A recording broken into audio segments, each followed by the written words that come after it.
Chapter 1267. Welcome. Beyond the open greyish-blue door, a flight of stone stairs led to a sea that glowed with golden light. This, along with boundless light, once again entered the eyes of the residents of the City of Silver, such as Leoval and Candice. As members of the former expedition team, this wasn't the first time they had seen such a scene. Even so, their souls remained deeply shocked as they subconsciously held their breaths.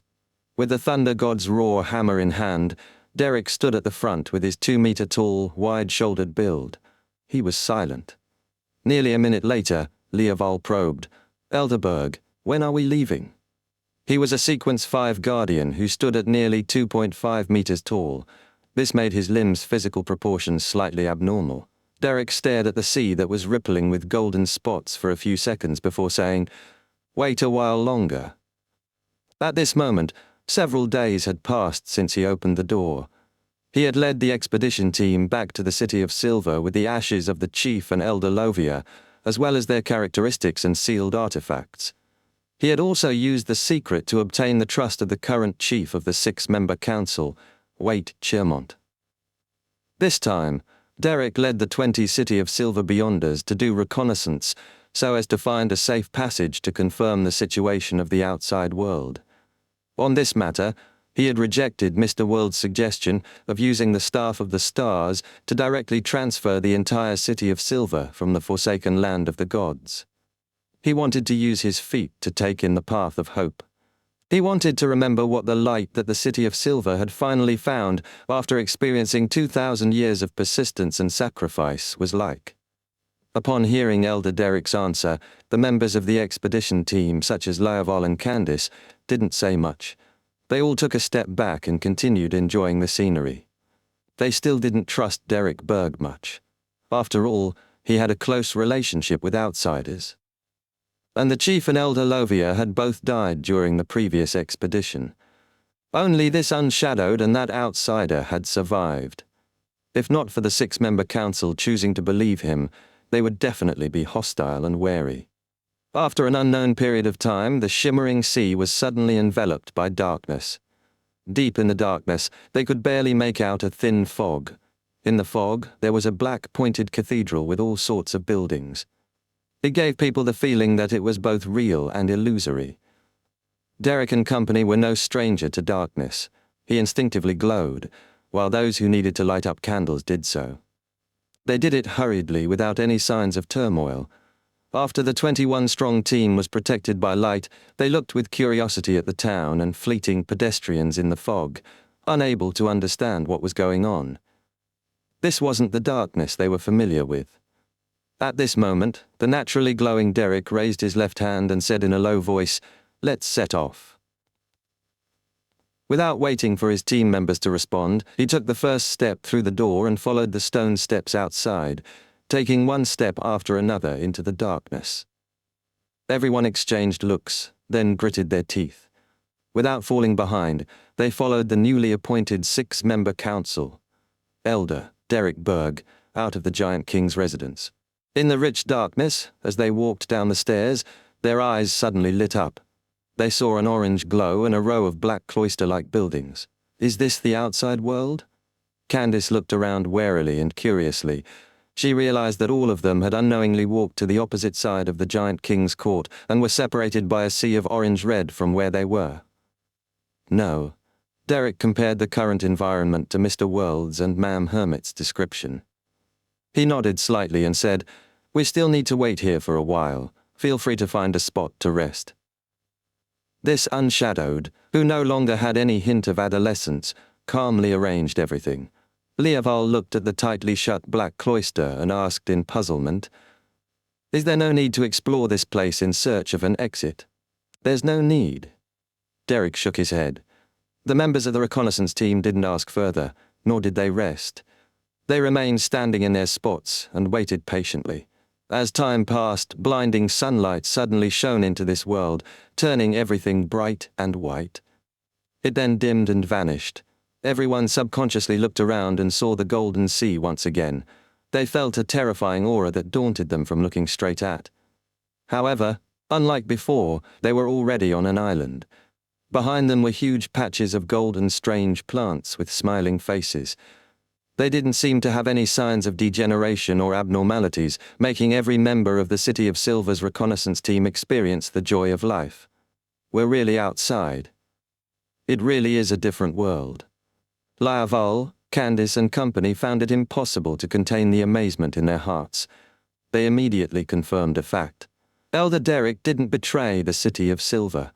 His cooperation with the outsider really had the goal of leading everyone out of the cursed land.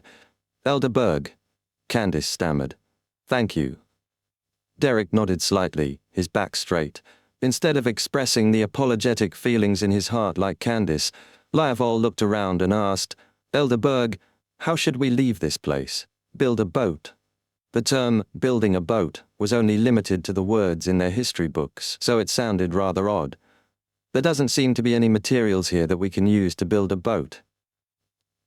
Candace and company immediately inspected the small island, but they couldn't find any trees or plants.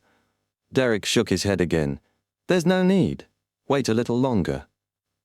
Before he could finish his sentence, he saw a black shadow loom across the horizon. The shadow grew bigger as it quickly followed the safe sea route between the golden spots of light. Not long after, the shadow revealed its outline. It was a hybrid ship with smoke spewing out from it. With all its sails up, the ship hung a blue sea serpent flag. A boat? That's a boat? As Lyaval, Candace and company kept their vigilance up, they posed questions. Derek had received some general education at the Tarot Club. He was an experienced person who had seen pictures of various ships. Upon hearing this, he nodded slightly and said, That's right.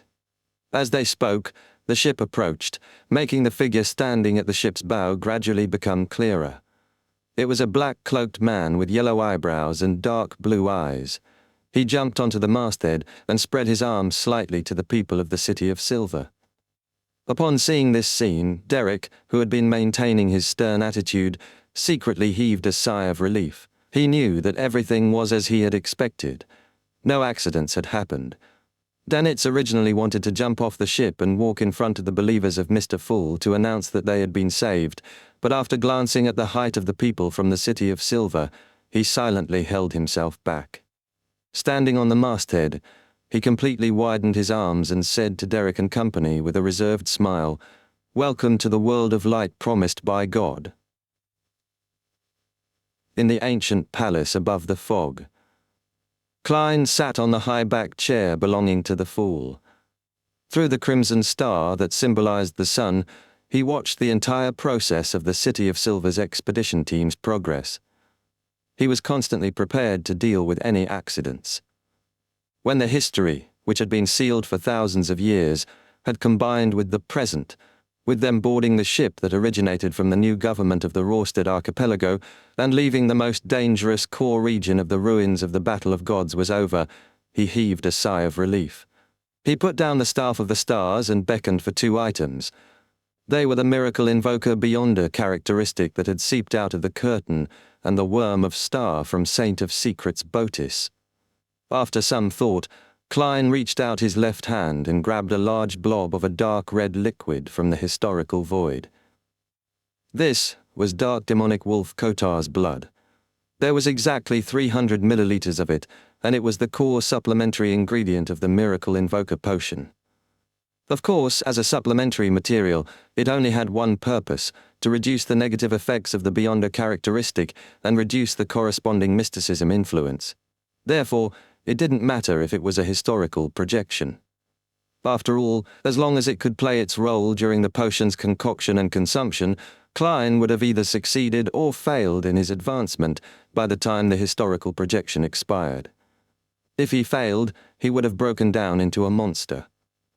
If he succeeded, he would have become a miracle invoker and gained initial control of the Beyonder characteristic. There was no need for the supplementary ingredient's effects. Following that, Klein took out something from the fog of history. It was a ringed worm of time. As he had a strong psychological trauma towards Ammon, Klein had chosen to summon a worm of time that Palez Zoroast had once given to him, lest anything unexpected happened. After preparing the materials, he conjured a metal pot and threw the 300 milliliters of blood from Dark Demonic Wolf into it.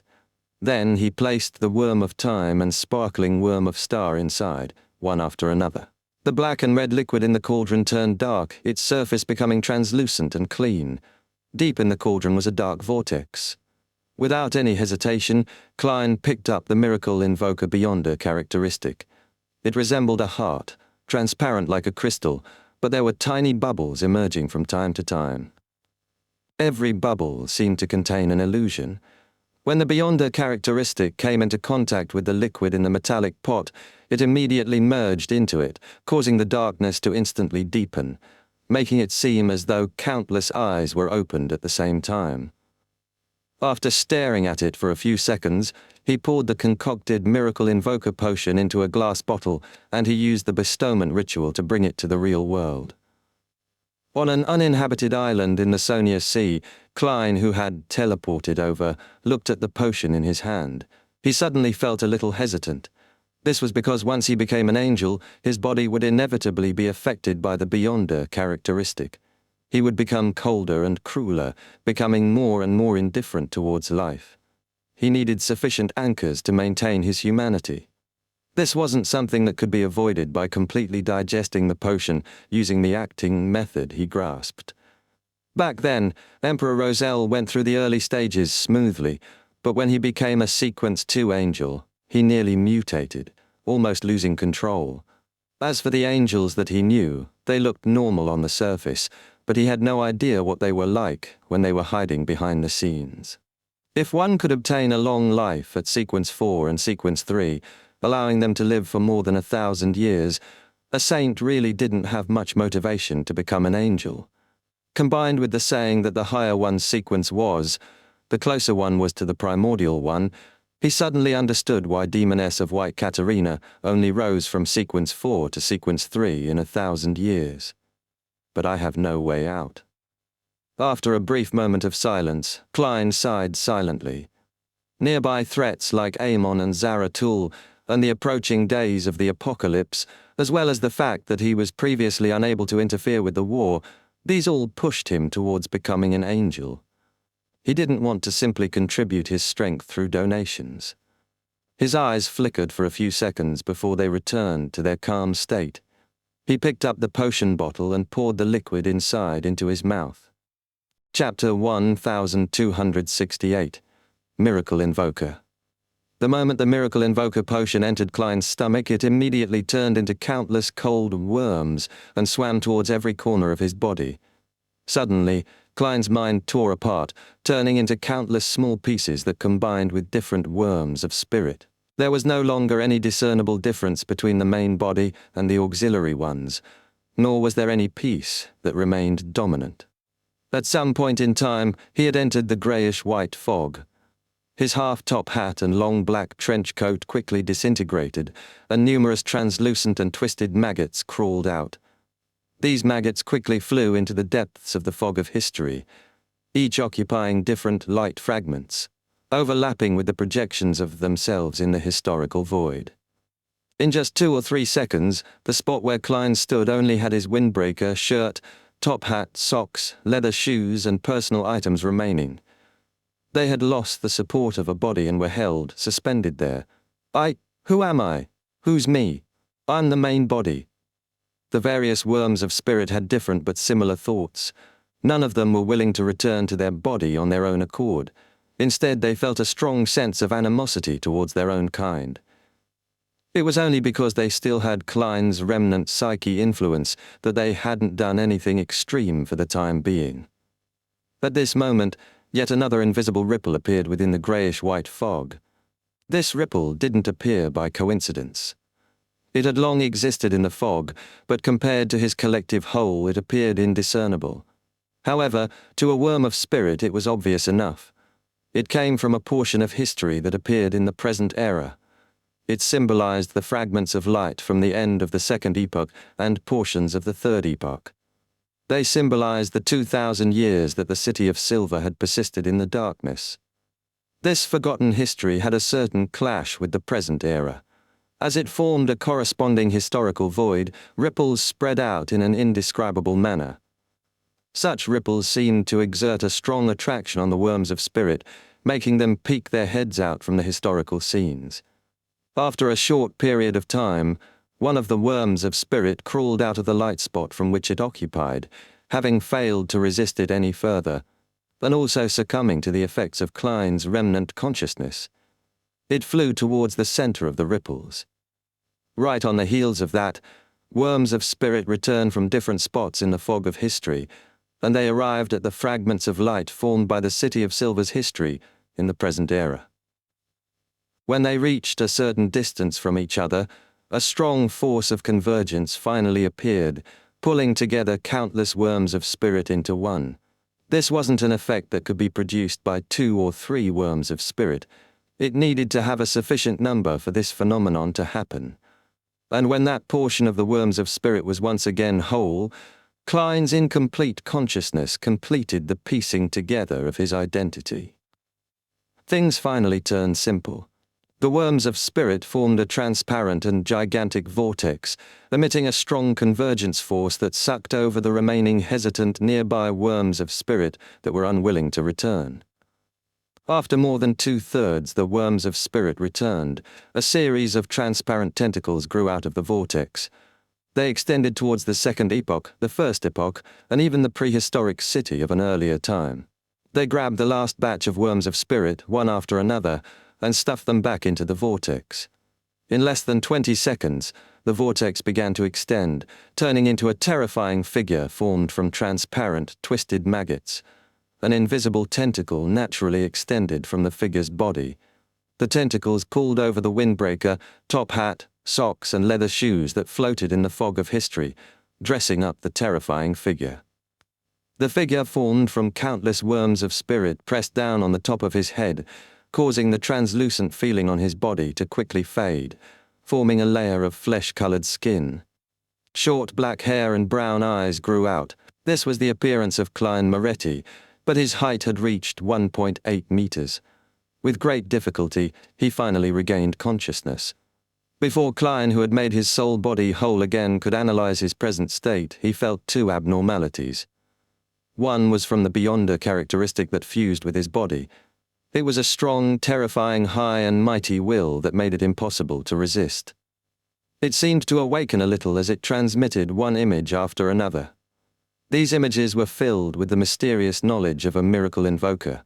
Some of them were dust that burned into suns, magnificent scenes generated by various celestial bodies. They were filled with a sense of desolateness, coldness, cruelty, madness, superciliousness, and void of any emotional imprints. They quickly assimilated into Klein's spirit, changing his state in an irresistible manner.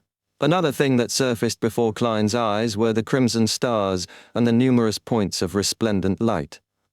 The prayers from the members of the Tarot Club emitted from those stars, including Justice, the Hanged Man, and the Moon. Most of the light points echoed with the prayers from the residents of Moon City. Together, they created an image that enveloped the greyish-white fog that looked at the world with pity. It was the image of an extremely high-level and secret existence. The 2 abnormalities reflected on Klein's body, causing his left body to be covered in a greyish-white fog. A slight smile showed on his face that had deep-set eyes. His right body fractured once again, turning into a cluster of translucent, squirming maggots and a bloodshot eye that was filled with madness. At that moment, the right side was constantly corroded to the left, and the greyish-white fog was gradually compressed to the extreme. Without any hesitation, he raised his left hand with some difficulty, and he summoned the white bone scepter with blue gems embedded at the top from the fog of history. Circling the sea god's scepter were prayer points of light. With the help of this medium, they were transferred onto Klein's body. Lightning bolts leaped out from the right side of his body as invisible winds and illusory waves swirled around him. This helped the greyish-white fog withstand the contamination from the left, allowing his entire body to come to a delicate balance. At this point, Klein recovered bits and pieces of his humanity and memories, making an initial recovery back to the state before he consumed the potion. He had finally advanced to the level of Sequence 2. He now had the level and status of an angel, a true miracle invoker. Originally, Saphira Castle was about to be stirred by his change, but with a thought from him, all the abnormalities returned to normal. This proved that he had truly gained control of Saphira Castle and had become the owner of the Saphira. As for how much power he could unleash in the real world, he was still unable to estimate it. Phew. Thankfully, I made the history represented by the City of Silver return to reality, and it's powerful enough. If the ritual's effects were a little weaker, I would have lost control and collapsed here today. Klein rubbed his temples and slowly exhaled. He had a better understanding of anchors. The anchor wasn't a tool to help him maintain his humanity. Its main purpose was to form a corresponding understanding, positioning and image, one that would resist the mental imprint within the Beyonder characteristic so as to maintain an intricate balance. Under this balance, Klein could then barely maintain his humanity and not be severely affected by any other influences. In other words, the deities that the believers knew were different from the actual deities. Without the mental imprint within the Beyonder characteristic to resist this influence, the image of the deities in their hearts would gradually envelop the true appearance of the deities. This was also a type of corruption. Only at this moment did Klein realize why the Orthodox deities went from having humanoid statues to simply having sacred emblems. This prevented the believers from having a unified impression of them. This improved the effects they had as anchors to resist the remnant mental effects of the primordial one, whilst also not subtly changing their bodies. As for why the Orthodox deities took 1 or 2 epochs to figure this out, Klein quickly thought of 2 reasons. Firstly, he had the past images of the Orthodox deities for comparison. He had Emperor Rosel's diary as reference and the corresponding mysticism knowledge to provide inspiration. Secondly, the mythical creature form of a seer was all about being split and separated. It made him very sensitive to such influences. This sort of balance isn't too stable, and it often tilts to a certain extent. This will cause problems with my condition's stability. From time to time, I will end up scaring the people around me. Fortunately, this can be predicted ahead of time, so it can effectively be avoided. Also, when I'm in a delicate balance, I should try my best to show my humanity to strengthen my self-awareness. This is commonly chosen by many angels. The Rose School of Thought's indulgence can be considered to be doing the same, but Amon's believers are all himself. How does he maintain the balance? Could it be that the mythical creature that's born with the uniqueness itself has the will of the primordial one fused with him? Amon is long accustomed to being half crazy. No, that's not his normal state. It's the image that arose from the referendum of every Amon. That's a line of thought. I can form a marionette group and make every marionette a believer of the fool.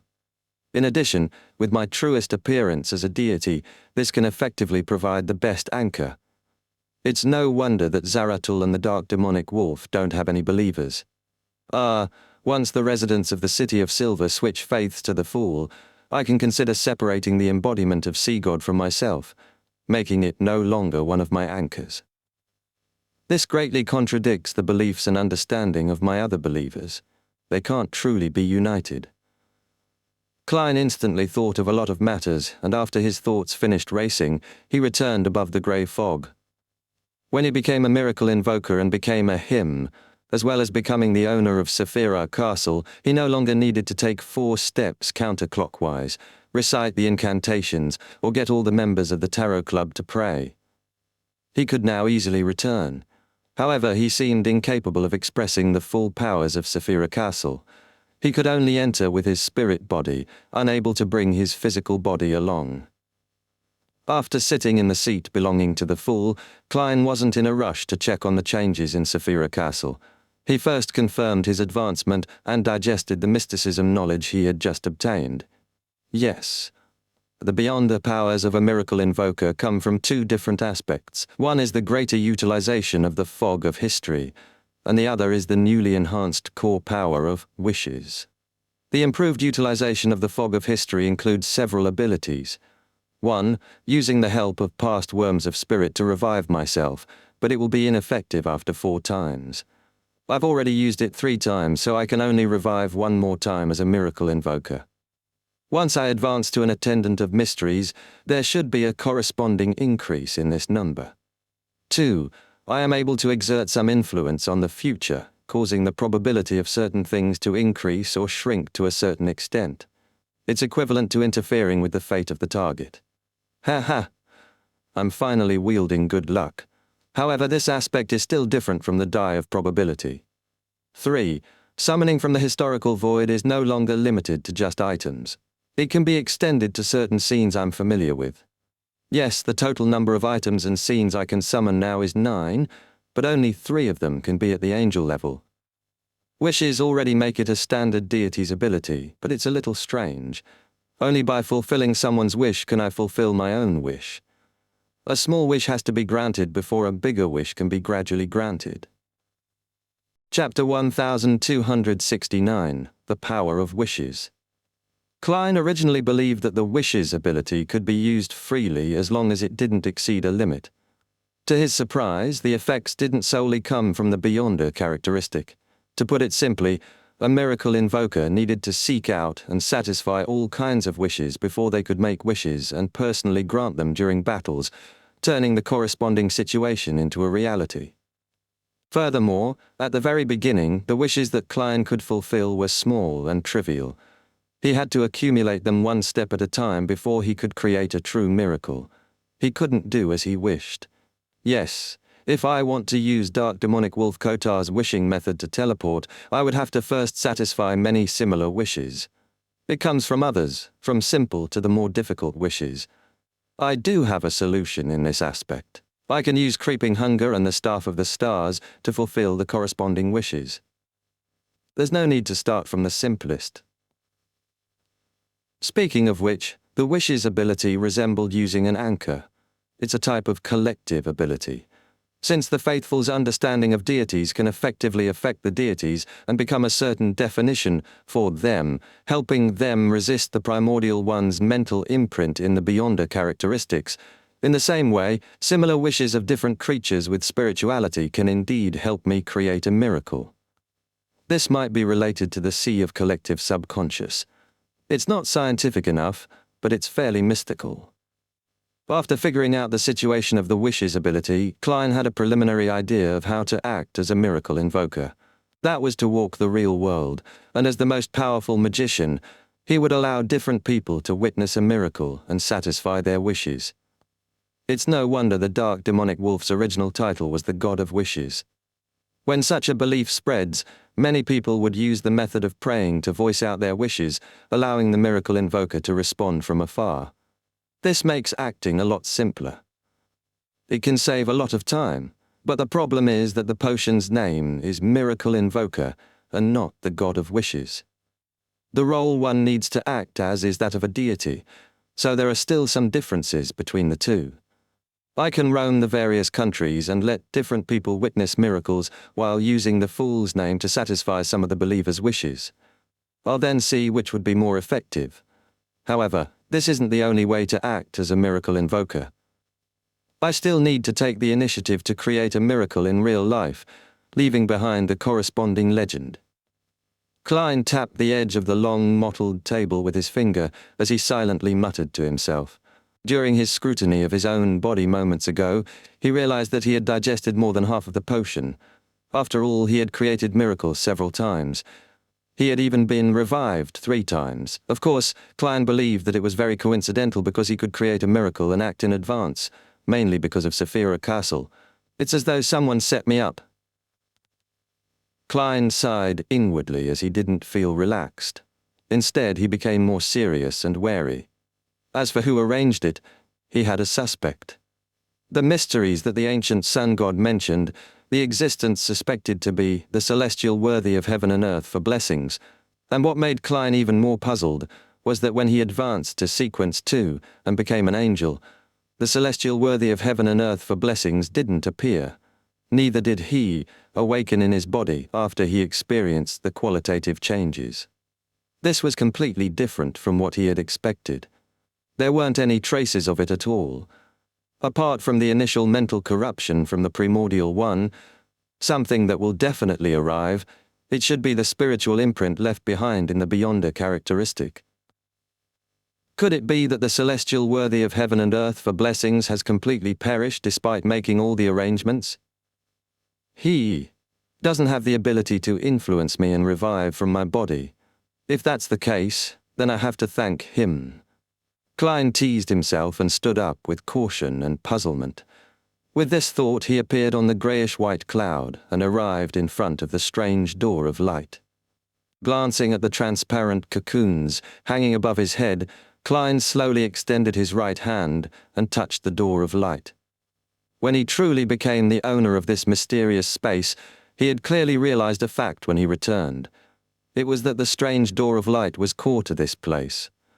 It was Saphira Castle in the truest sense of the word, and this boundless void belonged to the divine kingdom that Saphira Castle came with. As for the ancient palace, the 22 high-backed chairs, the long bronze table, and the items that the members of the Tarot Club usually conjured, Klein believed that they were a manifestation of the wishes power.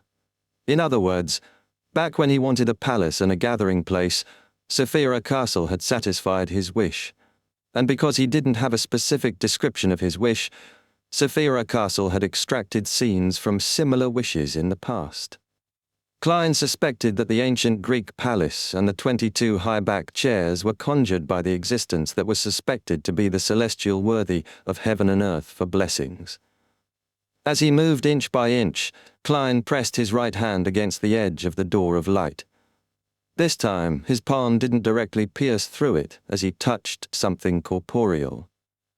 Suddenly, the door of light began to tremble slightly, along with the hanging cocoons, which contained human figures.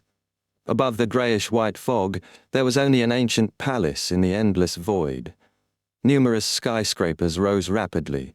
Cars appeared one after another as pedestrians suddenly appeared. In one of the residential districts, in an ordinary rental apartment, there was a window illuminated by an energy-saving bulb that wasn't bright enough. This was what the old metropolis from before the First Epoch looked like before the disaster. This was the place Klein had once lived. Looking around, Klein sighed, letting everything disappear before his eyes. Indeed, I can preliminarily use Saphira Castle's powers. By relying on this point, I would already be close to the level of a king of angels when I'm above the grey fog.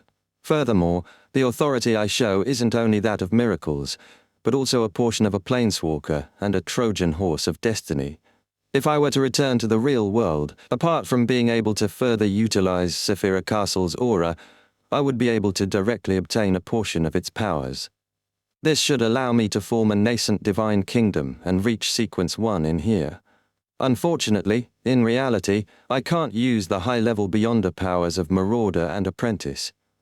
As Klein evaluated the situation, he cast his gaze at the transparent cocoons hanging above the door of light. He ultimately didn't release the people inside, because they would definitely be used by Ammon. After confirming everything, Klein returned to the ancient palace and sat on the high-backed chair of the Fool. He remembered that some of his memories were sealed, so he summoned the piece of paper from the junk pile. Upon opening it, Klein's eyes narrowed and his lips quivered as he muttered to himself, "Great old ones, outer deities, cosmos, creator, above the sequences. So that's how it is." At that moment, he completely understood the rationale behind the battle of gods that had just ended. He understood the possible origins of the apocalypse, and understood why the 7 deities had given tacit consent to the birth of a black emperor, and their indifference towards the Red Angel evil spirit's return to the real world. From the information provided by Leonard and Miss Justice, Lone ultimately clinched victory. It's very likely that the god of combat has already perished. In other words, the goddess has succeeded, but I don't know what other conditions she is lacking to become a great old one that's above the sequences. I'll summon Herodes later to inquire about the details of the situation and grasp the present situation. With this in mind, Klein recalled the various details of the past and connected many matters together. Earth Mother, whose identity had been unknown, had succeeded in acting as the giant Queen Omabella for thousands of years without being exposed. It's impossible without the help of concealment. Man, the goddess has been plotting something like this from the 3rd epoch, or even the end of the 2nd epoch. Why does this feel more terrifying than Ammon? Yes, concealment can only hide traces of various aspects. It can mislead the corresponding prying and divination attempts, making it impossible for a person to don a disguise. For the Earth Mother to be able to pretend to be Umabella without being suspected by the god of combat, there may be other factors involved. For example, a particular existence helped her steal the fate of the giant queen. At that time, there was only one person who had the authority to participate in this matter, the ancient sun god, the second creator, Ammon and Adam's father. If that's the case, the goddess and the ancient sun god should have cooperated from a long time ago, until the new creator awakened the primordial one in him. This can also explain why the first existence that Dark Angel Sazrius sought out was the goddess. Of course, concealment is also an important factor. Ever since I obtained the uniqueness of the death pathway, the goddess has been setting up the trap. On the one hand, she wants me to take over the Numinous Episcopate's artificial death faction in Backland to pretend that everything is normal. On the other hand, she didn't deal with the people or objects that might have discovered something was amiss, resulting in the leak of information. This way, in the eyes of the god of combat, the situation became the goddess trying her best to conceal the secret, but due to her lack of control while digesting the uniqueness, she was unable to do so. After that, be it tacitly acquiescing George III becoming the Black Emperor, or the aid provided to me in destroying his ritual, the goddess doesn't care about the final outcome of the matter. Her main goal was to show that she didn't have the ability to directly interfere with the real world, further deepening the impression that she was attempting to accommodate the uniqueness of the death pathway. There are a lot of similar details. To the god of combat, as he had a deeper understanding of the goddess, he definitely wasn't fully convinced in regards to this matter. Therefore, he chose to take it safe by first shaking the goddess's anchors, allowing her psyche to be corrupted. To him, this definitely made her divert a large portion of her efforts to resist the corruption before he chose to attack the goddess together with Earth Mother. And it's because of this that he fell into the goddess's trap. In other words, the true goal of the goddess's various actions wasn't to lay a trap with the uniqueness of the death pathway, but to let the other deities place their focus on this matter and ignore the possibility that there was something wrong with Earth Mother. How terrifying. Klein sighed from the bottom of his heart. He felt that Adam and Ammon were probably inferior to the goddess when it came to horror. He shook his head, conjured a pen and paper, and wrote his warning. Always remember you're a he, not a he. Chapter 1270, Visiting. On the ship, Sea God, the members of the City of Silver like Larval, Candice, and other City of Silver scouts were seated on chairs that didn't suit their size. They watched the dwarfs around them warily. Of course, they knew that these were normal humans. After all, they all knew that their exaggerated heights were brought about by potions, but they still felt that the people on the ship were too short, including Lord Danitz, who called himself an oracle. After all, in the City of Silver, other than children, the residents who had yet to reach Sequence 6 had an average height exceeding 1.8 meters. Among them, there were no lack of Sequence 9 beyonders who were more than 2 meters tall. The slight sway of the boat made the half-giants feel somewhat uncomfortable, but their strong physique helped them quickly overcome this influence. And the contrast between the sea and the lone boat beyond the window made them unable to contain their unease, fear, and anxiety. It was like the first time they participated in an expedition. The surroundings seemed to have monsters lurking in the darkness that could attack them at any moment. At that moment, Danitz entered the room that had been transformed into a dining mess. He smiled at the tall, wary, cautious, strangely dressed people who sat stiffly and said, "Your food is ready. Next, you can enjoy your food as you please. By the way, don't forget what I told you just now. These waters are very dangerous. There's no need to get up. You can stay in your seats." When Danitz saw that the young elder who introduced himself as Derek and the other half-giants wished to get up and speak to him in the most polite manner, he hurriedly lowered his hands and stopped their uncivilized behavior. If I was as tall as them, I would have already begun mocking the people around me. Danitz muttered as he clapped his hands, signaling the crew to send the food in. A strong fragrance immediately drilled into the noses of Derek and the other residents of the City of Silver. It was the scent that they were familiar with when roasting meat-type mushrooms, but there was an additional indescribable smell. It was rather strange and slightly stimulating. The smell was so alluring that Liaval, Candice, and the rest began to have saliva secrete from their mouths as their stomachs churned to attention. Desi-style roasted meat, Dinitz said as he pointed at a crew member who walked in. He held a large steel plate that had a piece of roasted golden-brown piece of meat that glistened with oil. Evenly spread across its surface were fennel, basil, and other spices. Steak, pan-fried fish, white bread, seafood soup, and light beer. Danitz introduced each and every dish, smiling when he was done. "Don't worry about anything. Feel free to indulge. We have plenty of food reserves." With that said, he glanced at the half-giants who seemed eager to stand up. Then, he left the room chuckling. The short-haired Candice retracted her gaze from the food with great difficulty and swallowed her saliva. "Elder Derek, what do we do now?" Although Derek believed that Mr. Fool's oracle wouldn't harm them, he habitually gave a very cautious opinion. Split into two groups. One group is to wait for their turn to eat. One team is to eat now. "All right, Elder Derek." Candice suddenly stood up.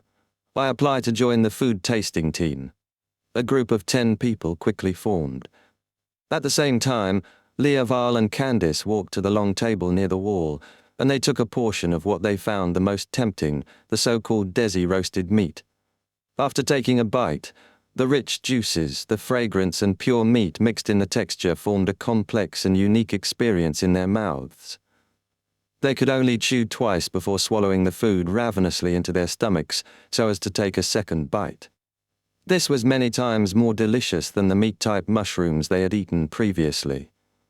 Unknowingly, the 10 residents of the City of Silver were already eating with tears in their eyes, their vision blurred. On the deck, Danitz looked at the safe sea route in the ruins of the Battle of Gods. He considered how to settle the problems of Mr. Fool's flock. Suddenly, a sailor ran over and panted. "Lord Oracle, they've already finished eating. They want seconds." "Where did these guys come from?" Danitz was taken aback. "Prepare another set for them."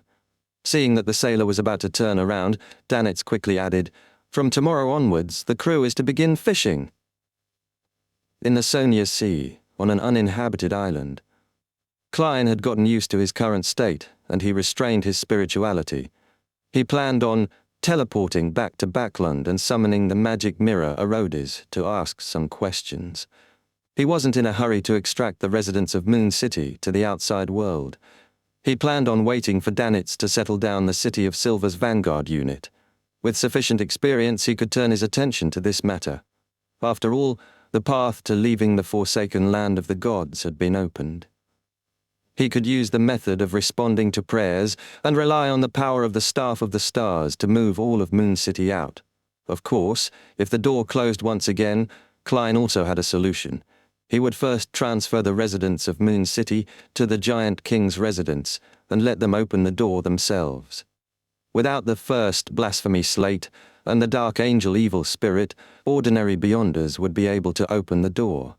As for whether the true creator would interfere or stop him, Klein didn't consider it. This was because the Sequence Zero true God was capable of doing so now. He wasn't able to stop him, even if he was disagreeable to it. In addition, Klein believed that the focus of the true creator wasn't placed on this matter. His most pressing concern was to capture Ammon and retrieve the first blasphemy slate. Strictly speaking, this is a family drama. Klein lampooned inwardly. He grabbed creeping hunger from the air, and he wore the sealed artifact that had accompanied him for a long time on his left palm. His body quickly turned transparent and disappeared. In the saturated and stacked spirit world, Klein rapidly moved through the indescribable figures as he approached the coordinates that represented Backland. Suddenly, he came to a stop and stood in the chaotic void, looking at the 7 pure lights that occupied the highest spot in the spirit world. Previously, due to my low sequence, I didn't dare wander the spirit world, nor did I attempt to visit the 7 lights that had shown their kindness towards me. Now it seems it's time we meet. They're the embodiments of all kinds of knowledge, and they've lived in the spirit world for countless years. They might know quite a bit of secrets. Just as Klein finished his thoughts, a light suddenly appeared in front of him. An elder in an orange robe appeared. This old man was plump and had a short white beard. He looked very amiable. He looked at Klein and nodded with a smile. "Your Excellency, please allow me to introduce myself. You should remember me. I am Orange Light Hilarion. The last time I saw you, you were very thin." As Klein lampooned, he asked with a smile, "You seem to have predicted that I would visit you." Hilarion didn't hide anything as he smiled frankly. The spirit world itself is interwoven with all sorts of information. Some come from the past, some come from the present, and some indicate a certain future. Whether it's divination or prophecy, most of the methods are actually using the spirit world, followed by the prying into the secrets of fate.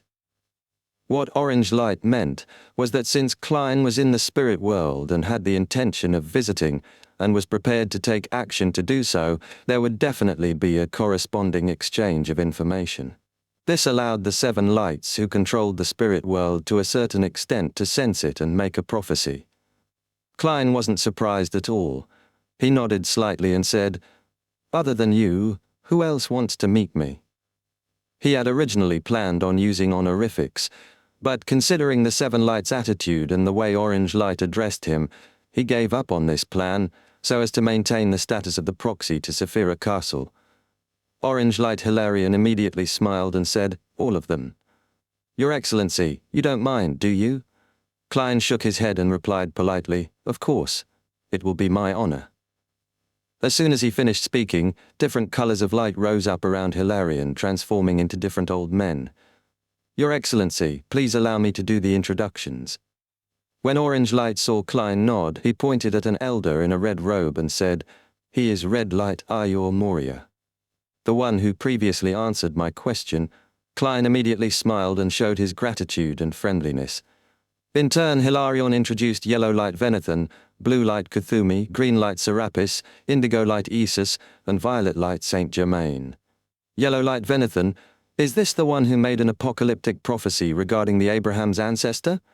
Klein looked at the thin, long-bearded elder in a lemon-yellow robe and said with a smile, "Let's sit down and have a chat." As he spoke, he raised his right hand. Dark red flames lit up in the surrounding area. It came from a fireplace burning high-quality charcoal. These flames immediately lit up a reclining chair, a greyish-yellow carpet, cupboards, sofas, coffee tables, cast sculptures, white porcelain teacups, and other items, forming a classic Backlund-styled activity room. "Please take a seat." Klein faced the Seven Lights as he smiled and pointed at the sofa and high-backed chairs. After the Seven Lights settled down, Klein sat on the reclining chair, picked up a teacup, and said in a natural tone, "To be honest, I've always wanted to pay a visit to all seven of you, but I couldn't find a chance. Now I've finally fulfilled this wish." This has also been our wish. Orange Light seemed to be the brightest and most outgoing person among the Seven Lights. He immediately responded on behalf of all his companions. "I have the feeling that I've fulfilled someone's wish." Klein was delighted as he probed, "Might I ask, what do you know about the cosmos, or should I say, the great old ones and outer deities?" Indigo Light, Isis, who wore a linen robe and looked relatively young, answered seriously, "Your Excellency, the great old ones eyeing our world are Mother Goddess of Depravity, Mother Tree of Desire, Son of Chaos, Primordial Hunger, Ring of Comeuppance, Supernova Dominator, Inextinguishable Ravings, Monarch of Decay, and High-Dimensional Overseer." Isn't that a little too many? Klein was a little stunned when he heard that. Chapter 1, 1271, Seven Lights. Upon hearing Indigo Light Isis's reply, Klein's mind tensed up as he recalled the Crimson Moon, the Brown Planet, the Scarlet Planet, the Blue Planet, and Gold Planet. He felt like they were looking down at him from above with their eyes. Silently, a connection was established. The impending fatal corruption made all of Klein's worms of spirit feel uneasy. As an angel in control of Saphira Castle, Klein had many ways to sever this connection. Firstly, he could use the status and strength of a complete mythical creature. Secondly, he could suppress his anchors, using the mental imprint the primordial one left in him to offset it. Thirdly, he could use the aura of Saphira Castle that he could now utilize one step further. Without any hesitation, he chose the simplest and most convenient method to not leave behind any hidden dangers. A greyish-white fog appeared around him as all the celestial body projections in his mind vanished. After being stunned for a second, Klein organized his words and said, "There are that many outer deities?" Indigo light Isis symbolized the domain of prayers. He touched the ruby ring on his right hand and nodded. Ever since the oldest one awakened and split apart, the most powerful outer deities in the entire universe gathered around this tiny solar system. Some of them wished to retrieve their sephirot and characteristics that had been ripped from them and were attracted here. Some of them have the hope of getting neighboring sephirot and high-level characteristics which they can accommodate. Oldest one. The seven lights address the original creator as the oldest one, and not the primordial one. In terms of the name's meaning, there isn't much difference. Klein deliberated and asked, "Sephirot and characteristics that were ripped and attracted over." He could understand the rest of the words Indigo Light had mentioned, and he had even made some speculation towards such matters. There was just one point that caught him by surprise. Blue Light Kuthumi, who was a symbol of the domain of cogitation and used love and wisdom as a characteristic of his body, explained kindly, "Your Excellency, you shouldn't be unfamiliar with the law of convergence of beyonder characteristics." Seeing Klein nod, the thick-bearded elder with a sapphire tied around his forehead continued, "This isn't just a law for the sequence pathways. It's also suitable for describing the sephirot and the characteristics related to the outer deities, especially the ones that were directly nurtured and created from the oldest one. For example, the mother goddess of depravity, son of chaos, and the mother tree of desire. As for the other outer deities, we aren't too sure. In short, the three great old ones who lost a portion of their sephirot and characteristics are most concerned and proactive when it comes to invading the real world. They have been trying to influence the spirit world and corrupt us." Klein nodded slightly and asked in a confirmation-seeking tone, "In other words, a portion of the current 22 pathways and 9 sephirot belong to the outer deities?" "Yes." The amethyst-wielding Saint Germain, who symbolized the domain of ritualistic magic, took the opportunity to answer. "When the total number of 22 pathways and the 9 sephirot was reached, everything finally reached a balance. This might be the mysticism connection that originated from the oldest one." Klein thought for a moment before saying, "What are they exactly?" Saint Germain, whose face was suffused with a faint purple glow, making him look rather mysterious, said, "For example, the moon and the earth pathway both belong to the mother goddess of depravity. She is an existence that stands atop all the outer deities. Even after a portion of her sephira, that is the brood hive, was ripped from her, that remains the case. She is the sovereign of all the feminine forces in the entire universe." Just as Saint Germain said that, Greenlight Serapis suddenly laughed. "In fact, after carefully analyzing the 22 pathways, you'll discover that the moon and earth pathways are the two most contradictory ones. The demoness pathway represents the oldest one's feminine side. The red priest pathway represents the masculine side. This happens to form a deformed aspect of balance, but the moon and earth can also make beyonders of the corresponding pathways turn into feminine creatures at high sequences. There are no pathways that balance it." Seeing Klein wince his eyebrows, Greenlight, who had the long hair of an artist, added with a smile, "The earth pathway's sequence 2 is desolate matriarch, and the moon pathway's sequence 1 is called beauty goddess. Therefore the sanguine only have queens and no male princes." Then was the ancient goddess Lilith originally a male and a female? Klein mumbled inwardly and asked thoughtfully, "The primordial moon is the mother goddess of depravity?" "Yes." Red Light Io Moria, who was wearing a diamond crown, nodded in a dignified manner. "She occupies the moon, and through her own level and influence on the brood hive and the uniqueness of two pathways, she has gradually infiltrated into reality. The primordial moon is her manifestation in this world." After saying that, Io Moria paused and said, "Her full title is Mother Goddess of Depravity, Origin of Evil, the Indestructible, and the Brood Hive of Filth." Klein recalled the exaggerated reaction of the moon when he first learned of the secret of the cosmos. He suddenly felt a chill as he hurriedly asked, "The devil and prisoner pathway come from the mother tree of desire?" Yellow Light Venathan, who was wearing a lemon-yellow robe, sighed. "Yes, her full name is the Mother Tree of Desire, Father to Devils, Perpetual Blatherer, and the Heartless God. Therefore, she had seized the opportunity when something happened to the chained god, easily achieving her goal of corruption. Mother, father, is that fellow a man or a woman? Yes, to an existence at this level, it's normal for there to be no distinction between genders. Different incarnations have different images. Heh, she even wanted to bear a child for me. From the present state of the chained god, if I had been caught, I'd probably be the one bearing the child.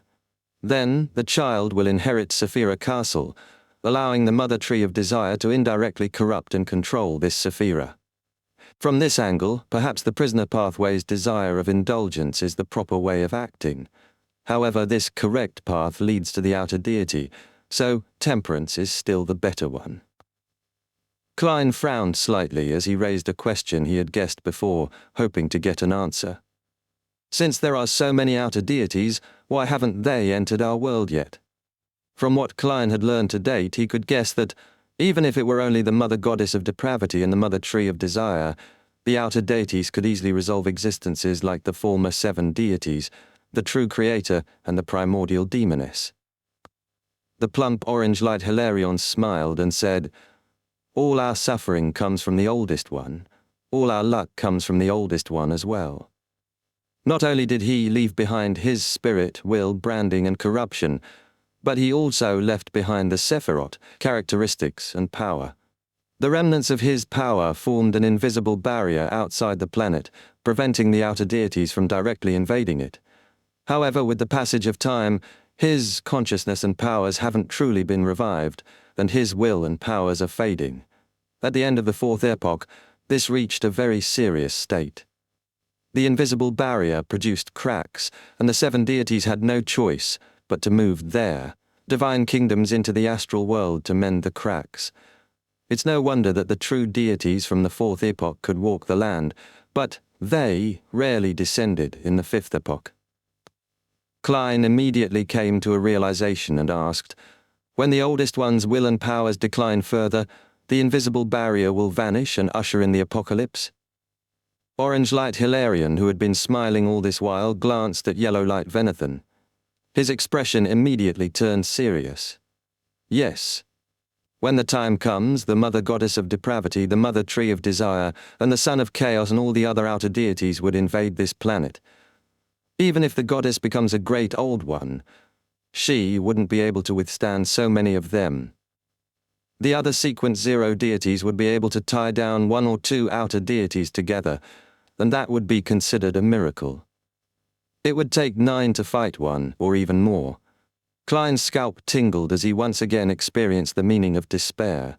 No wonder it was called the apocalypse.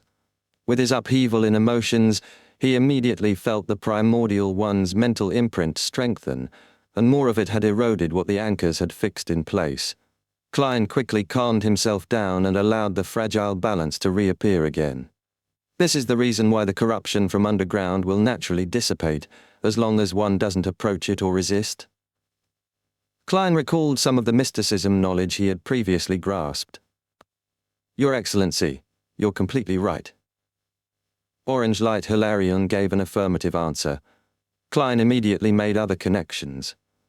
"Does that mean that the closer one is to the apocalypse, the easier it is for one to advance?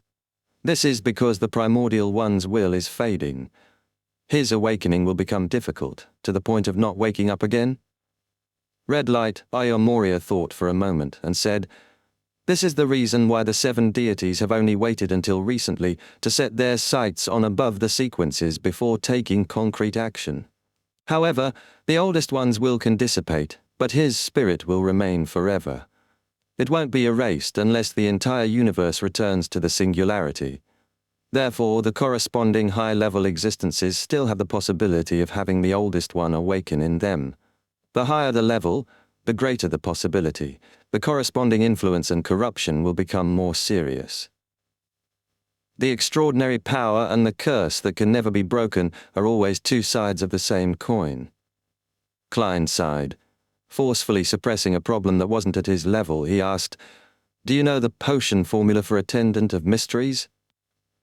The amethyst-wielding Saint Germain replied, "There's a corresponding mystery attached to such knowledge. It's not in the spirit world, but according to our observations, the Attendant of Mysteries ritual should be closely related to the spirit world." Orange Light Hilarion immediately smiled at Klein. "Your Excellency, if you require anything, we'll provide our full support." This fervor makes me a little afraid, just like facing a rose. Klein nodded slightly and prepared to change the topic. After some consideration, he asked solemnly, "Do you know of the celestial worthy of heaven and earth for blessings?" He translated the title using Elvish. The 7 lights immediately fell silent. They looked at each other and didn't reply for a while. After a few seconds, Orange Light Hilarion sighed, "We still can't be sure if you're him." He was a great old one who had been active during the end of the previous civilization up to the mid-stages of the first epoch. He is the great ruler above the spirit world that we speak of. The celestial worthy of heaven and earth for blessings is his title in the Western continent. The other title is King of Spacetime, Beacon of Destiny, Embodiment of Sapphira Castle, Dominator of the spirit world, and... At this point, Orange Light paused and said, "Lord of the Mysteries." Chapter 1272, Spring. The King of Spacetime, Beacon of Destiny, Embodiment of Sapphira Castle, Dominator of the Spirit World, Lord of the Mysteries. So the mysteries mentioned by the ancient sun god refers to the Lord of the Mysteries. Klein silently repeated the titles as he felt the trauma in his heart increase. He immediately thought of a question and hesitated before saying, "Based on what I know, a long time before the last civilization ended, the celestial worthy of heaven and earth for blessings had already appeared." After the 7 lights exchanged looks, the thin yellow light Venethan, who was translucent like other spirit world creatures, sighed and said, "We weren't aware of that. When the previous civilization came to an end, the 7 lights from before had been wiped out when the oldest one awoke. We were the pure lights that were born from the spirit world during the first epoch. However, we have some guesses about the great ruler above the spirit world. Perhaps this can answer your questions." Klein perked up and wore an attentive look. Yellow Light Venethan continued, "We suspect that some of the great old ones that were active in the first epoch were outer deities who had been directly attracted to this planet. Some of them came alive as sephirots. In other words, some great old ones were equivalent to the oldest one. Embodiments of the different personalities he split into. Whatever separates will definitely converge, and whatever converges will definitely separate. This description isn't limited to Beyonder characteristics, but also refers to the oldest one himself. As most of the Sephirot and characteristics are from this supreme existence, there are natural inclinations of convergence. And the oldest one is the amalgamation of all the contradictions in the universe. Once the Sephirot and characteristics are gathered, it will almost certainly separate. Is this the crux and origins of the law of convergence of Beyonder characteristics? The genie is an unlucky outer deity who got attracted to this world only to encounter the Lord of the Mysteries. Klein nodded slightly and didn't interrupt. He patiently waited for Yellow Light to share their guesses.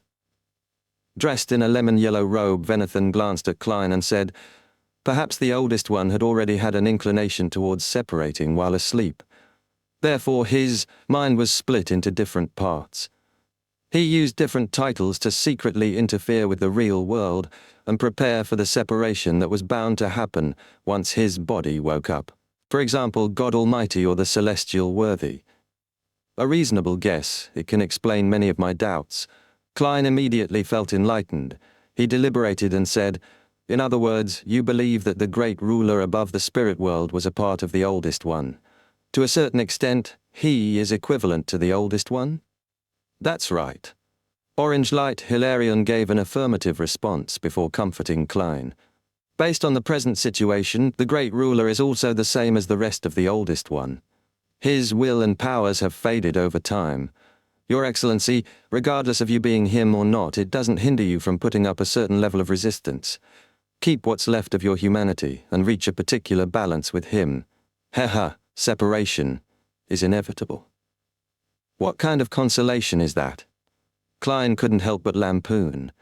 Then he realized a problem. Since the oldest one dissociated into different parts, the mental imprint in the body of a high-sequence beyonder of the corresponding pathway should also belong to the different great old ones. If the primordial one which awoke in the ancient sun god's body is the God Almighty as described by the seven lights, then who would it be when the primordial one's mental imprint begins eating at me?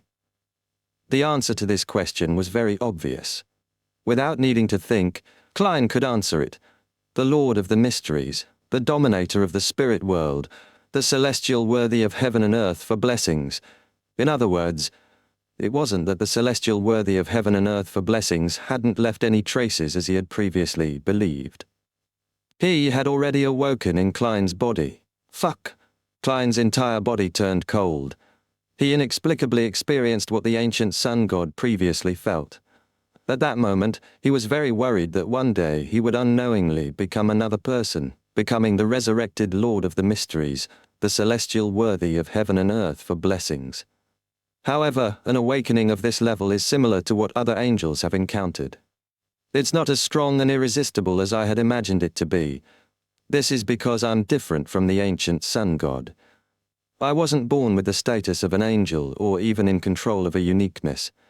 I advanced step by step, and I was able to complete the digestion in different stages. If that's the case, I have to thank the greyish-white fog that sent the curtain into the forsaken land of the gods. Perhaps this involved the help of a particular or several existences. Yes, that's still not right. I've already become the owner of Sephira Castle. There's no reason for the corruption and contamination I suffer to be the same as other Sequence 2 angels. Klein secretly shook his head. He didn't raise the corresponding question to the seven lights. To him, this was one of his core secrets. He definitely couldn't let other existences know what his current state was like. He raised his right hand and placed it to his mouth. He coughed lightly. I roughly understand. After chatting with the seven lights, Klein stood up and bowed. Thank you for your answers. It was our pleasure. May your excellency return to the throne of the great ruler above the spirit world as quickly as possible. The seven lights stood up at the same time, giving him a warm response. Are they trying to curse me? Klein teased himself as he politely sent away the seven pure lights. Following that, he activated teleport once again and returned to a secluded alley in Backland. Pressing his top hat on his head, Klein strolled down the street. The first thing that caught his eye was the crowd of all kinds of people and the hustle and bustle that formed a heat wave. Some people were wearing linen clothes, soaring down abnormally tall trees in groups of about 4 people. Some of them formed a team, busy repairing the streets and houses that didn't suffer too much damage. Some held desi pies and sweet iced tea in their hands, rushing past him as though they were rushing to their workplace. Some of them rode cargo carriages, carrying food, meat, and vegetables, all heading in different directions. Although most of these people wore simple clothes with plenty of visible stitches, and there were still signs of numbness and pain on their faces, the vitality their bodies exuded seemed to interweave into a light of hope before Klein's eyes. They were tenaciously brimming with life. They were like grass that tried their best to tear through stones after a cold winter. Klein slowed down his steps and gazed deeply at the bustling scene. Although he hadn't seen the tragedy in the later stages of the war, he had learned plenty from Miss Justice and Leonard. Furthermore, he had previously been traveling in the even darker and more repressed, forsaken land of the gods. It was inevitable that he felt some uncontrollable emotions. Spring had arrived. Klein's expression gradually relaxed as the corners of his mouth curled up. He walked through the streets and alleys that were rebuilt after the war, and he walked all the way to St. Samuel Cathedral in North Borough. The square was filled with potholes. The workers were doing the first round of cleaning. A small flock of pigeons had returned and landed in this once familiar area.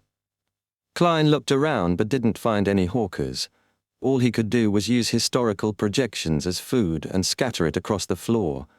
As the pigeons flew over, he crossed the square and entered the cathedral, where the bell tower was being repaired. He sat in the front pew of the prayer hall. Looking at the sacred emblem that was the crimson moon surrounded by stars, Klein took off his hat and clasped his hands. He closed his eyes in this tranquil environment. He gradually calmed down, feeling as if he was really praying. At this moment, Leonard, with much longer black hair and darker green eyes, walked down the aisle in a black trench coat and red gloves. He came near him and sat on the pew 2 spots from him and began praying. In the absolute silence, Klein opened his eyes, stood up, put on his hat, and walked past Leonard. When he reached the door, Leonard slowly got up and followed behind. One after the other, they arrived at a corner of the square not long after. Leonard looked at the few pigeons on the ground and seemingly mumbled to himself, "I'm already a high-ranking deacon of the Nighthawks. In another 2 days I'll return to the Holy Cathedral for some studies, as well as obtain a corresponding holy artifact." In the final stages of the war, he advanced at the front lines to Sequence 4 Night Watcher. "You don't seem to be too happy." Klein, who was standing beside Leonard, didn't turn his head as he looked at the pigeons. Leonard laughed self-deprecatingly. "I have no right to be unhappy. I was just thinking that the Battle of Gods ended so quickly and the result was unexpected. Does it mean that the previous defeat and the difficulties that everyone suffered were nothing but bait? Before today I shared your views. I was also puzzled and frustrated, but now I'm a little lost. This might have been a necessity." Klein didn't hide his feelings. Leonard fell silent for 2 seconds before looking down at the pigeon that was prancing around him. "That's what Old Man said too." Without waiting for Klein to say another word, he turned his head and glanced at his former colleague. "You've become an angel." Palez Zoroast had told him that what Klein had done previously was perhaps to prepare for his advancement to an angel. "Yes," Klein nodded slightly, "but there isn't any glory or power in this, only pain, curses, and responsibility." "Why?" Leonard subconsciously asked. Klein didn't reply immediately. He looked down at the shadow by his feet and turned to walk out the square. After a few steps, he turned his back to Leonard and muttered to himself, "You should still remember that sentence. We are guardians, but also a bunch of miserable wretches that are constantly fighting against threats and madness." Leonard was taken aback. After a few seconds he turned to look at Klein, but all he could see was Klein's back, which was just about to disappear around the corner of the street. He was wearing a half-top hat and a black trench coat. With a whoosh, the pigeons on the ground flew up into the light blue sky. Chapter 1273, The Poorer Roads. Klein didn't visit Benson and Melissa because the matters he was involved in were at too high a level. Approaching his siblings would only bring them disaster. For existences who didn't know Klein's original identity, such acts would help them understand the relationship between Benson, Melissa, and Klein. To know of Klein's past experiences, this would make them confirm one thing. Klein still maintained his humanity and was still very concerned about his family. Therefore, staying away from Benson and Melissa was the best form of protection he could give them. Of course, Klein had already grasped the situation of his siblings through Miss Justice. During the war, Benson had displayed his experience and ability at the Ministry of Finance. He received many promotions and had become the Deputy Director of the 5th Department, and his annual salary reached £300. Melissa won the favour of her mentor, Portland Moment, and was given a chance to become a Beyonder. The Chancellor of the Backlund University of Technology was a believer of the god of steam and machinery, so he had long become a Beyonder. He was currently a Sequence 7 appraiser. He wished for Melissa to become a Sequence 9 savant so that she could better absorb the knowledge and improve her memory. This established a good foundation for her in her subsequent development in the mechanical domain. This was Melissa's secret, but she wasn't able to hide from a spectator at the demigod level. Besides, Audrey definitely informed Klein that Melissa was more inclined to agree and would be making a decision in the next few days. Klein's attitude towards this matter was a tacit acquiesce. On the one hand, the spiritual perception enhancement one gained from the savant pathway's advancement was rather limited. Melissa wouldn't really hear or see what she shouldn't. On the other hand, with the impending apocalypse, the madness caused by the low-sequence potions would further decrease. Furthermore, there was also him, a miracle invoker, to help lower the risk of her losing control. For an avid fan of machinery, a Sequence 9 savant is enough. Moment shares the same attitude. He doesn't wish for a believer of the Evernight to obtain too many potions from the Church of Steam. Yes, the apocalypse is approaching, and the invisible barrier is weakening. The intrusion of this world by the outer deities will become more and more obvious. The chances of ordinary people encountering Beyonder incidents will definitely gradually increase. From this point of view, it's also a good thing for Melissa to become a Beyonder. If she can successfully advance to Sequence 6 artisan or a machinery specialist, then she can fulfill her dreams and protect herself and Benson. I'll get Miss Justice to find an opportunity to disclose the acting method to Melissa in a discreet manner. The extent of her future growth will depend on her. At most, I can give her some good luck. Formulas and ingredients. I'm really like an older brother who can't rest easily. I've been like this since the beginning. Does this count as granting a wish, in a certain sense? Wait, Melissa definitely wishes for Klein to come back to life. If I were to walk right in front of her, would I receive enough feedback? Forget it. This will bring her and Benson a devastating disaster. Klein shook his head and stopped himself from making excuses.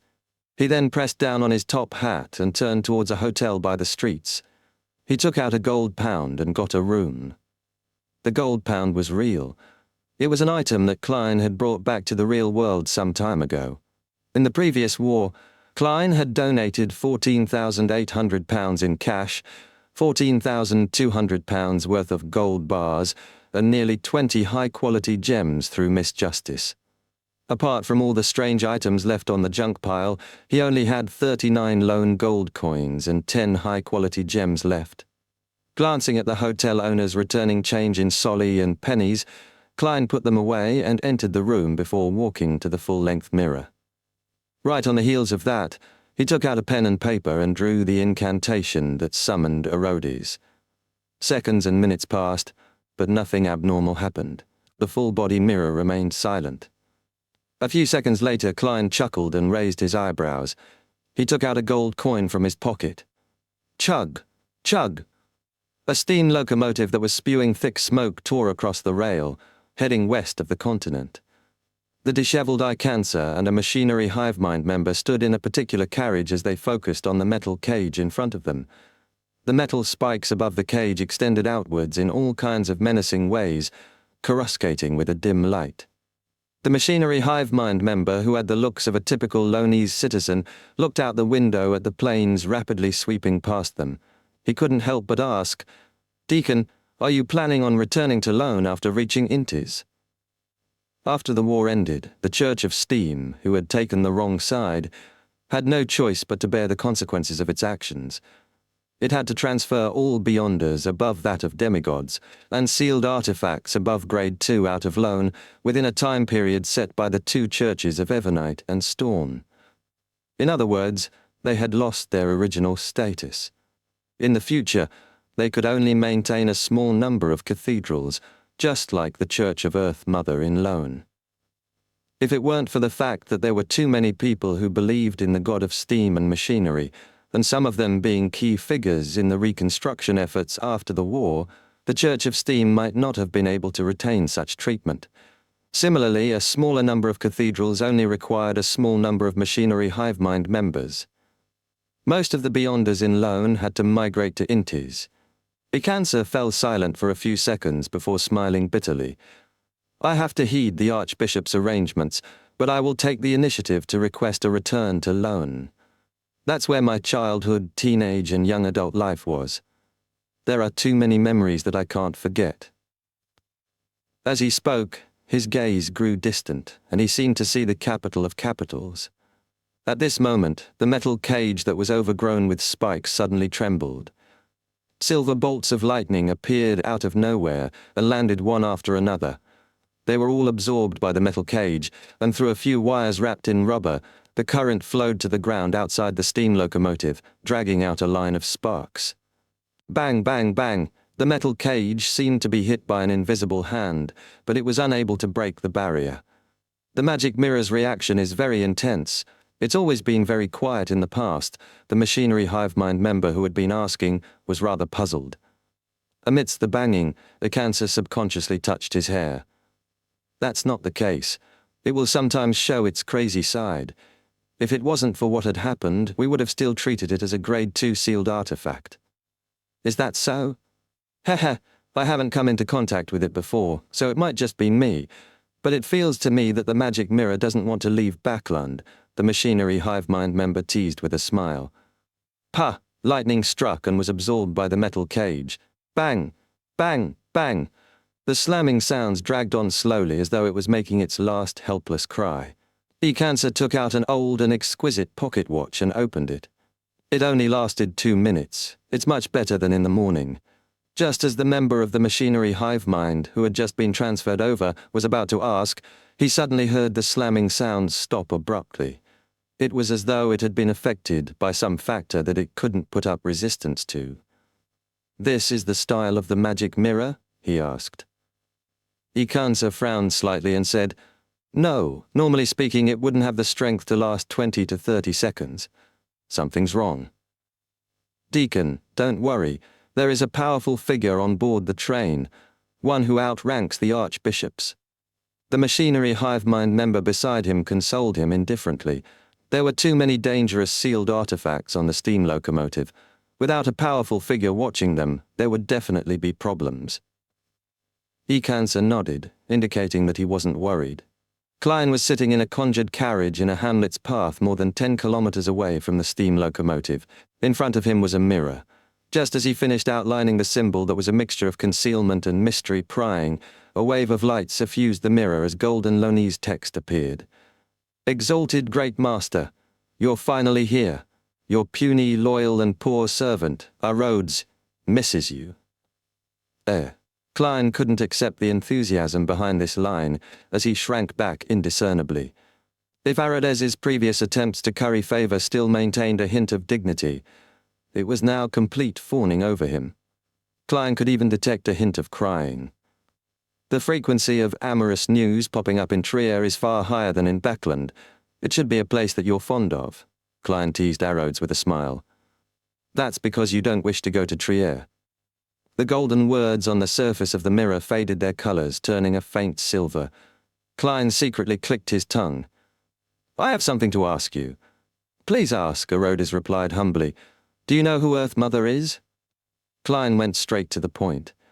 The mirror instantly turned dark as the faint silver words turned palish white. "I don't know, but during the War of Gods I heard a voice coming from deep within Tenebrous heaven. He shouted a name. That's the true name of the sanguine ancestor." This magic mirror didn't dare to directly present Lilith's name. Lilith? It's actually Lilith.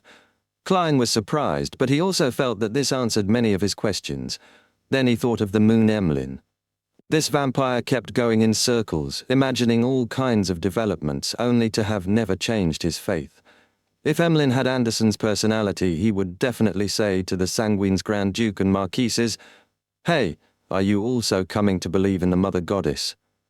As Klein imagined the funny scene, he said to Arodes, "It's your turn to ask." "Supreme Master, please continue asking. I'll ask it all at once, towards the end." The palish white words regained their faint silver luster. Klein thought for a moment before saying, "How's the situation like now? For example, the situation in Faisak?" Chapter 1274, The Stabilization of the Situation. On the surface of the mirror, silver words surfaced one by one amidst the aqueous light. "Adopt Beyonders from the Church of the God of Combat and the Faisak military who are willing to pledge their loyalty. Only the extremely pious, faithful, and those willing to be martyrs, as well as a few mid- and upper-echelon members of the Church, are to be eliminated. This is both the benevolence and compassion of the goddess, as well as the necessary measures to deal with the subsequent situation. With the apocalypse approaching, the number of Beyonder incidents will inevitably increase all across the world. To maintain the stability of the world, we have to do our best to increase our strength as quickly as possible. If we were to cull the Beyonders of the Church of the God of Combat and the Faceac military, obtaining their corresponding characteristics, that still doesn't aid us in nurturing a Beyonder of the same level within a few years. A Beyonder with rich experience, be it in their digesting of the potion or accumulated knowledge, requires a sufficient amount of time. Upon seeing this, Klein mumbled inwardly. He felt that this wasn't the usual tone of a roadies. It was more like an official document. It's showing documents of unknown origins that it peeped at. By using words like digesting, it means that both the writer and the reader have mastered the acting method. And from the tone of the document, it's from the Church of Evernite. Based on these 2 points, it's not difficult to tell that these documents are for the eyes of archbishops and high-ranking deacons. The author should be the Apostolic See from the Cathedral of Serenity. Rhodes's secret prying abilities are very impressive. Klein nodded indiscernibly as he waited for the contents in the mirror to flip the page. The silver words vanished one after another, quickly forming new sentences and paragraphs. There's no need to spread the fact that the goddess has replaced the god of combat to the ordinary nobles and citizens of Faceac. This allows them to retain their faith in the god of combat. On the one hand, it's beneficial for us and the priests, bishops, and various major cathedrals who have surrendered to us. It will stabilize the situation in Faceac in the quickest way possible. On the other hand, it also prevents the goddess from being disturbed by the unresolvable problem of faith before she completely gains control of the god of combat's authority. An update will be disseminated after a new revelation is given. Now we will only draw up the corresponding draft. Try not to incite the strong resistances of Faceac and other countries. We've lost too many Beyonders and soldiers, and we have expended a large amount of resources and items. Be it the church, the countries, or the people of different classes, we are all very weak. We need some time of peace and stability to recover. We should work with the Church of Storms, the Church of Knowledge, the Church of Earth Mother, countries like Fenepotter or Lenberg. We will force Intis and Faceac to make an unconditional surrender. We will obtain what we hope for at the negotiation table. During this process, we can use the purging of the stubborn old-fashioned faithful to exert pressure on them. When dealing with the domestic situation and the filling of the void left behind by the Church of Steam, the Church of Storms should be given enough respect. We can even make concessions on certain matters. This is the will of the goddess. Finally, from this moment forth, the number of times the crimson moon that appears in the sermons, preaching, rituals, and masses should be reduced. In official canon, the goddess's title of Lady of Crimson shall no longer be mentioned. Lady of Crimson shall no longer be mentioned. Klein's brows twitched as he felt a strong sense of confusion towards the last sentence. Soon, he thought of the sanguine ancestor, the ancient god of the Second Epoch, and the present Earth Mother, Lilith, who was once a sequence 0 of the moon pathway. She was the true Lady of Crimson. In a moment of enlightenment, he vaguely understood that this might be an exchange under the table. It was a necessary price. Yes, the goddess's attitude is very clear. That is to stabilize the situation as quickly as possible. Before she truly controls the authority of death and that of the god of combat and becomes a great old one, she undoubtedly doesn't wish for any more orthodox deities to perish. If that happened, the invisible barrier left behind by the primordial one will have no one to mend it. This will allow the outer deities to find an opportunity to bring the apocalypse forward. Also, based on Lone's present situation, if we continue the war, the anchors will waver even more. It might lead to the awakening of the primordial one in the goddess. The goddess took a huge risk having the frontline retreat all the way to Backland. She had to divert more strength to suppress the primordial one.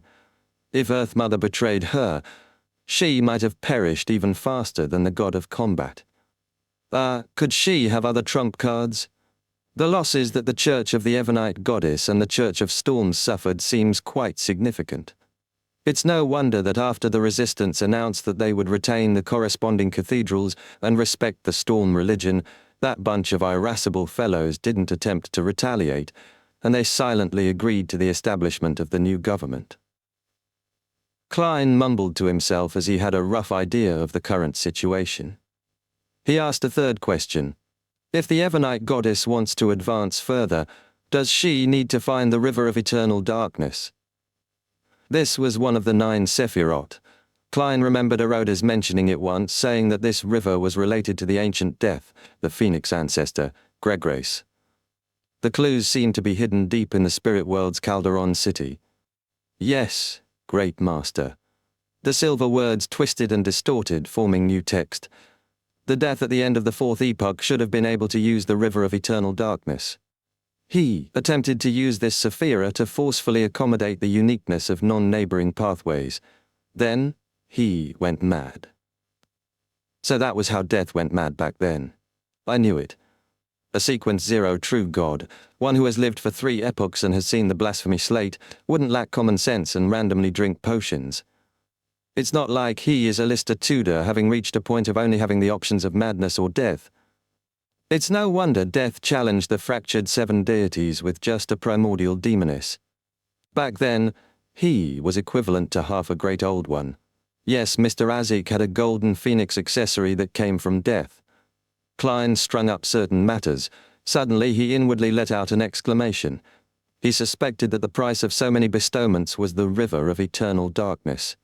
Just like how the true creator had repeatedly tolerated him so as to force him into the giant king's residence to obtain the first blasphemy slate. As the owner of Sephira Castle, he was probably the only relatively high sequence beyonder who could resist the corruption of other Sephirot. Of course, the Evernite goddess could also wait up to a decade or so. After the primordial ones will faded further, she could personally retrieve it. However, this way, Klein wasn't sure if she could complete the ritual before the apocalypse happened. He composed himself and raised the 4th question. Where can I get the potion formula for Attendant of Mysteries? Orodes made the silver words reassemble into brand new content. Zaratul, first blasphemy slate, second blasphemy slate, the card of blasphemy, the full uniqueness that has become a mythical creature. The first choice and second choice might be plotting against me.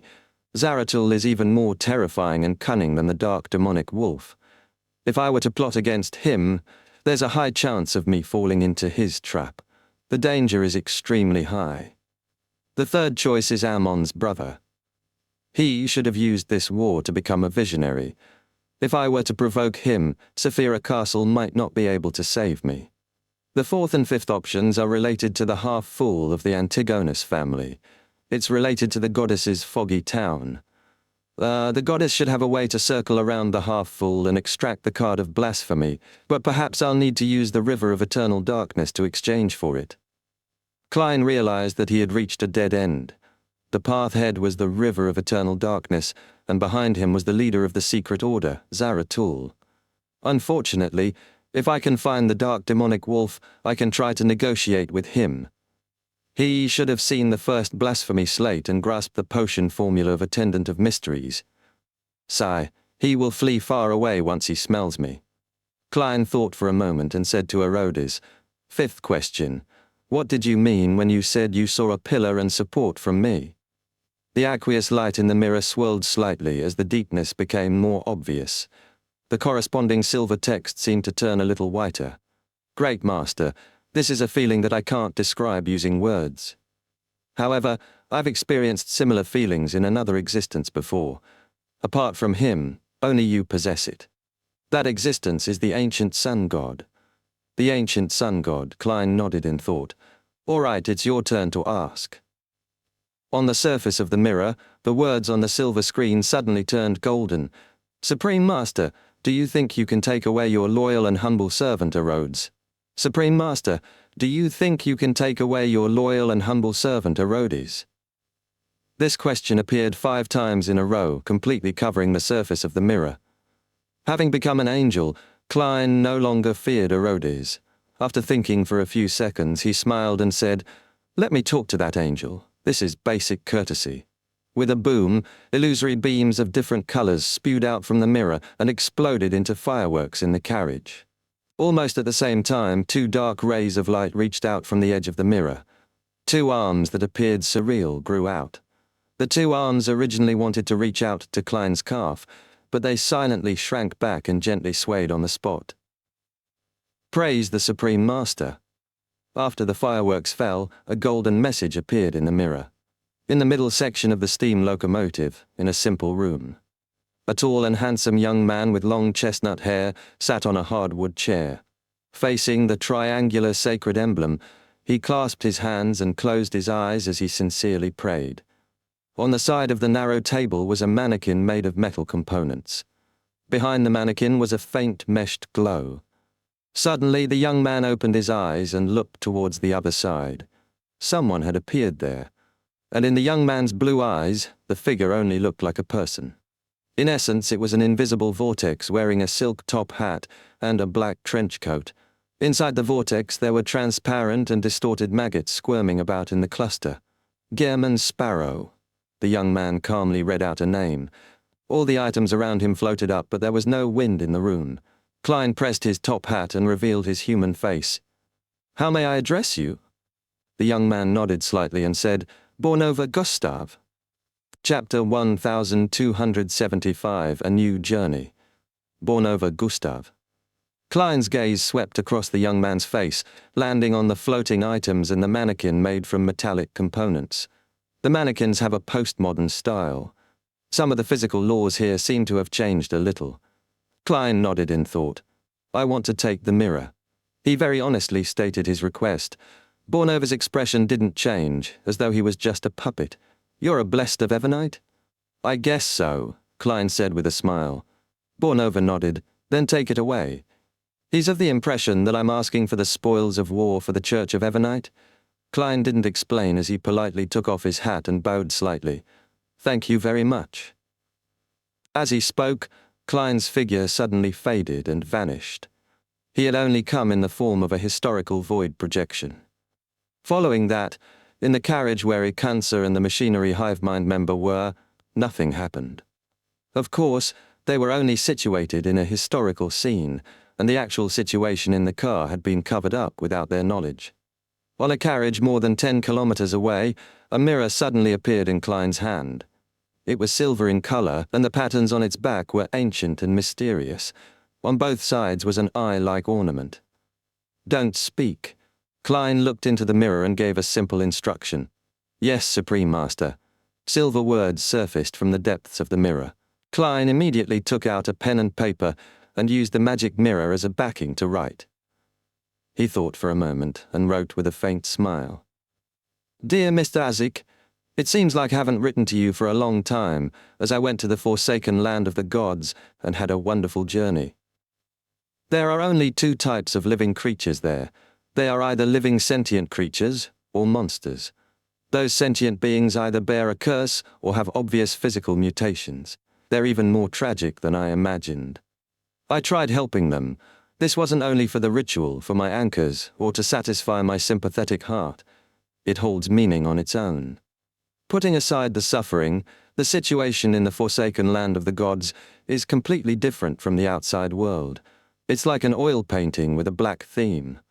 What's surprising is that artificial death can influence the undying creatures there. I was very confused back then, but today, I finally had a guess. I suspect that this is related to the River of Eternal Darkness, one of the 9 Sephirot. This reminds me of Calderon's city in the spirit world. I'm reminded of the golden phoenix accessory you mentioned before. Rumor has it that the phoenix ancestor, Death of the 4th Epoch, could use the River of Eternal Darkness to a certain extent. I wonder if you know anything about this? The war that lasted for more than a year has finally ended. The Evernite goddess clinched victory in the end, and the god of combat has perished.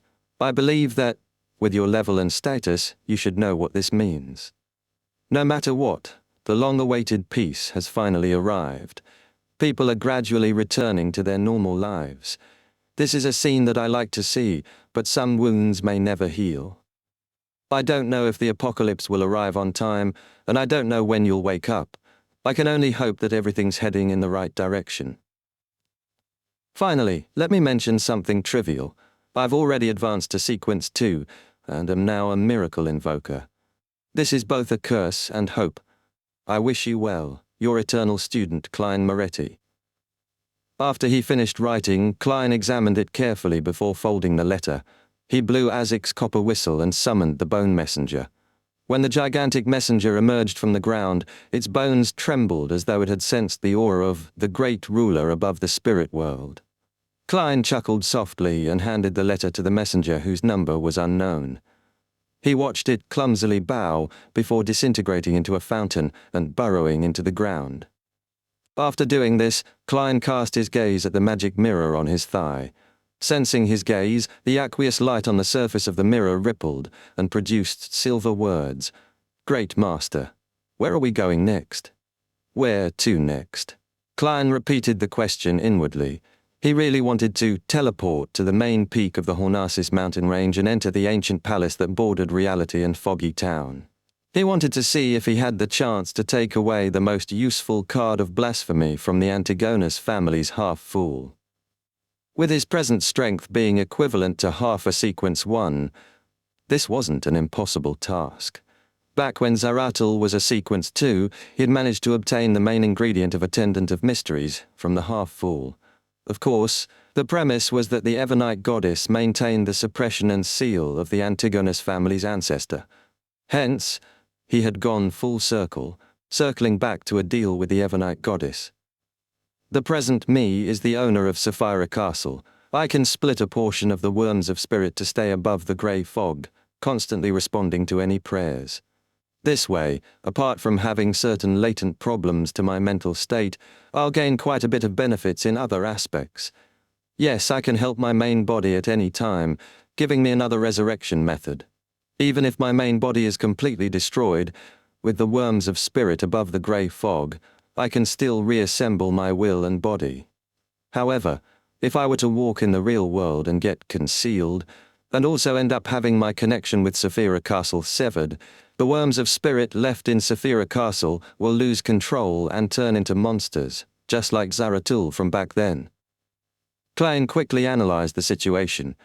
With his current strength, he felt that it was best if he didn't venture deep into Calderon City for the time being. Even if he were to search for clues regarding the River of Eternal Darkness, he would have to fulfill many wishes and obtain the true strength of a miracle invoker. With this in mind, Klein patted the mirror and said with a smile, "Next, let's go wander together. Where do you want to go?" "Trier." "No, you can go wherever you want," Herodes replied humbly. Klein smiled and jumped off the carriage, heading towards the city closest to him. After the carriage continued for several meters, it disappeared inch by inch and returned to the fog of history. At the same time, Klein's trench coat turned into a black robe. His top hat changed in shape, giving off a classic vibe. This made Klein feel like a wandering magician walking through the streets and alleys. In a rather intact house in Backland, dressed in holy white robes, the beautiful demoness of Onaging, Katerina, put down the mirror in her hand and turned her head to the young man who was rocking in a reclining chair. "The war is over. They finally decided to summon me back to headquarters.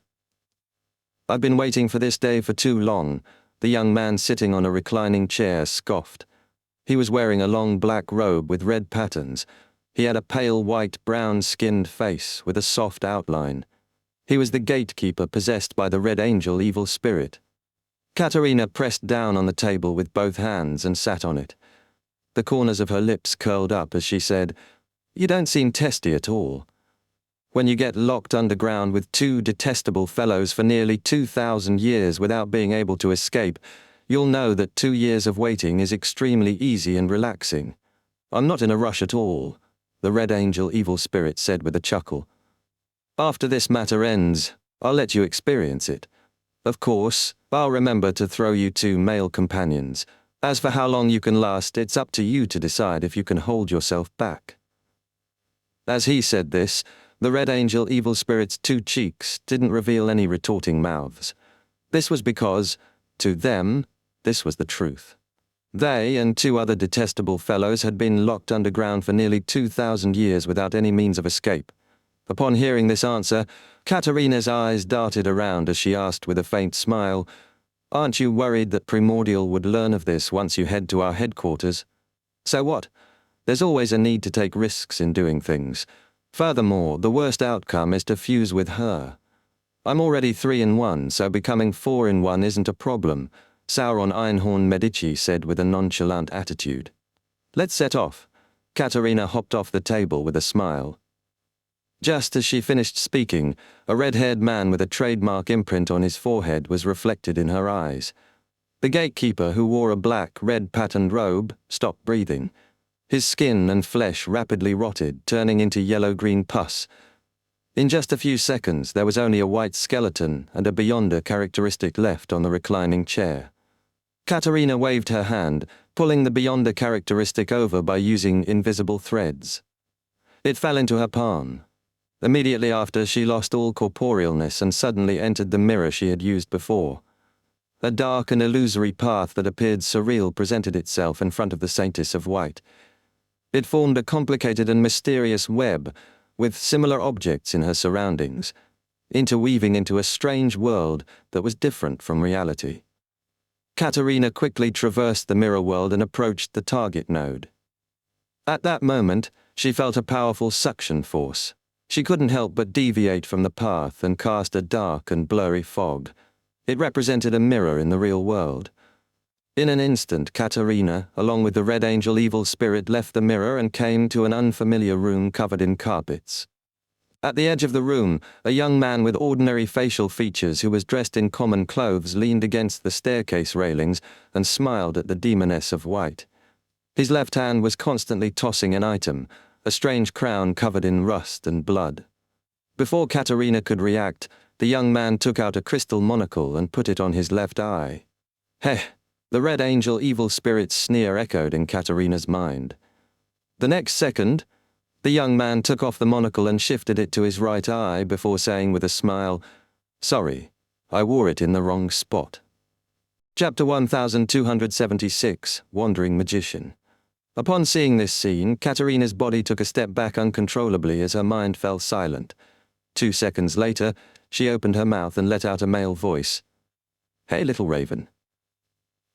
Without waiting for the young man to respond, Katerina smiled and said, "Aren't you looking down on me by bringing just a few avatars?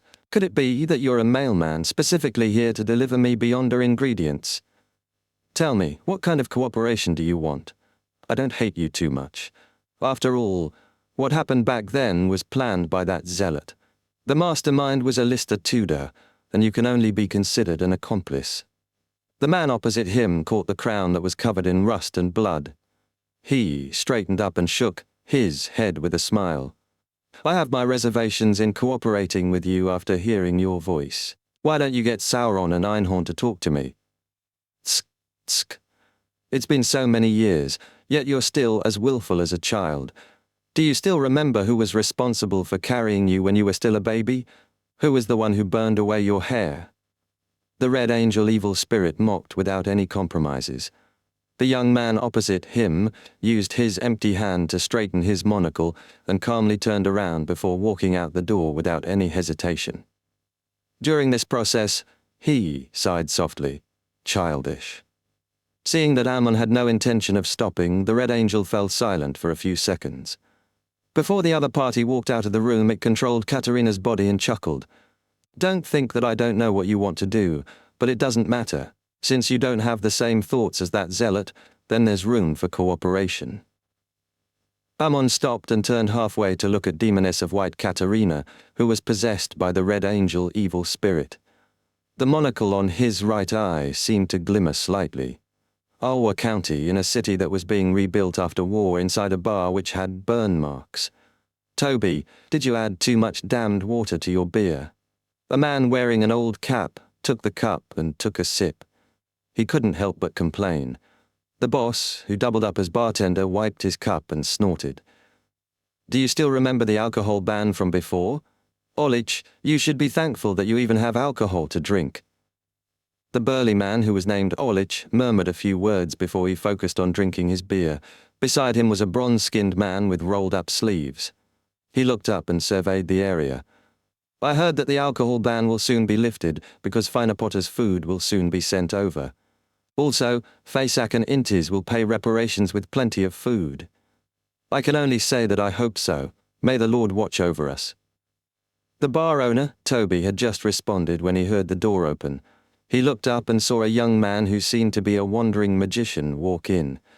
This man was wearing a long black robe and a classic top hat. He walked to the bar counter and sat on a high stool.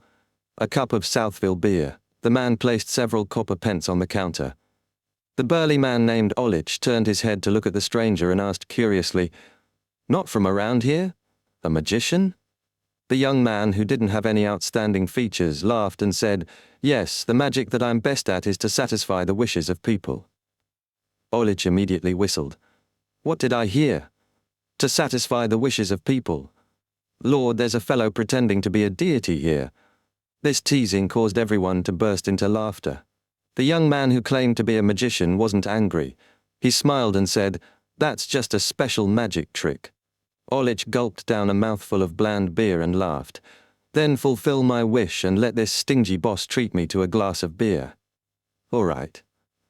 The young man in a black robe raised his right hand and tapped lightly on the table. With the glass slamming onto the counter loudly, the bar owner poured a glass of beer and pushed it in front of Olich.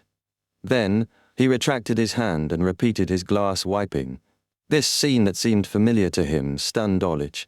He shouted blankly, "Toby, you know him?" "No." The boss, Toby, glanced at Olich like he was a fool. Olich raised the glass of beer with uncertainty and took a careful sip to see if Toby would make him pay for it. Seeing that the bar owner no longer bothered with him, the burly man turned his head in surprise and looked at the young man in a black robe and a tall hat. "How did you do it?"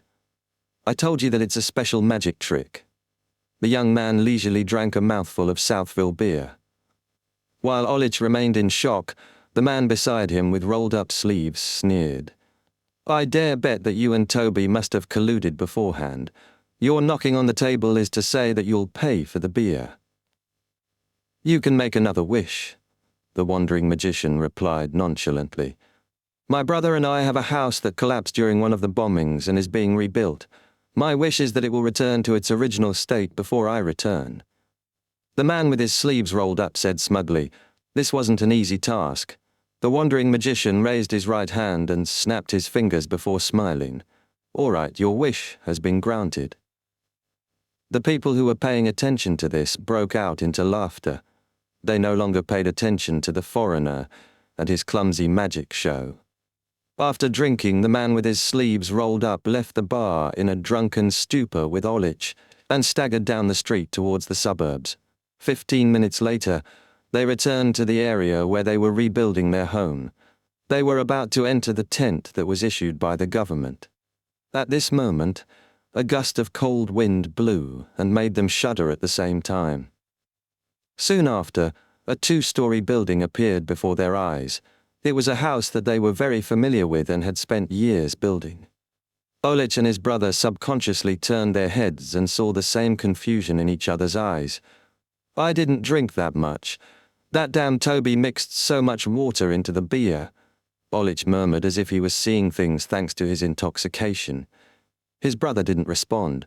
After being stunned for a few seconds, he suddenly widened his stride and rushed to the house, touching the wall and the door. "It's real. It's real." He kept muttering to himself as if he had gone crazy. Olich did the same thing. Finally, he confirmed that their house had been restored to its original state. This made him both surprised and scared. At this moment, his brother suddenly said, "My wish was granted. That magician. That magician." Before he finished his sentence, he turned around and ran towards the bar. Olich came to his senses and followed closely behind. Bang! They pushed open the bar's door and rushed in, casting their gaze at the bar counter.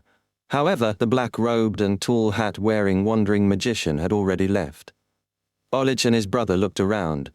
They appeared relieved, but they also felt like they had lost something. In the square of the city, the young wandering magician was squatting in front of a 10-year-old girl. "My magic is to fulfill your wish." He turned his head and glanced at the nearby Evernite cathedral. The little girl had run out from the Evernite mass, seemingly preferring the empty square. After some thought, she looked at the gentle Mr. Magician and said, "My wish is for my father, uncle, and brother to come back to life. I don't want their bereavement money." The wandering magician didn't respond as he gazed deeply at the little girl in front of him. The girl pursed her lips and forced a smile. I was just joking. Mommy said that such a wish is not something even the deities can grant. As she spoke, she lowered her head and looked at her toes. I just want Daddy to hug me again. Before she could finish speaking, she suddenly realized that there was a shadow in front of her. She quickly raised her head and looked to the side. Standing there was a lone soldier dressed in a red shirt and white pants. He didn't hold a rifle and was wearing a hearty smile on his face. He crouched down and spread open his arms like always. Daddy. The little girl pounced forward and threw herself into the warm embrace. I miss you so much. At that moment, the young magician pressed down his hat, straightened himself, and walked towards the entrance of the square. Amidst the night breeze, his long black robe swayed gently in the vast plaza. In a blink of an eye, it was Monday. In the ancient palace above the grey fog, the members of the Harrow Club appeared simultaneously and greeted Mr. Fool in unison. Klein looked around and suddenly felt emotional. The hanged man is currently a cardinal of the Church of Storms, and he's in charge of the Rawstead Archipelago Diocese. Although Justice has temporarily lost contact with the psychology alchemists, she has the right to become one of their counselors. The sun is an elder of the 6-member council in the City of Silver, and the moon is a sanguine earl. The star is a high-ranking deacon of the Church of Evernight's Nighthawks. The hermit is a hidden queen at sea, one of the 10 pillars of the Moses ascetic order. Apart from the magician and judgment, the other members of the Tarot Club are all demigods. They are the upper echelons of different factions in the mysterious world. And with the support of the Abraham family, the magician has a high chance of advancing to Sequence 4 Secret Sorcerer within the year. In other words, Judgment is the one who has the hardest time improving her strength. She is only one of the mid to upper echelons in MI9, so it's extremely difficult for her to become a demigod. Klein, who was shrouded in greyish-white fog, quickly retracted his gaze and laughed self-deprecatingly in his heart. It's finally like a high-end secret organization. However, it always gave me the feeling that this is some conference between the various factions. He then nodded at the Tarot Club members and said, "Let's begin." Chapter 1277, A Qualitative Change. Upon hearing Mr. Fool's words, Alger's heart skipped a beat. He suddenly felt the feeling he had when praying to the Lord of Storms on Passu Island. When he greeted the Fool, he didn't notice any changes in him. Everything seemed to be the same as before, but at that moment he believed that Mr. Fool was different from before. This was something at the spiritual level, one that Alger wasn't able to describe accurately with words. He only felt that the body that was enveloped by the greyish-white fog contained a terror that was tens of thousands of times more terrifying than before. A simple sentence or simple action could suppress a person's natural order.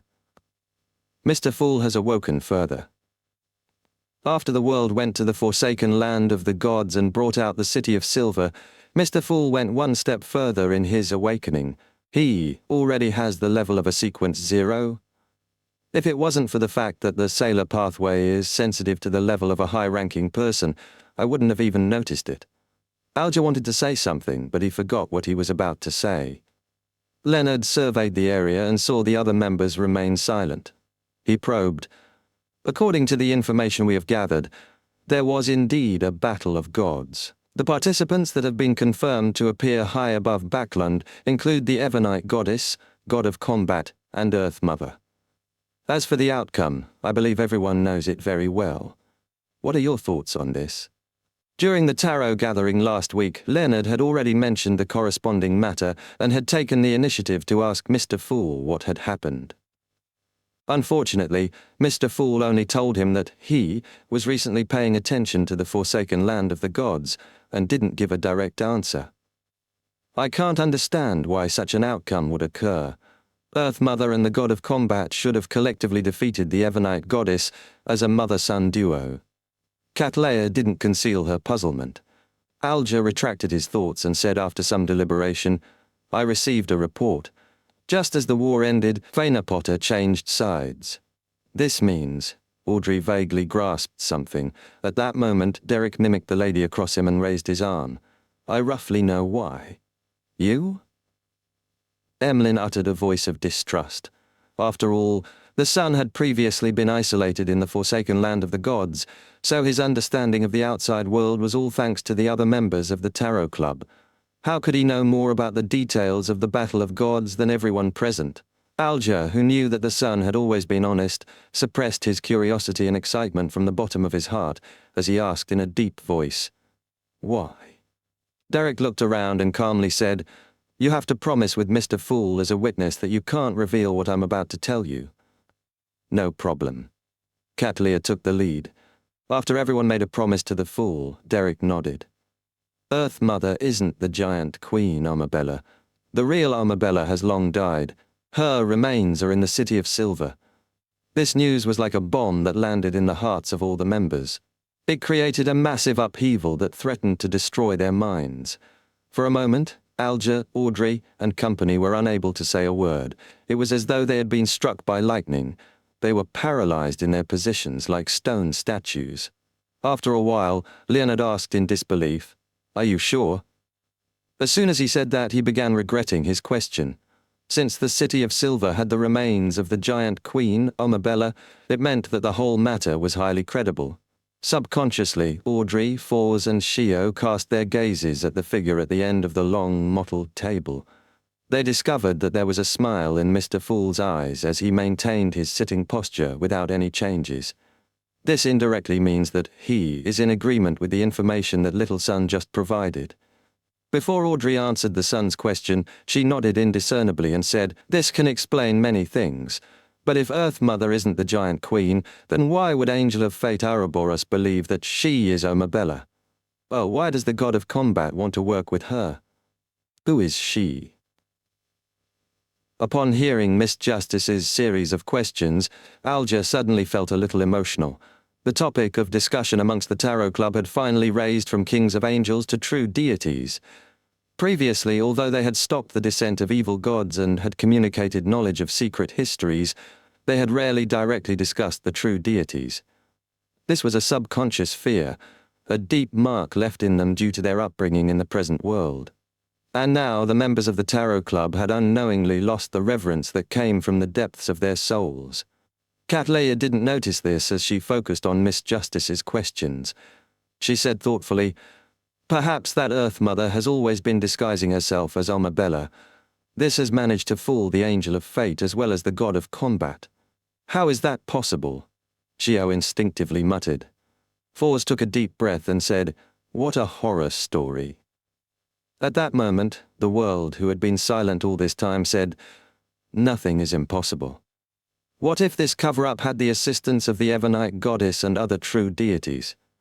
A conspiracy that lasted for 2,000 to 3,000 years. Alger's eyes froze as he instinctively shrank back.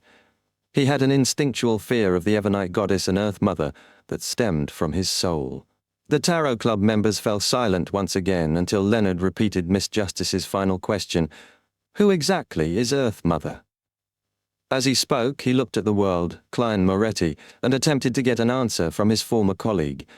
At this moment, they heard a long-awaited knock. It was Mr. Fool knocking on the table.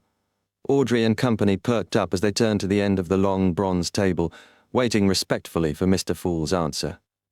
The Fool Klein chuckled and said, "I can give you some hints." He looked around and continued, "Why does the Church of Earth Mother like to turn the sanguine into believers? The Earth and Moon are two neighboring pathways. Legend has it that during the Second Epoch, the ancient god Lilith, who represented the Moon, died because of the giant king's betrayal. She occasionally responds to the sanguine's prayers as though she hasn't completely perished." After the 4 prompts, all the Tarot Club members, including the Moon Emlyn, thought of an answer. Earth Mother's true identity is sanguine ancestor Lilith. Emlyn's eyes widened as he instinctively sat up straight. His mind was a mess as all sorts of ideas ran through it.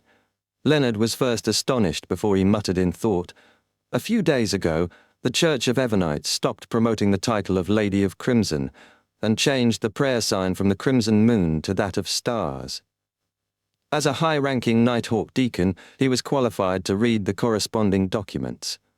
The Ebonite goddess used the authority of the Moon domain as a bargaining chip. Cattleya said the conclusion that lingered in everyone's hearts. At this moment, they no longer had any doubts about the true identity of Earth Mother. "Thank you for your hints." Audrey immediately bowed to Mr. Fool. After the others expressed their gratitude, they looked at the moon Emlyn, who was still looking stupefied. "Mother Goddess is the ancestor. The ancestor is Mother Goddess. So I've never changed my faith. It's no wonder I still continue going to the Harvest Church even without Father's corresponding psychological cues. That's because my intuition told me that the Mother Goddess is the ancestor. Therefore the ancestor has favored me and made me the savior of the sanguine." Thoughts flashed through Emlyn's mind as he found a reasonable explanation for the guilt he had previously felt. He began to believe that he was the most devoted sanguine. Glancing at the Earl, Fours smiled with interest. "Mr. Moon, perhaps you might become the Archbishop of the Church of Earth Mother after some time. No, it should be the sole sanguine representative of the Church of the Earth Mother." This writer immediately came up with a nickname. "Why?" Emlyn asked in puzzlement. He believed that the ancestor would allow the sanguine to maintain their former state and not merge with the Church of Earth Mother directly. Leonard smiled and said, "Since the Evernite goddess doesn't have the title of Lady of Crimson, Earth Mother will soon have a similar honorific name. It's impossible to fool the other churches."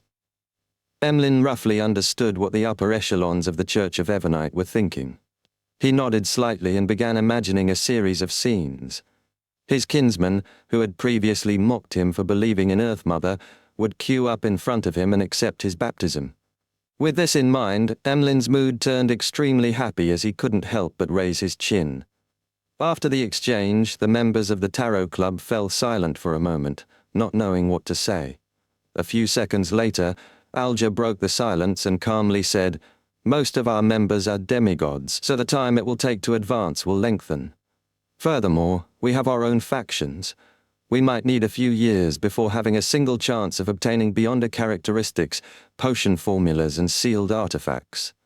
The focus of the gathering now might switch to exchanging information and engaging in secret cooperation." Audrey, Cattleya, Leonard and company nodded in agreement. At this moment, the Fool Klein surveyed the area and chuckled. "With the matter regarding the Forsaken Land of the Gods over, my condition has recovered quite a bit. You can exchange items of higher levels from me." He pretended to be calm as he revealed the truth that he was recovering. This was an answer that every member of the Tarot Club had long guessed. Just as Audrey and company were guessing which level Mr. Fool had awakened to, Klein smiled and added, "Those items of higher levels include the Sea God's identity, level and strength." Chapter 1278, Reminder. Sea God's identity, level and strength. Hearing Mr. Fool's example, Alger's mind went blank for nearly 2 seconds. This was something that he had never dreamed of. From his point of view, by obtaining the authority of Sea God through Gehrman Sparrow and replacing Calvatua, Mr. Fool had obtained a stable and large number of believers. This was a crucial step for his recovery. Therefore, this secret existence definitely wouldn't give up on the corresponding identity. To his surprise, at that moment, he actually heard Mr. Fool inform everyone that the Sea God's identity, level and strength could be exchanged. After further recovery, Mr. Fool no longer needs the identity of an entity at the level of Sea God as well as the corresponding believers. This is the performance of a great existence. Something that isn't qualified is only used temporarily, never monopolized. Alger first sighed inwardly before feeling excited. He felt that Mr. Fool's words were directed at him. In the Church of Storms, he had relied on external forces to become a Sequence 4 demigod. Although he barely managed to rise up to the brass, it was almost impossible for him to advance any further. As for the theft of the Book of Calamity, he couldn't see any hopes of doing so at the moment. Therefore, Alger could only temporarily suppress his ambition and patiently wait for the opportunity to arrive. Now the opportunity was here, and it came fast. Alger was currently a cardinal of the Church of the Lord of Storms in charge of the Rorstead archipelago. Once he secretly became Sea God and controlled the authority of those waters, he would become the king of the Rorstead archipelago, a true king. With this in mind, Alger nearly couldn't contain himself. It took him a great deal of difficulty to calm himself down. Although Audrey, Derek and company couldn't hide their shock that the Tarot Club was beginning to trade the identity, level, and strength of a deity, even if it was only a false god, they didn't have any intentions of switching to the Storm pathway. Compared to Alger, they weren't that excited. They quickly controlled themselves and cast their gazes at Mr. Hanged Man. Alger took a deep breath and humbly said to the end of the long bronze table, "Honorable Mr. Fool, what price is needed to exchange for these items?" The Fool Klein was waiting for the Hanged Man's question and said with a smile, "The missions I shall give you, as well as frequent praying and the sincere making of wishes." What he wanted to emphasize were the words towards the end of the sentence, but he believed that the members of the Tarot Club wouldn't be able to tell. As for how he could complete the corresponding wishes, he currently had two methods. First, he used the other Beyonder powers he possessed to achieve the corresponding effects. For example, he could summon historical scenes and repeat the segment of gifting beer to fulfill the wish of the bar owner treating the patron. Second, he could directly grant a relatively low-level wish with his accumulated power of wishes and create a true miracle. For example, using a snap to cause the collapsed house to instantly return to its original state, succeeding in rebuilding it in the full spirit of the wish. In addition, Klein could use Saphira Castle's level and powers above the grey fog that was equivalent to a king of angels who had yet to accommodate a uniqueness. In other words, when he responded to prayers, he could use the core powers of a Sequence 1, which was also the core power of the Attendant of Mysteries. After this period of experimentation, Klein had a rough idea of the two effects. The first was to create a nascent divine kingdom, and the second was grafting. The term grafting was coined by Klein himself. After all, he wasn't a real Attendant of Mysteries, nor did he obtain the corresponding mysticism knowledge. This ability could allow an object that couldn't be directly connected under normal circumstances to achieve an inconceivable effect by grafting.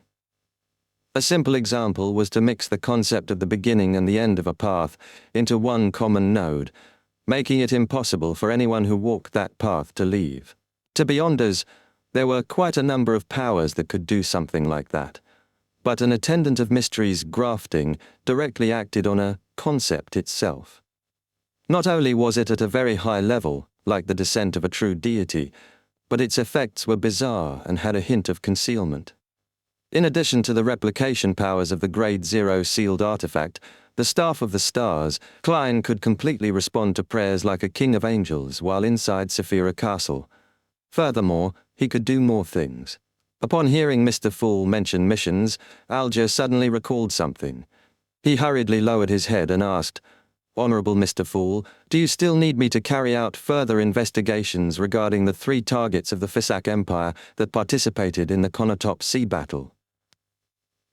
He had previously obtained information regarding the 3 suspected owners of Creeping Hunger, but he hadn't found anything abnormal. The Fool Klein nodded slightly and said, "There's no need for that anymore."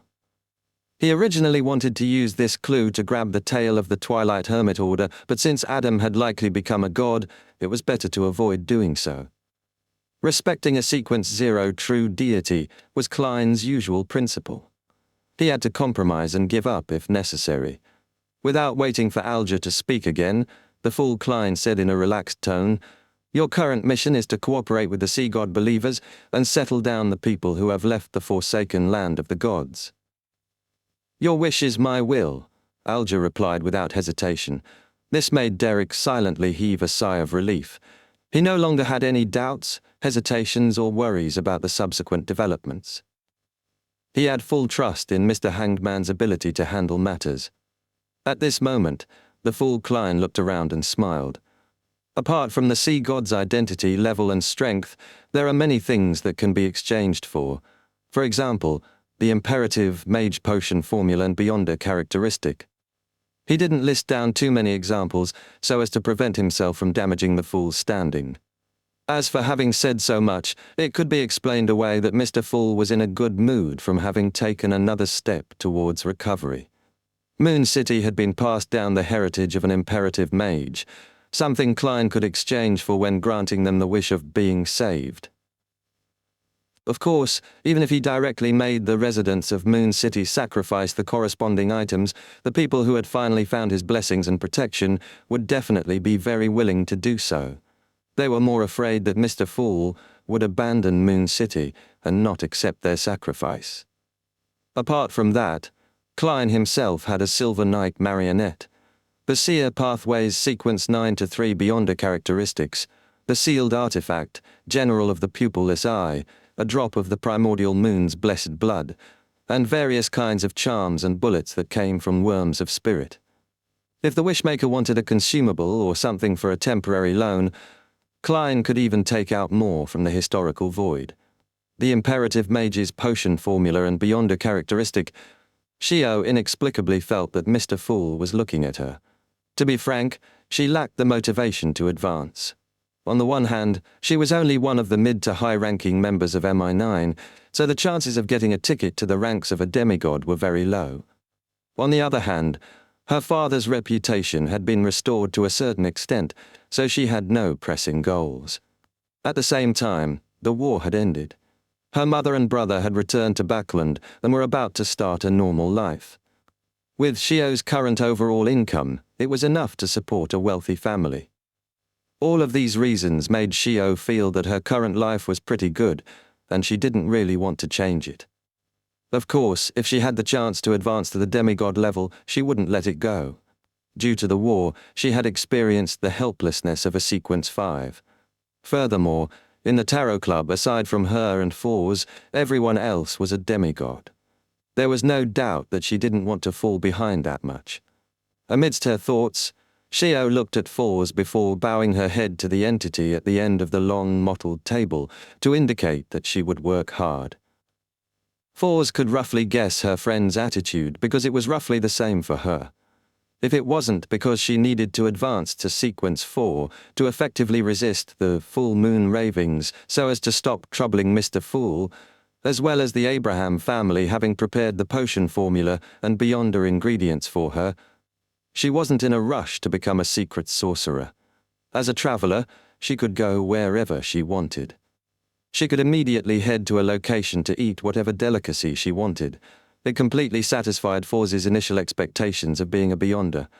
Of course, she had another motivating factor to improve herself. After becoming a demigod, she could further help her teacher and family. Seeing the fog-covered Mr. Fool leaning back into his chair, Audrey didn't say another word. After some hesitation, she opened her mouth and said, "Ladies and gentlemen, I have a question. If there's a matter, and you're aware that its outcome has nothing to do with you at all, with it solely being the result of the feelings and gambling of certain existences, what will you do?" Just as she said that, Alja laughed. "Everyone is destined to die. It's inevitable no matter how hard you try to change that. Then does that mean one's life is meaningless?" He seemed to have long since thought of this problem before adding, "Since you can't change the outcome of the matter at the moment, then try your best to improve yourself, obtain more power, and wield more authority until one day you can participate in the gambling. If you die during this process, it's better than not doing anything." That's the most sincere words Mr. Hanged Man has ever said. It seems to come from his heart. The insignificant can also become great. Audrey was touched and nodded indiscernibly. At this moment, the World Gairman Sparrow looked around and spoke. "Everyone, I have something to remind you of." When the Tarot Club members looked over at the same time, Klein controlled the world and said in a deep voice, "The apocalypse will arrive in about a decade. There's a possibility for everyone to be destroyed, including the deities." Chapter 1, 1279, Sense of Urgency. Apocalypse. Although Audrey had long learned about the prophecy of the apocalypse from the Church of Knowledge and Wisdom demigod, she never found it corporeal enough, feeling that it was meant to deceive the people. Even though she had already slightly experienced a war where the individual was puny, she didn't believe that the world was just about a decade away from the apocalypse. There were no signs of this at all. However, the person who had given the apocalyptic prophecy was Mr. Fool's blessed, Mr. World, who had always been trustworthy and daring to strike at angels. Furthermore, his tone was firm, as though he had already seen what was about to happen a decade later. This made Audrey choose to instinctively believe him. Her heart sank as she felt nervous and flustered. Apart from that, she also felt her confusion fade significantly. There was still another decade before the end of the world. Even those who were drowning would struggle a little, much less a perfectly fine Sequence 4 demigod. Apocalypse. As a cardinal of the Church of Storms, Alger had recently seen many apocalyptic prophecies, but those unverifiable matters couldn't compare to the world Gehrman Sparrow's abnormally serious warning. The impact brought by the two sources wasn't on the same level. At the same time, he acutely noticed a detail. The world said that even deities would be destroyed. Alger's first reaction was that Gehrman Sparrow was being disrespectful to Mr. Fool, as Mr. Fool was also a deity. However, he quickly rejected this idea.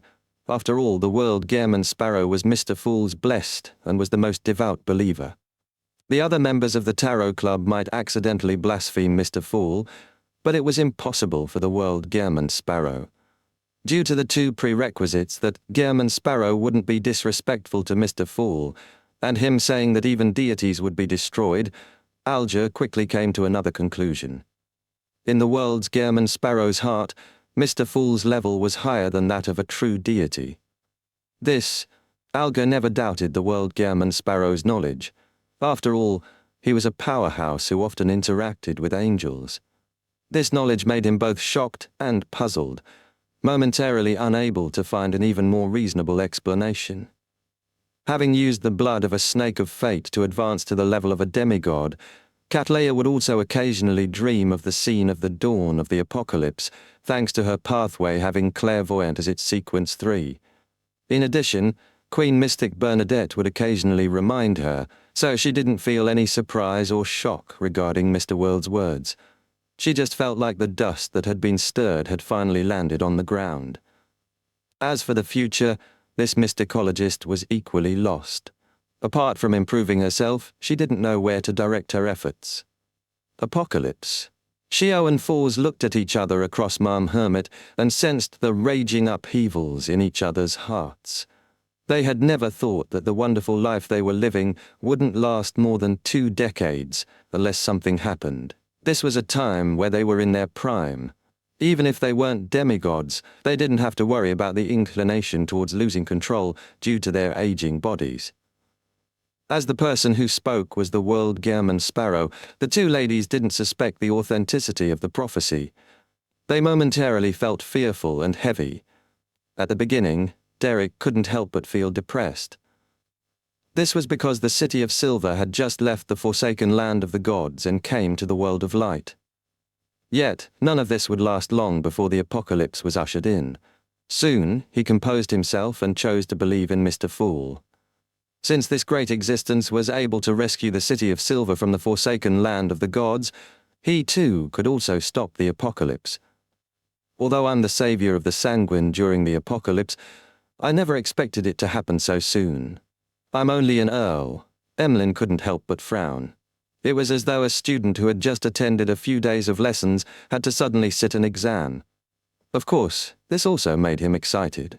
After all, it wouldn't be long before he would fulfill his mission and display his greatness in front of his fellow kinsmen. Leonard had heard of the doomsday prophecy from Old Man Palles Zoroast. Although he didn't know the reason behind such a development, he had long been mentally prepared.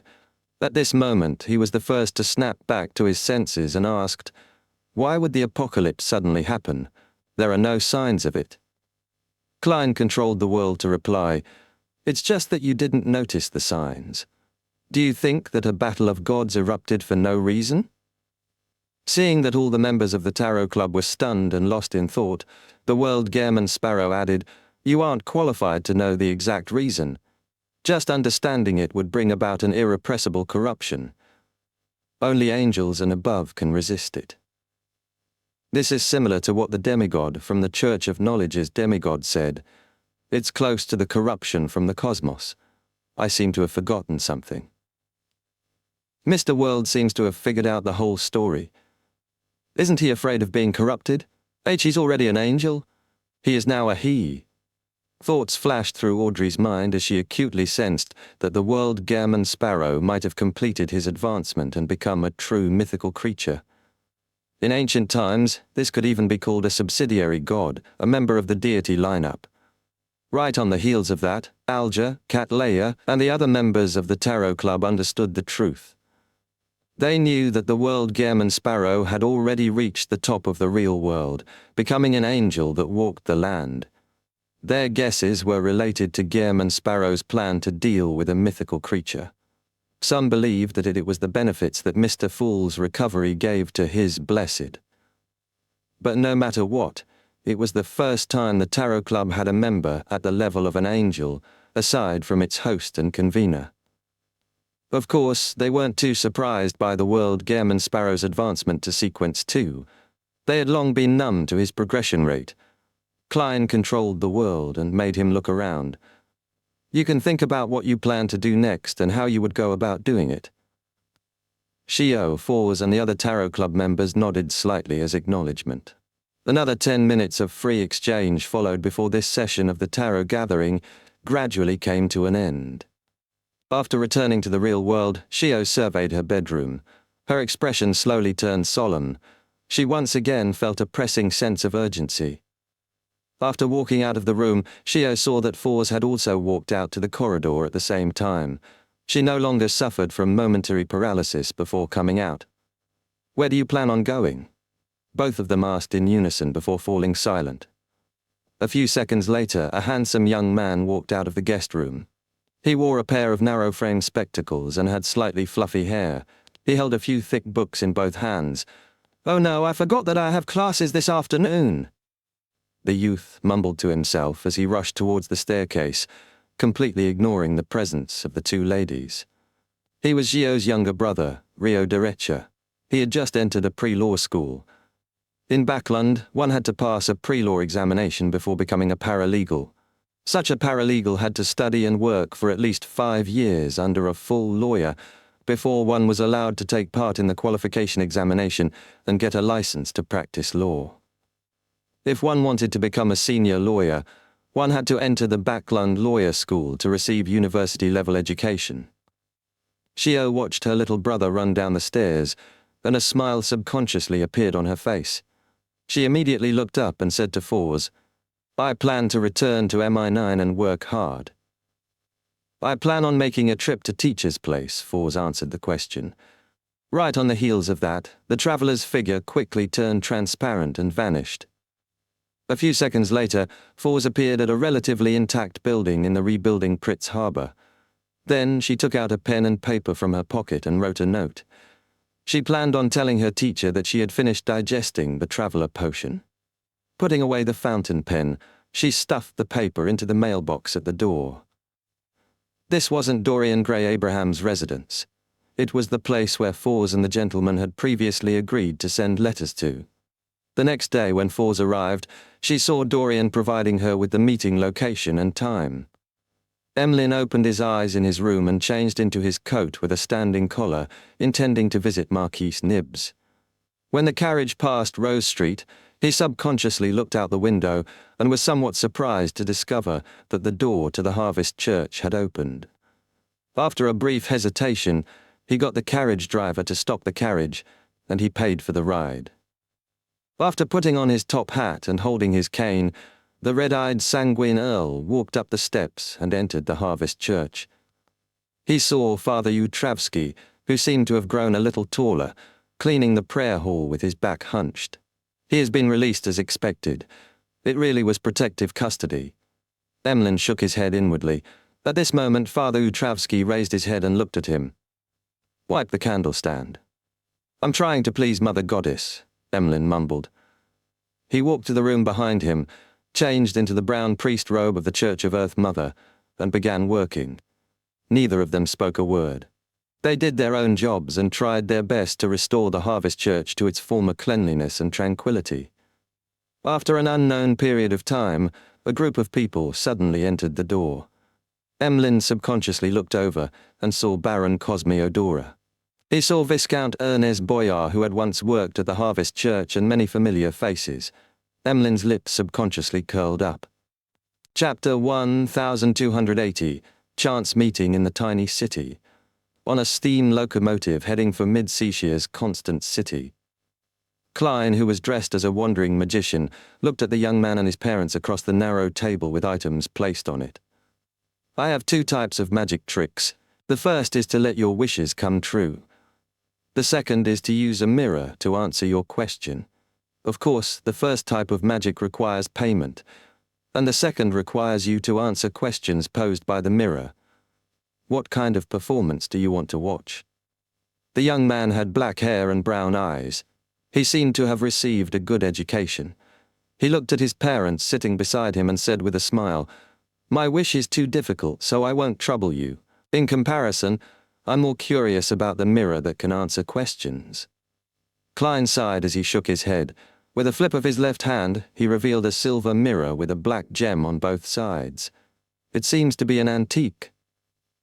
The young man opposite him commented with piqued interest before saying, "My question is, what is the purpose of my visit to Constant City?"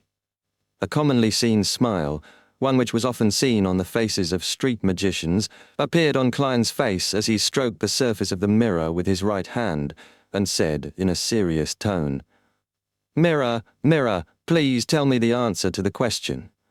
After repeating it 3 times, he released his right hand and showed the surface of the mirror to the 3 passengers. There were a few silver words on it. "To get married." Amazing. The young man and his parents looked at each other in disbelief. After boarding the train, they had never mentioned anything related to the wedding, nor did they reveal anything that people could use to make the connection. This was the first time they had seen a magic trick that didn't rely on props or a fake audience. "All right, it's time for the mirror to ask." Klein smiled as he covered the surface of the mirror with his right hand. "All right," the young man replied, feeling intrigued. "Next, let's see what question the magic mirror will raise." Klein released his right hand in an exaggerated manner as though he was performing a formal magic trick. The silver words on the surface of the mirror had already changed, extending into a complete sentence. "You would prefer your bride to be a woman in her 40s or above, right?" The young man's expression froze for a moment before turning pale and then completely red. "How is that possible?" He immediately rebutted. He couldn't help but turn his head to look at his parents and grumble, "What kind of strange question is that?" "It's just kidding." Klein smiled apologetically as he hurriedly pressed his right hand onto the surface of the mirror, as though he didn't know that would happen. Then he released his right hand. Indeed, the words on the mirror changed again. "How old are you?" 25 years old. The young man replied carefully, afraid that he would fall into a trap. He felt the gazes of his parents and the surrounding passengers on him change. "All right, that's the end of the magic performance." Klein smiled as he put away the mirror. "You can try another magic trick." Just as he finished speaking, the steam locomotive whistled. This was the sign that it was about to enter the station. "Sorry, that's my call." Klein took out his golden pocket watch and checked the time. He carried his luggage and left the steam locomotive along with a group of passengers. He arrived at the station platform that had yet to be lit up with the gas lamps. This was Mid-Seashire's Beltane city, a city that had both prospered and declined due to the coal mines. To Klein, the greatest significance of this place was that it was a strategic node in the previous World War. Faisak had taken 3 routes in its invasion. One attacked the border along the Amanta mountain range to break through the land defenses. Another involved setting off from Sonia Island, attacking the coastal harbors and attempting a landing. The third was to follow the main railway as they marched towards Backland for the invasion. Among them, due to the existence of the Church of Storms and the combined might of the ironclad warships and high-level arbiters, the naval forces of Faisak and Fainapotter failed to obtain the results they expected. They even failed to obtain naval superiority. And on the battlefields on the Amantha mountain range, the headquarters of the Church of Evernite blocked one wave after another. It didn't fall throughout the war, thus preventing Winter County and Eastchester County from going through the fiery crucible of war. Of the 3 routes, the only successful one was the Mid-Seashire troops. They did a joint naval land operation and conquered Lone's second biggest city, Constant City, the capital of Mid-Seatia. Then, they made their way southeast, rendezvousing with the Intis troops in the greater area of Backland. Klein acted as a wandering magician. On the one hand, he had to accumulate wishes, display miracles, digest the potion, and increase his strength. On the other hand, he was planning on taking the path of the war, using his eyes, ears, and his soul to truly see the damage brought about by war. After knowing the secrets of the cosmos and the underground, he could understand the Evernite goddess's plan and accept it to a certain extent. However, this didn't mean that he was indifferent to the sacrifices. At the same time, he confirmed one thing: even if he didn't stop George III from becoming the Black Emperor, the World War would have still erupted. However, Lern would have had the upper hand. The Evernite goddess and her allies would face the god of combat head-on, forcing him to seek help from Earth Mother. When that happened, the number of battles between the gods, the intensity and scale would far surpass what had transpired. Due to this reason, Klein followed Faysak's invasion path and wandered forward. After leaving the station that still had traces of gunpowder, he carried the worn suitcase with a set of clothes and made his way towards the area where hotels were located. At night, he would stroll along the streets and alleys of the city and perform wishing magic for everyone. After taking a few steps forward, Klein's spiritual perception stirred as he cast his gaze to the end of the street. There was a black-haired woman wearing a simple linen robe and a tree bark belt with no socks or shoes. Ariana, the leader of the Church of Evernite Ascetics, the grounded angel. Ariana! Why would she be here in Beltane? Shouldn't she have returned to the Evernite cloister at the Cathedral of Serenity, or be sent to the Faysak capital, St. Milam, to preside over the handing over of the god of combat's estate? It isn't a simple matter if a grounded angel were to suddenly appear in such a small city. Klein was puzzled as he frowned slightly. He hesitated for a moment before deciding to ask. This wasn't because he was a busybody. If anything happened while they were in the same city, no one could escape. However, at this moment, Ariana had already vanished from the crowd. As a servant of concealment, Klein couldn't track her down even if he wanted to. Similarly, when it came to the matter of concealment, Orodes was helpless. Klein slowly took a deep breath and turned to enter the hotel in thought. He got a room and stowed his luggage away. Then he maintained his attire as a wandering magician and brought Orodes along with him. Following his spiritual intuition as a seer, he walked all the way to the municipal square of Beltane City. Erected near the municipal hall was a notice board that had many notices pasted over it. Klein saw that several people surrounded it. There seemed to be a brand new notice, so he approached them and stood in the periphery of the crowd, looking at the wooden signboard. In the middle of the signboard, a slightly yellowed piece of paper covered over the other notices.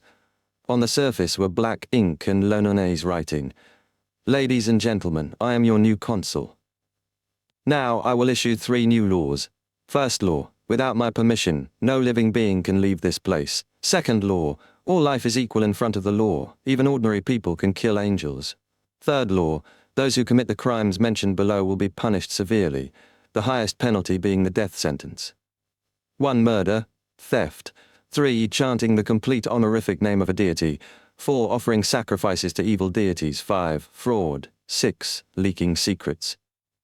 An announcement like this, Klein pricked up his brows when he saw this. Without using his spiritual intuition, he could sense that there was something wrong with the content. He instinctively tried to make his spirit body return to Saphira Castle. But an invisible force blocked his departure, making it impossible for him to make contact with the greyish-white fog. This, Klein narrowed his eyes as he took a few steps back to distance himself from the crowd. From his point of view, an abnormality of this level had reached a near-deity level. He had previously been in situations of not being able to return to Saphira Castle, but the reason was that he didn't have the time to take 4 steps counterclockwise, recite the incantations, or he had been obstructed and interfered by himself. There was only one instance when he failed to leave the real world due to external forces.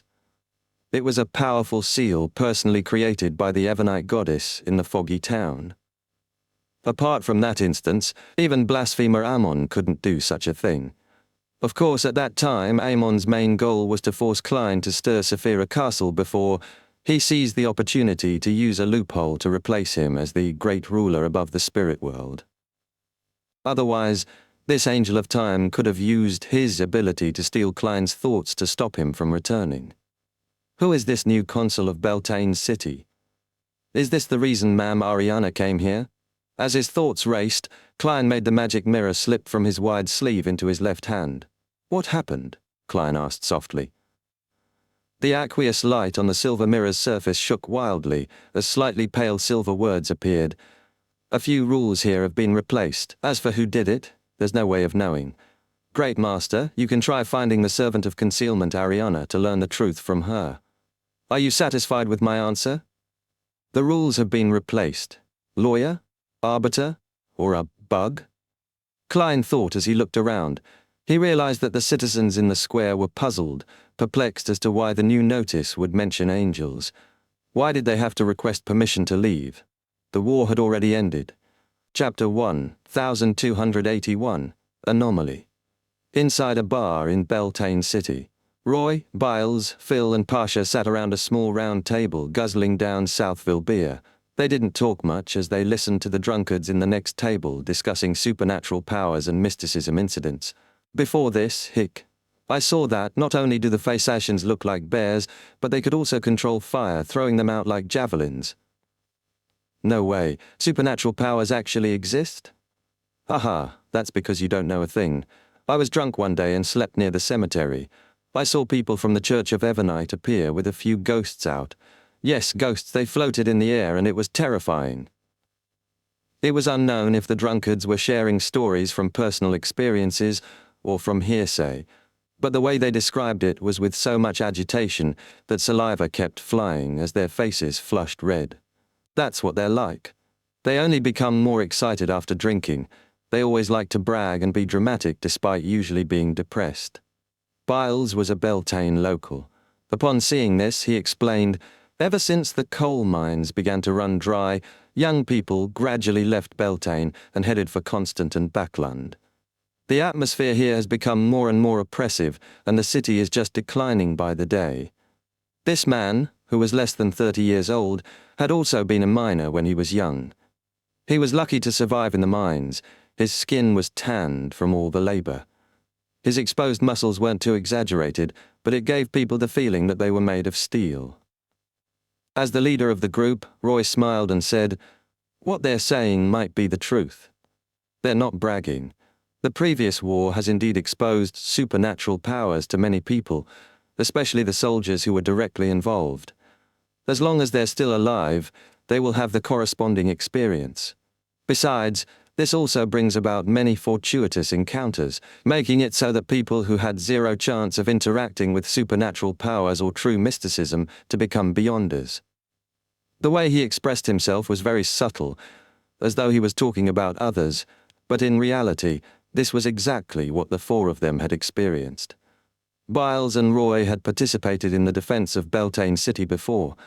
Phil had once been ransacked by the Phasacians, but he was lucky to not have died. Pasha and her former citizens had seduced and ambushed a few Intis soldiers in the harbour battle. They had witnessed the deaths of many of their friends and obtained supernatural powers due to various reasons. After that, due to the chaos brought about by the war, they either lost contact with their unit or they avoided it on their own accord without the officials learning about it. Slowly, they got to know each other and became friends with each other due to their common experiences. This time, they had come to Biles's hometown in Beltane to seek out any friends and family who might have survived. The reality of this world far exceeds our imaginations. Pasha, who had long dark blonde hair and deep blue eyes, sighed. She was only in her 20s and she was quite good-looking. However, her face was a little thin, accentuating the protrusion of her cheekbones. This made her look much older than her actual age. In the future, we will lead different lives. Roy, who had the typical Lonese characteristics, raised his cup to a brand new future. Before he could finish speaking, someone in the bar suddenly screamed. The experienced Roy and company quickly raised their vigilance and cast their gazes over. They saw a young man dressed in ordinary clothes, lying on the ground, rolling back and forth as if he was in extreme pain. Under the dim yellow gas wall lamps, everyone realized that the clothes on the young man's back had been torn open, revealing blood-red streaks. It was as if he had been whipped by a whip. However, no one around him held a whip. The victim had only let out one scream. This was only possible if he had been whipped countless times in an instant. But if that were the case, how could no one notice it? He's holding a wallet. Could this have something to do with the anomaly just now? The thin Phil took several looks and said after some deliberation, "Shall I take a look?" Roy thought for a moment and nodded. "Be careful." Phil grunted and walked over from the small round table. With the help of the crowd, he approached the young man who was now whimpering instead of rolling about. He quietly extended his left hand. His target was the seemingly ordinary leather wallet. "Ah!" Phil suddenly screamed as he watched his left wrist snap and land on the ground. Blood splattered from the stump onto the faces and bodies of the people around them. The scene instantly froze. The drunken guests were first stunned before swallowing their saliva. Then they turned around and ran frantically towards the door or to the corners. "Something's wrong! No one attacked me!" Phil nearly fainted from the pain, but he still forced himself to tell Roy, Biles, and Pasha what he had just experienced. Roy's eyes narrowed as he decisively said, "Let's get out of here first." He then turned his head and said to Biles, "Pick up Phil's hand and preserve it well. I remember that a military doctor I met before is also from Beltane. After he got discharged from the army, he came here and opened a private clinic. He can effectively treat this kind of wound." The military doctor named Wibber was also a Beyonder. When he participated in the war in the South, he had advanced step by step, obtaining medical skills that surpassed reality. It was said that he could sew up a severed limb and restore it to its former flexible state. "All right." Biles agreed without hesitation. He took a few steps forward, took out a wooden box, picked up Phil's severed hand and put it in. At the same time, Pasha used the mystical ointment she had bought previously to stop Phil's bleeding and bandaged it. Soon after, the group of 4 left the bar. After many inquiries, they finally found Webber's clinic with the help of passers-by. The clinic hadn't closed for the day, and the light from the gas lamps inside spread outwards, casting a dim yellow light. Roy politely pulled at the doorbell again and again as he heard the ringing echo inside. However, after a few minutes, no one came to open the door. "He's drunk?" Pasha looked at the miserable Phil and made a guess. Roy shook his head. "I remember that Webber isn't one to drink. Other than being more amorous, he doesn't have any bad habits. Perhaps he's currently." As he spoke, the middle-sized man with a face full of weathered pockmarks pushed the door open and realized that it was not locked. It was ajar. As the door opened, Roy, Biles, and the others saw 2 figures. 2 figures were hanging in the middle of the clinic. Due to the wind blowing in from the outside, they swayed gently. One was a man in his 30s wearing a white coat, while the other was a young lady in a nurse's uniform. Their lower bodies were naked and their eyes were protruding. Their mouths were half open and their tongues were squeezed out. They were hung on the ceiling by an invisible rope. Their expressions were filled with fear, despair, and blankness. "Weber." Roy recognized the dead man. He, along with Pasha, Phil, and Biles, felt a chill run down their spines. They didn't know why something like this had happened, nor did they know what kind of horrors such an unknown might bring. Boom. The sound of a chair being knocked over sounded from the side, jolting the dazed Roy and company. They looked in the direction of the voice and saw a lady carrying a baby standing up in a fluster. She whispered in horror and confusion, they were having an affair. What had this got to do with their encounter? Roy took a deep breath. He felt that he shouldn't stay here for long. He quickly instructed, "Let's go." He didn't ask Pasha to comfort the lady, nor did he attempt to obtain the clinic's disinfectant and bandages. Biles and the others swallowed their saliva with great difficulty, turned around, and warily left the clinic. To Phil, the horror of the unknown had completely suppressed the pain in his left hand. What exactly happened? Phil asked as he turned into another street, asking as his facial muscles winced. How would I know? Biles blurted out. He had seemed to lose control of his emotions. Roy looked around and exhaled. Calm down. This should be a terrifying beyond a matter that has exceeded our imaginations. Right. All of this is too strange. That can be the only reason. Pasha nodded in agreement. Then what should we do? Phil asked anxiously. Roy thought for a moment and said, let's try to leave Beltane. Also, analyze what happened before and summarize the patterns hidden within. We can't be sure of the anomalies we might encounter later. We can only ensure our own safety after knowing the underlying rules. Right.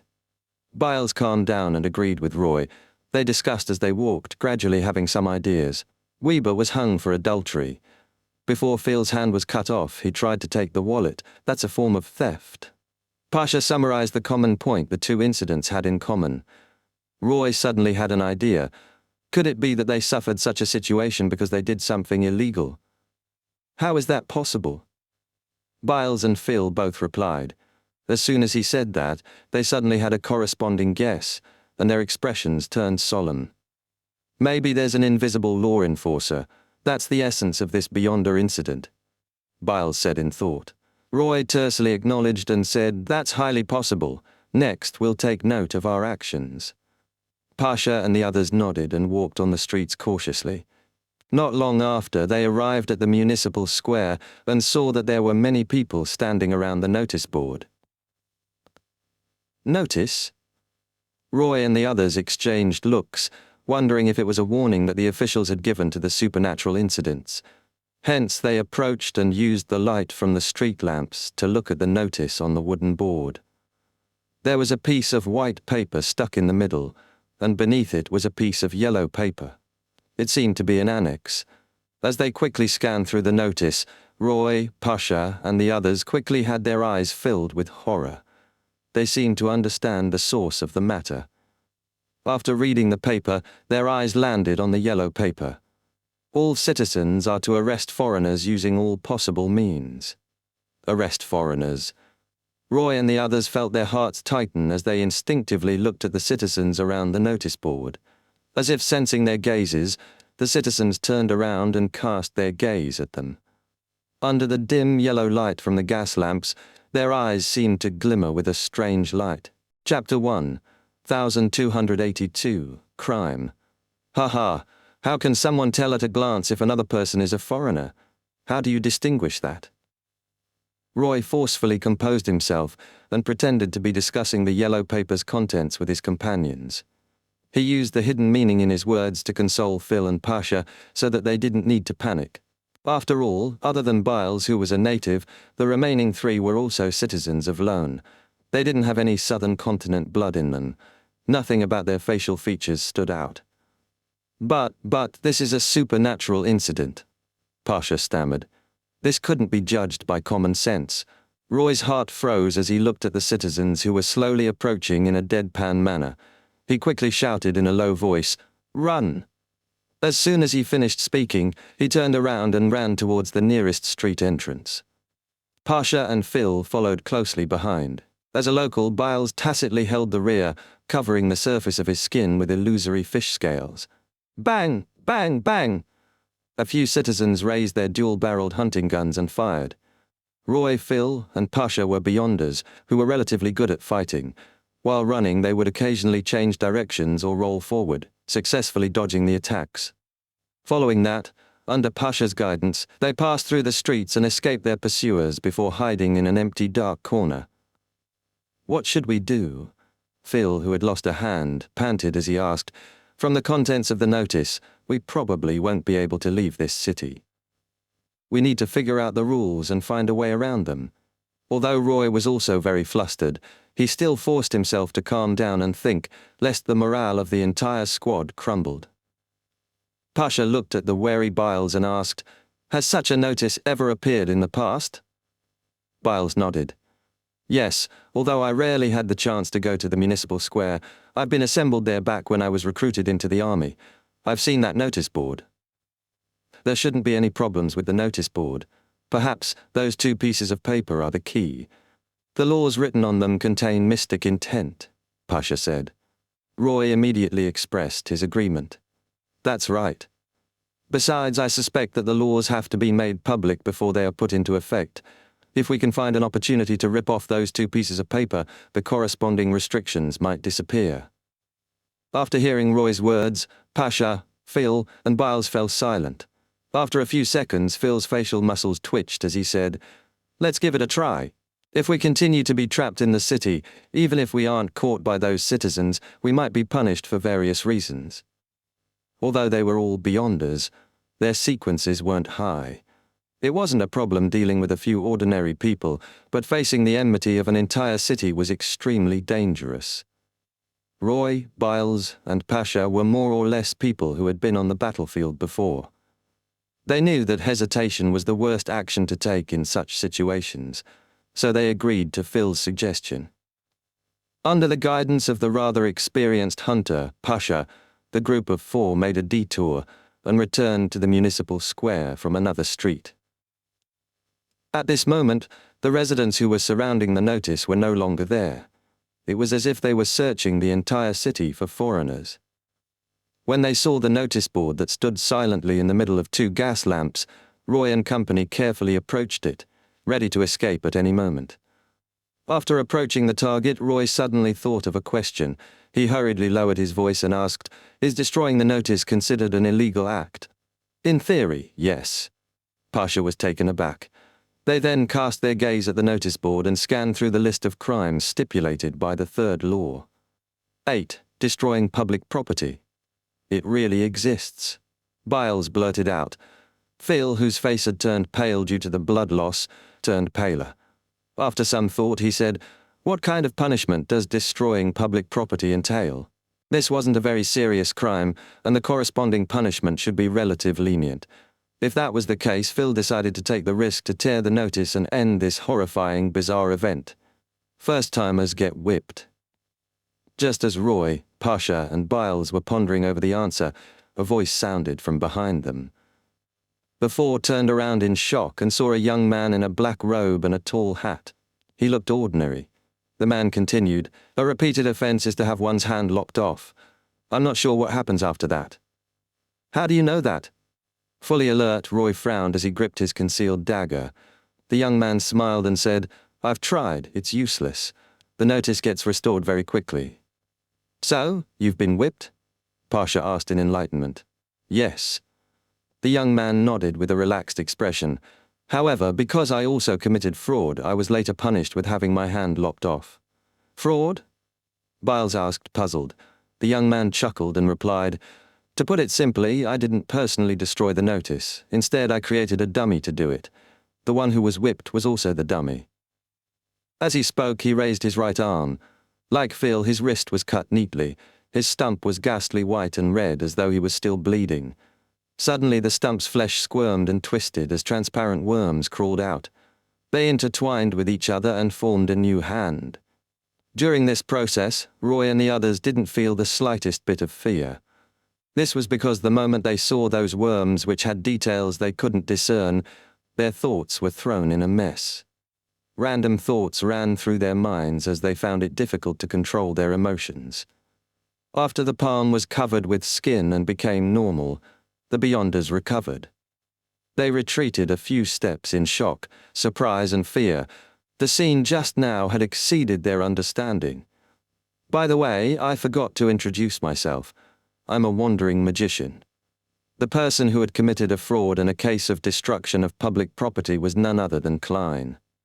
He swept a glance at the 4 Beyonders and said with a smile, "My best magic trick is to grant someone's wishes.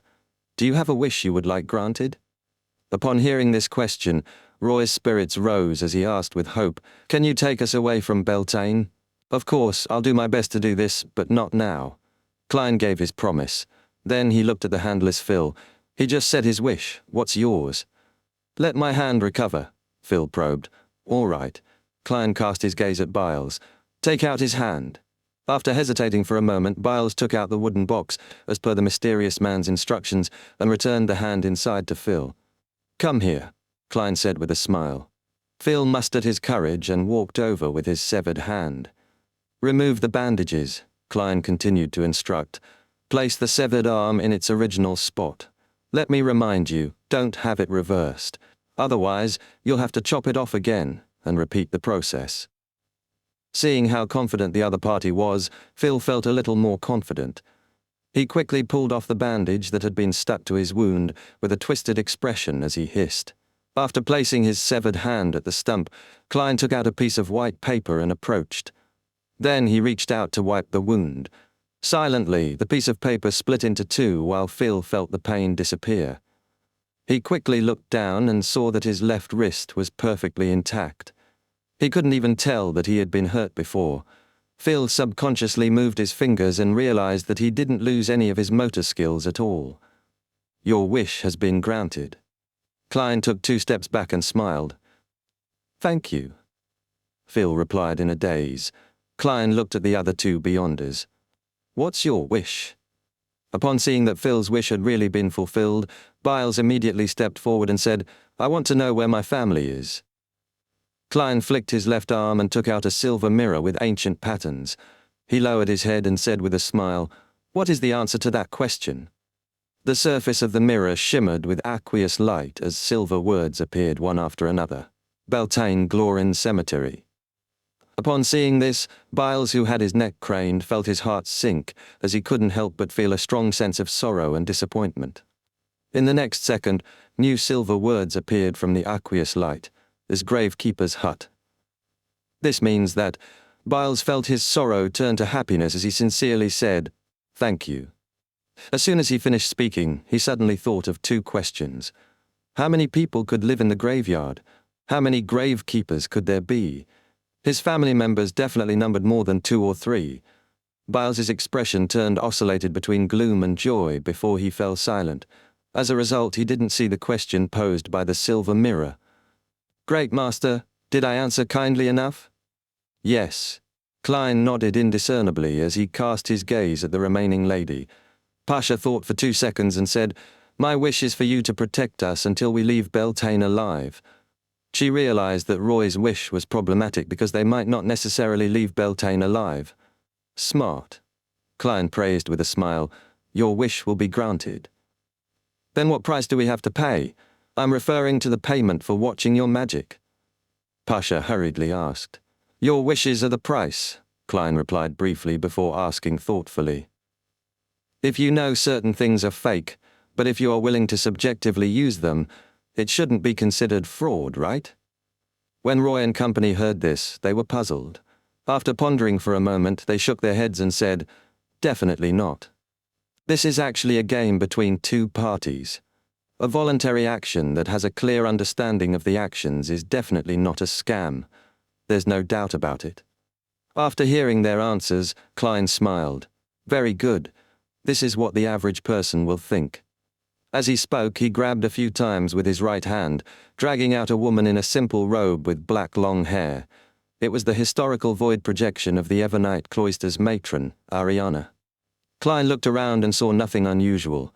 He smiled at the projection and said, "Madam, what exactly happened?" Ariana's eyes darted about slightly, turning deep and quiet instantly. It made one feel a sense of serenity from the bottom of their hearts. She calmly spoke, "The chief shepherd of the Church of the God of Combat, Larion, escaped. I'm tracking him." Ariana paused and said, "After I came to Beltane, I received new information. According to our intelligence, Larion took away a sealed artifact when he escaped, 002. Chapter 1283, Gradually Deepening. 002. Klein inwardly repeated the serial number, feeling that the problem might be more troublesome than he had expected.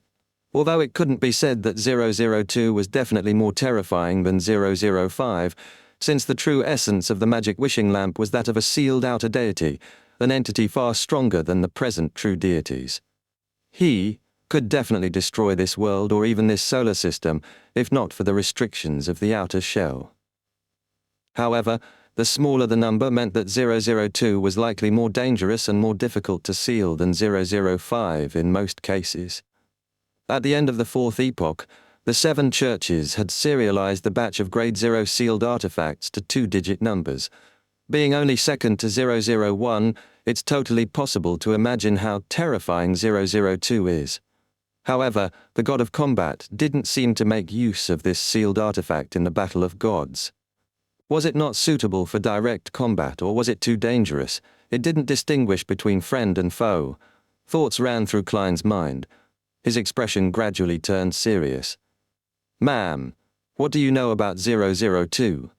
Ariana slowly shook her head and said, "When the various churches inform each other of the Grade 0 and Grade 1 sealed artifacts, they only mention the serial numbers." "That's right. The information regarding a Grade 0 sealed artifact is strictly confidential internally to a church. As part of the brass, they usually have to be in charge of a particular Grade 0 sealed artifact before they can come into contact with any related information. Furthermore, there's a high chance that the corresponding memories will be erased after everything is over. This is, on the one hand, to prevent important information from leaking, and on the other hand, there's the fact that just knowing about Grade 0 sealed artifacts in most cases can result in danger or cause the seal to be ineffective." Klein asked in thought, "Didn't the church already take over the Church of the God of Combat?" That way, they could have obtained all the files on 002. Ariana looked at the nearby Roy and Company and said, "Larion destroyed all files regarding the Grade 0 sealed artifacts before escaping. Impressive. Such an abnormally cautious fellow is really annoying." Klein thought and said, "What comments does the goddess have of 002? From his point of view, the Evernite goddess and the god of combat were existences from the same period. Furthermore, she was in control of the concealment authority. The goddess had a high chance of understanding the situation that the latter grasped. In addition, it was impossible for the sealed artifacts at the level of 002 not to leave any traces in history. They might have created many disasters, so they were no stranger to high-level figures of that era." Ariana seemed to have recalled the situation from a long time ago. She stated without any pause, "In the past revelation, the goddess called 002 the Book of Rules." Book of Rules. That's even more terrifying. Klein's eyes narrowed as he made plenty of connections. In his past life, he was a gaming enthusiast who played a broad genre of games despite not being too obsessed. He wasn't unfamiliar with the term Book of Rules at all. At this moment, Ariana added, "The fact that you happen to be in Beltane City might reveal some of the characteristics of 002. Yes, it's quite normal for Ma'am Ariana to encounter such an anomaly while tracking the chief shepherd, Larion, to Beltane, but for me to also be here, it's too much of a coincidence." In mysticism, excessive coincidences often mean that there's something wrong. Is someone setting me up, or is it the effect of the law of beyonder characteristic convergence? Based on the present situation, the setup doesn't seem targeted, and how I'm already the owner of Saphira Castle, I can more or less sense something abnormal. If it's the law of beyonder characteristic convergence, eliminating the exiled Mr. Dor and the Antigonus ancestor who is sealed in the foggy town, the only ones that can influence me to this extent are Zaratul and Ammon. However, I've always been deliberately avoiding Zaratul. Ammon's true body should be under the true creator's pursuit. If it's just an avatar, it's impossible for it to produce such a powerful convergence effect. Yes, there's another possibility. The law of convergence between Sephirot. 002 attracted Saphira Castle, causing me to coincidentally come to Beltane today? If that's the case, even if 002 isn't a Saphira, it's definitely related to one. Klein, who had already suspected something, suddenly thought of a lot. He had a vague grasp of 002. He thought for a moment and said, "From the development of the situation, the rules are gradually becoming stricter. That piece of yellow paper is evidence. Does this mean that the extent of 002's coming to life or the degree of reawakening is becoming deeper?" Ariana nodded serenely and said, "That's right. We have to find it before something happens, and also try to seal it. That's why it's best we split up and expand the search radius, saving as much time as possible." Klein had no objections to this. After some thought, he said, "Ma'am, you've told me so much. Isn't this considered leaking secrets?" "No." Ariana gave a rather clear answer. "Leaking secrets refers to informing the outside world of the anomaly in Beltane via any way. This has cut off any physical connection between us and the outside world. That's fine. At least there's no need to worry about any problems with our usual conversations. In short, it's fine if we don't curse. Klein silently heaved a sigh of relief and asked, "The Nighthawks and mandated punishers here will abide by the rules on the notice?" Yes. Ariana gave an affirmative answer before her figure faded away and disappeared. After watching the matron of the Evernite cloister leave, Klein quickly sorted out the information he had just obtained and gained some understanding of the possible developments that were to come. Combat wasn't the main point. The crux of the problem was whether he could find 002 in time and think of a way to seal it. During this process, what they would face as foreigners would become more and more complicated. They would find it increasingly difficult to abide by the rules and the citizens that were controlled. With this in mind, Klein cast his gaze to Roy and company not far away. He asked with a smile, "What are your thoughts on what you just heard?"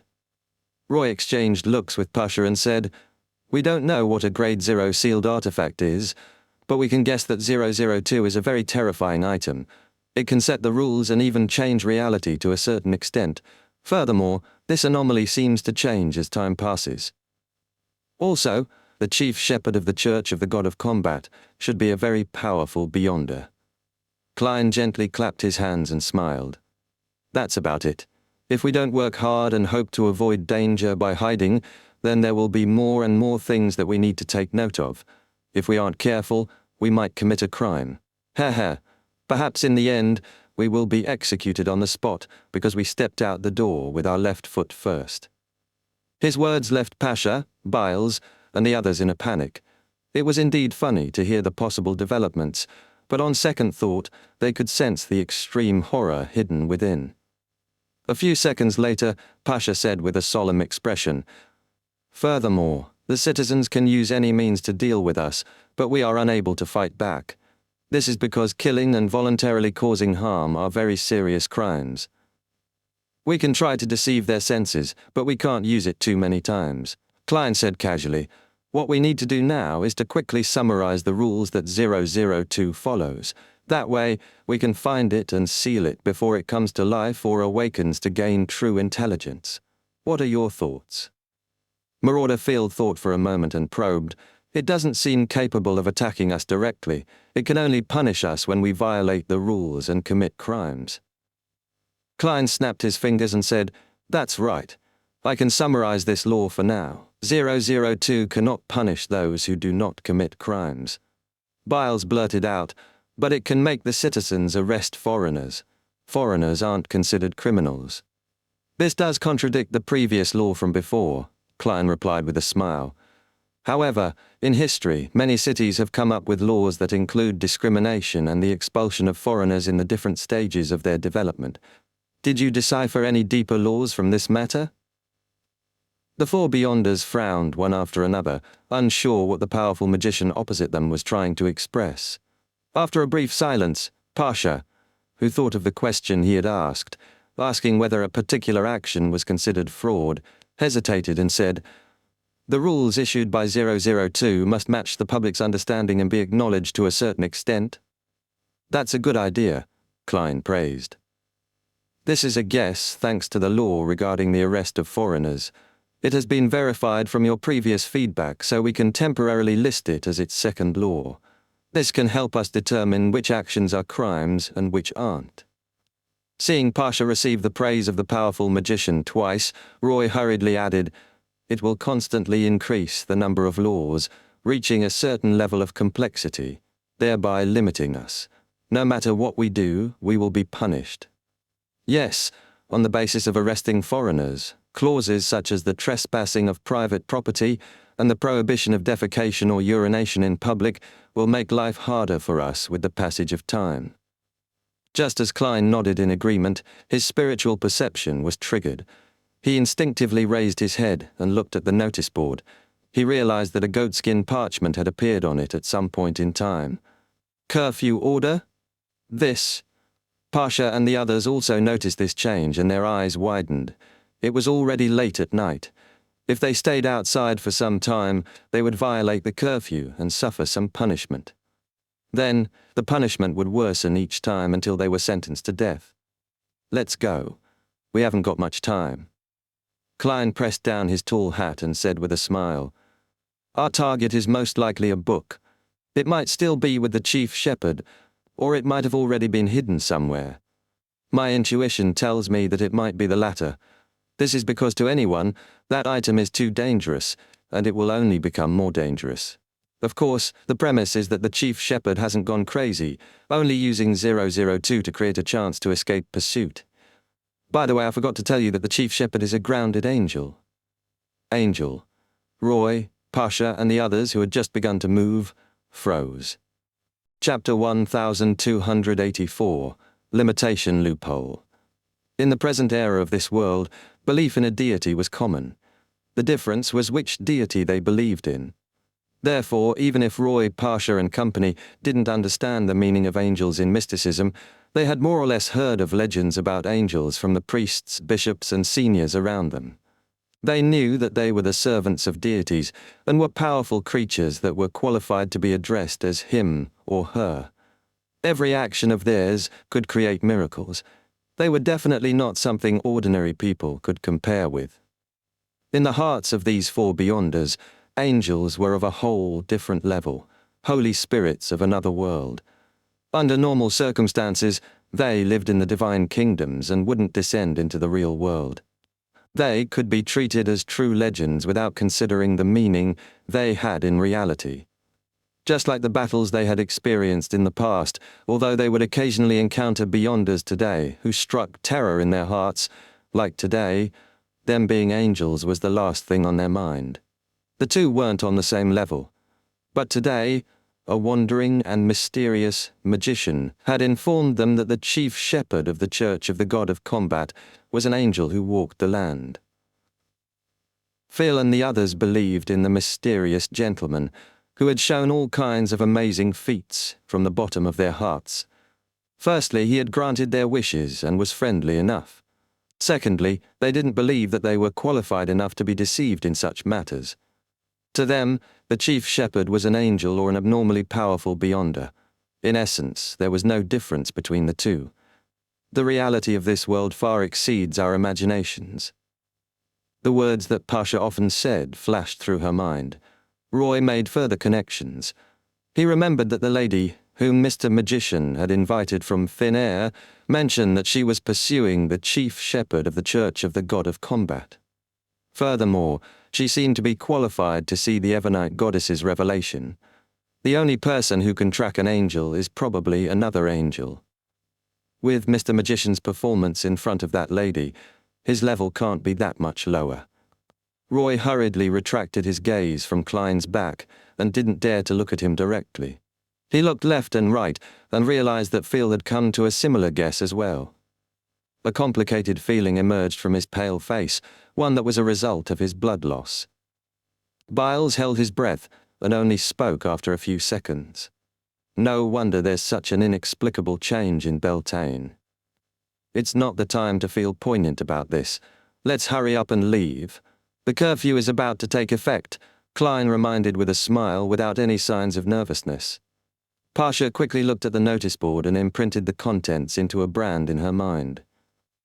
From 8 at night to 8 in the morning, free movement and assembling in the streets are forbidden. Where should we go? She blurted out. Under the double restrictions of the curfew and the no trespassing clause, it appeared as though they could only await punishment. Klein smiled and said, "Only movement and assembly in the streets are forbidden." As he spoke, he pointed at a nearby manhole which led to the sewers. Biles's eyes lit up. "Yes, it didn't say that we can't pass through the sewers." When curfews were in place previously, the tramps hid in the sewers or abandoned buildings. Roy and the others didn't hesitate any longer. They immediately went forward and used the advantage of their strength to push open the manhole cover and climbed into the sewers.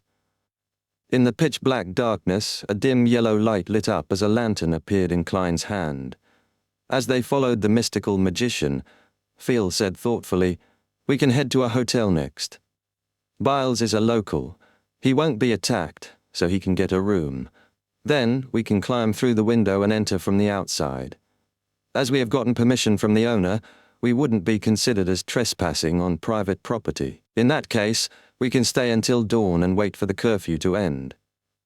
It's a very interesting idea, but our goal isn't to survive until dawn, Klein replied with a smile as he walked ahead of them with the lantern in hand. Roy nodded and said, "If we don't do anything and stay in the hotel, the rules will increase one by one, becoming so detailed that guests aren't allowed to stay in hotel rooms." Actually, the most interesting thing about that proposal isn't the finding of loopholes to the restrictions, but that it reminded me of something. Klein turned his body slightly and looked at Biles. As a local from Beltane, he actually didn't attempt to capture us foreigners. In other words, he wasn't affected by the Yellow Paper's orders. This, Pasha and the others all turned warily to look at Biles, clearly showing suspicion on their faces. Their encounter earlier had made them certain that the citizens of Beltane City had lost their minds in the foreigner arresting affair. "I don't know why either," Biles also murmured in confusion.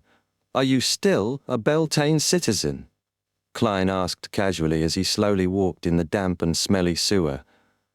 Biles followed behind him and answered with some certainty, "Of course." Klein thought and asked, "On the one hand, you are a citizen of Beltane. On the other hand, you are a standard foreigner. Two of your attributes overlap, causing a contradiction. Under that order, you will neither be attacked, nor will you have your rationality affected. If we can create such a contradiction, does it mean we will be able to escape the limitations of the rules?" Phil asked spiritedly. Pasha shook her head. "But such a contradiction is very hard to create. At least I can't think of any possibility right now." She suddenly paused and hesitated before saying, "The most important thing is that we're far away from the notice board. We don't know what other laws will follow. We have no way of avoiding them. When that happened, they wouldn't dare to do anything." Klein smiled and said, "Don't worry. This mirror can help us see the new content on the notice board." He casually displayed the magic mirror that had slipped into his left palm. Pasha heaved a sigh of relief and asked curiously, "Isn't this a crime of peeping?" On the surface of the silver mirror, words that resembled dripping blood appeared. "The way I look at the notice board is like looking at the sun in the day. There's no need to peep." Klein retracted his magic mirror and added with a smile, "Besides, this is just an item. How can it commit a crime?" "That really makes sense." Biles and Phil couldn't help but nod. After Roy figured it out, he exhaled and asked, "Next, the most important thing is to find that item, but we don't have any clues. As a book, it can be anywhere. We can only carpet search the entire city, but we clearly lack the time to do that. Indeed, we don't know where 002 is. We don't even have any clues, but there's an existence that knows the answer very clearly," Klein replied leisurely as he heard the footsteps echoing in the sewers. Pasha's heart stirred. "You mean that Chief Shepherd?" Klein smiled and nodded. 002 is either in his hands, or it has been hidden by him somewhere, and a book is clearly unable to move on its own. This isn't something that the current rules can help it achieve. "But how do we find that Chief Shepherd?" Biles blurted out. Perhaps it was because the magical Mr. Magician was by his side. He wasn't that afraid of searching for the grounded angel. Klein calmly held the lantern and said, "As long as 002 doesn't provide the Chief Shepherd immunity, he, too, would have to abide by the laws on the notice. He was originally from Faysac, so he is undoubtedly not a citizen of Beltane. He is unable to enjoy the treatment of the locals. Similarly, although he is an angel from elsewhere and not a foreigner in the narrow sense of the word, he isn't human. He too will be pursued by the citizens. This can be confirmed. In short, that Chief Shepherd has to abide by the curfew and not trespass private residences. He can't hide in a public area that isn't open to the public at night. At the same time, as a fugitive, he likely doesn't have companions who have dual traits like Biles. Tell me, where do you think he will be?" Roy's eyes darted around as he gave several answers. Sewers, cemetery, cathedral before midnight, abandoned buildings. You can't enter the cemetery at night. The abandoned buildings are owned by someone or some group by virtue of its property rights. Pasha reminded. "Yes. Once the sewers are restricted, we will head to the cathedral to search for the Chief Shepherd or wait for him," Klein said in a relaxed tone as though he was deciding on a trivial matter. Roy, Phil, and the others were stunned. They hadn't expected that they would be able to lock on to their target so easily. It just took a few words of discussion to expose an angel's whereabouts. However, there are quite a few cathedrals in Beltane. We have to act in concert to save time. Also, the cathedral might be able to forcefully resist the punishment by relying on his level as an angel and his powers. With that said, Klein lowered his head and said to the magic mirror in his hand, "Rhodes, monitor the entire city and pay attention to any anomalies." After giving his instructions to the mirror, Klein once again dragged Ma'am Ariana out of the fog of history and asked her to be in charge of the cathedrals of the Church of Evernite. After doing so, he turned around and said to Roy, Pasha and company, "If we still can't find the chief shepherd after all that is done, it means that he has either left Beltane leaving 002 behind to attack the enemy, or he has already gained control of 002 to a certain extent. In short, we can proceed by means of elimination for now." Roy and company nodded in unison as they continued following Klein in the sewers. After a few minutes, the ancient silver mirror reflected a scene. On the signboard, there was another piece of paper with new rules. Because of municipal maintenance works, no living being is allowed to enter the sewers from now on. Content is being added at an increasing rate. Klein frowned indiscernibly as he muttered to himself before taking out a human-skinned glove. Immediately after, he gestured for Pasha and the others to hold hands. Then he grabbed one of them by the shoulder and led them out of the sewers to teleport to the nearest storm cathedral. During this process, the four Beyonders first saw the rats and cockroaches in the sewers twitching as they died one after another. Following that, they were attracted by the strange and abstract spirit world, as though they had suffered some sort of catharsis at the mental level. Chapter 1285, Forget About Leaving. All of you. Although there weren't many supplicants in the Storm Cathedral in the evening, Klein chose to appear on a corridor that led to the garden so as to avoid conflict. "How magical," Pasha muttered to herself as she looked at the settling surroundings. Roy suppressed his emotions and looked around. If that chief shepherd comes to the cathedral to tide over the curfew, he could be somewhere like this. If one isn't worried about accumulating the number of crimes they commit, an angel has too many ways to fool the average person, Klein said casually. "I'll send you to the other cathedrals later. Try to stay in places with glass windows and mirrors. Once you discover any outsiders that might be from Fasak, find an opportunity to draw a symbol." Before he could finish his sentence, his head suddenly turned as he looked at the door leading to the garden in the prayer hall. A figure over 2.6 meters tall slowly walked out. He was wearing a long black robe with white edges, one completely filled with his bulging muscles. This was an old, white-bearded man wearing a square hat. His eyes were pale blue, and he had few wrinkles. He had an aura of superciliousness. The chief shepherd of the Church of the God of Combat, Larian. Without needing to identify the figure, Klein's spiritual intuition told him that the person opposite him was an angel, the reason for coming to the cathedral. Larian glanced at him and said in surprise, "It's not Ariana." He immediately restrained his expression and said rather indifferently, "Appears to be her helper. You can tell her that I've reached an agreement with 002, which has come alive to a certain degree. I'll give up sealing it in exchange for permission to leave. And you all will stay here, enduring the changes in the rules and the increasingly stricter laws until you all are completely dead." The chief shepherd didn't seem to be worried that Klein would stop him at all. This was because when he spoke, his body was rapidly aging. The surface of his skin quickly became covered in wrinkles, with aging spots appearing on it, dripping with a rotting liquid. In just a few blinks of an eye, Larian looked as though he was about to evaporate into thin air from his aging. Then, he turned into a pool of rotten liquid that completely evaporated. The impact of this scene sent shivers down Biles and Company's spines. They felt as if their minds were about to go haywire and that their emotions were about to collapse. This was just like the countless tiny worms that had crawled out from the wound on Mr. Magician's wrist when he reformed his hand. It was just as terrifying and harrowing. A strange ability. It has something to do with twilight? Klein didn't have any intention of stopping Larian. He only nodded in thought. In the spirit world corresponding to Beltane, Larian's figure appeared and returned to normal. Right on the heels of that, as though he could control spirit world creatures, he passed through an invisible barrier and escaped the many restrictions of Beltane City. But just as Larian was about to begin tearing through space, everything suddenly darkened and he saw a seamless patch of dark cloth. It was like a wall that blocked Larian's path. Larian cautiously stopped his actions, looked up at the infinitely high area where the 7 pure lights were.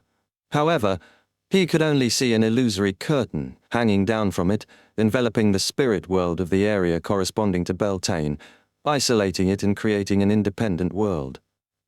At the same time, Larion's intuition as a demon hunter had told him that the barrier formed by the curtain was extremely strong and difficult to break through. He needed to spend a lot of time and effort to do so. To this chief shepherd, what was happening had a strange comical feeling, making him unable to contain his rising anger. This was akin to him finally finding the key to a secret chamber after countless hardships. Just when he had the chance to open the door and leave before others could, he was surprised to find that there was an additional lock on the chamber's door, a rather sturdy lock. It lacks a sense of realism. It's a projection from the historical void. It's fraud. No, it's outside of Beltane City, out of the law's jurisdiction.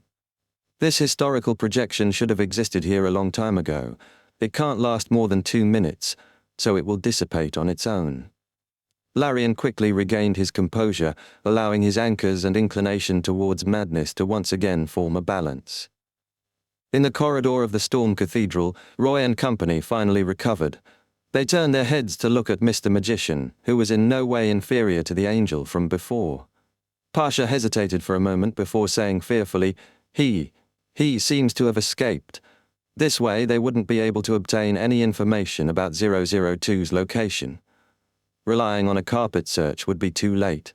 Furthermore, no one present knew what the terrifying sealed artifact looked like.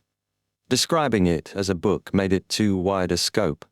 I can only think of other solutions, Klein replied with a smile. Do you have any suggestions? He had been waiting for Larion to return and negotiate with him, but he realized that the chief shepherd would rather wait in the spirit world for the curtain, historical projection to disappear. And although he could enter the spirit world as well, he was unable to break through the strange barrier created after 002's law changing. As he spoke, Klein seriously considered other solutions and made a few worms of spirit control his body. He spoke to the Beyonders beside him in an attempt to find inspiration through their discussion. We should take the initiative to create a contradiction that's similar to what happened to Biles, so that we'll be in a relatively safe state. Only by doing so will we be able to begin our search. Phil brought up the idea that he had previously had. Pasha shook her head. But if we use this kind of contradiction to do something, 002 will definitely add new rules to resolve the corresponding problems. But this can still buy us some time, Phil emphasized. That is something that can be done, Roy agreed and added, but our focus should be on finding 002. Perhaps we can create some contradiction that will make it expose its location. As for what kind of contradiction could achieve such an effect or how to create it, he hadn't come up with an idea. In the event of a contradiction, new rules will be added to resolve it. Klein wore a smile as he listened silently. Sparks flew as his thoughts crashed in his mind. At that moment, aqueous light appeared on the surface of the magic mirror in his hand as silver words appeared. Pasha, do you want to know what the new content on the notice board is? The mirror directly asked me. Why did it ask me directly? Pasha was taken aback for a moment before she hurriedly nodded and answered, yes. The aqueous light in the silver mirror quickly returned and presented a scene of the notice board. There were 2 new rules. In compliance with the curfew order, the various cathedrals will shut down early. All hotels shall only accommodate guests who have registered their identities.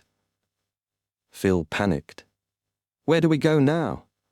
He had no idea how he, Roy, and Pasha could escape the punishment. Roy and Pasha exchanged looks as various thoughts surged through their minds, but none of them were viable. At this moment, Klein, who had been maintaining his silence, smiled and cast his gaze at Biles. "Where's your house in Beltane?" "A rental apartment on 18 Maple Street, but that apartment has already collapsed from the blast of an artillery shell," Biles answered, slightly perplexed. Klein smiled and said, "You can make a wish to return your house to its original state. I'll grant it." "Can that be done?" Although the magical magician had healed Phil's severed hand with unbelievable powers, Biles still felt that it would be much more difficult to restore a collapsed house to its original state. After all, Dr. Weber, the military doctor who Roy mentioned, was capable of doing that. "Of course." Klein smiled and reminded him, "Make haste." At that moment, the supplicants in the cathedral were leaving one after another. Biles didn't dare to delay any further as he immediately said, "I wish that my house will return to its original state." "All right." Klein raised his right hand and snapped his fingers. "Your wish has come true." While Roy and company were in a daze, Klein activated teleport once again and brought them to 18 Maple Street. He stopped outside a 2-bedroom room. Biles stared blankly at the familiar wooden door in front of him. Subconsciously, he reached out his right hand and pushed it open. The cupboard, gas stove, bunk bed, wooden table covered in oil, and the messy old newspapers strewn everywhere were reflected in his eyes, as his eyes immediately moistened. Before the war broke out, he often saw his mother busying herself around the coal stove when he came back from the mines. His father and brother either made use of the time to do some repairs or helped to handle the spoiled parts of the fruit and vegetables. They did some of the work that could be taken home. His young niece learned the alphabet from old newspapers under the guidance of her mother while she put together matchstick boxes. Although such a life was tough and didn't have any ability to avoid risks, it was still a wonderful memory for Biles. It was many times better than the dark mine paths, heavy oars, and the whipping from the supervisors. But now, even this tiny bit of beauty was completely destroyed. "Aren't you going to invite us in?" Phil stood at the door, not daring to trespass on the private property. After snapping back to his senses, Biles hurriedly said, "Please come on in." After entering the unoccupied house, Klein pulled a chair that could break at any moment and sat down. He then fell silent. Roy, Pasha, and the others did not dare to disturb the gentleman as they waited quietly by his side. After 20 to 30 seconds, Klein suddenly looked around and said with a smile, "I have an idea that requires verification. Who wants to work with me on this?" "I'll do it," Roy replied without hesitation. Klein smiled and replied, "Afterward, don't truthfully answer the questions. I'm looking for the loopholes hidden in 002's rules." Roy nodded and said, "That wouldn't be an issue." Klein immediately took out the magic mirror and said to Roy, "Ask it a question." Roy thought for a moment and said, "Where can I find my next potion?" A scene appeared on the surface of the silver mirror. It was the chief shepherd of the Church of the God of Combat, Larian, who was pacing around the spirit world. Roy's expression instantly stiffened. Then he heard Mr. Magician say, "It's your turn to answer its question. Remember, don't give it the correct answer." Roy hurriedly reined in his thoughts and looked back at the mirror. He saw that the mirror had already transformed into Mr. Magician himself, and a few more lines of blood-like text appeared. "Who did you give your first time to?" Roy instantly recalled the past as his face flushed red. Then he answered according to Mr. Magician's instructions, "I'm not sure." "A lie." The blood-colored text on the silver mirror instantly condensed into the terrifying words, "Pa." A bolt of lightning appeared out of nowhere and struck Roy. Roy convulsed in pain as his body was charred black. His hair stood on end, but his life wasn't truly in danger. Biles, Pasha, and Phil were all startled, unsure what had just happened. At this moment, Klein looked around and smiled. "Look, the mirror didn't get punished for voluntarily causing harm. A real opportunity lies in here." Chapter 1286, New Applications of Old Methods. A real opportunity. Pasha, Biles, and Phil were delighted to hear this. It was as if they had finally seen the light after searching for a long time in the dark night. "What kind of opportunity?" Roy blurted out from his dazed state. Klein wasn't in a rush. He smiled and said, did you guys not notice? There is no clear indication on the notice of who the enforcer is. As a keyboard warrior in the past, Klein had always claimed to be a jack of all trades. Furthermore, he had interacted with many lawyers in his life and had an Earl of the Fallen marionette before. He had the basic foundation needed when it came to the law and rules. That's right, the announcement only mentioned a new consul, and it's not clear who the enforcer is. We encountered an invisible justiciar previously. Pasha and the others revealed a thoughtful expression.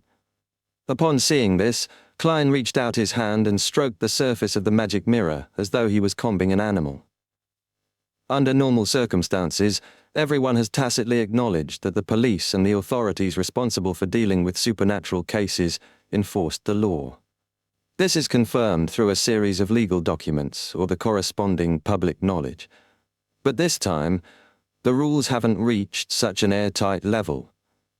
If we say that the rules are built on a blank slate composed of the original laws, directives and rules, then we should have seen the police, the Nighthawks or the mandated punishers when we committed crimes.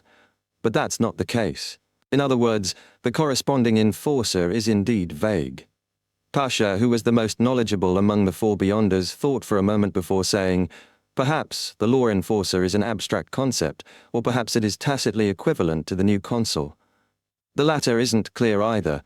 It doesn't make it clear who the new consul is. This way, it can be anyone. The former isn't obliged to make it known. Klein simply replied. Phil frowned and said, but we can't enforce the law like the citizens. The corresponding authority is determined by eliminating groups via labels, Klein explained with a smile. Foreigners are targets of ostracization and pursuit, so they obviously lack the required law enforcement rights. As for the citizens, they only have it when dealing with foreigners. This is confirmed through the notice. Without waiting for Roy and Biles to speak, Klein continued, so, I just used the contradiction hidden in this matter to get Roy to test it. The result is exactly as I predicted. First of all, the magic mirror isn't a foreign living being, neither is it a local. It's just an item with a certain level of intelligence. It cannot be placed into any particular group. This way, in a situation where the law enforcer isn't clear, those who aren't part of the elimination process have the right to enforce the law. Secondly, it had punished a foreigner. Those notices imply that all who deal with foreigners are law enforcers. Finally, the magic mirror itself has the rules of punishment. Before this rule is announced to be illegal, it has the right to punish others. Based on the 3 points above, I believe that 002 should be in a lot of conflict right now.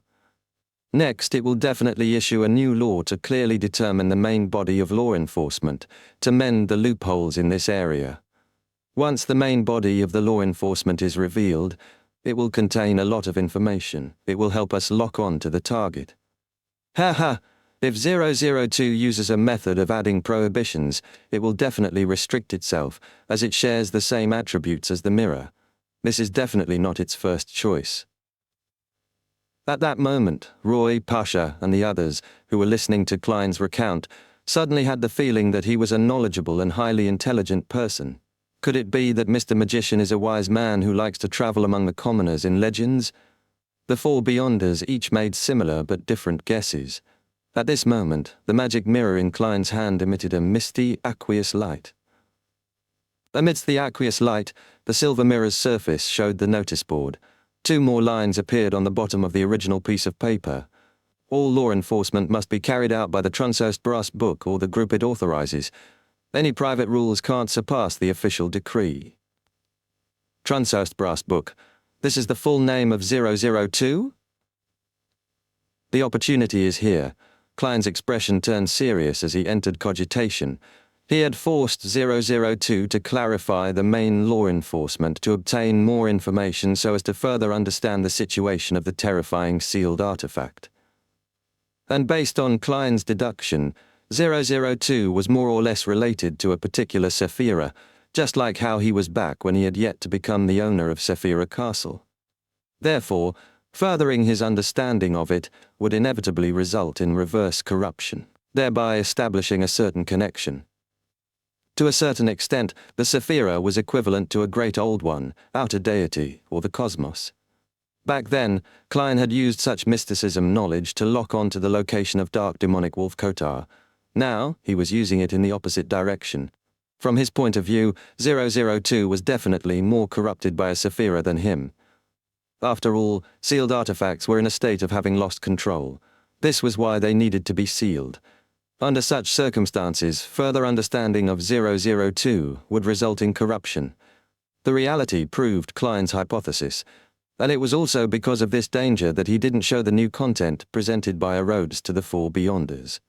In cogitation, Klein quickly sensed that he had an invisible connection with a certain spot. The indescribable corruption was surging over. Ding! At the same time, he flicked out a gold coin. He used Sephira Castle's aura to cut off the connection and isolate the corruption. Immediately after, a clear image appeared in his mind. Klein grabbed the gold coin with his left hand. After the glove suddenly turned transparent, he instantly vanished from the room and appeared in a hall filled with bookshelves. On the side of the hall with floor-to-ceiling windows, there were many long rectangular tables. On one of them was a book bound by thin brass sheets. "I've found you." A smile appeared on Klein's face. He made use of the brief connection to do a divination. Then, he relied on the attraction between Sephirot to make the teleportation become abnormally precise. The law of convergence between Sephirot would allow Klein to accidentally enter the library and discover the brass book. However, it might have happened 2 days later, 2 weeks later, or even 2 years later. It wouldn't happen in time to stop anything. Furthermore, this was under the prerequisite that 002 didn't do any corresponding interference or avoidance measures. "Pa!" The clothes on Klein's back suddenly cracked as blood-red strokes appeared. This was a punishment for trespassing into a public area. Whipping. Thankfully, this crime is very light, and I won't be punished for this crime for the next 1 or 2 minutes. The rules will give the trespasser time to withdraw. Klein immediately reached out and grabbed a few times in the void. He didn't really pull out the figure of the ascetic leader, Ariana. This was because, to a non-committal person, the historical projection was a form of fraud. He only used this method to send his location information to the servant of concealment. Due to the same reason, Klein dispersed the glove on his left hand. During this process, the brass book started flipping and displayed the rules. When one's rationality drops to 20% of its original value, there would be signs of losing control. Scholar of Yore has the ability to summon historical void projections. The success rate of summoning depends on the familiarity and friendliness of the target. The Truncest brass book is the most precious item. No living being is permitted to touch it. Those in violation are to be sentenced to death. One is not allowed to change the condition of the Truncest brass book in any way. Those in violation are to be sentenced to death. The rules made Klein's eyelids twitch. He felt his rationality constantly dropping. This caused the primordial one's mental brand in his body to become more active. The first part of the rules is presented in greyish-black, as though it's in a state that can't be changed. This requires 002 to awaken further. If it awakens to the extent of changing the rules in front, it'll be very terrifying. It might even reduce the success rate of my summonings, causing Beyonders to show signs of losing control if their rationality falls a little. With this we fix the problem of this variant of a seer being too strong, as expected of 002. It fully lives up to its serial number. The text behind is presented in silver. Does this mean that the rules can be altered or enhanced? I can't touch it. I can't change its state. That also means that I can't take it away, nor can I directly conceal this sealed artifact.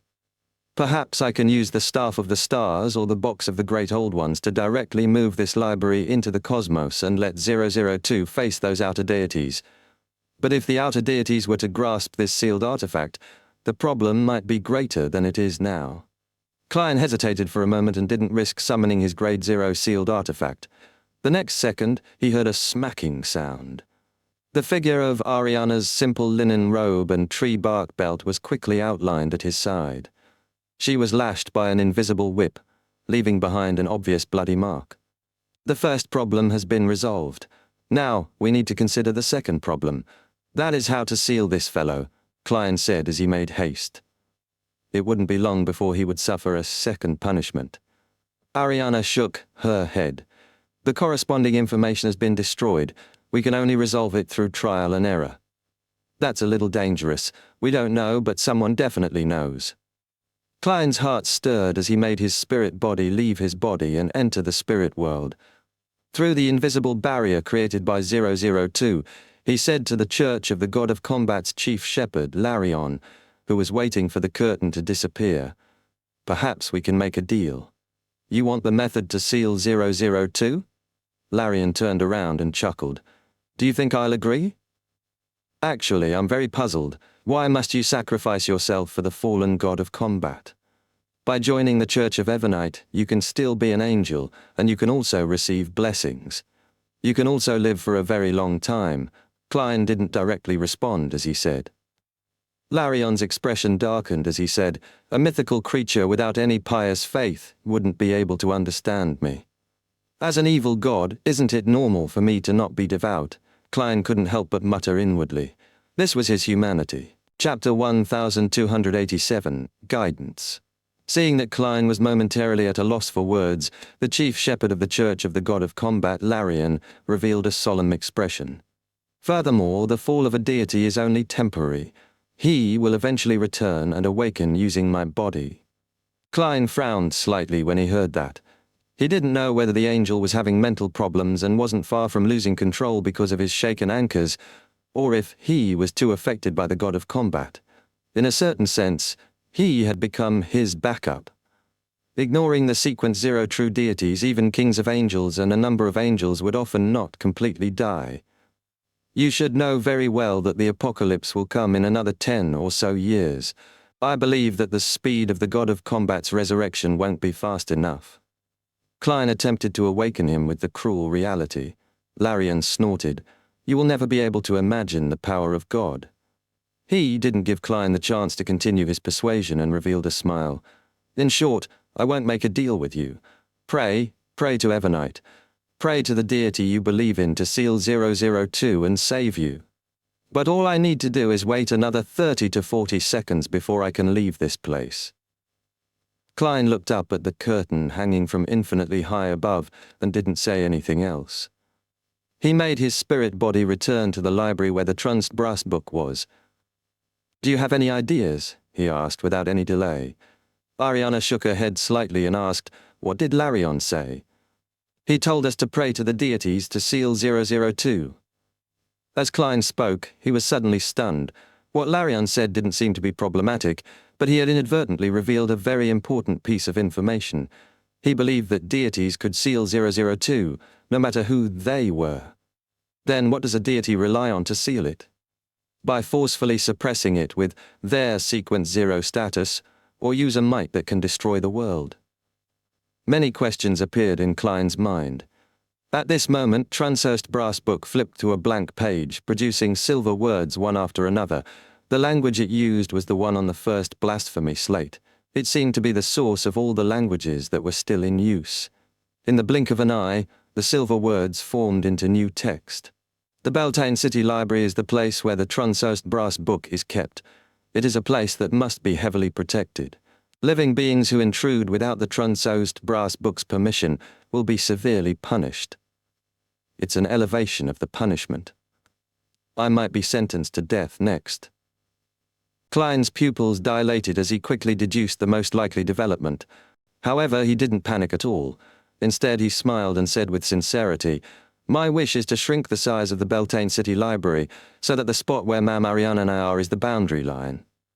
As soon as he finished speaking, he snapped his fingers and granted his own wish.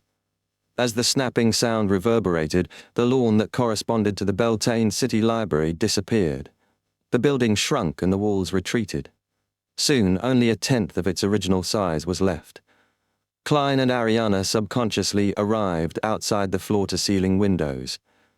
Through the open window, they stared at the Trunshurst brass book that remained on the rectangular table. There was no change in the distance between them and the target. They were still very close, but they were no longer within the confines of being severely punished. However, due to their first violation of the curfew, they were once again whipped by an invisible law enforcer. After accumulating the wishes of restoring buildings one after another, Klein could create quite a miracle in this aspect. He didn't make another wish and continued thinking. He analyzed the hidden meaning behind the words of the chief shepherd of the Church of the God of Combat. No, it shouldn't have been forcefully suppressed using a deity's status and level. Otherwise, my spiritual intuition would have told me the answer long ago.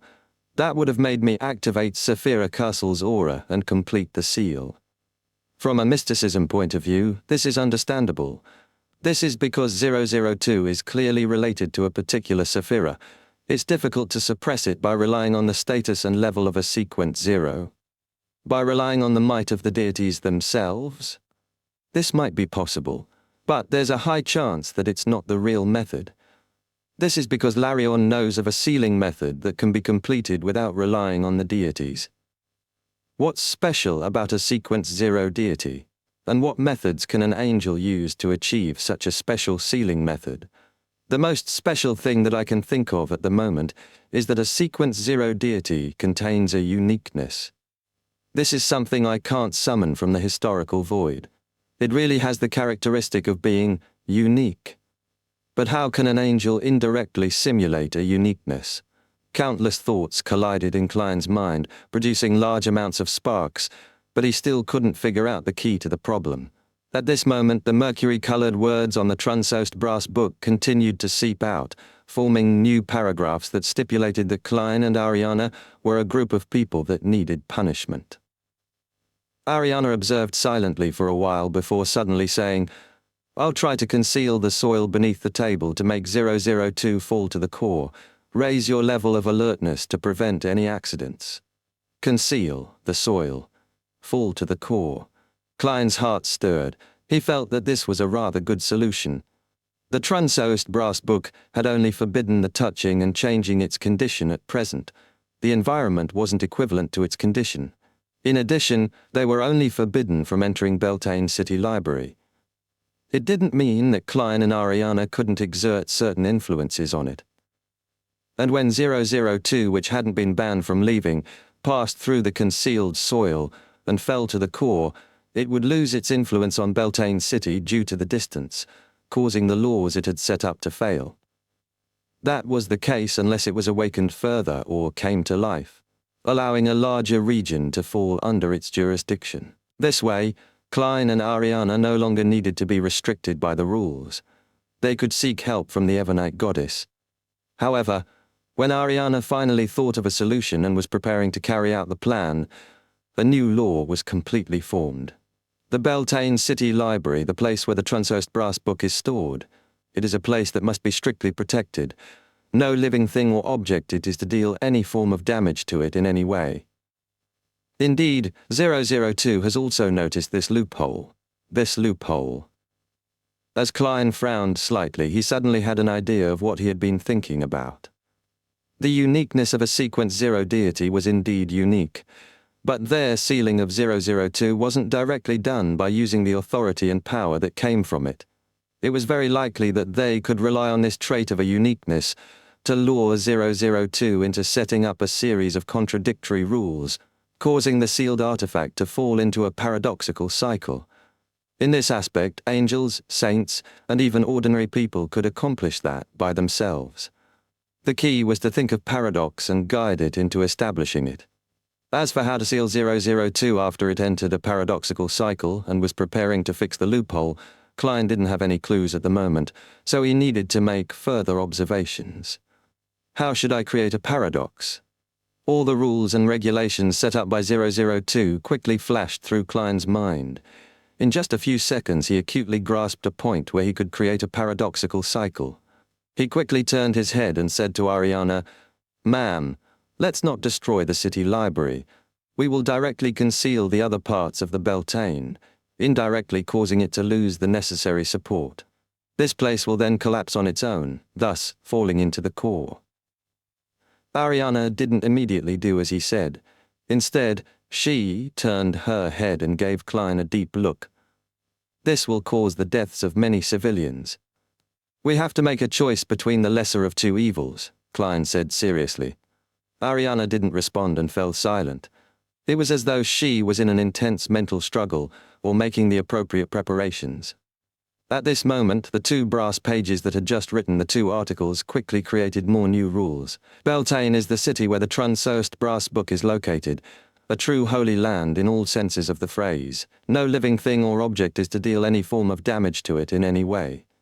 Upon seeing this text, Klein wasn't disappointed. Instead, he smiled.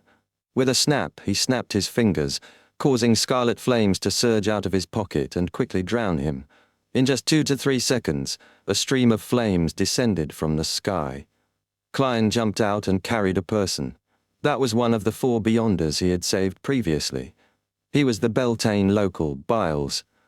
"Go in and quickly flip through the brass book," Klein said calmly as he pointed at the 002 on the rectangular table. Biles didn't know exactly what had happened, but he believed that this magical magician, who had fulfilled 2 of his wishes, had found a way out of the situation plaguing Beltane. Thus, after taking a deep breath, he entered the city library through the miniaturized open floor-to-ceiling windows. During this process, he didn't receive any severe punishments. In fact, he wasn't even whipped. Upon seeing this scene, Klein's smile widened. 002 had produced a paradox. Due to Rhodes's existence, the Trunsoest brass book could only do a most comprehensive prohibition, preventing any living being or object from dealing any form of damage to it in any way. As a city, Beltane's definition didn't just include its terrain and buildings, it definitely included the residents here. This way, if 002 punished a Beltane citizen like Biles, any damage to him would go against the law it had just issued. If it didn't punish him, it would go against the laws that prohibited him from entering the city library. Hence, the Trunsoest brass book had entered a vicious cycle. Of course, Klein believed that such a paradox would quickly be corrected by appending additional clauses. He only hoped that Biles would be able to flip through the brass book and find clues to sealing it. Pay attention to the currently open page. Once an article is about to take shape, immediately come out, Klein instructed as he stared at Biles and 002. Chapter 1, 1288, Key Intelligence. Although Biles had witnessed Phil's severed hand, Weber's hanging, and Mr. Magician's palm fused from worms, and also had a certain understanding of the horrifying anomaly brought about by 002, his lacking level and experience made him unaware of the true horror behind this matter. He mostly explained it away as a horror tale coming to life. Therefore, despite feeling afraid, he mustered up his courage and quickly approached the rectangular table under the watch of the magical magician and grounded angel. Of course, him being from the sailor pathway was partly responsible. Within 2 or 3 steps, Biles had reached a spot where he could touch the brass book. Without thinking, he reached out his right palm and grabbed the brass pages on 002 and quickly flipped them. During this process, the back of Biles's hand held up the brass page, which hadn't completely been filled, to prevent it from being blocked, so as to allow him, Mr. Magician and Ma'am Angel to observe the changes on it and react in advance. Amidst the flipping sounds, this sailor saw the line that touching the Trunsoest brass book would result in the death sentence. He was first alarmed before he was filled with a strong sense of puzzlement about his current state. However, this didn't affect his action of flipping the pages forward. Klein's eyes reflected the different brass pages, and each page had different rules. The projections of these brass pages didn't appear by making lines disappear and having new ones substitute them. Instead, they appeared side by side and gradually increased in number. In the end, Klein's eyes reflected a different number of brass pages in them. They were neatly arranged, one line after another. It was as though he had split the 002 into a single page and placed it on a glass platform to bask in the sun. This was a dream divination technique at the angel level, allowing Klein to reproduce the scenes he had just seen before his very eyes. With the passage of time, the brass pages in his dark brown eyes began to spin and pinpoint one of them. The Trunsoest brass book originates from a justiciar uniqueness that had been corrupted by the nation of disorder. It's exactly as I expected. Since the Trunsost Brass Book can produce all the low-level rules, the corresponding content must contain a description of itself. This is determined by its essence, unless it completely awakens or comes alive and has the sufficient intelligence to know how to selectively hide it. Just as a thought of joy flashed through Klein's mind, he saw a new word in mercury color appear on the unfilled brass page. This meant that 002 had finally diverted a portion of its power from its vicious cycle. It was preparing to add text as a supplementary explanation to fix the flaws. "Leave!" Without any hesitation, Klein shouted. Biles strictly obeyed the orders of a high-leveled figure, immediately withdrawing his right hand, turning around and sprinting out the window. "Make a move to attack me." Seeing that the sailor with dual attributes had left the city library, Klein suddenly added. Biles's heart was filled with puzzlement, but he still raised his right arm and pulled back his shoulder. He put on a stance that looked like he was about to throw a punch at Klein. At this moment, a new article finally took shape. With regards to the rules above, the Trunsoest Brass Book and the group of people it permits have immunity while enforcing the law. However, even if this article was successfully published, Biles wouldn't suffer any punishment. Clearly, the Trunsoest Brass Book wouldn't pursue problems that led to a vicious cycle or unclear definitions. It was just like how it didn't pile crimes on Orodes after it mended the loopholes in the rules. By the same logic, Biles, who had truly come into contact with 002, didn't suffer any contamination from a Sephira.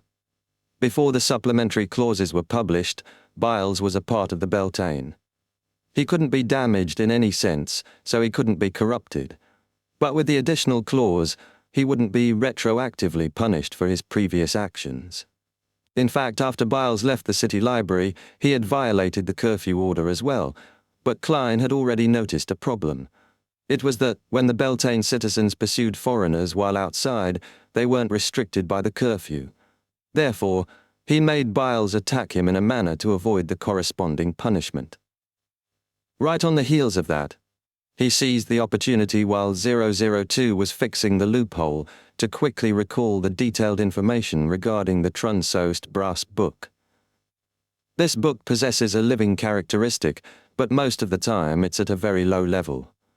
The first half of the book displays almost all the underlying rules, while the second half is blank. It needs to be filled in autonomously. Once there are no restrictions, it will naturally set up laws with certain biases for the surrounding areas and strictly enforce it. During this process, it will change and correct the rules based on the feedback. As the law gradually becomes stricter, his living characteristic will deepen. Once a law that can interfere with all aspects takes form, the Trunsoest Brass Book will completely come alive. It will possess true intelligence and has the ability to modify the first half of the underlying rules to a certain extent. The exact extent that it can reach is as follows. If there are contradictions in the laws that can't be corrected, or if the pages are all filled without being able to form a sufficiently airtight system of rules, the Trunsoest Brass Book will produce a new line at the boundary between the first and second half. All the following rules are ineffective. After this line takes form, the rules in the second half will disappear and the pages will return to a blank slate. After the second half is completely blank, the clause, "All the following rules are ineffective," will be erased, and the Trunsoest Brass Book will repeat its previous actions until there is a set of laws that covers all aspects. The rules that it creates have to be publicized or informed to the masses before having them take effect. When there's no clear rule for a particular action, whether it's against the common knowledge of the surrounding living beings, Trunsoest Brass Book hates distorted and ugly rules. It hates having loopholes found. What a detailed description. There should be a method to seal 002 in all of this. Klein's thoughts raced as he attempted to find information that he could use from every line of text. At this moment, the leader of the ascetics, Ariana, whispered, "Think of a way to fill the pages behind 002 without making it airtight enough." That's right. In that case, the Trunsoest Brass Book will declare that all the following rules are ineffective. It'll redo it again.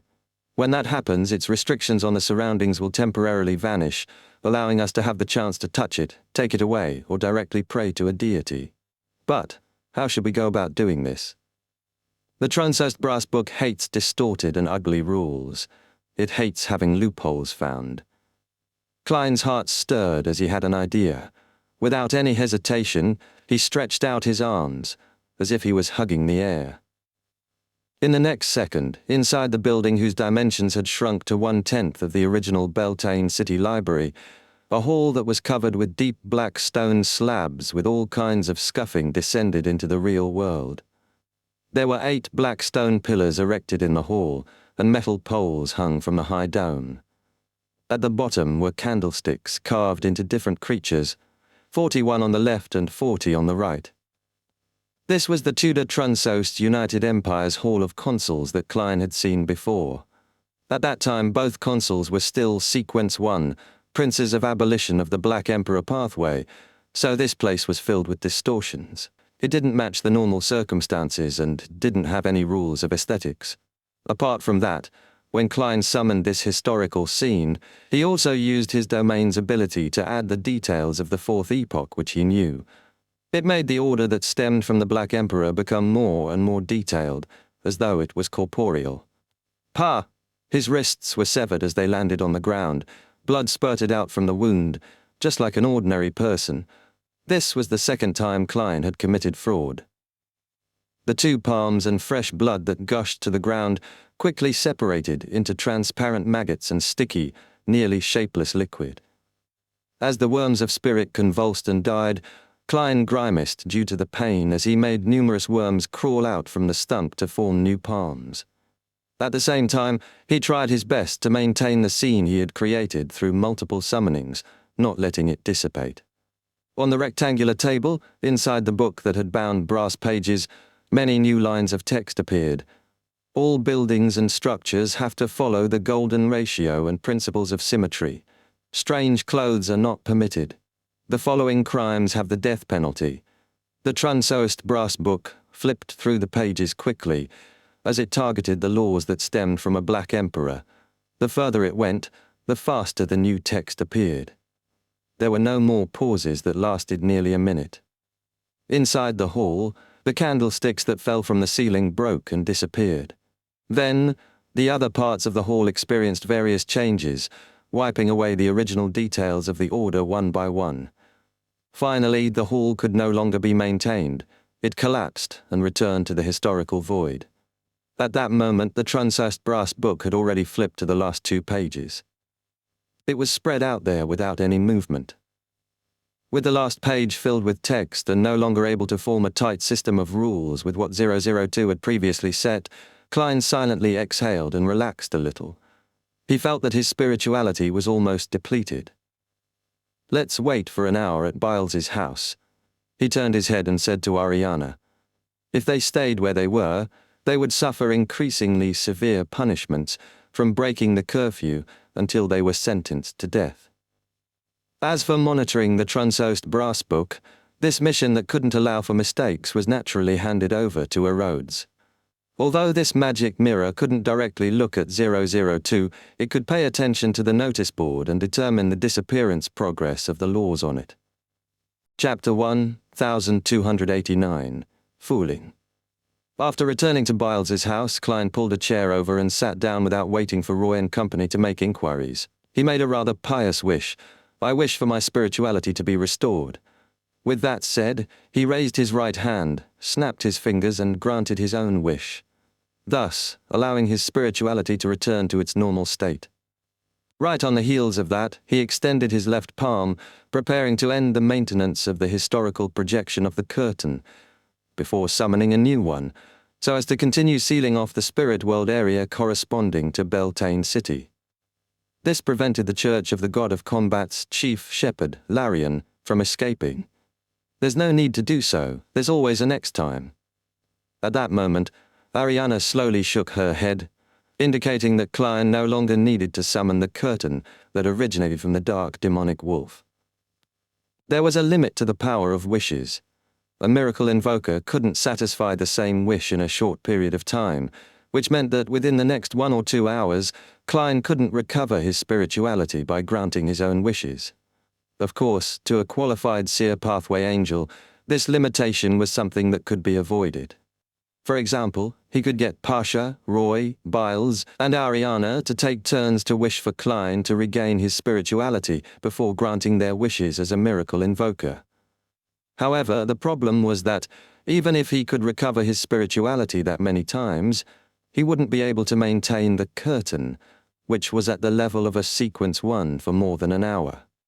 Furthermore, he needed to wait an hour before 002 erased all the previous rules and rewrote them. After some deliberation, Klein nodded slightly and replied with a smile, "Let's give it a try first. After all, we're rather free right now. I'll give up after my last spirituality recovery attempt. Yes, this will purely depend on the Chief Shepherd's luck. Perhaps he might lose control because of anxiety, frustration, and nervousness." As he spoke, Klein dispelled the maintenance of the original curtain, and his left hand moved forward immediately after that. He pulled out a new curtain, allowing it to appear inside the spirit world that corresponded to Beltane City. In an area where saturated colors overlapped one another, Larian, who was wearing a black robe with white edges and a square hat, felt the restriction disappear. Just as he was about to make his way out, he saw a new curtain descend, sealing him off again. The smile on his face instantly froze. Phew! A few seconds later, Larian slowly exhaled and composed himself mentally as he continued to wait. In the next hour, the chief shepherd of the Church of the God of Combat repeatedly experienced the despair and pain of having his hopes extinguished. He attempted to find the pattern and attempt to figure out the time interval so as to grasp the fleeting opportunity. He wanted to rush out of the barrier the moment the old curtain disappeared and before the new curtain was produced. However, he eventually discovered that the intervals didn't follow any pattern. The person stopping him didn't restore the barrier only when his spirituality was about to be depleted. At times, the other party would recreate the barrier far ahead of time. If it wasn't for the fact that Physacian citizens weren't forced to change faiths from the God of Combat, and that the decree that Larion was considered a traitor hadn't been widely spread, this grounded angel might have already lost control on the spot.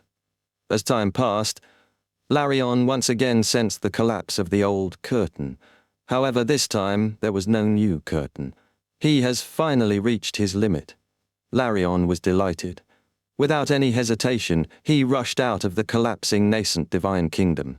In the next moment, he saw a woman holding 4 blonde, red-eyed heads, dressed in a complicated long dress, an unknown existence that was wrapped in bandages with yellowish-brown liquid covering the entire, and several strange but abnormally powerful spirit world creatures. The curtain that Klein had summoned the previous times were historical void projections that had been tainted with Saphira Castle's aura. It naturally attracted objects sensitive to it. He wouldn't even be surprised if Amon was among the group. The smile on Larian's face froze again. Beltane City, in Biles's rental apartment. Klein suddenly raised his head and looked up into the sky. He muttered softly, "Impressive." Following that, he became silent again until the magic mirror emitted an aqueous light that reflected the notice board's current state. The rules on the paper disappeared in reverse order of their appearance.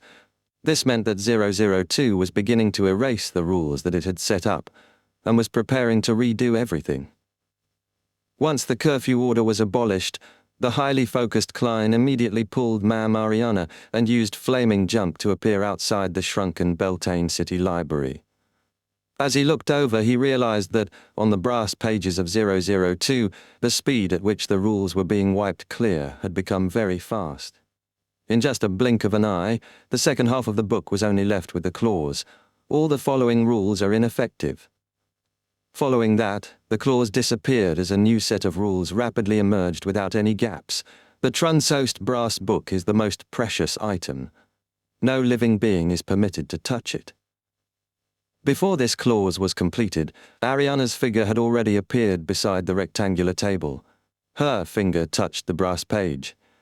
With a crack, the leader of the Church of Evernight's ascetic had her neck suddenly constricted, as though an invisible rope had hoisted her up. As an angel, She had actually suffered bone fractures and had difficulties breathing. Death by hanging. However, with Ariana's fingers sliding over with some difficulty, the first clause that appeared was erased, before it was fully displayed. It entered a concealed state. As for all the rules set by 002, it had to be publicized or announced before it could truly be effective. With a whoosh, Ariana picked up the Trunsost brass book and threw it to Klein, who was outside the window. In the previous hour, Klein had already anticipated all the possible developments and had a discussion with Ariana. He was in no way nervous or flustered. While 002 was still in midair, he dragged another himself wearing a human-skinned glove out of the void. Then he grabbed the Trunsost brass book and used his historical projection to teleport away. After his figure disappeared from his spot, Ariana landed on the ground with a loud thud, a deep mark left on her neck. In just a few seconds, Klein, who was holding 002, appeared at the top of the main peak of the Hornasis mountain range. He used his spirit vision at the level of an angel and saw the collapsed, dilapidated and fobbed palace. Without any hesitation, Klein allowed his historical projection to take the Trunsost brass book and blink to the main door of the palace before pushing the door open. What appeared before him was a hall with many corpses hanging from above. Every corpse was different.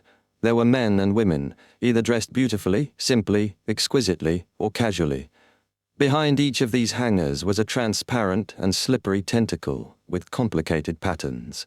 They came from the depths of the hall, from that ancient stone chair. On the huge stone chair, transparent and distorted maggots were formed into a ball. They grew wantonly and extended out strange tentacles.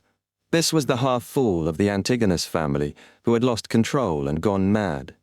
Sensing the door open, and sensing Klein's historical projection approach, the cluster of maggots left the stone chair and fiercely flailed their slippery tentacles, causing them to surge towards the door as if they were being affected by an invisible suction force. Similarly, at the bottom of the stone chair, the tarot card with Roselle's image, which was written with a stellar radiance, flew towards the door. Just seeing this scene pushed Klein's historical projection towards experiencing a breakdown. Thankfully, he didn't possess any sentience and was remotely controlled by Klein. He didn't suffer the chaotic thoughts and the negative side effects of the mental mutation, nor did he stand motionless and helpless. Before the historical projection dissipated, it threw the Trunsost brass book at the terrifying cluster of maggots. The transparent and slippery tentacles sensed danger and instinctively reacted by wrapping around sealed artifact 002. Under such interference and the invisible strong winds, the full card had reached the door one step ahead of the strange tentacles. Klein's historical projection had mostly collapsed.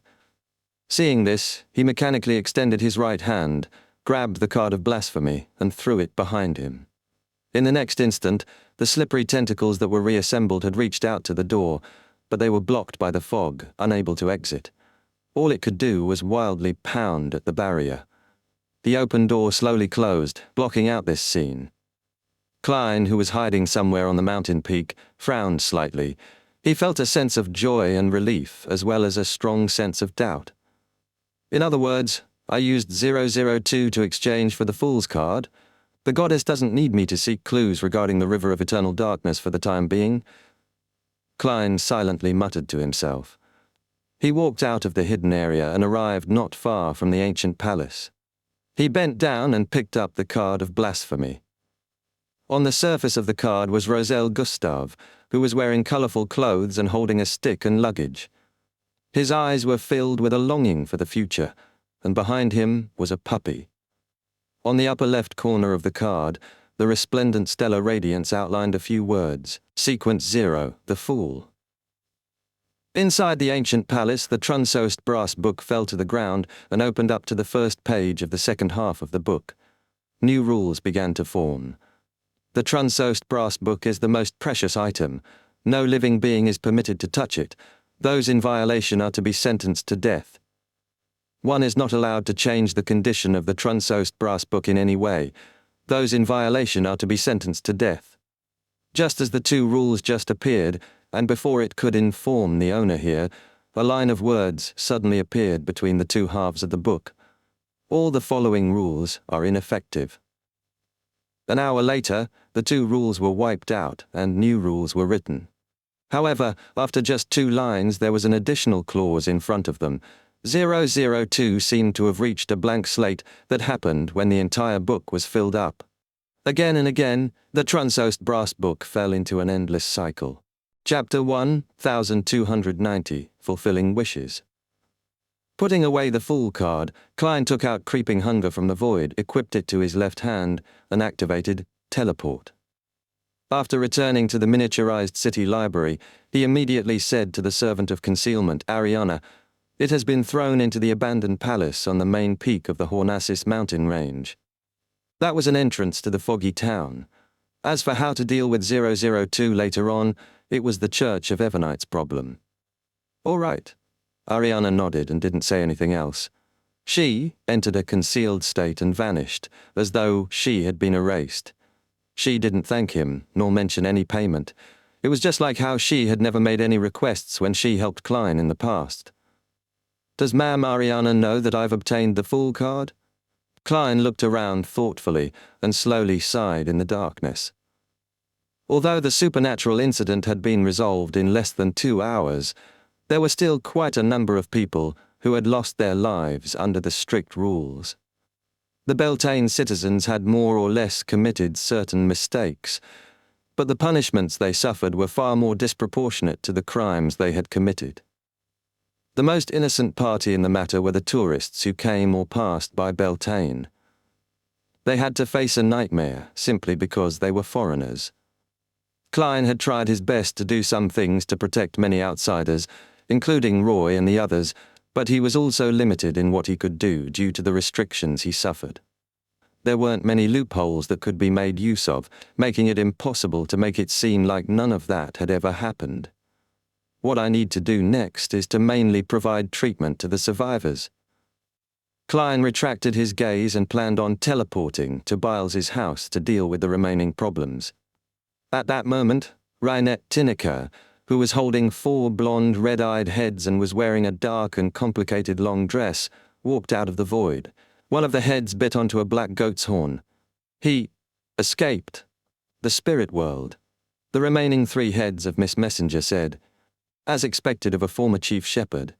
Klein, who had long sensed it, sighed without any surprise. Then he pointed at the black goat's horn. "Did Larian leave that behind?"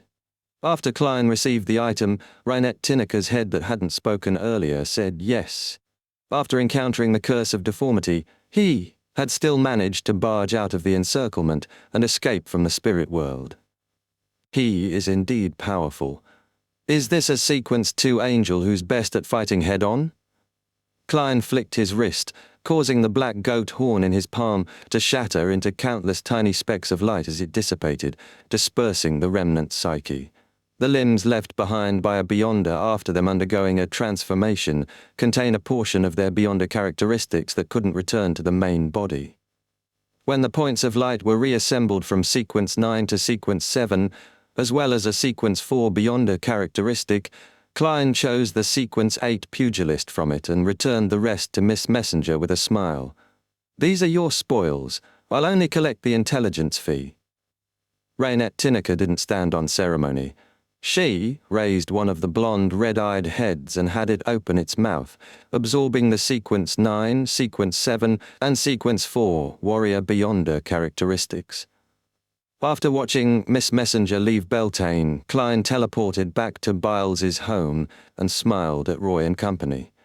"The problem has been resolved. You are no longer foreigners who have to be treated with animosity." The 4 Beyonders were just about to respond with heartfelt and relieved smiles when they saw the magical Mr. Magician invite a stranger from the air. It was an old man with a dark red bow tie. He wore a shirt, vest, formal suit, and blue striped trousers. His hair remained thick despite it being all white. His aura was warm and elegant. This was the marionette, Vin Rambis, whom Klein had once possessed. He planned on using this manipulator to seal away their memories of 002. Not being corrupted by a Saphira didn't mean that Biles wouldn't encounter terrifying matters when he recollected the matter. As there was only one relevant period of memory for Biles, and he didn't know the truth of the matter, what Klein needed to do was rather simple. Therefore, he didn't seek Miss Justice's help. He planned on using his marionette's historical void projection to complete it. You didn't tell them about what happened in the city library, right? Klein got Vin Rambis to walk to his side as he asked Biles. Biles hurriedly shook his head and said, I remember your advice. Very good. Next, I'll give you some psychological treatment. I'll help you forget all those matters. Otherwise, you'll be targeted by 002 and never be able to obtain peace until you die. Believe me, sealed artifacts at this level can definitely do something like that, even if it has been taken away, Klein explained his goal frankly. Biles's lips quivered as he said, All right. He chose to obey and believe. After inviting Roy, Pasha, and Phil out of this rental apartment, Klein controlled Vin Rambis to do a series of mental control processes and successfully made Biles forget the brass book he had seen, as well as the contents on it. After doing this, Klein carefully took out the magic mirror and looked at it. Orodes, are there any other hidden dangers? On the surface of the ancient silver mirror, the aqueous light flickered and reflected a line of silver words. Great Master, there aren't any latent risks in Beltane.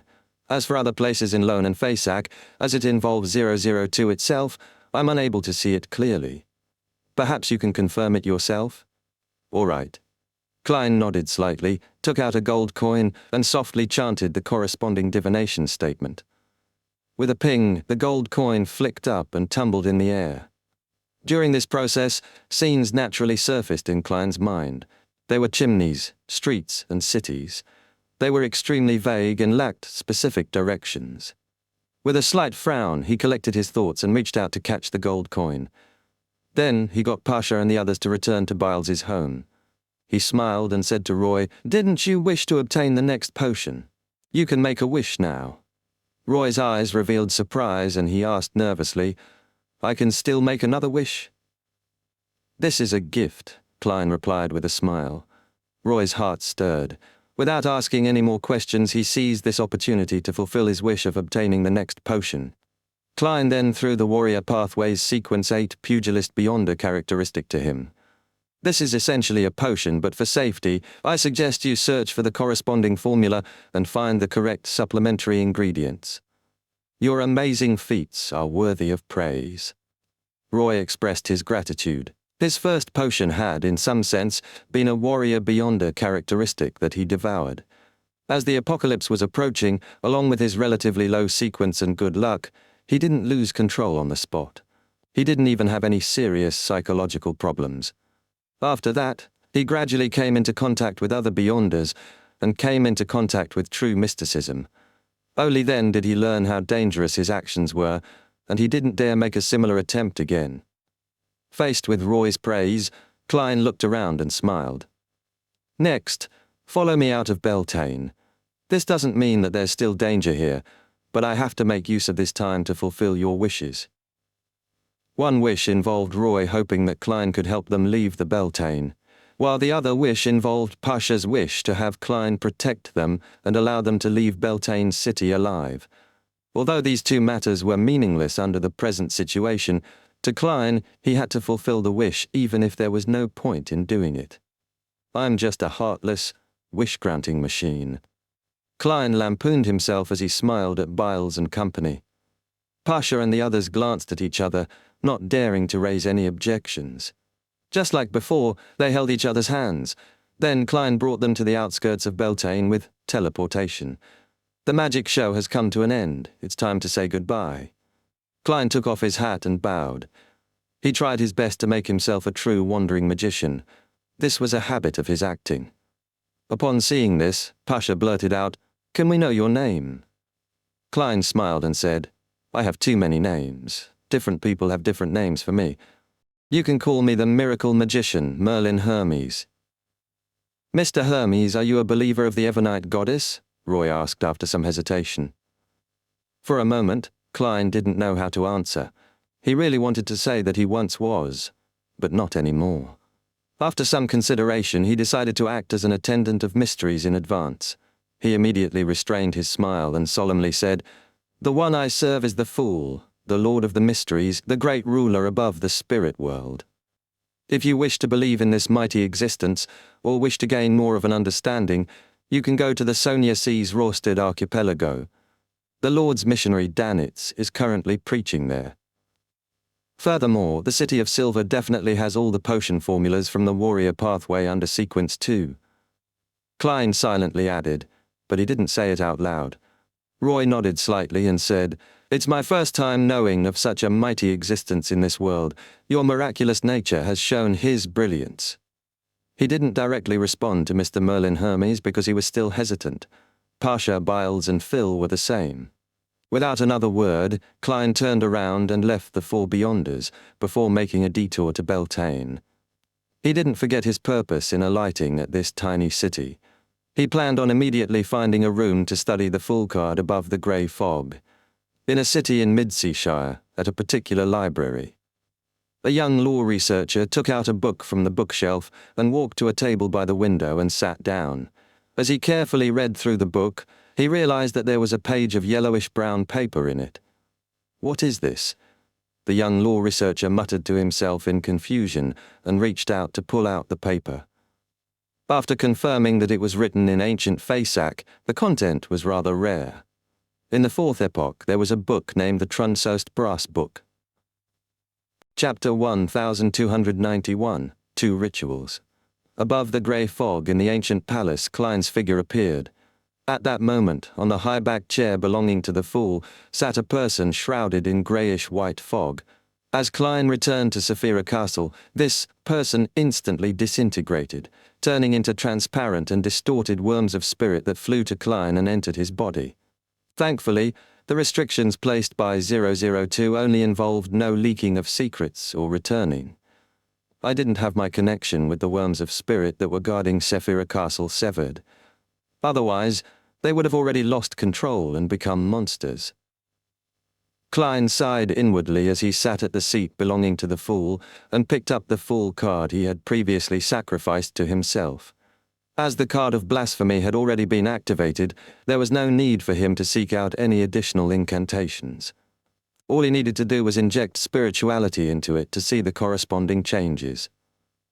The Fool card quickly transformed into a miniature, illusory book. With Klein's guidance, it kept flipping back until it reached the last 2 pages. Sequence 1, Attendant of Mysteries. This is an angel who serves the profound mysteries. He has gained initial control of the corresponding domain's authorities. He can summon spirit body threads of objects that originally existed. He can combine many physical objects or abstract concepts together. The potion formula is as follows. Main ingredients, 1 Attendant of Mysteries beyond a characteristic. Supplementary ingredients, 9 spirit world specialties. Advancement ritual. Build a town consisting only of marionettes and design a trajectory of fate for every marionette. By letting them interact with each other, they would act as a sufficiently real-life painting and create a corresponding area in the spirit world. The larger the town, the more the marionettes involved, the more detailed the daily lives are, and the more realistic and extensiveness the different fates are, the better the ritual's effects would be. Sequence 0, the Fool. This is a true deity. In a sense, he is an embodiment of the corresponding authorities. He is adept at using all kinds of methods to fool all things, showcasing all kinds of fascinating miracles. The potion formula is as follows. Main ingredients, the uniqueness of the Fool. 2 Attendant of Mysteries beyond a characteristics apart from one's characteristic. Supplementary ingredients, control at least a quarter of the fog of history. Advancement ritual, full time, history or fate once. As he read, Klein slowly frowned and silently muttered to himself, compared to the advancement ritual of Attendant of Mysteries, the Fool's ritual is just too abstract. What does it mean to full time, history or fate? How does one decide if it's successful? Controlling at least a quarter of the fog of history is relatively simple for me. On the one hand, I know a lot of ancient secrets and have lit up many historical fragments. On the other hand, I can directly influence the fog of history through Saphira Castle. I'll put the Fool's matter aside for now. Currently, my focus is on Attendant of Mysteries. You have to walk 1 step at a time before running is possible. Of course, some lucky ones can fly directly. It's very easy to find the 9 specialties in the spirit world. Be it to get Miss Messenger to help or to seek the Seven Lights' advice, this isn't a problem. The advancement ritual is very close to the environment around Zaratul and the Antigonus family's ancestor. Furthermore, it matches what the Seven Lights said about having a close connection with the spirit world. I can determine it to be true for now. With this in mind, Klein took off the topaz pendant wrapped around his left wrist and used divination to confirm the authenticity of the Attendant of Mysteries potion formula. It wasn't that he didn't believe in Emperor Roselle, but his fellow countrymen had likely been influenced by Mr. Dorr before he created the cards of blasphemy. He had gone to the moon and suffered the corruption and contamination of the Mother Goddess of Depravity, thus resulting in distorted memories. It was precisely because of this that it was highly possible that Roselle had buried some traps in the key areas of the cards of blasphemy in his final days. In this aspect, Klein had always been cautious and careful. Speaking of the primordial moon's true form, the most powerful Great Old One, the Mother Goddess of Depravity, could it be that the Emperor had unknowingly been tainted based on her title? On the moon, perhaps there are many younger brothers and sisters that Bernadette has never met before. Of course, it's unlikely that there are gender differences. The marionettes needed for the Attendant of Mysteries ritual can be obtained from the Forsaken Land of the Gods. The copious number of monsters there is a good thing. Furthermore, I've accumulated quite a few of them previously.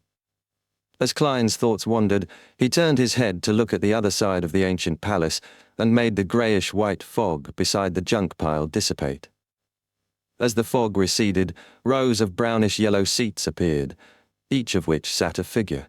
Those figures were either giants covered in silver armor, humans with deformed facial features in linen clothes, and large chunks of flesh overgrown with eyes. They sat quietly in their rows of seats, their eyes glazed over and indifferent as they stared in the direction of the long mottled table. These were all marionettes that Klein had gathered in the Forsaken Land of the Gods. Every time he needed to switch location, and it wasn't convenient for him to carry too many with him, he would sacrifice a batch of them above the grey fog. Of course, this had nothing to do with environmental protection. Instead, it was what had happened to the foggy town and the scene displayed by Zaratul. It made Klein instinctively believe that there was a high chance that a particular ritual would require many marionettes. Therefore, he had always been very frugal in this aspect. As for why he didn't hang these marionettes up and had made them sit in rows in a conjured theatre as members of the audience, this was because Klein felt that the actions of the Antigonus family's ancestor and Zaratul were a little perverse. He had tried to imitate and mimic them, but the goal was for acting. Now he didn't need it anymore. But how can such a marionette city produce corresponding spirit world information?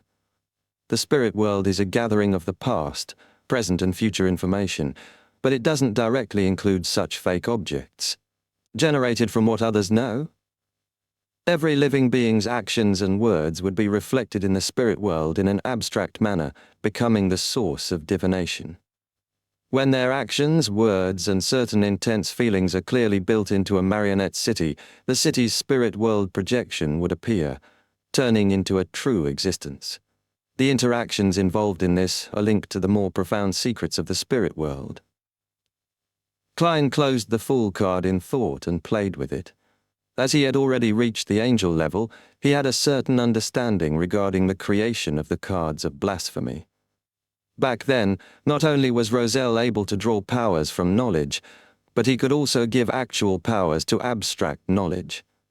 As for what kind of material the Emperor used to create it, and how he accomplished the effects of anti-divination and anti-prophecy at the level of deities, Klein was unable to figure it out. After some thought, Klein tried to accommodate the Fool card in his body. His condition immediately changed. His body was covered with colourful clothes, and there was an extremely gorgeous piece of headwear on his head. His aura was deep and terrifying, but it gave off a comical, ridiculous, ludicrous feeling. It was a condition filled with a strange conflict. The space attached to Saphira Castle gently swayed, as though it wanted to surrender to the feet of this indescribable deity. My level has been enhanced a little. There aren't any substantial changes. After all, I'm already the owner of Saphira Castle. It's like I have a fashionable costume that can accentuate my aura. Klein shook his head and said a few self-deprecating words.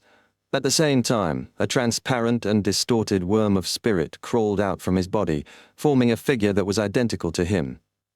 After splitting off a worm of spirit of himself that could respond to prayers at any moment, Klein returned to the real world and strolled around Beltane City.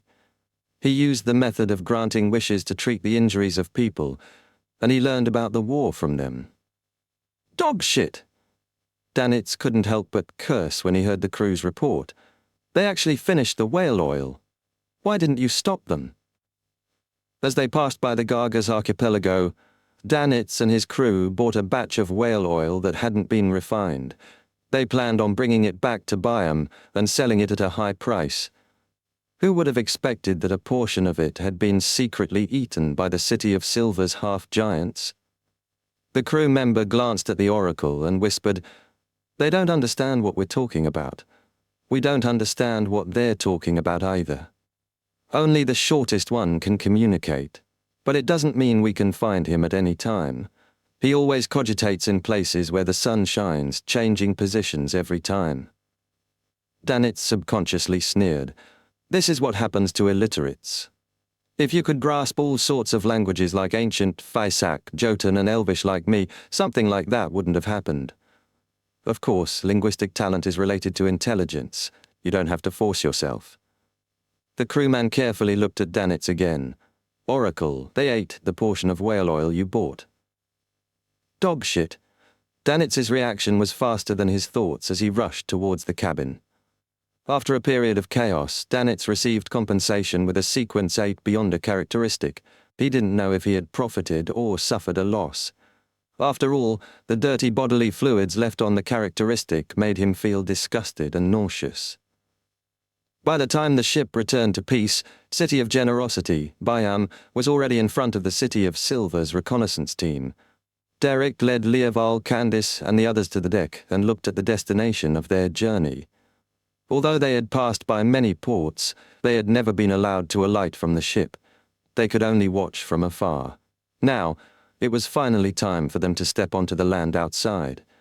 Even so, the large number of people, houses, and hardships that they had seen from afar were still unable to conceal their bubbling enthusiasm. They continued to yearn for life in the world of light. Of course, having been used to the darkness and lightning, they took quite some time before they could get used to the sun outside. If not for the fact that they were beyonders, they would have suffered permanent damage to their eyes. As he looked at the docks and the numerous people, the airships that were traveling high in the sky, and the other ships around him while hearing noises that he could barely understand, Derek suddenly felt a sense of nervousness. This would be the area where the City of Silver would take up residence in the future. As he swept his gaze, he suddenly saw a man standing on the coastal lighthouse. He was wearing a long robe embroidered with the symbol of storm. His hair was dark blue, nearly black like a clump of seaweed. His face was rough and carved. As their gazes met, Derek instantly calmed down and no longer felt uneasy. Chapter 1, 1292. Entering Byam for the first time. After the huge ship belonging to the Resistance docked, all of the City of Silver citizens changed into round-neck shirts, brown jackets, pantaloons, and dark-colored caps before following Oracle Danitz down the ship. They prepared to pass through the dock to enter the City of Generosity Byam. Those clothes had been prepared beforehand. It's really uncomfortable wearing this. It's not suitable for battle. As he walked, Leoval moved his limbs and whispered to Elder Derek. Derek nodded slightly and said, "But it's better to hide ourselves and not be too eye-catching. We don't want to become the focus of attention." Derek's analysis wasn't a problem at all. After all, they were outsiders and they only numbered 21 people. It was best if they didn't attract the attention of others, but he seemed to have forgotten a crucial detail. But they're all looking at us." Candice quickly surveyed the area and whispered. The workers who were dressed crudely or half-naked at the pier all looked over at the tourists who wore all kinds of get-ups. They're tall. A Byam resident with bronze skin and slightly curly hair could not help but sigh. His height was only around 160. This was the height of all the male commoners in the current colonial era. As for the people of the City of Silver, other than Derek, who was only slightly over 2 meters tall, the rest were on average above 2.3 meters. The tallest of them exceeded 2.5 meters. To have such half-giants walk through the docks amidst the crowd was equally eye-catching, no matter what they wore. Phaeacians? Alones in a top hat and formal suit turned his head to gossip with his companion. Has the slave trade begun again? He believed that the City of Silver entourage were Phaeacian slaves that the Rorstead government had bought from the Lone Kingdom. After all, in this world, the only ones he could think of who had such heights in such numbers were the barbarians who claimed to be descendants of giants. His partner shook his head and frowned. It doesn't seem like the case. Most Phaeacians have light blue eyes.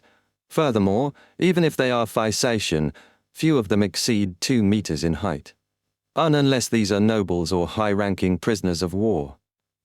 Although Phaeac didn't have a clear rule in all kinds of industries, especially in the military, there was a phenomenon that one's height determined one's status. Of course, this wasn't the only condition. It was also a combination of family background, nobility, and ranks. Due to such traditions, the descendants of Phaeacian royalty and the military brass were generally taller than 2 meters. This was actually a superficial phenomenon that, at its essence, was an influence of their beyonder characteristics. Those who became one of the brass of the Phaeac military were either nobles or at least sequence 5. And for the latter, due to the repeated influence of the giant pathways potions, their height would definitely reach the standard height. Those who chose the Red Priest pathway would also have a certain increase in height. However, the signs weren't as obvious in their early stages as those from the giant pathway, and the total increase in height was only a few centimeters. They had to become a demigod to experience a qualitative change. For noble descendants, their ancestors were more or less giants, or had marital alliances with giants. Regardless of whether they inherited the beyonder characteristics, the corresponding genes accumulated over generations would definitely allow their normal height to exceed 2 meters.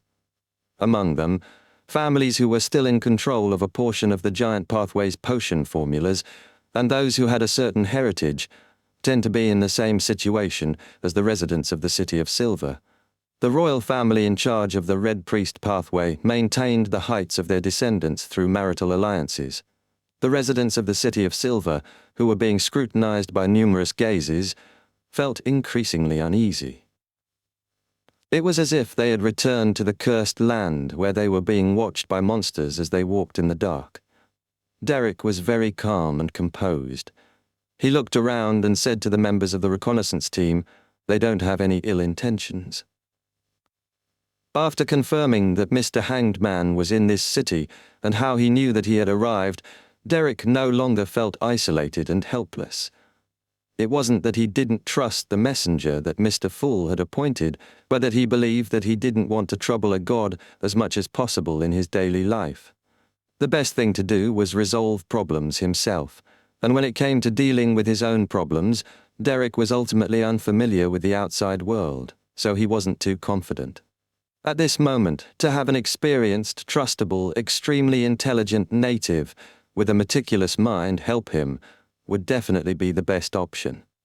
Of course, Derek also knew that Mr. Hanged Man wouldn't make any contact with him on the surface because he belonged to another faction.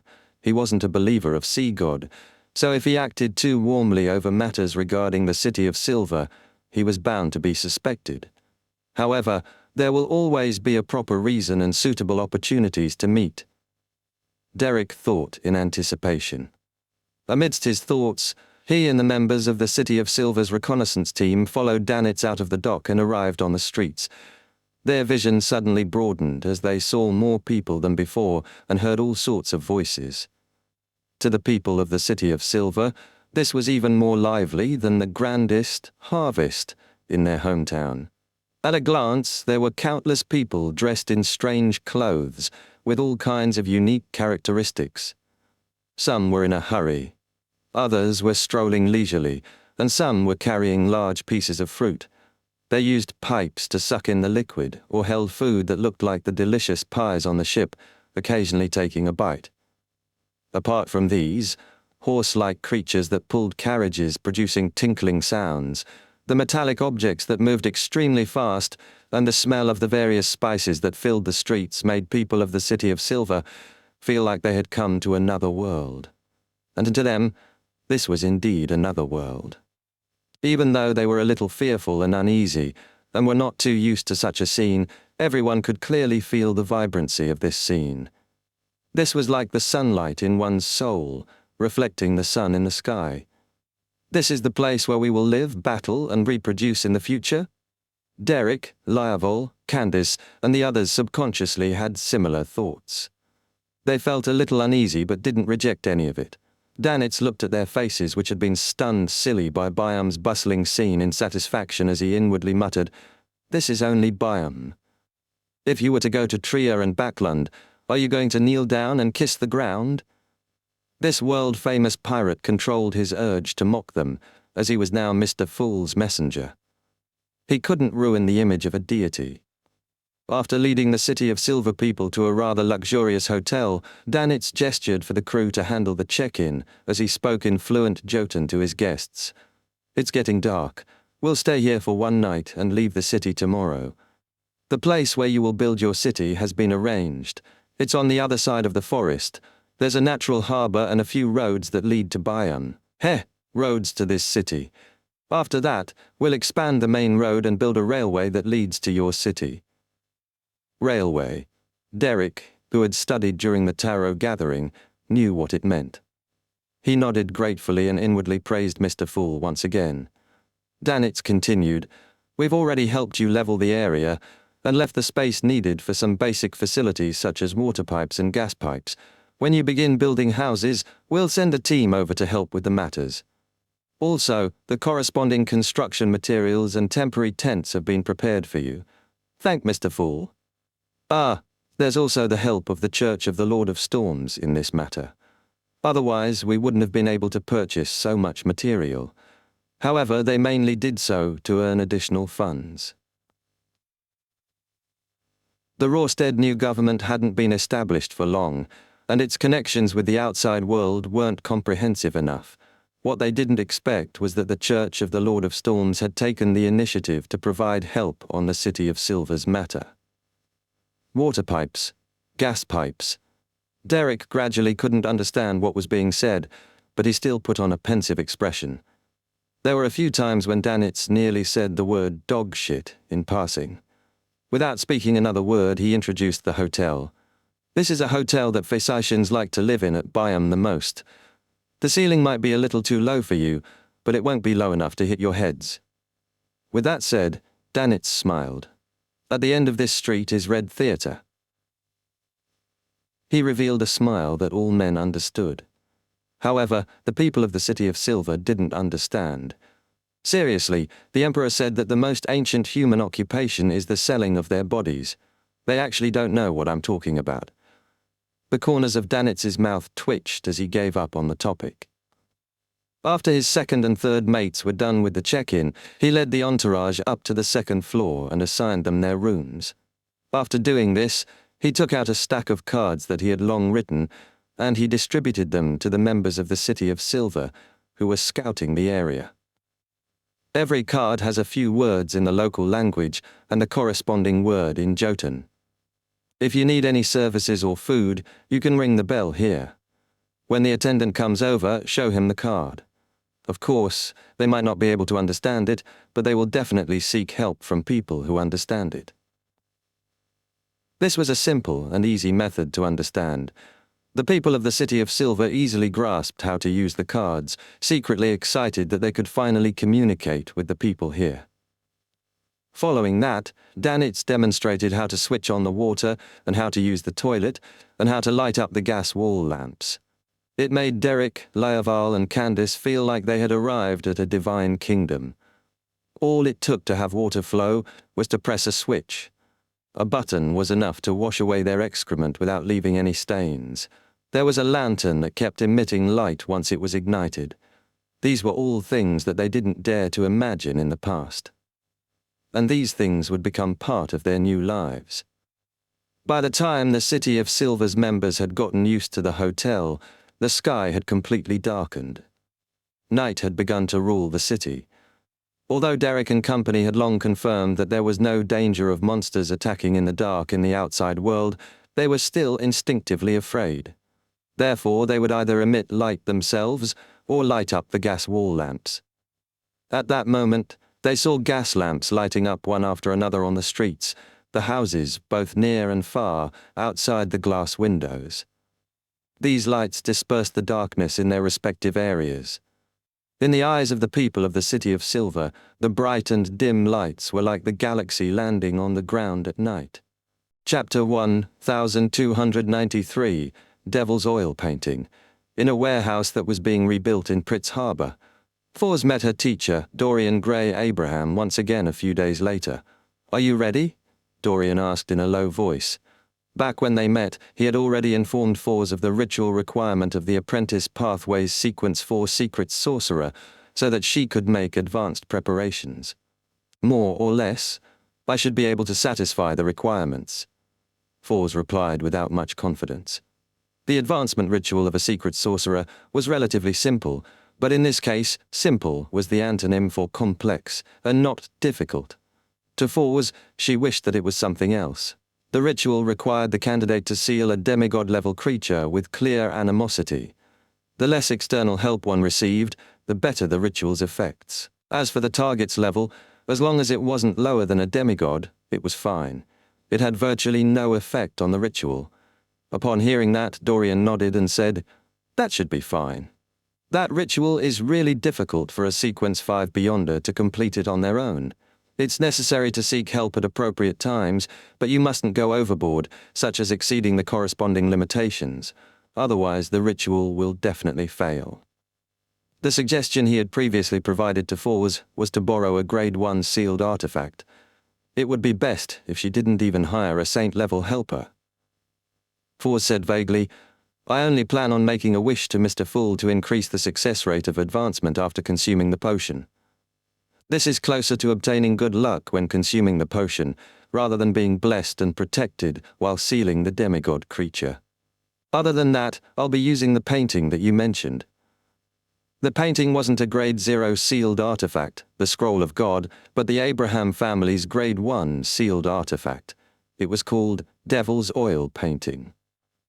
In the Fourth Epoch, when many members of the Abraham family had advanced to Sequence 4 Secret Sorcerer, they had created the oil painting to seal the corresponding demigod-level creatures. However, after being attacked by the Aurora Order and losing a lot of documents, Dorian Gray wasn't sure how many terrifying creatures were sealed in the Devil's Oil Painting. He was only certain that there was definitely more than one sealed inside. His original plan was to release a demigod-level creature that was completely insane from the Devil's Oil Painting, one that acted purely out of instinct. This could then be his student's ritual target. This made it much easier than dealing with a rational and intelligent saint. Furthermore, it was completely in line with the ritual's requirements, but he never expected Fours to directly borrow the Devil's Oil Painting. Dorian frowned and reminded her, "The Devil's Oil Painting only has the effect of imprisonment and sealing. It doesn't have the ability to actively affect the target. In other words, you have to stuff a demigod-level creature into the Devil's Oil Painting." Fours nodded, indicating that she knew this. "Teacher, you mentioned that one's record ability isn't considered external help." "Yes," Dorian Gray gave a definite answer. "If her record powers were considered external help, almost no traveler could advance. After all, record was the core ability of the apprentice pathway before they became demigods. Once it was excluded, Fours would be left only with the means to flee, making it difficult for her to do anything to her enemies. In theory, that's the case. However, you can only record at most 5 demigod-level powers," Dorian said worriedly. Before he finished his sentence, he thought of Mr. Fool and his blessed and felt a little more at ease. "If the powers are matched well, it isn't impossible for me to succeed. It's just a mad creature that's acting on instinct." Fours tried convincing both her teacher and herself. Dorian nodded indiscernibly and didn't say anything else. He immediately summoned his contracted creature, Malmouth, who loved music, and took out the secret sorcerer main and supplementary ingredients. He then concocted a bottle of secret sorcerer potion for his student. If there's no way to complete the seal, there's no need to forcefully consume it. Even if the potion and glass bottle fuses together and turns into a sealed artifact, we can also pray to Mr. Fool to restore it to a beyonder characteristic.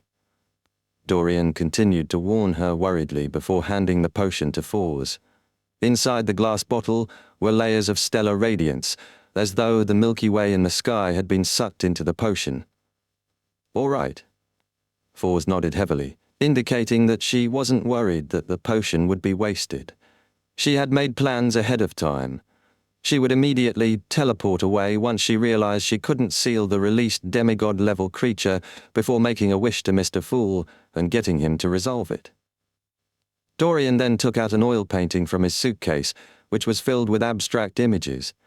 It was an image that no one could understand. Just looking at it would make one feel dizzy and mentally weak. This was the devil's oil painting that had sealed countless terrifying creatures. "If you can successfully advance, I only have one request." Dorian held the devil's oil painting and said solemnly to Fours, "That is, on the night of the full moon, listen to what Mr. Dor is saying and ask him the reasons for his actions." The members of the Abraham family still couldn't fully accept that the curse they had suffered from had stemmed from their ancestor. They felt that Mr. Dor might not know the consequences of his plea for help. They wished to figure out the full truth. "All right." Faced with her teacher's sincere request, Fours agreed without any hesitation. Following that, she took the devil's oil painting, teleported out of Pritz Harbor, and came to a vast desert where no humans lived. This way, even if an accident happened during the ritual, she had plenty of time to resolve it and not affect ordinary people. After checking the surroundings and preparing herself, Fours inserted the devil's oil painting into the ground. She then clasped her hands together and bowed her head to pray to Mr. Fool. She wished that he could increase her chances of advancing after consuming the potion. Without any pause, she saw the illusory greyish-white fog and knew that Mr. Fool had already responded. After stalling for a few seconds, Fours finally convinced herself. She took out the herbal powder she had prepared, and she scattered it on the devil's oil painting. Then she recited the incantation to release the seal in Jotun. This was an incantation that only released one creature. Without a sound, the powder that was floating in the air landed on the oil painting and rapidly spun around a central point. As it spun, the surface of the oil painting turned illusory as if a deep vortex was forming.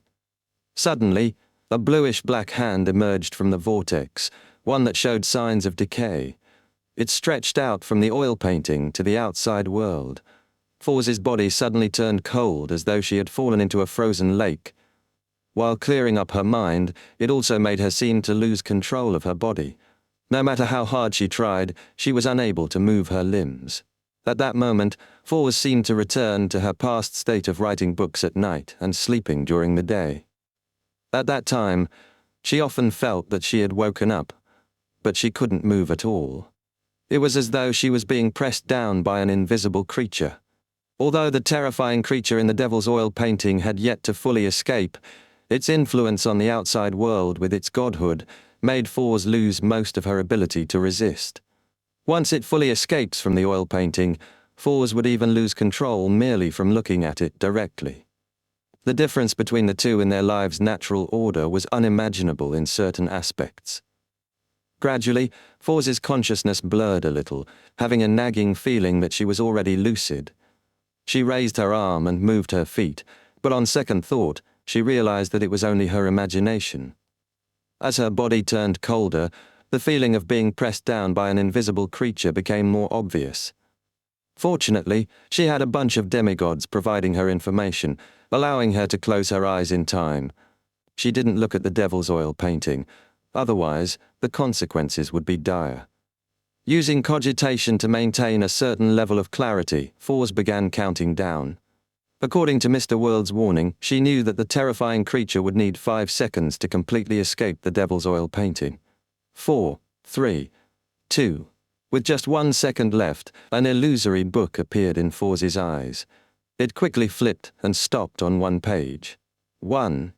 Just as Forz finished counting, she suddenly spread open her arms. Around her, peach blossoms fell in a colorful resplendence. The bluish-black hand that was about to grab her neck moved away from her and was blocked by the peach forest that was blooming with vegetation and flowers. It was separated by a mountain that was the forest's river source, making it only possible for it to enter through a small cave. This was a fairy tale magic Forz had recorded from Mam Hermit. It was called Peach Blossom Source. It could create an isolation barrier from the outside world, making it very difficult for the outside world to connect to it. Seizing this opportunity, Forz, who barely managed to regain control of her body, took out a queen chess piece from Roselle's chess from a pocket and threw it at the source of the peach blossom scene, throwing it at the cave that penetrated through the flowing river. This was another fairy tale magic she had recorded, called the chessboard of time. Its effect was to slow the target's movements, as though it had entered a region in which time flowed slower. With a smack, the actions of the bluish-black palm that was trying hard to break through the peach blossom source changed from extending outwards to squirming. Forz didn't even look at the effects. She used an invisible hand to pick up the devil's oil painting that was stuck in the sand, and she held it right up to the cave. After 1 or 2 seconds, the bluish-black palm returned to normal. Its movements became extremely fast as it charged out of the peach blossom source and crashed into the oil painting. As the oil painting shook, the terrifying creature penetrated the surface and landed in it. Forz was delighted. Without any hesitation, she recited the incantation and closed the outer seal of the devil's oil painting. Thankfully, that demigod creature has already lost control. It's left with nothing but madness and lacks intelligence. I wonder if I will directly hear Mr. Dawes' shouts after consuming the potion. Still nervous, Forz took out the secret sorcerer potion bottle and poured it into her mouth. Chapter 1294, Conversation. If that demigod creature didn't slam into the devil's oil painting on its own accord, I'd have to summon Mr. World's historical void projection. I wonder if that can be considered as directly hiring a helper at the angel level. As Forz pondered, she drank the potion. To her, the potion was like icy water that could hurt someone due to the extreme temperature. All her senses vanished in the areas that it passed, leaving only her still thoughts. It was inevitable that a person would hallucinate in extreme cold temperatures. In Forz's vision, a night sky instantly appeared. It was dotted with countless stars that weaved together to form a dream-like river. Forz's body began reflecting bits of stellar radiance as if they came from her own body. The tiny bits of pure stellar radiance formed an invisible connection with the different stars in the night sky. As the light shimmered, they twisted and squirmed as insect-like creatures crawled out of Forz's body. They wanted to seek refuge in the Milky Way, formed by an array of embedded diamond shards. Each of them carried a portion of their own flesh and consciousness, as though they were uncontrollable avatars. Forz's thoughts quickly turned chaotic, and she fell into confusion. She almost couldn't control the urge to separate herself. At that moment, she sensed an illusory object. It was the seal that she had completed using the devil's oil painting. It was projected into the mysterious world created by the potion, forming an abstract, blurry mark.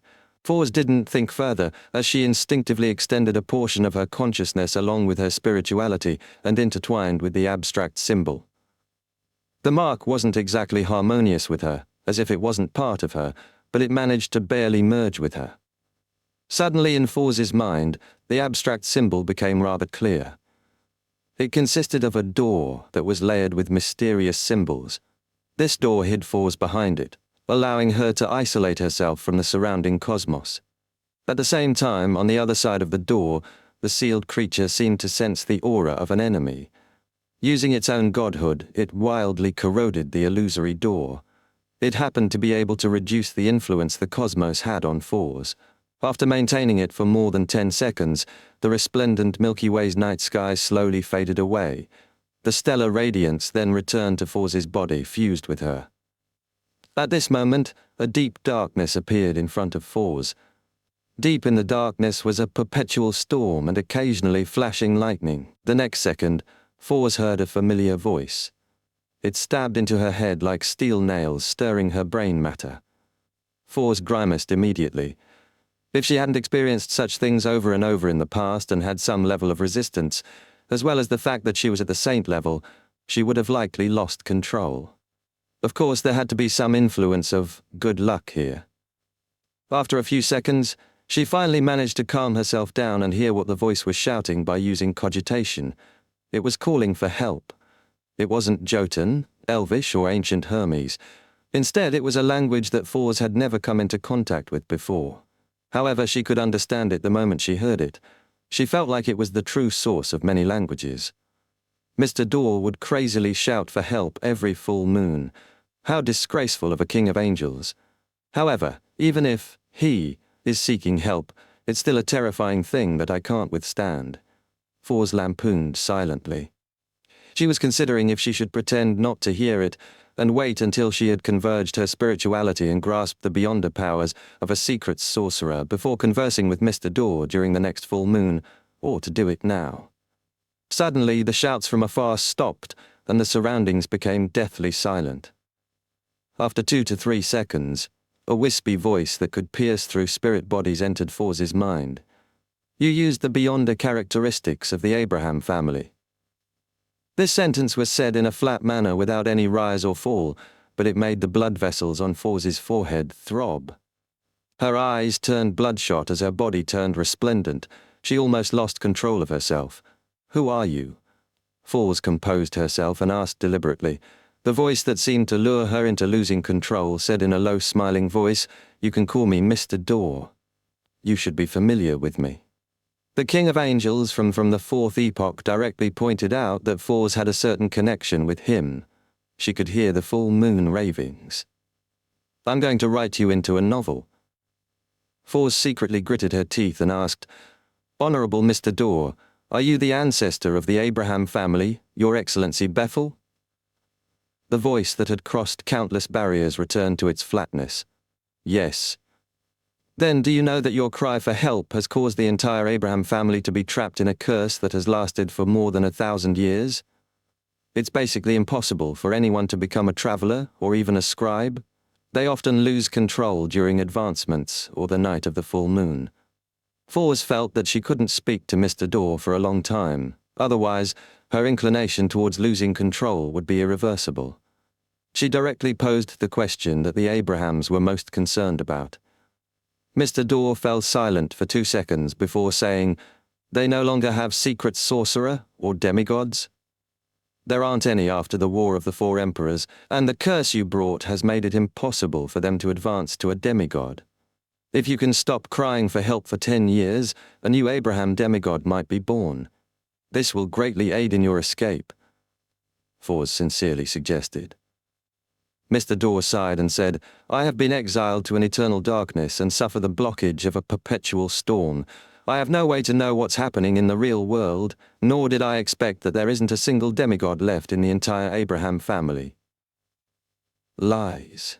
The one who calmly made this conclusion wasn't Foz, but rather Klein, who had accommodated the Fool's card as he held the Staff of the Stars while sitting in Sephira Castle.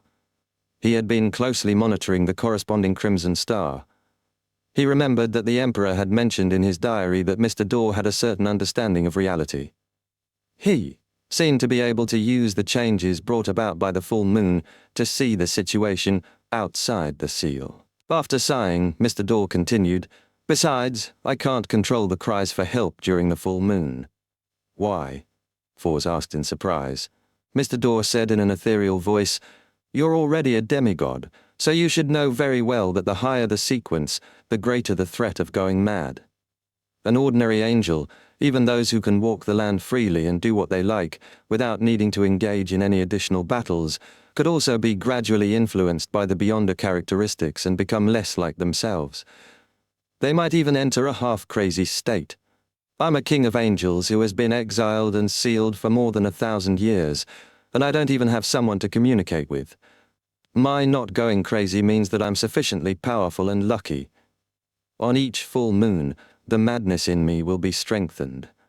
I can't control it and can only constantly call for help. So that's how it is. If I were locked up like this, I might have gone crazy in a few months. If I'm provided alcohol, newspapers, magazines, all kinds of books and various delicacies, I can last a year. No, half a year. Fors nodded in enlightenment and asked in a perfunctory manner, "Is there anything I can do for you? How can the Abrahams dispel the curse?" Mr. Dorr fell silent for a few seconds before saying, "Set up a ritual and help me escape. That way, the curse will cease to exist. There are 2 rituals that can be used. One is to sacrifice 3 demigods that are respectively from the seer, apprentice, and marauder pathway. The other is to extract the blood of at least 99 Beyonders from the Abraham family. Use it to draw such a symbol." "I'll tell them," Fors immediately replied. At the same time, she added inwardly, "That's if Mr. Fool permits it." Mr. Dorr laughed and said, "If I can escape because of this, I will help you become an angel." His voice became more ethereal and weaker, as though he was slowly returning to his original state as Fors' advancement came to an end. About 2 to 3 seconds later, Fors couldn't hear the sounds that slowly pushed her onto the path of losing control. The deep darkness and horrifying storms in front of her also vanished. However, before the scene completely faded away, Fors could vaguely see that, on a vast land formed from dark red rocks, there was an ancient building that resembled a pyramid erected there.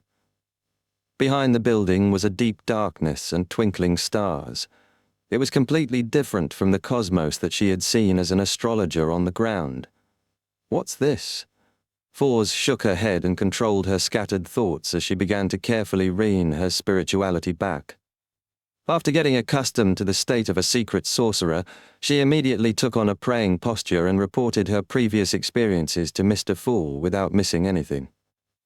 After doing this, Fors put away the devil's oil painting, teleported back to Pritz Harbor, and met her teacher, Dorian Gray Abraham, who was waiting in the warehouse. Seeing that his student was safe and sound, Dorian heaved a sigh of relief and said in a pious manner, "Thanks to Mr. Fool for his blessings." He had finally taught a Sequence 4 secret sorcerer who didn't show signs of betrayal.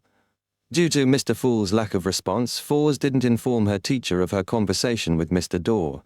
She planned on waiting until the next full moon. She also relaxed and smiled. "Apart from thanking Mr. Fool, I have to thank you, teacher." In the ancient palace above the fog, Klein didn't have any doubts about Mr. Dorr calling himself half crazy. He only felt that there had to be more secrets hidden in the matter. For example, why did Mr. Dorr keep enticing Emperor Roselle to visit the moon? It was a place that was occupied by an outer deity. After some thought, he took out the scarlet lunar corona and master key from the fog of history. He planned on creating a full moon environment and listening to Mr. Dorr's shouting.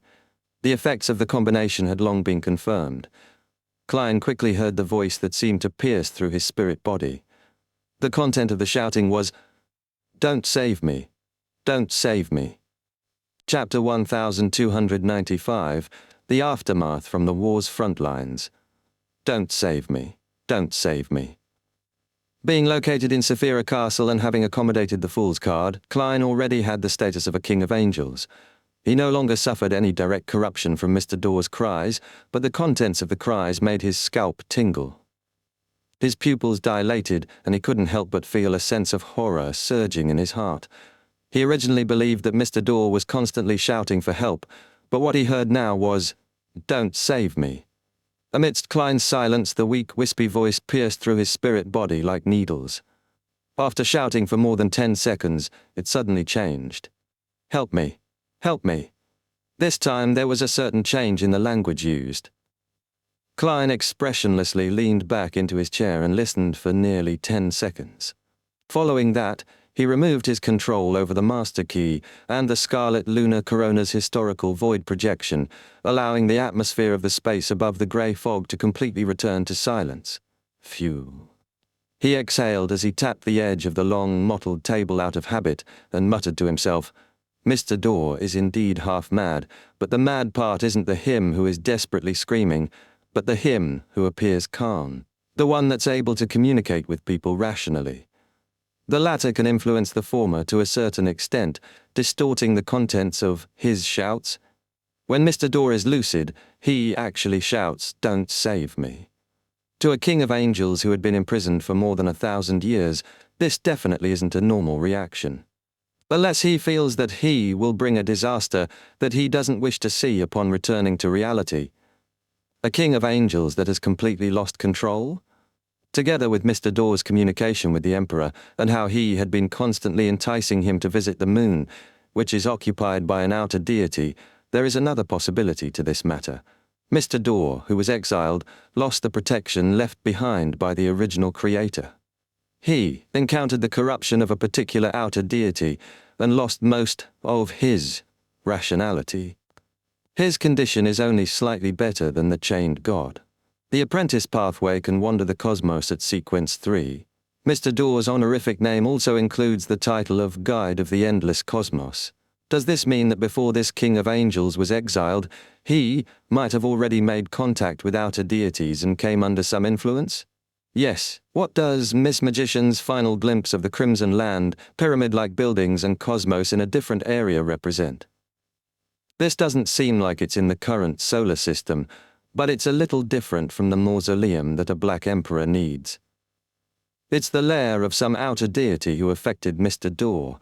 Or should I say that when Mr. Door became a planeswalker and left legends behind on other planets with living beings, this is one of his anchor points? It's highly likely the latter, because when Miss Magician saw this scene, she didn't encounter any corruption from the cosmos. The more Klein thought about it, the heavier his heart became. This was because it was possible that this was a reflection of how the apocalypse would dawn. The apocalypse was definitely not something that wouldn't happen by not thinking about it or pretending not to know. It's no wonder Yellow Light Venathan had prophesied that the day when the curse is removed is the beginning of the true disaster for the Abrahams. Mr. Door keeps calling for help, causing the Abraham family to be unable to produce another demigod.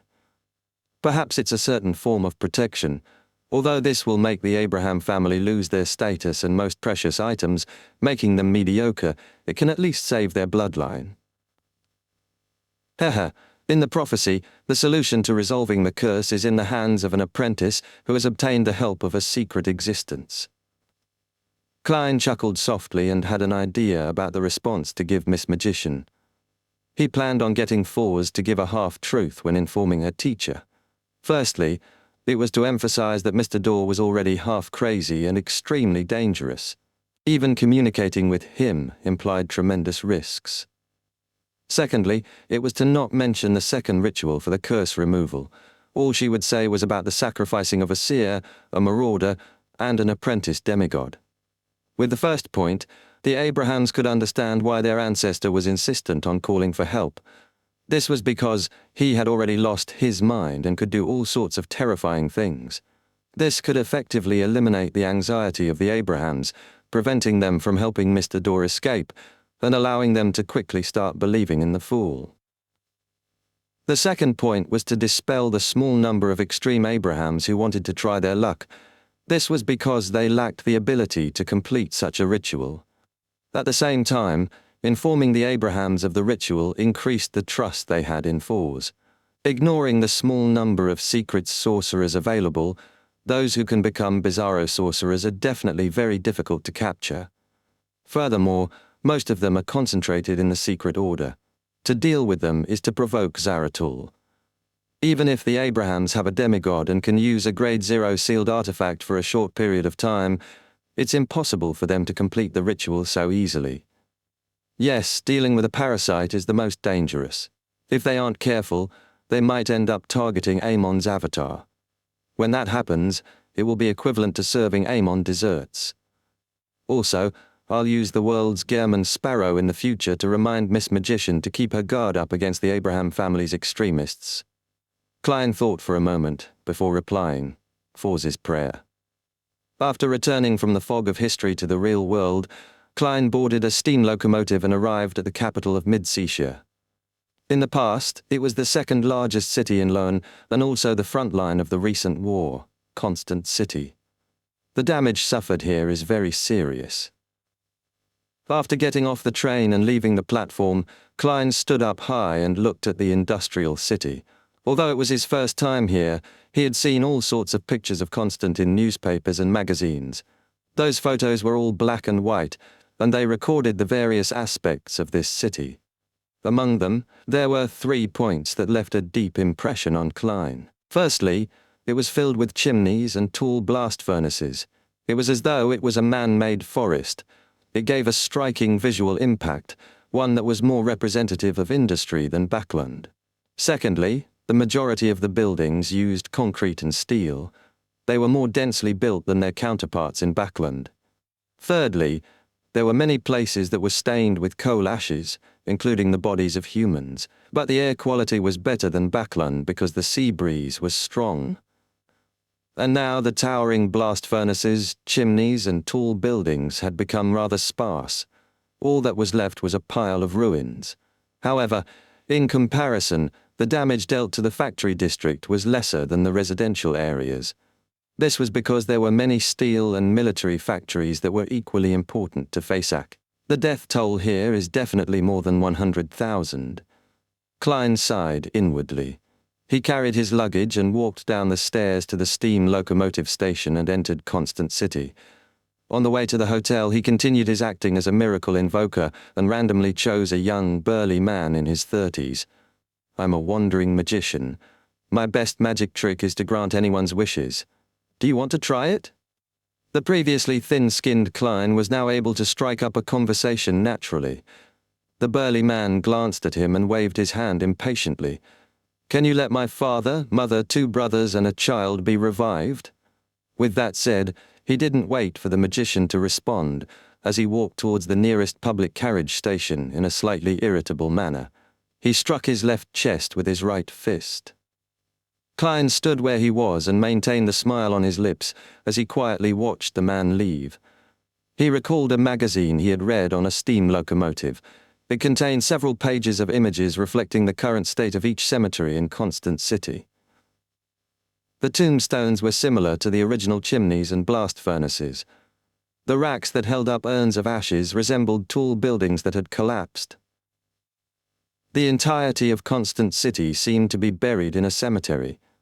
Retracting his smile, Klein walked around the already dried-up fountain and walked to a nearby inn.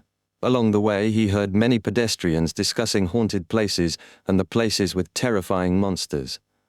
When I was passing by the Maris River, I heard a lot of people crying in the water. I didn't dare to look and ran back into the city like the wind. That's nothing. I saw something even scarier on 9 Hyacinth Street. There was a face plastered on the window there, a very pale face. A few passers-by disappeared behind my house and the blood continued all the way to the nearest ruin, but the police couldn't find the bodies. How terrifying. May the goddess bless us. Holy Lord of Storms, let these ghosts and monsters stay away from us. By the way, City Hall has posted an announcement that we are to report it to the police the moment such things are discovered. From the looks of it, the meat grinder-like war made it impossible to placate many corpses, allowing them to turn into ghosts. Phew, most of the time, some of the dead might not even have their bodies left intact. Yes, there are definitely many Beyonders who lost control due to a mental breakdown or from losing their limbs. Also, most of those who didn't consume the potion according to the normal procedures also easily lose control. The Nighthawks and mandated Punishers will definitely clear up these matters, but at least in Constant City, people might have encountered plenty of Beyonder matters for quite a long period of time. After all, some ghosts and monsters are good at evasion and hiding. They are innately very cunning. Klein walked straight and gained a new understanding of Constant's situation. Here, encountering supernatural events was no longer a coincidence. Instead, it was a daily occurrence with a certain probability. At this moment, Klein saw a group of Nighthawks wearing red gloves and black trench coats walk across the crossroad ahead of him. However, he didn't recognize any of them. Indeed, the Cathedral of Serenity has sent the Red Gloves team to help. What's happening nearby? Klein nodded indiscernibly and, following his spiritual intuition, cast his gaze to a particular apartment building behind a pile of ruins.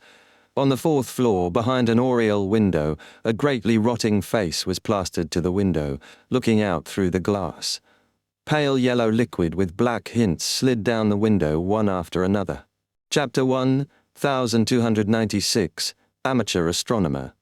Eric had become a captain of a Red Gloves team during the later stages of the war, as well as advancing to Sequence 5 Spirit Warlock. He had witnessed the deaths of the ex-captain and ex-ex-captain. He knew that a higher sequence wasn't a guarantee that he would be safer. Care and caution was what mattered. To the elite Red Gloves of the Nighthawks, this was a concept that almost everyone believed in.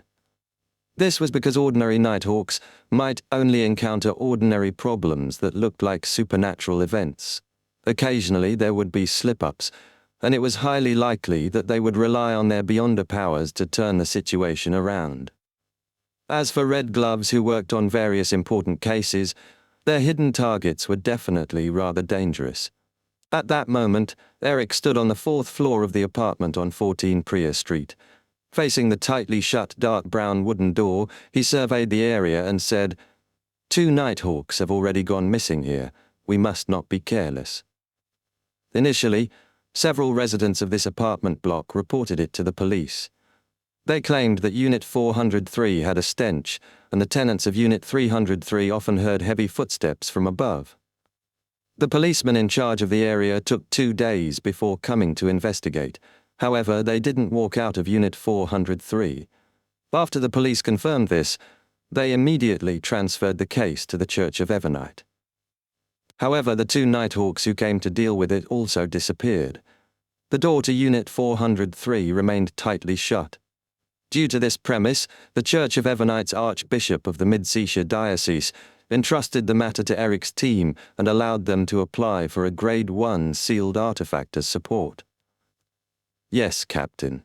The members of the Red Gloves team either nodded or spoke in response. Eric didn't say anything else as he stood in front of the dark brown door of Unit 403, which remained tightly shut. He raised his red-gloved left hand and knocked on one of his teeth. A blurry figure suddenly appeared in front of him. As though it had no substance to it, it passed through the gap in the door and entered Unit 403. Eric's expression was unusually focused, as if he was observing the situation in the room through that blurry figure. It was a natural spirit that he controlled. It wasn't especially powerful, but it had special abilities. It usually lived on his left front tooth. Under the current situation, Eric believed that they shouldn't barge in directly. It was best to do reconnaissance first. Even if his team had a good mix of powers and a powerful sealed artifact to help them, they had to be cautious. If he could figure out the situation inside and prepare for it in a targeted fashion, he believed that things would be much easier. Right at this moment, tiny blood vessels protruded in Eric's eyes, and some of them even exploded. When his vision turned bright red, Eric heard a heavy creak.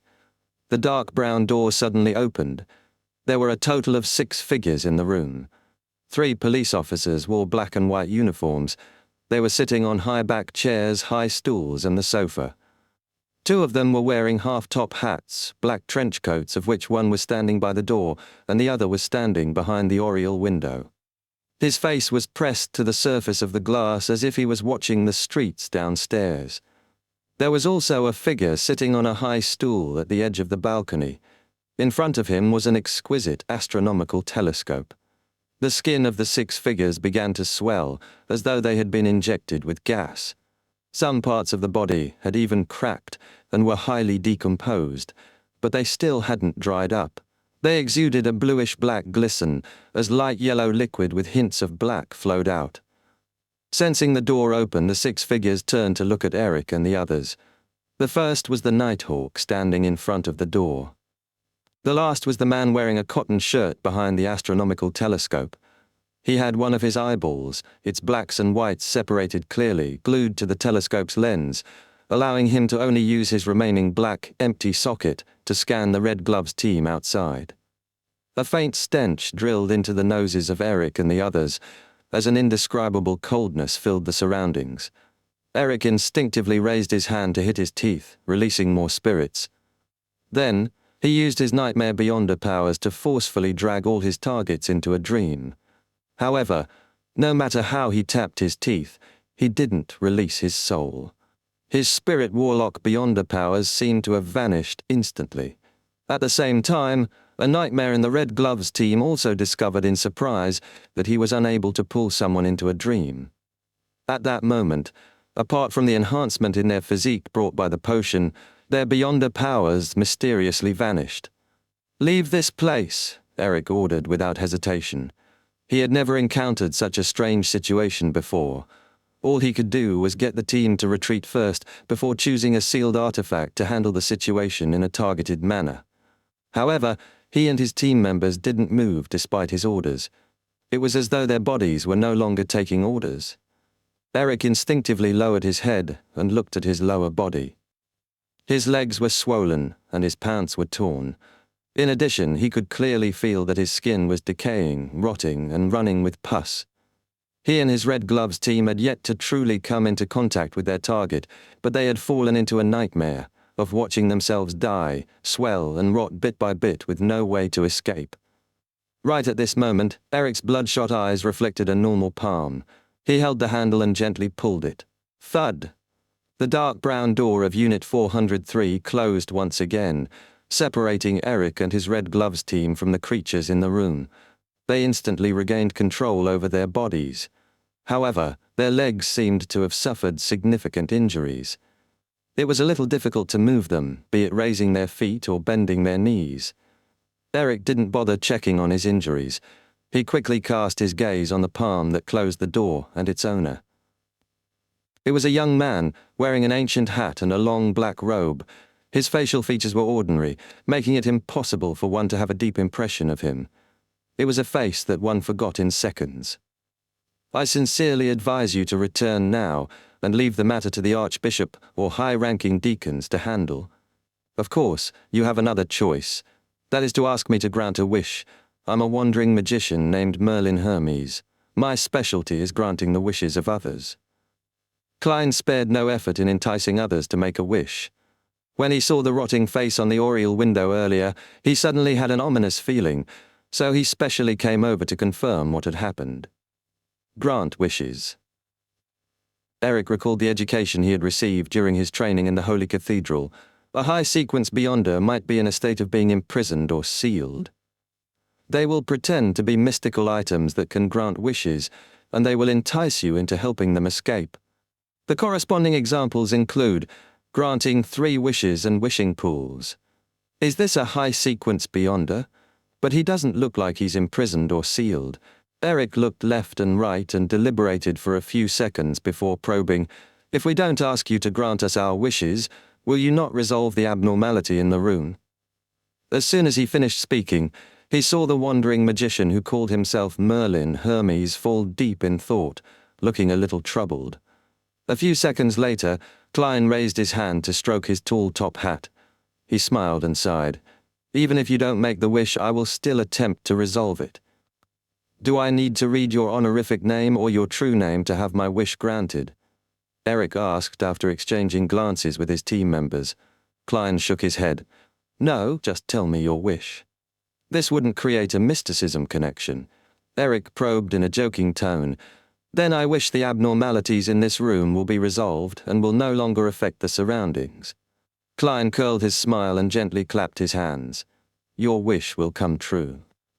Without waiting for Eric to respond, he smiled and said, "The abnormalities inside can suppress Beyonder characteristics, causing the corresponding powers to be ineffective. But that isn't absolute. Typically in such cases, my suggestion is." As he spoke, Klein reached out with his left hand and took out an eyeball-shaped glass ball. He then twisted the handle with his right hand, opening the door a little. Then, through a crack, he threw the glass ball into Unit 403. As the glass ball flew, it constantly absorbed the surrounding light and gave off a brilliant, pure, extreme sunlight that resembled a miniature sun. The next second, Klein closed the door with his right palm, lest Eric and company's eyes couldn't take it. "My suggestion is to use a Grade 1 sealed artifact in the Sun domain to purify the entire area." While saying that, Klein recalled the mutated sun sacred emblem behind Tingen City's Chanis Gate. Although it was only a Grade 3 sealed artifact, it could still deal with the rotting creatures inside given enough time. Just as Eric was about to say that they had brought a similar sealed artifact, but just didn't have the chance to use it, he saw Mr. Merlin Hermes open the door to Unit 403. The 6 figures inside had vanished into thin air, and the different Beyonder characteristics were slowly condensing. The originally cold and sinister stench had been completely melted by the warm feeling. "It's been resolved?" Eric asked after some hesitation. Klein shook his head with a smile. "No, the root of the problem is still here." "Have you investigated the owner of this place?" Eric replied immediately. "He calls himself John, an amateur astronomer. He likes to study the cosmos using specialized telescopes at night." Studying the cosmos, Klein walked into the room without batting an eyelid, and he casually instructed, "Search the area and find any possible clues." For some reason, Eric suddenly felt that Mr. Merlin Hermes was the captain from back when he first joined the Nighthawks. He was professional, calm, and trustworthy. He nodded at his team members, signaling them to follow his instructions. As for him, he continued following Klein. It was both to provide him help and also for necessary precautions. Klein ignored him as he swept his gaze and approached the exquisite astronomical telescope. Then he bent down and drew his eyes towards the lens. This might be dangerous. Eric had planned to warn him, but he fell silent when he thought about how high the other party's level and status expressed. At that moment, through the telescope, Klein saw a resplendent, dreamlike, dark night sky. Every star there was blinking slightly. Suddenly, his vision was occupied by a huge eye. The eye seemed to be directly attached to the lens on the other end of the telescope. It was grayish-white with a pale yellow iris. Veins swelled outwards and seeped out disgusting translucent pus. Chapter 1297, Forest of Miracles. Boom. The Red Gloves captain, Eric, shivered involuntarily as he saw Merlin Hermes, who claimed to be a wandering magician, explode behind the telescope. However, there was no splattering blood or flesh. The shredded limbs disappeared into the air like soap bubbles. Eric and his team members, who looked over due to the commotion, were stunned. They didn't understand the reason behind such a sudden sequence of events. A second later, Eric said in a deep voice, "Retreat." He wanted to evacuate his team before the danger truly spread. At this moment, another figure walked in from the open door of Unit 403. It was none other than Merlin Hermes, who had just exploded. This wandering magician was wearing a tall hat and a long black robe. As if nothing had happened, he spoke to Eric and his team members. "The root of the problem really is from that telescope." As he spoke, Klein walked to the balcony and tapped the telescope with his right hand. Another bang rang out as the telescope suddenly shattered into metallic points of light that emitted a foul stench of bluish-black gas. The moment the grayish-white fog appeared, the stench vanished, and the room returned to normal. What exactly happened? Eric forced himself to forget about the other party's death and asked cautiously. As a captain of the Red Gloves who was rather experienced, he had some guesses about the truth of the matter. The main goal of asking was to seek confirmation. Klein smiled and said, "Simply put, the telescope mutated for some reason, causing the owner of the room to see something that he shouldn't have seen. If you want to understand more details, you can only search for clues yourself. I'm not too sure either." Eric nodded slightly and cast his gaze at his team members, signaling them to continue their investigation.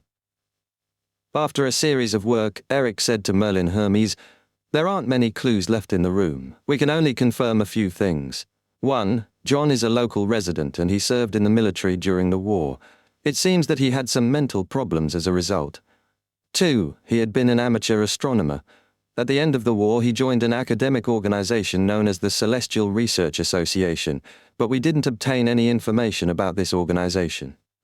3. John was seeking the way to see the true cosmos." Upon mentioning the word cosmos, Eric paused slightly, as though he had received a warning from the upper echelons of the Church of Evernite. He joined an organization known as the Celestial Research Association after the war ended. Sought the way to see the true cosmos. Klein combined this knowledge with his experience and had a certain level of confidence in the matter. He nodded and said, "You should know that the cosmos means danger. You can't even try to understand it." We will report this case to the Archbishop as soon as possible and classify the Celestial Research Association as a dangerous organization, Eric said as if speaking to a Nighthawk superior who wasn't directly in charge of him. Klein didn't respond as he walked to the door and sighed. Indeed, war really does have an irreversible impact on all aspects. After the fall of the god of combat, the already crumbling barrier set up by the Primordial One lost parts of its support. As for the Evernite goddess, she has yet to fully gain control of the corresponding uniquenesses. As for becoming a great old one, who knows how much longer that will take. Under such circumstances, the intrusion of the outer deities into this world would naturally deepen. This has combined with the damage that many ordinary people have suffered from the war. Klein suspected that, during the subsequent period of rebuilding after the war, many cults that pointed to the different outer deities or cosmos would appear secretly in Loan. If he allowed them to spread their faith and attempt various risky attempts, the apocalypse would definitely be brought forward. As he sighed, he walked out of Unit 403. His figure blurred, turning transparent until he disappeared. In a hotel near Priya Street, Klein, who had long since moved in, picked up the coffee in front of him and took a sip. Taking advantage of the fact that it was still early, he went out once again and took a carriage to the outskirts of the coastal Constant City. There was a cemetery. The stone tablets stood erect like a short forest. Klein walked through the cemetery and found a tombstone with the help of his spirituality. The name on the tombstone wrote Welch McGovern. This was the original Klein's university schoolmate. As he had bought the Antigonus family's notebook, he had mysteriously died in Tingen. This had indirectly caused Joe Mingri to transmigrate. Welch McGovern's father was a banker in Constant City. He had spent money to bring his son's corpse back to his hometown and buried it in this cemetery. Klein stared at the photo on the tombstone for a few seconds. He bent down and placed the bouquet of white flowers in his hand in front of Welch's grave. Just as he was about to turn and leave, he suddenly stopped in his tracks. 20 to 30 seconds later, an old man with a black cane walked over from another direction. Klein recognized him and knew that he was Welch's father. He was the Mid-Seashire County banker who had once invited him and his schoolmates to a sumptuous meal. However, compared to a few years ago, this gentleman had aged significantly. He was originally a very energetic middle-aged gentleman, but now his hair was half white. There were many wrinkles on his eyes, mouth, and forehead. "Who are you?" Welch's father looked at the stranger in front of the grave. He asked, puzzled and wary. Klein sighed and said, "Mr. McGovern, I'm Welch's friend. I just happened to pass by Constant City recently." Welch's father nodded slightly and said in a deep voice, "He's a very sociable person. I only know a number of his friends." His words were an attempt to explain why he hadn't invited Klein to the funeral and how sorry he was. Klein didn't say anything else as he looked around and said, "Is there anything you need help with, or do you have any wishes that you wish to have fulfilled? I hope I can provide you with some strength." Welch's father looked around and smiled bitterly. "Can you allow all the dead here to stand up again? It's not impossible, but they will be different from what you have in mind."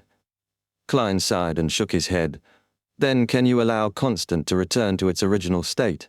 Welch's father asked with a bitter smile. Without waiting for Klein's reply, he sighed and continued, "There's no need to provide any help. I can achieve what is possible myself. If it's impossible, then I can only pray to the deities." As he spoke, the banker went past Klein and walked to his son's tombstone. He bent down and put down the bouquet of white flowers. Klein looked at his back and muttered to himself, "I will try my best." With that, he turned around and left the cemetery. Constant City, in a bar with a style that resembled the previous centuries. A man donning a thick jacket carried his beer and walked to a wooden board beside the bar counter. He tried to find a part-time job on the notices pasted on it. Suddenly he saw a strange mission. "I'm a reporter. I want to gather all kinds of stories from different people. It's best if you had personally experienced it yourself. The remuneration I can provide is to satisfy your wish to repair and rebuild your house for free. I have sufficient resources in this aspect." Merlin Hermes. The man subconsciously frowned. He felt that this request was too strange, like it was a prank. "Can you read the words on it?" A thin man who was sitting beside the wooden board took the opportunity to ask.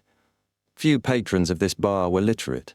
Even if they wanted to find a job or accept the corresponding commissions, most people were unable to understand the notices on the wooden board, and the bartender could only remember the few with the highest pay. As a result of this situation, the thin, feeble man relied on the common low-knees terms he learned at the free schools to provide the corresponding interpretation at a quarter-pence. This was how he made a living. The man shook his head, indicating that he understood low-knees. He pointed at Merlin Hermes' request and said, "Is this real?" "It is. That reporter is sitting by that corner, the one wearing a very tall hat." The thin, feeble man enthusiastically pointed him in the correct direction. The reporter had promised him a quarter-pence for every person he introduced. The man holding the beer fell silent. After hesitating for a full 10 seconds, he walked to the corner and found the reporter named Merlin Hermes. "Will you really help me rebuild my house?" he asked worriedly. Klein pointed at the documents on the small round table and said, "We can sign a contract." "There's no need. Even if you provide some materials, I'll still be very satisfied." The man sat opposite Klein and said rather cautiously, "I don't have a very touching story, as long as it's real enough." Klein nodded slightly in encouragement. The man looked down and stared at the table. "I'm a constant native and I used to have a decent job. I bought a terrace house along Lowtide Street. Later, war broke out. My house was reduced to ruins during one of the bombings. My eldest son, the child who just entered primary school, was buried inside. We had no choice but to rent a 2-bedroom room until the Physacians occupied Constant. They dragged my wife away and she never returned. Some time ago, someone requested me to identify her corpse. I couldn't even recognize her. She had rotten so much that you wouldn't even call it a corpse. However, in the pockets of her clothes, there was still our old water bill. When she was still at the rental apartment, she had always missed our home. It's the same for my younger daughter. I don't have much money now and can only barely maintain my life, but I wish to rebuild that house bit by bit. To be honest, I don't like telling others about my misfortune. I'd rather stay silent. But if I can really get help with the rebuilding efforts, then I can." Klein held a pen and paper and pretended to jot it down. He nodded gently and said, "Your wish will come true. Wait for me in front of the ruins of that house on Lowtide Street tomorrow." At the same time, he pushed a 1 solly note over. "This is for your drinks, my treat." The man's eyes flickered. He seemed to want to refuse it, but in the end, he still picked up the note. The next day, after sending his younger daughter to the church school, he walked along the familiar path to the familiar Lowtide Street and saw that familiar house. Its chimney, its windows, its door, and the weeds on its walls hadn't changed at all. It was so familiar, as if its beautiful female owner would open the door in the next second and walk the 2 children out to welcome their father. The man was stunned, unable to believe that this was real. However, even if it was an illusion, he was willing to embrace it. After several days, Klein, who had completed a slew of similar wishes, pushed open the window of the hotel and snapped his fingers in the morning light fog. In an area of the city overlooking Constant, Welch's father woke up out of habit due to his dreams of his dead son and family. He walked to the balcony to take in the morning air. Under the light of dawn, he suddenly saw chimneys and blast furnaces that resembled a forest. Alongside them were tall buildings. The former Constant city had presented itself to him, bathed in the orange light of dawn. Chapter 1298. Departure. As the residents of Constant were stunned by the miracle in front of them, Klein had already carried his suitcase and left the city with Herodes. After creating such a huge commotion, he was worried that Zaratul would lock onto his location, so he didn't dare to stay any longer. With his present level and strength, he wasn't too afraid of fighting Zaratul head-on. However, he didn't wish to be ambushed. For Beyonders of the Seer pathway, being prepared or not was completely different. Once Klein revealed his location and didn't leave in time, an unprepared him would end up facing Zaratul. He could imagine that even if he was now Saphira Castle's owner and still had one more resurrection chance, there was also a huge risk of completely perishing. Furthermore, he didn't know what state Ammon was in right now. Was he still being pursued by the true creator? Was it possible for him to suddenly appear by his side and steal everything? Due to this thought, Klein once again embarked on his journey, in the basement of a house in Southville County. The few Sequence 7 Beyonders of the Abraham family gathered here according to a prior agreement. That's pretty much it. Dorian Gray shared what Mr. Dorr had said in its entirety through his student, Fours. The years of exile and being sealed was enough to drive the ancestor crazy. He only occasionally regains lucidity. Even just directly speaking to him can result in mental corruption from his evil intent. A man wearing gold-rimmed glasses looking like a university professor sighed. So that's the reason. His expression revealed some relief, as if he could finally admit that the curse was a result of the ancestors' pleas for help. After a 1-second pause, the man said with a determined expression, "We have to think of a way to help the ancestor escape. This way, our curse will be completely removed." Verdu, are you crazy? If a crazy king of angels returns, it will destroy the entire family. Dorian couldn't help but chide him. The man named Verdu looked at the other family members and said with a sullen expression, "That's why we have to hurry. While the ancestor still has a portion of his lucidity, we should let him return to the real world. Once he escapes from his exiled, sealed state and has enough anchors, he would definitely gradually regain his rationality." Dorian, you've degenerated. You no longer wish to restore the glory of our family, to allow us to return to the apex of the northern and southern continent. You only wish to live a stable but mediocre life. Besides, can you be sure that Mr. Fool will keep providing blessings? Perhaps one day, he will be like the 7 deities who won't respond to most prayers. Dorian fell silent for a few seconds. However, the risk in this area will definitely be lower than helping the ancestor escape. Ever since I believed in Mr. Fool and sincerely prayed to him, I haven't been affected by the full moon ravings for many months. If not for the fact that I'm no longer young, I'd even have the confidence of consuming a Sequence 6 scribe potion. Even so, given time, I still have a good chance of advancing. If someone like me who's older than a certain age can do it, our next generation and their descendants will definitely be able to break free from our original restrictions and have a chance to become demigods. Hearing Dorian's words, the 2 men and 2 ladies other than Verdu nodded in agreement. They had already made some of their descendants believe in Mr. Fool, and through a few months of observation, they were certain that it was effective. They were planning on praying to Mr. Fool themselves. Noticing Verdu's nasty expression, Dorian softened his tone and said, "More importantly, we don't have the strength to complete the ritual at all. A demigod of any pathway is not easy to deal with. Among them, the corresponding demigods of the seer and marauder are cunning, bizarre, and dangerous. Even if we're willing to sacrifice ourselves and use a grade 0 sealed artifact, it's difficult to capture them." Verdu nudged his gold-rimmed spectacles and slowly exhaled. "I won't stop you from changing your faith to the Fool. If you can get that existence's help to aid the ancestors' escape, that would be the best development. But before that, I will do my best to prepare the ritual. Dorian, you have to remember that the bloodline and glory of the Abraham family comes from the ancestor. Without him, there will be no us. If this matter requires a sacrifice, then I'll do it." He stood up, put on his hat, and walked out of the basement. Dorian watched him leave and finally sighed.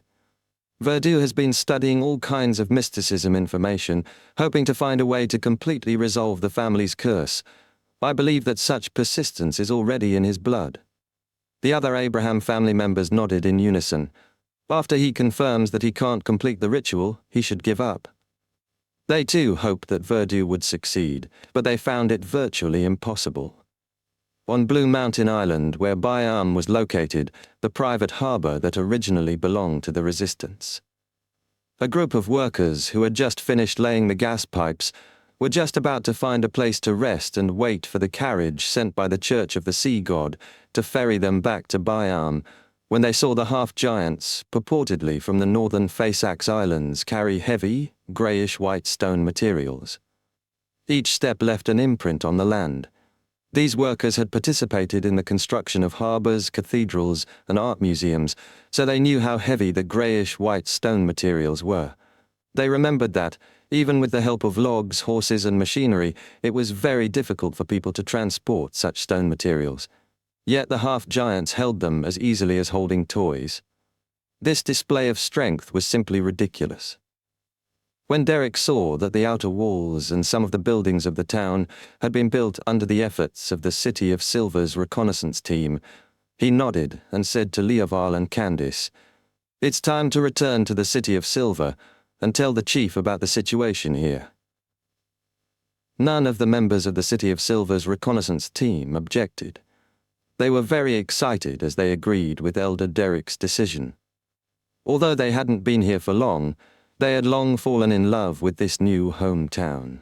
They had fallen in love with the warmth of the sun in the day and the peace of the crimson moon in the night. They couldn't wait to let their family and friends experience it and enjoy it. Upon seeing this, Derek subconsciously straightened his back. He controlled himself and didn't let his smile appear. He calmly said to Candice, "Come back to the City of Silver with me and tell the chief and the other elders of the 6-member council about the situation here." "Oh, you too, Ginord. Leoval, you're in charge of maintaining order here."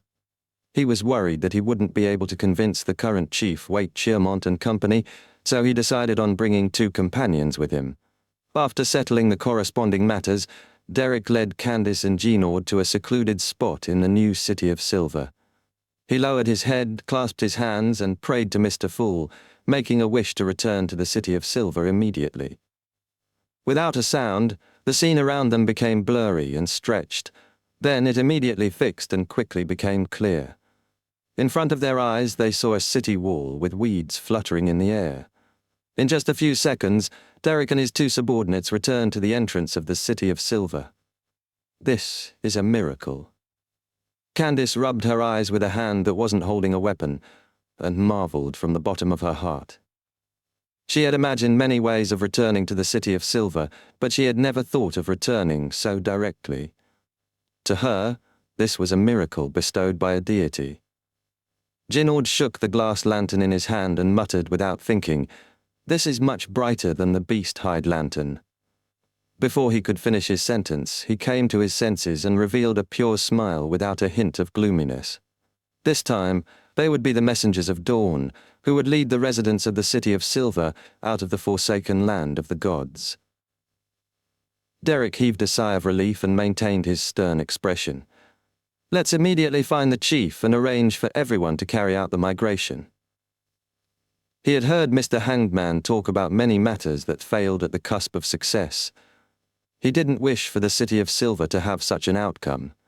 As such, all the other matters had to be done as quickly as possible.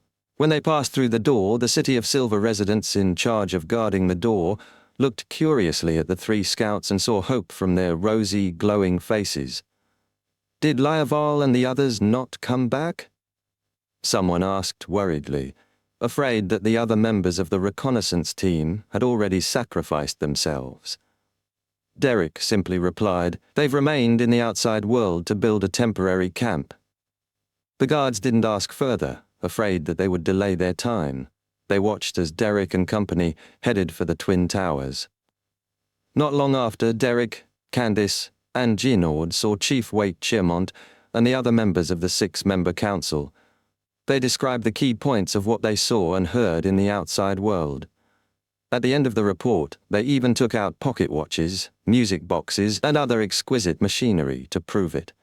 The members of the 6-member council, other than the 2.5-meter-tall Waite Cheermont, who had a tattooed symbol on his head, and Derek, looked at each other and sighed. "Your experience is like a dream. No, I can't even dream of such a scene." With that said, he solemnly asked, "Has the dungeon meant to store the sealed artifacts been constructed?" "That was the first building we completed." Derek gave an extremely clear answer.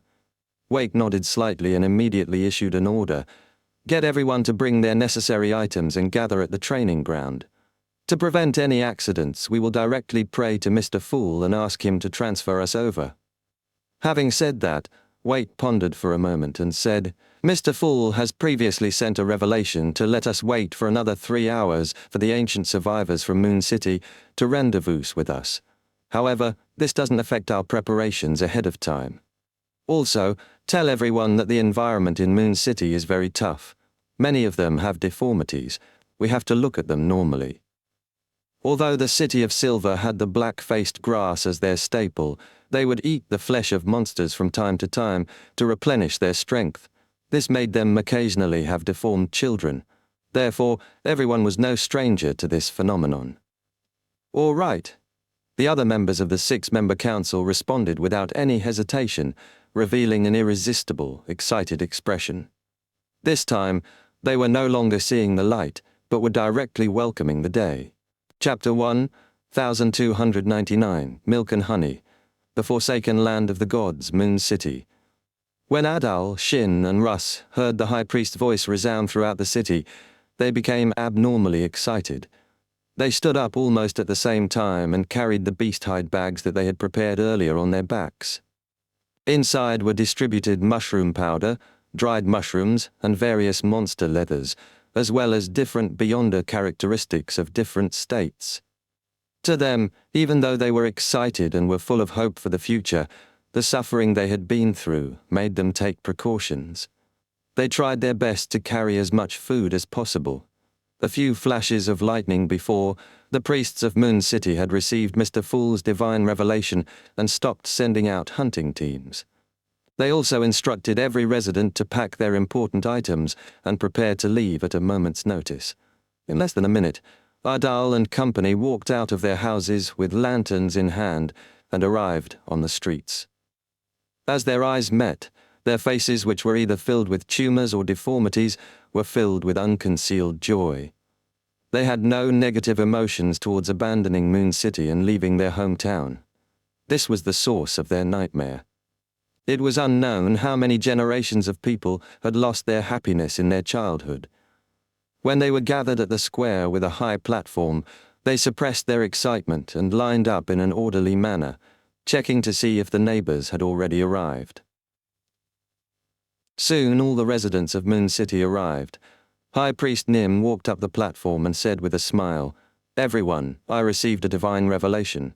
Mr. Fool is about to help us leave this cursed land and obtain a new lease of life. Praise be to Mr. Fool."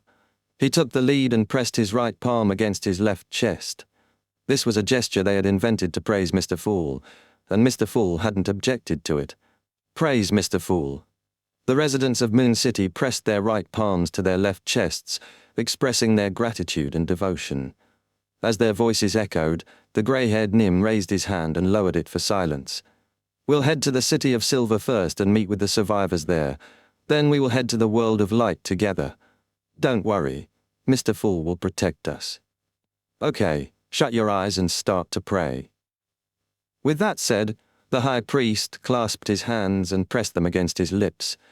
He sincerely prayed to Mr. Fool, hoping that the mighty existence could satisfy the greatest wish that the Moon City had accumulated over the past 2,000 to 3,000 years, generations. In the next second, the demigod of the Evernight pathway acutely sensed the changes in his surroundings. He opened his eyes, surveyed his surroundings, and discovered that stone pillars were becoming clearer. Lanterns hung on it as tall figures rapidly outlined. "This is the City of Silver? We've already arrived in the City of Silver. This is the might of a deity. Praise Mr. Fool." Adal, Shin, and company quickly observed their surroundings. They subconsciously had a certain good impression of the City of Silver. As a missionary of God, His Excellency Gammon Sparrow had once mentioned that he had first arrived in the City of Silver after entering this cursed, forsaken land. This was the beginning of where God's brilliance spread out from the eternal darkness. It was the origins of all hope. The figures quickly became clear. Most of them were more than 2 meters tall. Their facial features and bodies were normal, and there were no signs of deformation. They too were sizing up the residents of Moon City with curious and wary gazes. Their oppressive height and the enviousness of their normality made Shin, Russ, and the others nervous. They felt inferior and uneasy. However, with a sweep of their gaze, they saw quite a number of City of Silver residents biting mushrooms that had roasted surfaces. From time to time, they would suck the hot liquid from white, full mushrooms. This familiar scene caused the people of Moon City to gradually relax as they treated these half-giants as their own. The chief of the 6-member council, Wait Chermont, nodded and said to Nim, who was supposedly the leader of Moon City, "Are you ready?" His gaze was calm and natural. He didn't look down on them because of their terrifying appearance. Afraid that an accident would happen, Nim immediately replied, "Ready and good to go." Wait Chermont immediately cast his gaze at the City of Silver residents. "Finish your meal within 3 minutes and begin praying." In less than a minute, the residents of the City of Silver finished their milk and put away the remaining food in their hands. They sincerely prayed to Mr. Fool. The miraculous descent of the ancient survivors of Moon City made them more confident in leaving the forsaken land of the gods. They truly believed in Mr. Fool. A few seconds later, everyone in the City of Silver's training ground disappeared. The city was left completely silent. Soon the corrupted weeds would grow, and monsters would wander around the streets and houses.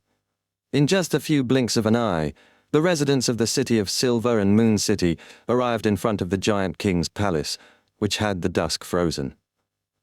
This was a ritual that Klein had deliberately planned. It was to allow the ancient survivors of the forsaken land of the gods to bid farewell to the past. Shocked by the grandeur, epicness, and mythical impression of the Giant King's court, the residents of the City of Silver subconsciously turned their heads and looked down and into the distance. Beyond the orange-red dusk, the ground was completely blanketed in darkness. Occasionally, lightning would flash across the sky, revealing the outline of ancient buildings, towering mountains, and the deformed plants. As the lightning descended, darkness surged in again, devouring everything. Then the City of Silver and Moon City residents turned their heads and cast their gaze deep into the Giant King's palace. There was an open door, and outside the door was a blazing golden ocean. The people who were blinded by the sunlight immediately felt their surroundings become blurry, and the scene quickly shattered. The fragments quickly reassembled, turning into a deep blue ocean, the smell of fish, striking sounds, and the orange-red sun that had yet to come close to the horizon. The residents of Moon City and the City of Silver looked around in shock and anticipation. They saw the luxuriant forest that wasn't distorted at all. They saw the stone buildings that had yet to have been refurbished. They saw Leovol and company, and saw the path towards the harbour and the ship that was docked there. Many people's vision turned blurry as though they were undergoing the catharsis of the holy light. They could clearly sense that there was no depravity, filth, or mysterious power here. Most of the City of Silver and Moon City residents lowered their heads and knelt on the ground, praising Mr. Fool loudly as they kissed the sweet-smelling soil. It wasn't that the others weren't grateful to Mr. Fool, but that they were still spellbound by such a scene. Every fibre of their being was shocked. After they recovered from their initial shock, Leoval went up to meet his wife and daughter. As he approached, he couldn't hold back his excitement and joy. He opened his mouth, wanting to tell his wife and children what he had seen and heard during this period of time. However, he realized that there were just too many things he wanted to share. Like countless rushing rivers, they surged to his throat and blocked his voice. After a few seconds, Leoval said, We have a new home." Before he could finish his sentence, the nearly 2.5-meter-tall half-giant hurriedly reached his hand into his pocket and extended it towards his wife and daughter. "This is given to us by the Oracle. Milk candy. All of them say it's delicious." A smile appeared on Leoval's face. There were 2 objects which were the size of a thumb and wrapped in thin sheets of paper. Its surface was wrinkled, having soaked in a little sweat. Milk candy. Leoval's wife didn't quite understand this term. It was a new word in Jotun that mixed milk and honey. Their daughter was infected by her father's emotions. She boldly took the candy and was about to stuff it into her mouth. No, you have to peel off the outer layer." Leoval hurriedly took back the 2 milk candy and peeled off the wrapper before handing one each to his wife and daughter. His daughter bit down and ground her teeth forcefully, producing a cracking sound. She narrowed her eyes slowly, and her expression gradually became more intoxicated. During this process, she couldn't bear to even speak. Seeing her daughter's behavior, Laoval's wife ate the candy. She felt that this was a very precious thing. She didn't bite it to pieces directly, but used her oral cavity to wrap around it and let it slowly melt away. The indescribable milk fragrance and sweetness slowly spread out, intoxicating Laoval's wife. When Laoval saw this, his smile widened as he said what had been left stuck in his throat. The oracle said that we can find a job in Byam City, receive commissions, and earn gold pounds. That way, we can buy more milk candy. We can also sell Beyonder characteristics and monster leather we have no need for to the Church of Sea God. Sea God is Mr. Fool's subsidiary god. It'll be dark soon. I'll bring you to the beach to watch the sunset. It's really beautiful. I visit it every day. I've always been waiting to bring the two of you there when you arrive. It's finally done. My anchor has stabilized significantly. Furthermore, granting the wishes of the City of Silver and Moon City has allowed my Miracle Invoker potion to digest by quite a bit. However, it isn't as much as restoring Constant City. Indeed, being a god of wishes isn't the most accurate form of acting. Above the grey fog, Klein slowly exhaled and threw the Staff of the Stars back onto the junk pile. Following that, he would continue wandering and creating miracles. He would occasionally head to the Forsaken Land of the Gods and transform some monsters into marionettes to prepare for the subsequent ritual. As for the next stage of acting as a miracle invoker, Klein planned on accumulating wishes of changing appearances and figures to solve the deformities of Moon City, thereby creating a miracle. This isn't too difficult. Many maidens and ladies have a wish to remove acne, have double eyelids and make their noses sharper, and I have a way to do it. This way, by accumulating the simple to the difficult, it will just take a matter of time to treat the deformed people of Moon City. In the outside world, they will feel even more inferior. Klein mumbled inwardly before he suddenly laughed self-deprecatingly. In that case, I can call myself the ruler of the beauty industry, the guardian of architects and the construction workers, the miracle creator of long-distance travel. After entering the waters that didn't have a safe sea route, Queen Mystic Bernadette seemed to have lost her sense of time. If not for the precise wall clock in her captain's cabin, she definitely would have forgotten how many days it had been since she entered this perilous region. The violent winds and torrential rain made the boat fly up from time to time, sometimes getting thrown to the side, as if it was a preview to the impending apocalypse. Bernadette watched calmly as she waited patiently, without interfering with the dawn's situation. After some time, the storm finally calmed down. At this moment, a black outline appeared in the distance. Chapter 1300, The Fourth Person. Bernadette stared at the outline for a long time until it gradually became clearer as the dawn approached. It was the silhouette of a large island. On the island, there were huge, towering, dark green trees that almost bordered on black, covering the ground and mountain. Although Bernadette couldn't be sure that this was the primitive island that her father had once visited, her intuition as a clairvoyant told her that this was likely the place she was seeking. As the coastline entered her eyes, she pursed her lips and lowered her head. She chanted an honorific name, the fool that doesn't belong to this era, the mysterious ruler above the grey fog, the king of yellow and black who wields good luck. Right on the heels of that, Queen Mystic Bernadette raised her hand and made the crewless Dawn stop in the nearby waters without approaching the shore. At the same time, the sound of pianos, violins, cellos, flutes, and other musical instruments interweaved together into a lively tune. As the music echoed, the toast, steak, mashed potatoes, fried mushrooms, and other dishes on a plate jumped up one after another and returned to the oven amidst a dance or threw themselves into the trash can. The red wine bottle, white dining cloth, and other items had all returned to their original positions. They either sealed themselves with wooden corks or kept folding themselves neatly. Then Bernadette gently threw out a bright and unrealistic ball of yarn with her right hand. The ball rolled into the void, leaving a thread behind. Bernadette followed it and strolled through the spirit world before arriving at the border of the nameless island. This queen mystic wasn't in a rush to head deeper. She searched for the possible existence of the Black Emperor mausoleum, and she cautiously made her sea-like blue eyes turn dark and deep. She temporarily lost focus, as though she was prying into the secrets of the River of Fate. A few seconds later, Bernadette's eyes returned to normal as she subconsciously looked up into the sky. She felt that she was being watched by a certain existence. Of course, this was something she had expected, as she had taken the initiative to recite Mr. Fool's honorific name. Above the grey fog, in the ancient palace, Klein accommodated the Fool's card, draped himself with the curtain, and held the staff of the stars. He was checking the situation on the island through Queen Mystic's prayer light. In his true vision's field, the island was shrouded in a thin layer of distorted blackness. It made it impossible for him to see the situation inside directly. He could only obtain Bernadette's point of view. Even if it's not the primitive island that Emperor Roselle discovered, this place isn't simple. Klein nodded indiscernibly as he waited for Queen Mystic to do a deeper exploration. Bernadette didn't use the ball of yarn anymore, because she had a premonition that she was going to lead herself into a dangerous abyss that she had no way of fending off.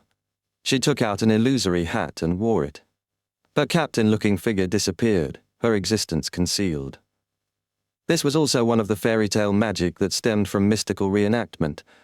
At its core was a hat that made one invisible. Then, Bernadette followed a path that appeared to have been opened up by humans and entered the forest consisting of huge trees. There were no birds chirping, no wild beast roars, or disturbance caused by crawling insects. It was so peaceful as if time had frozen, so dead that there was no sign of life. According to Bernadette's understanding, there should be many supernatural beings that had already gone extinct in the outside world.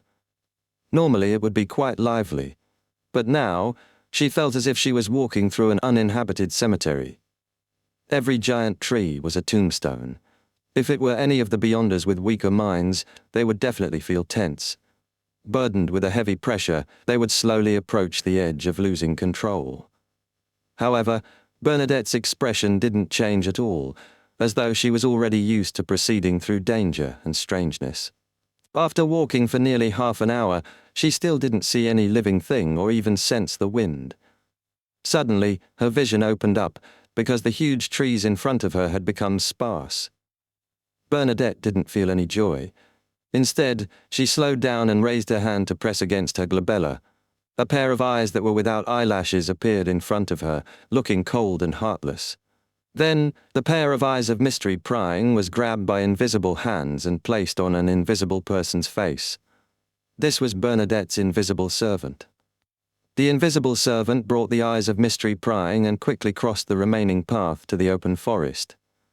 During this process, its vision gradually became clearer, as if it was no longer affected by the faint blackness in the air. Finally, the invisible servant arrived at the boundary of the open region and transmitted the situation to Bernadette through the eyes of mystery prying. Outside the sparse forest, there was an empty space. There were countless creatures prostrating there. Among them were red dragons with skin flowing with flames. There were trents that had gnarls for eyes and hollows for mouths. There were demonic wolves with 8 legs, giants with 4 long limbs, and feathered serpents with oily feathers and scales with a dark green shade. The latter coiled there, resembling small hills. There were also different kinds of creatures that looked like human and wild beast hybrids. At this moment, they were all facing one direction. They had their upper bodies or heads prostrated, as though they were worshipping an unknown existence. None of them made a sound. There were even a few humans among them, 1, 2, 3, 4, 5. When Bernadette counted a few humanoid creatures, her blue eyes suddenly widened. She had learned from Admiral of Stars Cattleya that the primitive island which her father had discovered had a special type of corruption that allowed dead creatures to return here, to the source, regardless of where their corpses were. Amongst the knights who served Emperor Roselle, Grimm was first to be killed because of this, followed by William and Polly. However, apart from the 3 of them, No one else was sacrificed in corresponding matters. And at that moment, there were 5 supernatural or mutated creatures present. In addition, Bernadette also knew that her father had eventually resolved the corruption problem and made the primitive island his secret base. Is this not the island? Queen Mystic examined the 5 humans through the eyes of mystery prying. They were dressed in opulent clothes from Roselle's era. Their faces were pale, their skin shriveled, and they looked more like zombies than humans. As the 5 of them were prostrating, Bernadette temporarily couldn't see their faces. She could only patiently wait for the praying to end. A few minutes later, those creatures straightened their bodies, and the entire forest came alive. Seizing this opportunity, Bernadette saw the 5 of them and compared them with her memories and the images she knew. Grim, he really is grim. This is the primitive island. That's Uncle William. I remember him. He taught me swordplay before Uncle Polly. When she recognized the 4th person, a look of astonishment could be seen on Bernadette's face. That person was Edwards. In Bernadette's memory, the knight had outlived her father's death. Then, he migrated his family to Lemberg. He hadn't died on this primitive island. According to the information she received from Vice Admiral Iceberg Edwina, Edwards had lived for nearly 100 years. He died peacefully and was buried in a cemetery in the suburbs of Lemberg. Uncle Edwards has also returned to this island. Didn't he not experience any corruption and didn't die because of this? Thoughts flashed through Bernadette's mind one after another. As a result, the eyes of mystery prying on the invisible servant's face kept staring at the human suspected to be Edwards. The gentleman had an old appearance, and his hair was completely white. It was the same portrait of the ancestor in his advanced years, the one that Edwina Edwards had shown her. And from his facial features and outline, Bernadette could tell what he looked like in his prime. At that time, Edwards had been her equestrian teacher. Suddenly, the human who was suspected to be Edwards turned his head and gazed coldly at the invisible servant. Although Bernadette had inherited quite a bit of Emperor Roselle's inheritance, she definitely didn't rely on items to advance to this point in the mysterious world. At that moment, she made a prompt decision and directly made the eyes of mystery prying vanish, allowing the invisible servant to return to the spirit world. Right on the heels of that, she quietly changed her position. At the same time, above the grey fog, Klein tapped the edge of the long mottled table and enhanced the probability of Bernadette not being discovered. When the person suspected to be Edwards retracted his blank gaze and walked to a different spot in the primitive forest with the surrounding creatures, Klein frowned slightly and muttered to himself, "What kind of anomaly happened?" He remembered that the Emperor had already resolved the corruption of the cosmos on this primitive island when he was alive. However, these creatures were still worshipping an unknown existence, holding a mysterious ritual that was close to the earliest descriptions in the diary. After the Emperor's death, did a particular entity from the cosmos infiltrate this place again? Or is it that they're worshipping some symbol left behind by the Emperor? Who are the other 2? They look like Edwards and Benjamin Abraham from the historical fragment. Klein, who was temporarily unable to see what was being worshipped due to the faint black interference of the island, could only follow Bernadette's eyes to observe the surroundings. After a while, Bernadette, who was proficient in prophesying, finally confirmed that there was no living creature in the open space. She summoned the invisible servant again and gave it the eyes of mystery prying. The invisible servant passed through the sparse areas of the forest and the empty area, carefully arriving at the spot where the creatures had been worshipping. There was a huge rock, and on it was a simple baldaquin made of dark red wood. The invisible servant circled halfway and arrived in front of the baldaquin. It was empty inside. There was no statue, nor was there an emblem formed from symbols. The creatures on this island were praying to something that didn't seem to exist. Chapter 1, 1301, New Life. Through the Eyes of Mystery. Prying, Bernadette saw that the interior of the dark red baldachin was empty. Nothing was there. All she could see were shadows that usually shrouded things in reality. She was unable to prophesize anything from it.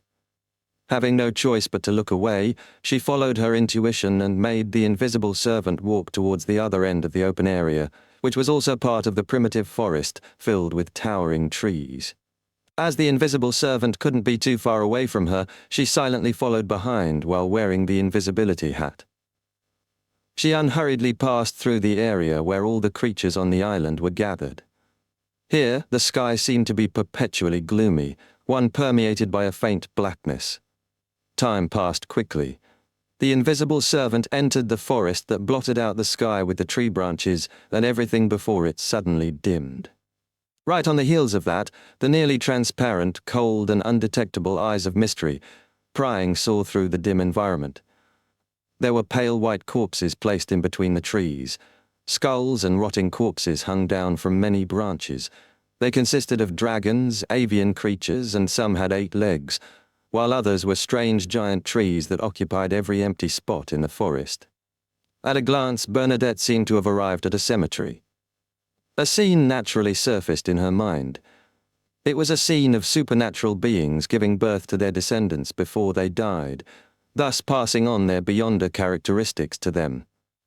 And these creatures would struggle towards this region in the primitive forest from every direction, in search of an unoccupied spot. Then, facing a particular direction, they would silently die, gradually rotting and being reduced to bones. What's the meaning behind this? As a clairvoyant, Bernadette fully believed that the scenes produced in her mind were what had happened in the real world. However, she was puzzled about the type of power that made the creatures on this primitive island choose this area as their tomb. Furthermore, since Grimm, William and Polly, who had died long ago, appeared to remain alive in some form, it didn't make sense that supernatural and mutated creatures that had stayed on this island all this while and had suffered even more corruption would end up dying. This made Bernadette frown slightly as she directed the invisible servant to continue proceeding deeper into the creature cemetery. Just like that, the invisible servant proceeded forward for nearly 15 minutes in this forest filled with bones and corpses. Finally, it saw a 4th object beyond trees, weeds and corpses. It was a black stone pillar. It was very thick, with a width spanning about 6 arm spans and 30 to 40 meters tall. Its surface was covered with rings, which were signs of weathering. It resembled a finger wearing rings that didn't suit its size. Bernadette made the eyes of mystery. Prying observed the stone pillar for several seconds, but she didn't discover anything mysterious about it. It was as though it was a symbol that was casually erected. The invisible servant looked around and discovered that the surrounding corpses around the stone pillar didn't suffer from serious rot. They were even covered in rather intact flesh and skin. There aren't any supernatural powers or magical effects that are different from other places. Unless the new deceased were gathered near the stone pillar, it's impossible for them to have such a unified trend. Bernadette suspected that it wasn't because there was no mysterious influence in this matter, but that it would only happen at a specific moment. She didn't use her powers of prophecy to search for the reason. This was because a prophecy, at its core, was to pry into the secrets of the river of fate. The more serious the problem involved was, and the higher her status and level, the more damage the backlash would bring to her. And at this moment, it was impossible for Bernadette to not be cautious. She was afraid that it might involve an unknown existence. In addition, this hadn't caused any harm to her. She didn't have to take the risk to make a prophecy. After searching for a while to no avail, the invisible servant continued forward, attempting to pass through the cemetery and head to other regions of the forest. Just then, Bernadette heard a rustling sound. It was the sound of a breeze passing through the vegetation, a tidal wave in the void. Ever since she landed on this strange island, this was Bernadette's first time feeling the wind. Subconsciously, she made the invisible servant look back at the black stone pillar, in the eyes of mystery. Prying, the corpses around the stone pillar began to rot and shed one by one. New flesh and blood grew out like they had their own spirituality, and their skin slowly covered this harrowing scene 1 inch at a time. This change lasted for less than 10 seconds before stopping. A small number of the corpses no longer showed any signs of decay. It looked like they had just died. In the next second, a mutated curly-haired baboon and a wolf with 8 legs wobbled to their feet. Their fur was slightly white and their skin was slightly dry, their eyes dull and cold. Then, the 2 originally deceased creatures each got their bearings and left the cemetery from different spots. Bernadette's gaze froze as she watched this. Her brows raised slightly as she finally understood why the creatures on this island had struggled to come to this area before dying, and why they had to die here. Here, death, an endpoint, didn't mean entering the state of eternal slumber, but rather a new beginning. Furthermore, this wasn't the resurrection of a zombie or skeleton that a spirit guide was capable of.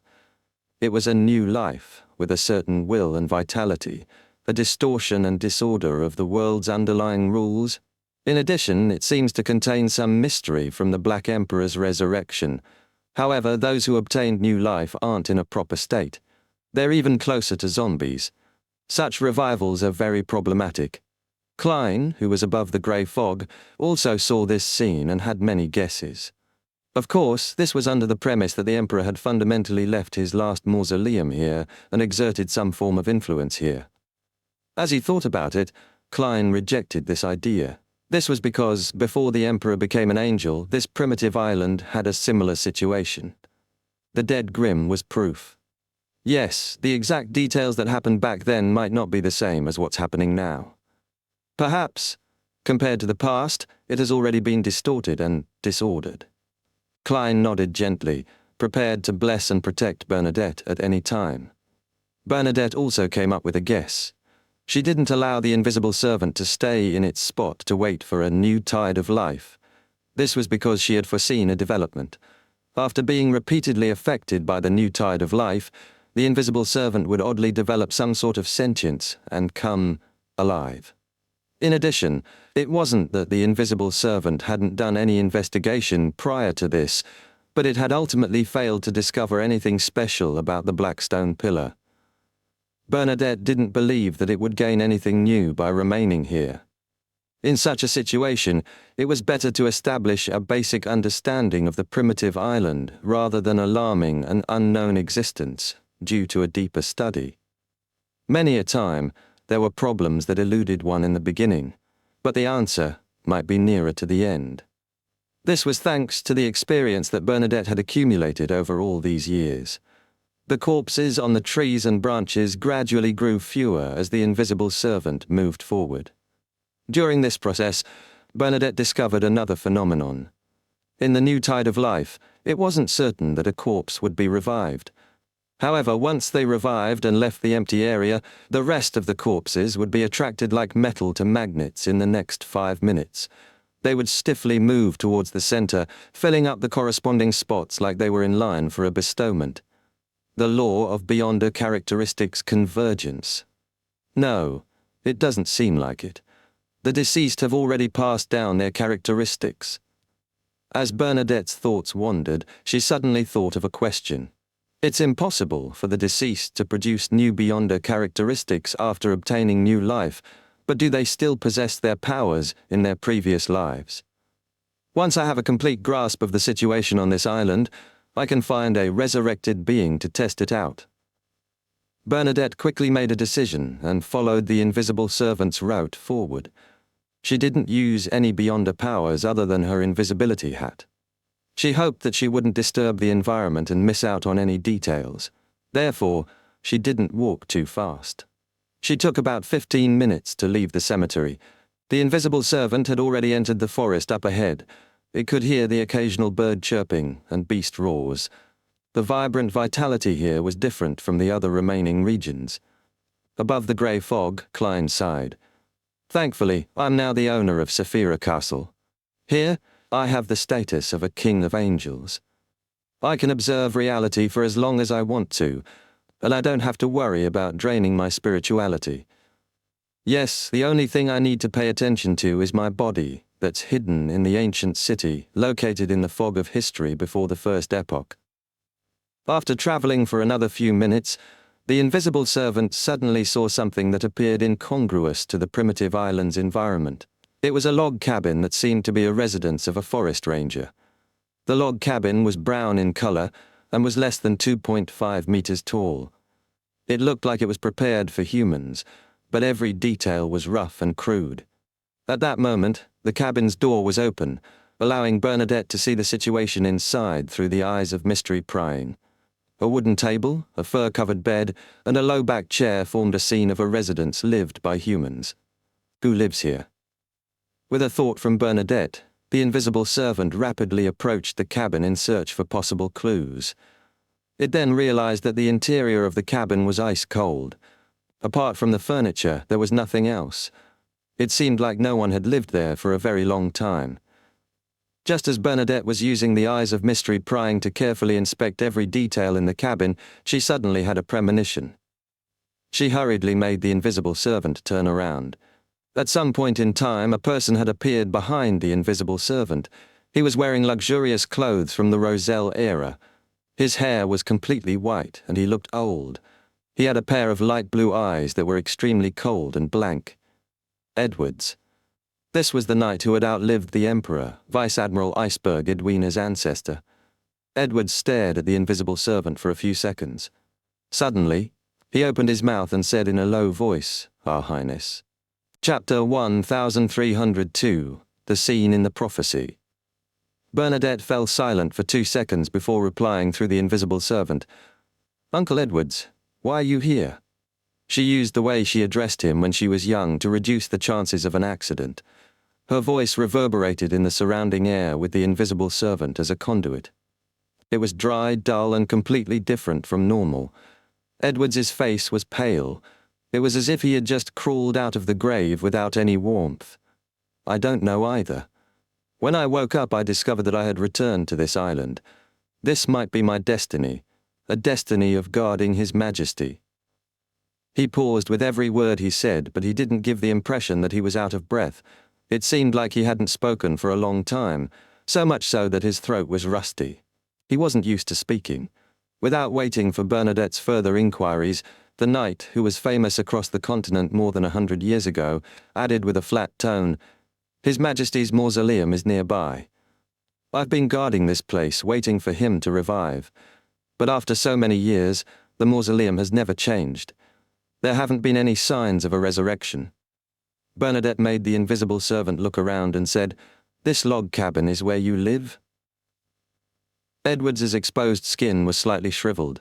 It matched the aging spots he originally had. His voice was low and hoarse as he answered, "That's right. I used the surrounding trees to make materials to build this cabin." Bernadette's invisible servant looked in the direction where she had come from. "Uncle William and the others aren't with you?" Edwards's cold wooden eyes moved. "They have long been corrupted and are dead. Although they've come back to life, they're more like monsters. They aren't their former selves. Your Highness, you must be wary of them and avoid them. Do not trust anyone but Benjamin and me."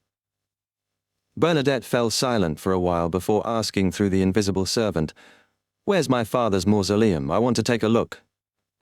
Edward's somewhat stiff neck moved. "Okay."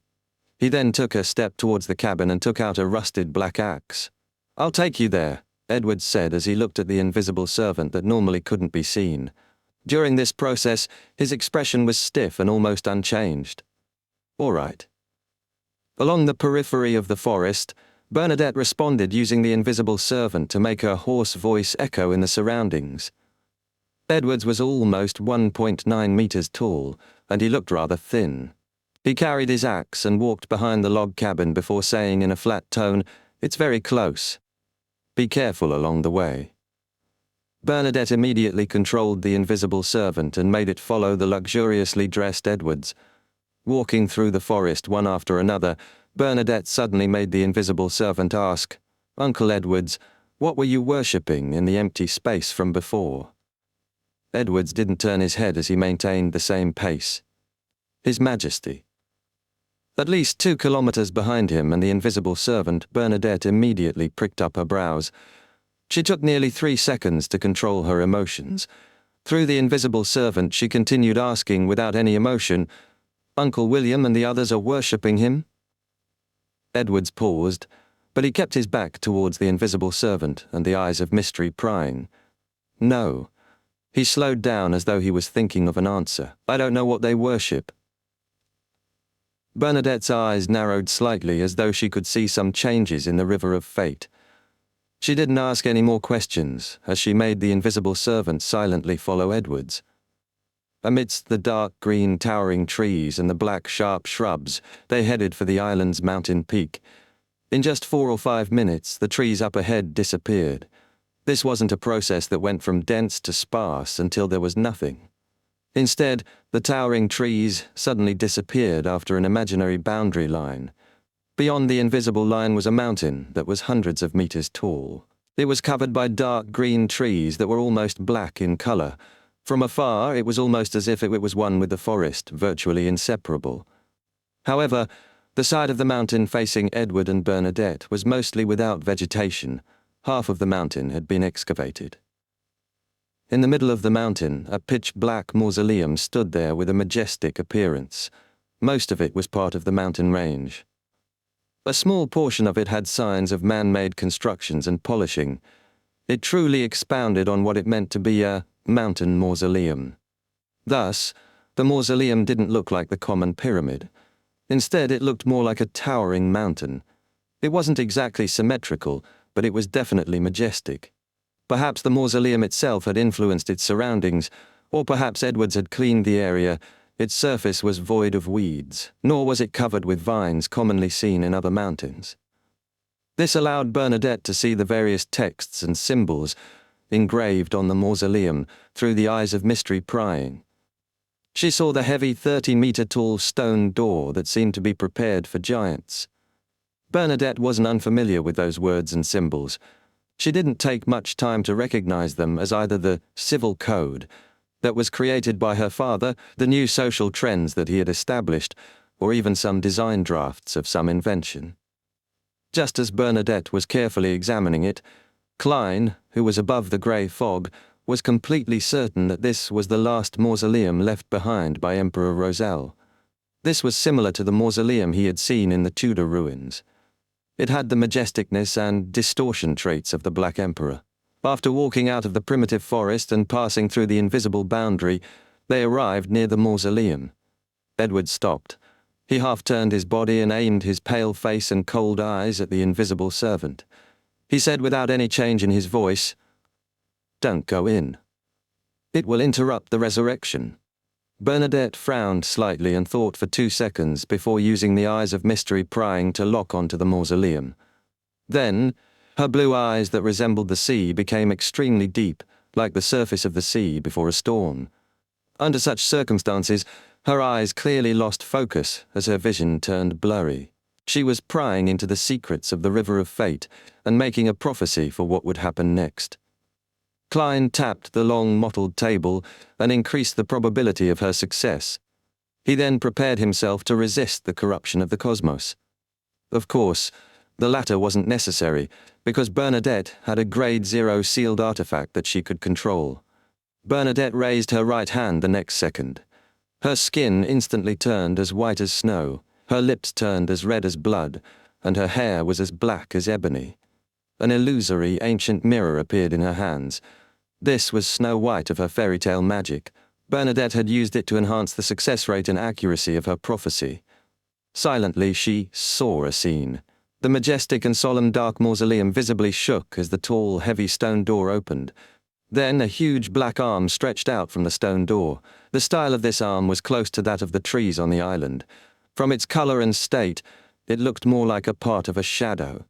However, it wasn't a thin layer, but was instead filled with flesh and blood. It looked extremely strange. It supported itself with its elbows and moved forward with great difficulty, as though it wanted to pull out bigger and more terrifying parts from within. Boom! The entire island began to shake. Boom! The transparent eyes of mystery, prying suddenly shattered. Bernadette's eyes immediately closed, as if she had seen a blinding light or encountered some unbearable damage. Blood trickled down from the corners of her eyes as the color in her face drained significantly. On her body, a pair of illusory and holy wings spread out, descending upon her with its clean white feathers to neutralize the invisible corruption. Indeed, she has the ability to resist. The Emperor sure left a huge inheritance for her. Ha ha, before I taught Ma'am Hermit a lesson, She liked to use the eye of mystery prying to examine the people and objects around her. It definitely has something to do with how she was brought up. In short, it's all Roselle's fault. Klein heaved a sigh of relief as he couldn't help but criticize the Emperor. Then his mind raced as he analyzed the scene that Bernadette had prophesied. A terrifying creature crawls out from the mausoleum after the stone door is opened. This might be the resurrected Roselle, or perhaps a symbol of some kind of disaster. For example, a particular outer deity who had once corrupted this island, or the primordial moon who secretly corrupted Roselle. Yes, even if it's Roselle, he definitely wouldn't be taking on the form of a human. He's even closer to that of a mythical creature, a deity. Also, I can't be sure if the terrifying creature is rational or if it can communicate. There's another important problem. Was the stone door opened by Bernadette or someone else? Or did the terrifying creature in the mausoleum do it by itself? If it's the latter, things might develop to the stage of the prophecy even if we don't do a thing. A prophecy is truly filled with ambiguity. Klein conjured a gold coin and flicked it, making a divination. The results of the dream divination showed that the mausoleum was both dangerous and safe. How do I interpret this? As Klein pondered, he focused his attention back on Bernadette. Bernadette took nearly a minute to recover and stopped appearing that week.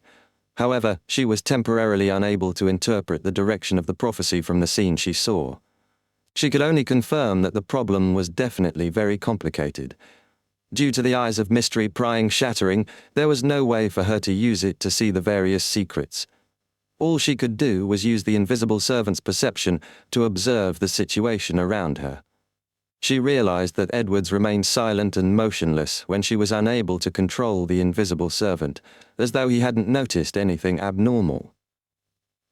After some thought, Bernadette said to Edwards through the invisible servant, "Do you still remember the years you spent in Lemberg?" Edwards's indifferent blue eyes moved. "I remember. I think." At this point he seemed to recall something. His expression twisted as though he was suffering some indescribable pain. In such a state his eyes suddenly glowed with a strange light. I think I'm already dead." Chapter 1303, Coming to Life. Already dead.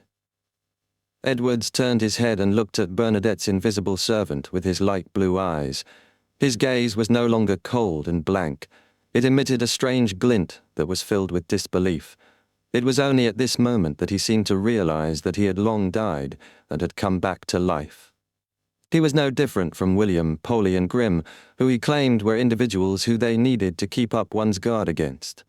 This transformation lasted for only 2 seconds before Edwards's face twisted. His already pale skin rapidly dimmed as it ruptured inch by inch. Beneath his skin, the red pieces of flesh began to rot at a discernible speed, dripping foul yellow liquid. With a swoosh, Edwards raised the black axe in his hand. Oof! His axe ruthlessly cleaved the top of his head, as though it was trying to stop the bad thoughts that surfaced in his mind. The axe was heavy and sharp. It tore through Edwards's skull all the way to his glabella. Drip, drip, drip.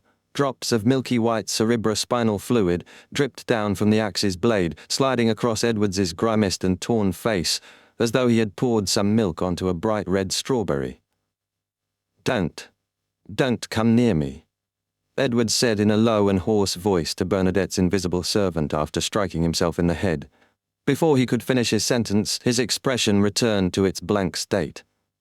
The look in his eyes gradually turned hollow as he turned around and walked towards the forest.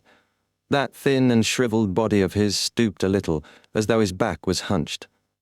Bernadette had probed him because of the doubts and concerns she had about entering the mausoleum.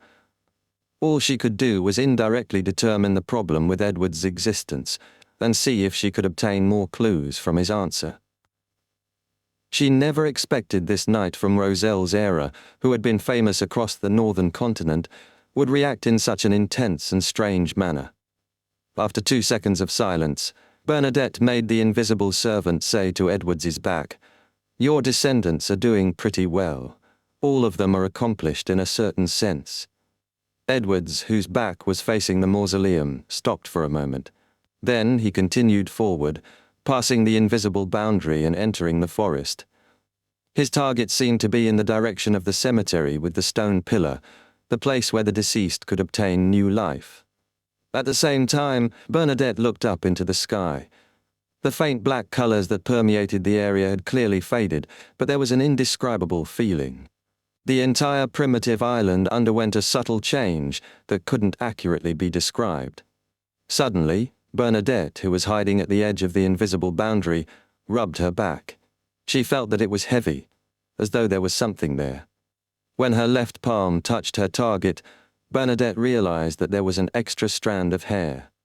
At this moment, she was wearing an Inti-style blouse with a large lace flower around the collar, an indigo-patterned captain's uniform, a pair of beige trousers, knee-length boots, and a triangular hat with feathers on it. She was dressed like the leader of a pirate ship. She styled herself such that her long chestnut hair was tied into a bun, leaving the remaining strands in a way that would reach the middle of her back. But now, even though her hairstyle remained unchanged, her hair had grown longer and reached her waist.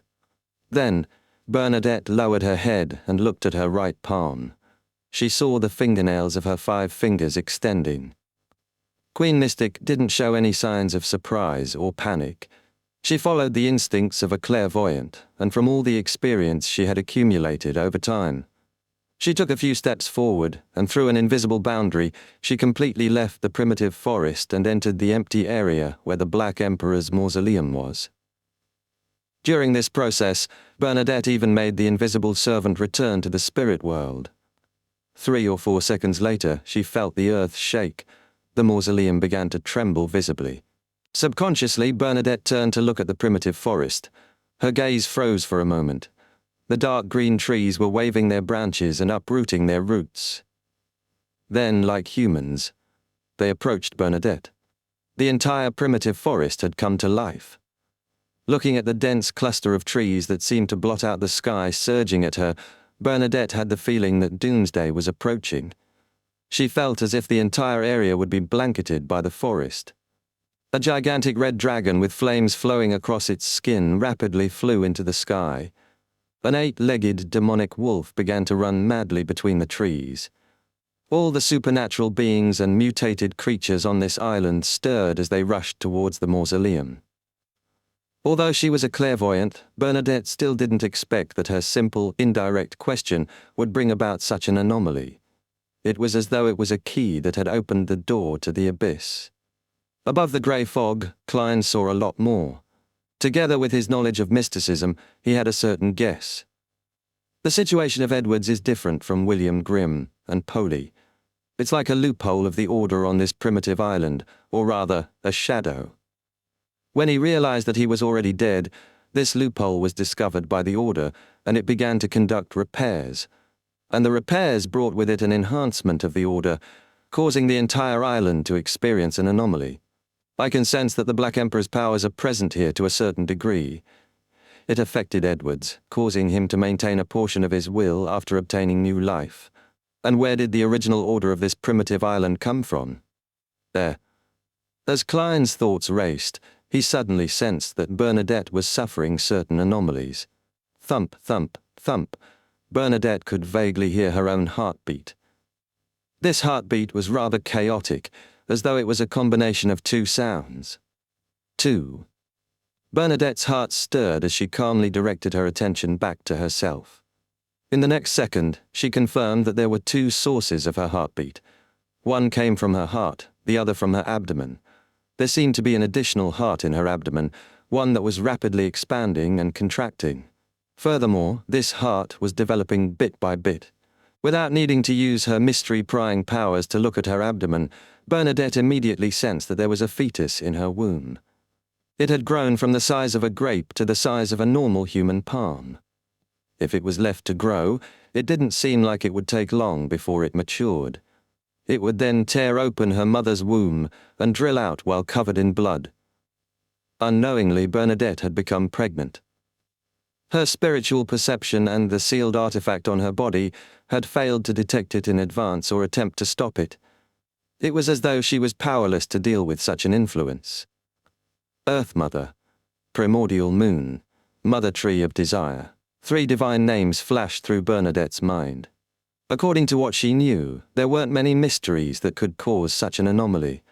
Most of them came from domains related to the Earth and the Moon pathway. Sequence 0 of the plantar pathway was Mother. The primordial moon could make a stone have reproductive powers, while the Mother Tree of Desire seemed to possess some high sequence beyonder characteristics of the moon pathway. Bernadette wasn't in a hurry to deal with the fetus in her stomach. Her gaze turned dark once again as she used her prophetic ability to see what her best choice was. This time, she only took 1 second to obtain the corresponding prophecy. Survival lies inside the mausoleum. Without any hesitation, Bernadette reached out her right hand and quickly drew out words filled with stellar radiance. These words, which were similar to the words on the blasphemy slate, quickly interwove into a strange symbol and opened a secret door that seemed to lead deep into the spirit world. Following that, the secret door opened and a strong gust of wind blew out, transforming into an entity that was half man, half air. His upper body was wrapped in white cloth. Sage frontlet, Bernadette's tone was calm as she ordered in a dignified voice. The man responded respectfully and removed an accessory from the white cloth wrapped around his body. The core of this accessory was a vertical eye embedded with diamonds. It shimmered with pure light, exuding an abnormal holiness. It was filled with intelligence, but it also appeared cold without any warmth. Bernadette then took the accessory and embedded it into the middle of her forehead. This was a Grade 0 sealed artifact which Bernadette usually didn't carry with her, as the negative effects were too severe. However, at this moment the sage frontlet had an ability that was extremely important to Bernadette. She was willing to bear the consequences of not being able to use evil magic, and the gradual influence that the beyonder characteristic would have on her as it slowly fused with her. If she didn't remove the sage frontlet in a short period of time, it would be equivalent to having a Sequence 2 potion splashed on her. When the time came, she could either end up lucky and succeed in advancing to become a sage, or lose control and become a monster. And without the supplementary ingredients and the corresponding ritual, the former's probability was nearly negligible. With the diamond vertical eye on her forehead, Bernadette's body began to turn incorporeal as she dissociated into a series of complicated knowledge. In that instant, she became a creature of pure information. The baby in her womb failed to obtain such a state as it fell to the ground. It was half the size of a normal baby. It already had facial features and limbs. Its skin was wrinkled, and it was dripping with sticky pus. As it left its mother's body, the undeveloped it began to regress and quickly melted in the air. The baby was clearly unwilling to give up. It tried its best to open its eyes, which were sealed by the sticky liquid. It opened its mouth wide open in a bid to make a final struggle. At this moment, Klein, who was above the grey fog, rapped the edge of the long mottled table. "Pa!" He increased the probability of failure with respect to the baby's struggling. Unable to maintain itself, the baby completely dissipated in front of the approaching black forest. At the same time, the flood of information that Bernadette had transformed into had entered the Black Emperor Mausoleum's interior through the heavy stone door as she reformed her original body. During this process, she seemed to see a black shadow. Chapter 1, 1304, The Importance of Ideas. When she entered the Black Emperor's mausoleum, Bernadette vaguely saw a black shadow. However, after she extricated herself from being an embodiment of information and reassembled her body with the pure, messy knowledge, she didn't sense anything. It was as though what she had just experienced was just an illusion. Queen Mystic wasn't in a rush to venture deep into the mausoleum. She stayed in her spot and carefully observed her surroundings. Without using the powers of mystery prying, everything was clearly presented before her eyes. The interior of the Black Emperor Mausoleum was empty. Apart from the pitch-black walls and the high platform in the middle, there was nothing. On the high platform, there was a chair that looked like it was prepared for a giant. It was made of iron, and its surface was engraved with complicated and distorted patterns. At the top of the seat, there was a crown-shaped object. At this moment, there wasn't a single figure on the huge, heavy seat, as if it was waiting for its emperor to return. Just as Bernadette was about to take a step forward and approach the platform, she suddenly realized that her body was completely immobilized, as if she was being bound tightly by invisible shackles. Right on the heels of that, pairs of illusory and wholly white wings appeared behind her as though they were passively resisting something. In the next second, on the pairs of angel wings, white feathers dropped as they fluttered. They grew deformed, thin and fluffy limbs. The gaps in the layers of feathers spread open one after another as though they had become countless eyes. The deformed feathers immediately let out crisp laughter, causing a hollow chuckle to echo inside the mausoleum. All of them had come alive, turning into miniature winged creatures. This reminded Bernadette of some fairy tales that her father had told her. There were always little pixies that weren't as big as a thumb in them. As this thought flashed through her mind, Bernadette felt her right eye itch. The eyelashes of that eye grew rapidly, turning into tiny arms that took root on her face, trying hard to pull her eyeball out. "I see it. I see it." The veins in Bernadette's right eye protruded as they let out a childlike voice, as though they had gained sentience and consciousness of her body. This was also a form of new life. Almost at the same time, Bernadette's left ear suddenly drooped down and covered her ears. "I don't want to hear it. I don't want to hear it." The ear shouted with a sharp voice. If she didn't use her spirituality, Bernadette would definitely imagine that she had a young maiden by her side, one that was covering her ears, stamping her feet, and screaming. Without cushioning anything, the sage frontlet in the middle of her forehead automatically left her body and floated into the air. The surface of the vertical eye, embedded with diamonds, instantly flashed with countless cold beams of light. It was as though numerous tiny eyes had grown out of it. Each eye reflected Bernadette. The sage frontlet had also obtained a certain living characteristic. Just as the Grade 0 sealed artifact was about to awaken and affect its target, a pale white, slender, illusory palm reached out and grabbed it. The sage frontlet's living characteristic rapidly dispersed, as though it had reached the end of its life. The ice-cold and pale hand that clearly belonged to a woman came from behind Bernadette. At some point in time, a figure with only an upper body appeared. This figure grew out of Bernadette's back. It was almost transparent and rather illusory. She was wearing the same clothing as Bernadette, and she was wearing the same feather triangular hat. Her blue eyes were like the projection of the ocean. It was like Bernadette herself, a part of her spirit that had drilled out of her body. However, there was a pale white face mask on Bernadette's half-body phantom. The mask only had holes where one's eyes were, with no other gaps elsewhere. This made Bernadette's phantom appear extremely cold and noble, but it lacked the aura of a living being. This was the third item she possessed, and also her last Grade 0 sealed artifact. It was an item made after Emperor Roselle returned from the southern continent in his later years, called Pale Death. Its negative effect was to make the wearer slowly die until it became a corpse and become its slave. At this moment, Bernadette had used this point to restrain the abnormal life growing in her. Just as the half-body phantom appeared, her right eye quelled. Her eyelashes, which had turned thicker and longer into arms, began to fall off one by one. Her ears didn't make any noises either. They slowly opened and returned to normal. Without such a suppression, Bernadette's facial features, arms, and legs would have broken apart to seek freedom. After stabilizing her body, Bernadette tried to take a step forward. However, she was still unable to do anything. All she could do was control the half-bodied spirit body. After some thought, she made the spirit body behind her take out a ritual silver dagger from her pocket. Then, bending down, it drew a circle in the middle of her right boot. With a ripping sound, the leather boot quickly shortened by half. Then, Bernadette used her half-body spirit body to tear her pants near her left knee. She cut off a corner of her coat and blouse, removing one of the feathers on the side of her triangular hat.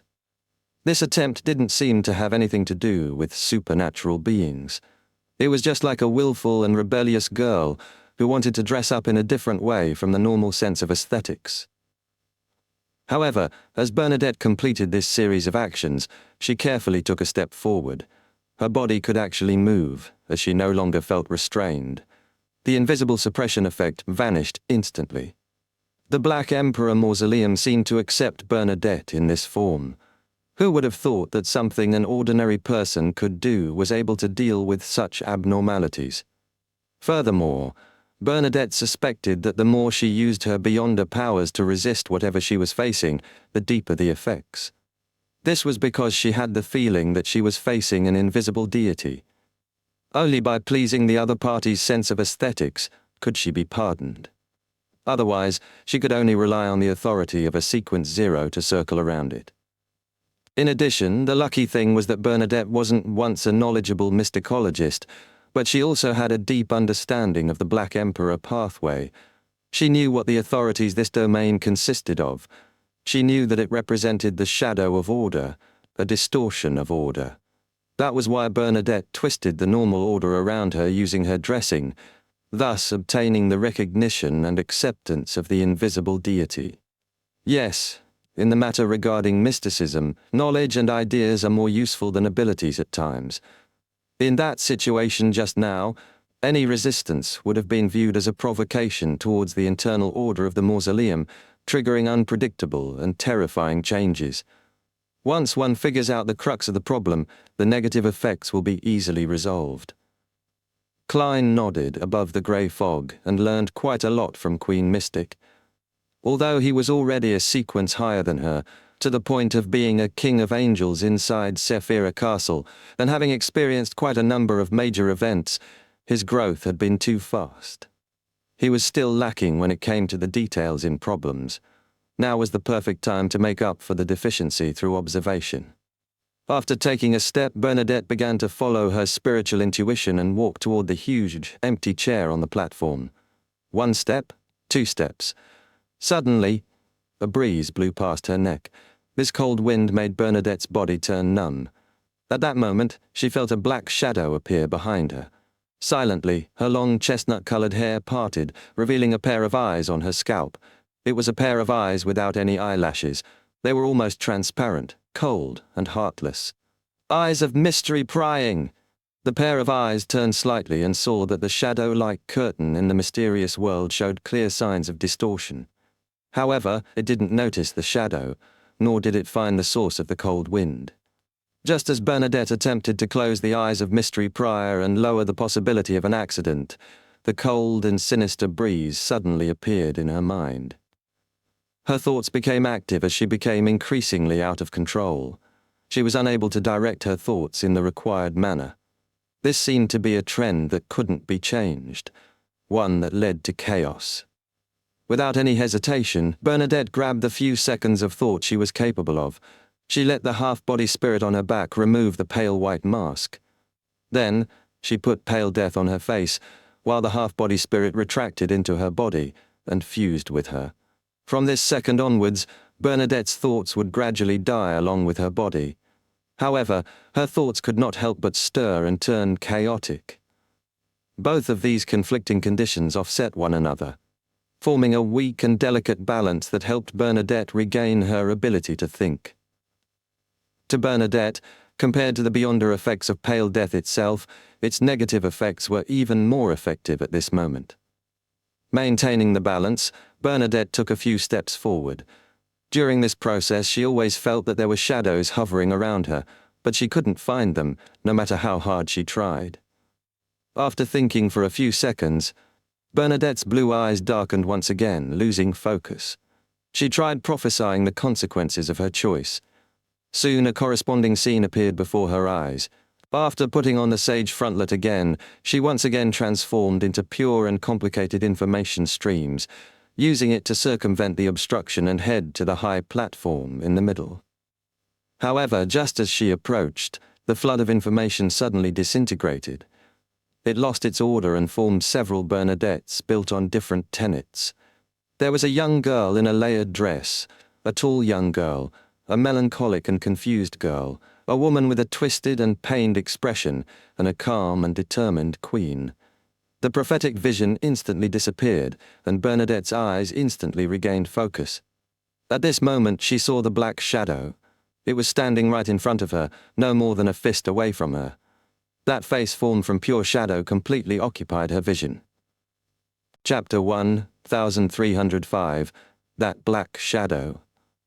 The moment Bernadette saw the black shadow, she instinctively clenched her right hand and conjured an ancient spear. From the tip of the spear to its handle, it was dyed with crimson-red balls. It emitted a strong, destructive aura, as though it could harm a true deity. Spear of Longinus. This spear had once appeared in an ancient era that couldn't be traced back, stained with the blood of a great existence. At this moment it had descended into the Black Emperor's mausoleum through mystical reenactment. However, when Bernadette thrust it forward, she failed to achieve any effects because the tip of the spear was directed at her back. Despite wanting to attack the black shadow in front of her, the spear of Longinus had strangely thrust backward. The area had been affected by disorder, or suffered some form of distortion. Above the grey fog in the palace, Klein noticed the black shadow when it appeared in front of Bernadette. He didn't hesitate to raise the staff of the stars in his hand. He didn't wait this time, unlike his prior observations of Queen Mystic's actions before, where he would consider if he would provide her with protection. This was because the level of danger of the black shadow sounded off alarms within him. He was an angel of the seer pathway, after all. More importantly, Bernadette could sense the shadow's existence after entering the Black Emperor's mausoleum from time to time. As for Klein, he was unable to find clues through the true vision provided by Saphira Castle. This undoubtedly meant danger and terror. When all the gems embedded in the black cane lit up, the sound of melodious bells resounded in the area where Bernadette and the black shadow were. Gone. The bell that came from an infinite distance exuded an indescribable emptiness. It made the interior of the Black Emperor's mausoleum visibly freeze, turning Bernadette's figures stiff as if she had been frozen. She couldn't do anything. However, the black shadow didn't sink into the vortex of time. As though situated in another world, built with completely different fundamental rules, the shadow continued moving forward in between the contradictory of two rivers of fate, one filled with raging torrents and one that was almost completely still. This only made it appear to slow down, in no way affected by the illusory bell.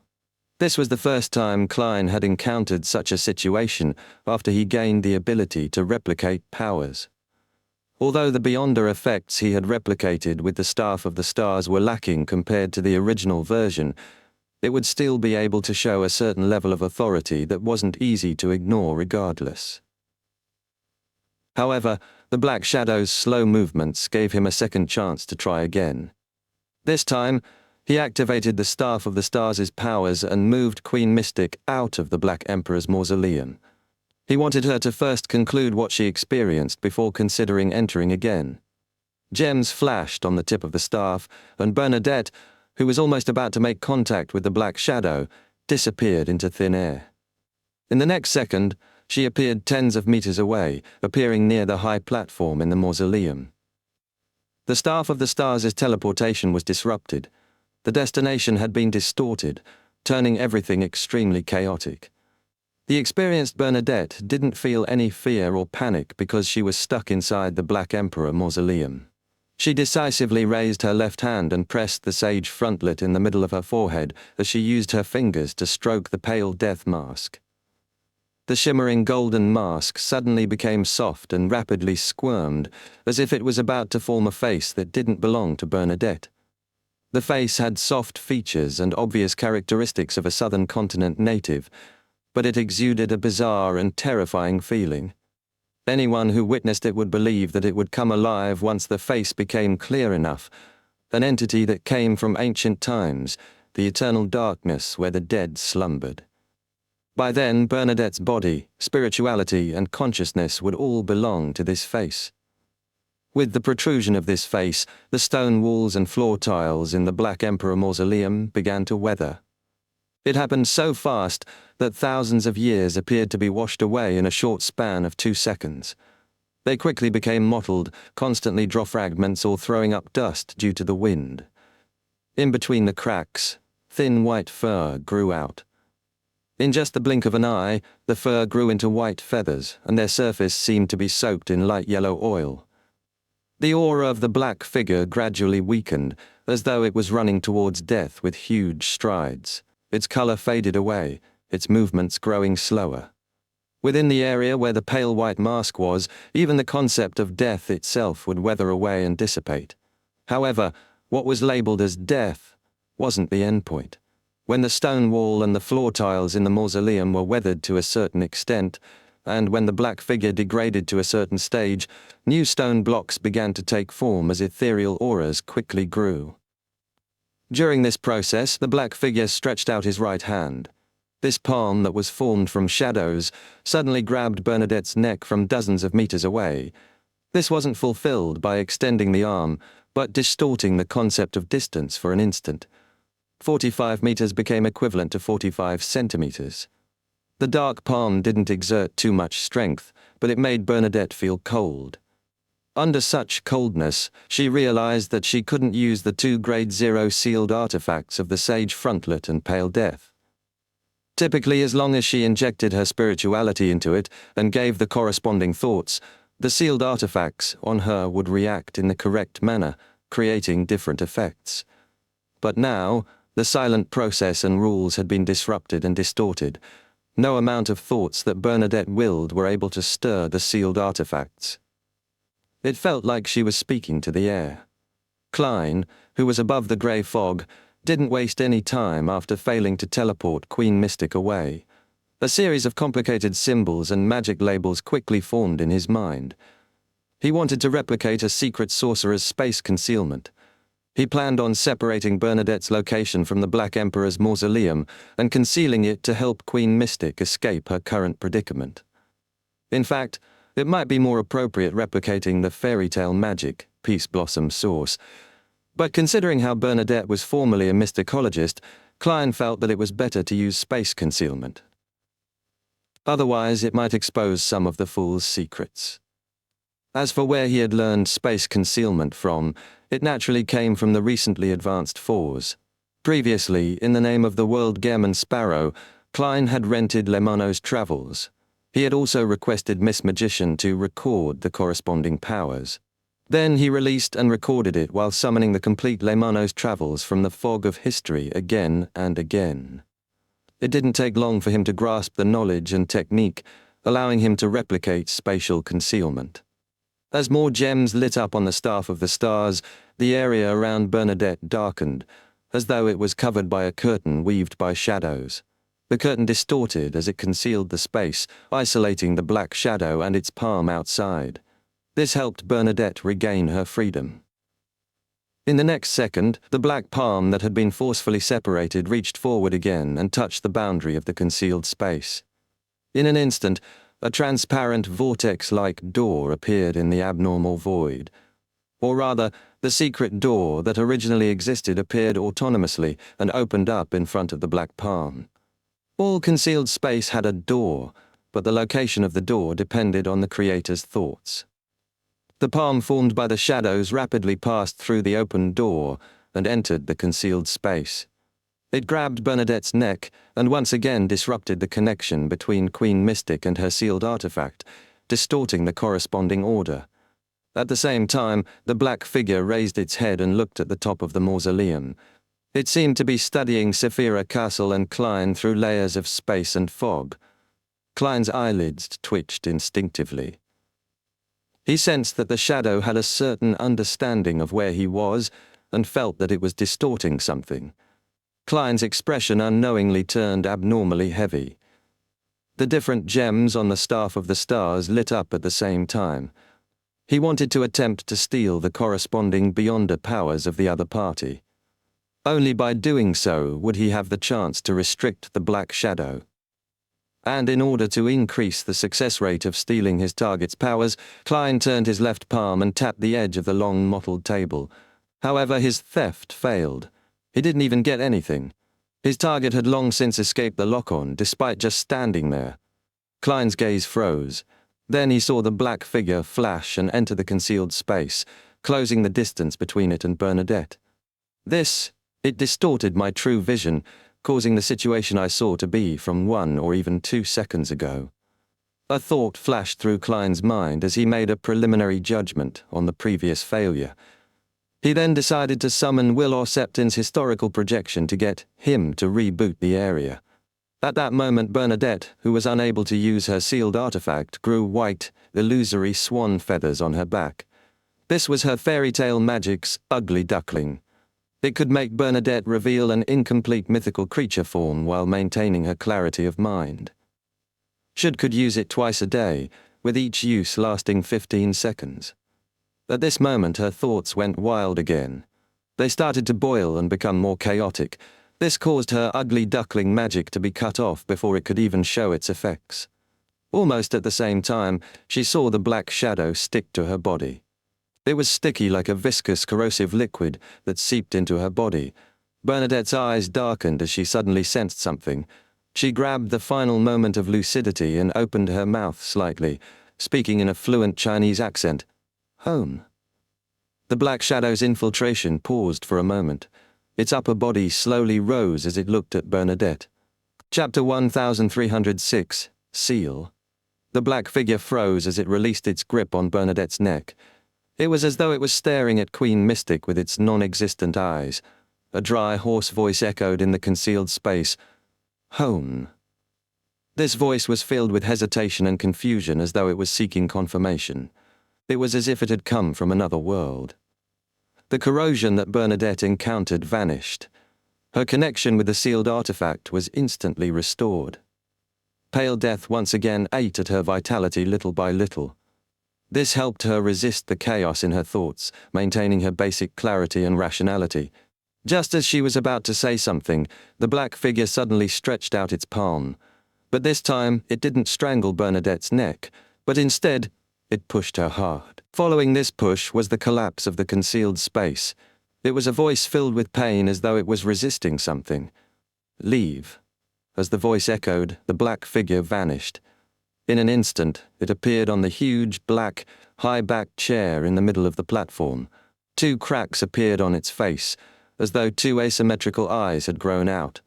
However, the eyes didn't have any pupils. It was blood-colored. Right on the heels of that, another crack appeared beneath the 2 eyes. They too were filled with a pure, blood-red light. This allowed the black figure to finally open its mouth. It faced Bernadette as obvious sounds of pain resounded around it, as though it was resisting something. Leave this place. After being pushed out more than 10 meters away, Bernadette easily found her footing. However, she didn't follow the voice's order by leaving the Black Emperor's mausoleum. She stood there, staring blankly at the central platform. As she looked at the black figure, her expression revealed an unspeakable sadness. She could sense and now confirm that the black figure was her father, the man who called himself Caesar, Roselle Gustave. In the next second, more cracks appeared on the black figure's body. They ruptured from top to bottom, blooming blood-red flowers in different parts of his body. This made Roselle look like he was left with a shadow that wrapped around a blood-red object that emitted pure light. When Klein saw this scene above the grey fog, he naturally thought of the crimson moon high in the sky. At that moment, Roselle seemed to have transformed into a shadow. He wanted to block the crimson moon, but openings ruptured from his body, allowing more and more moonlight to shine into the real world. When these openings were connected together, the black shadow would completely split apart and give birth to a brand new crimson moon. When that happened, something extremely terrifying would definitely happen. At that moment, Roselle's black figure turned much more illusory, as though it had become an illusion. This made him look like he had been isolated in another world. There was an invisible barrier between him and the real world. Then, Roselle raised his right arm with great difficulty and pinched his forehead.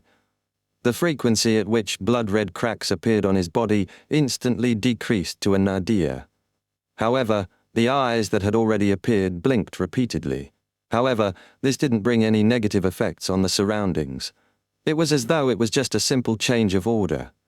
The new growth of blood-red cracks was constantly being distorted to its original state of only having gradual activity. After completing this, Roselle raised his head and looked at Bernadette, who was dozens of meters away. He said with a hoarse voice, "You really have become an important figure in the mysterious world.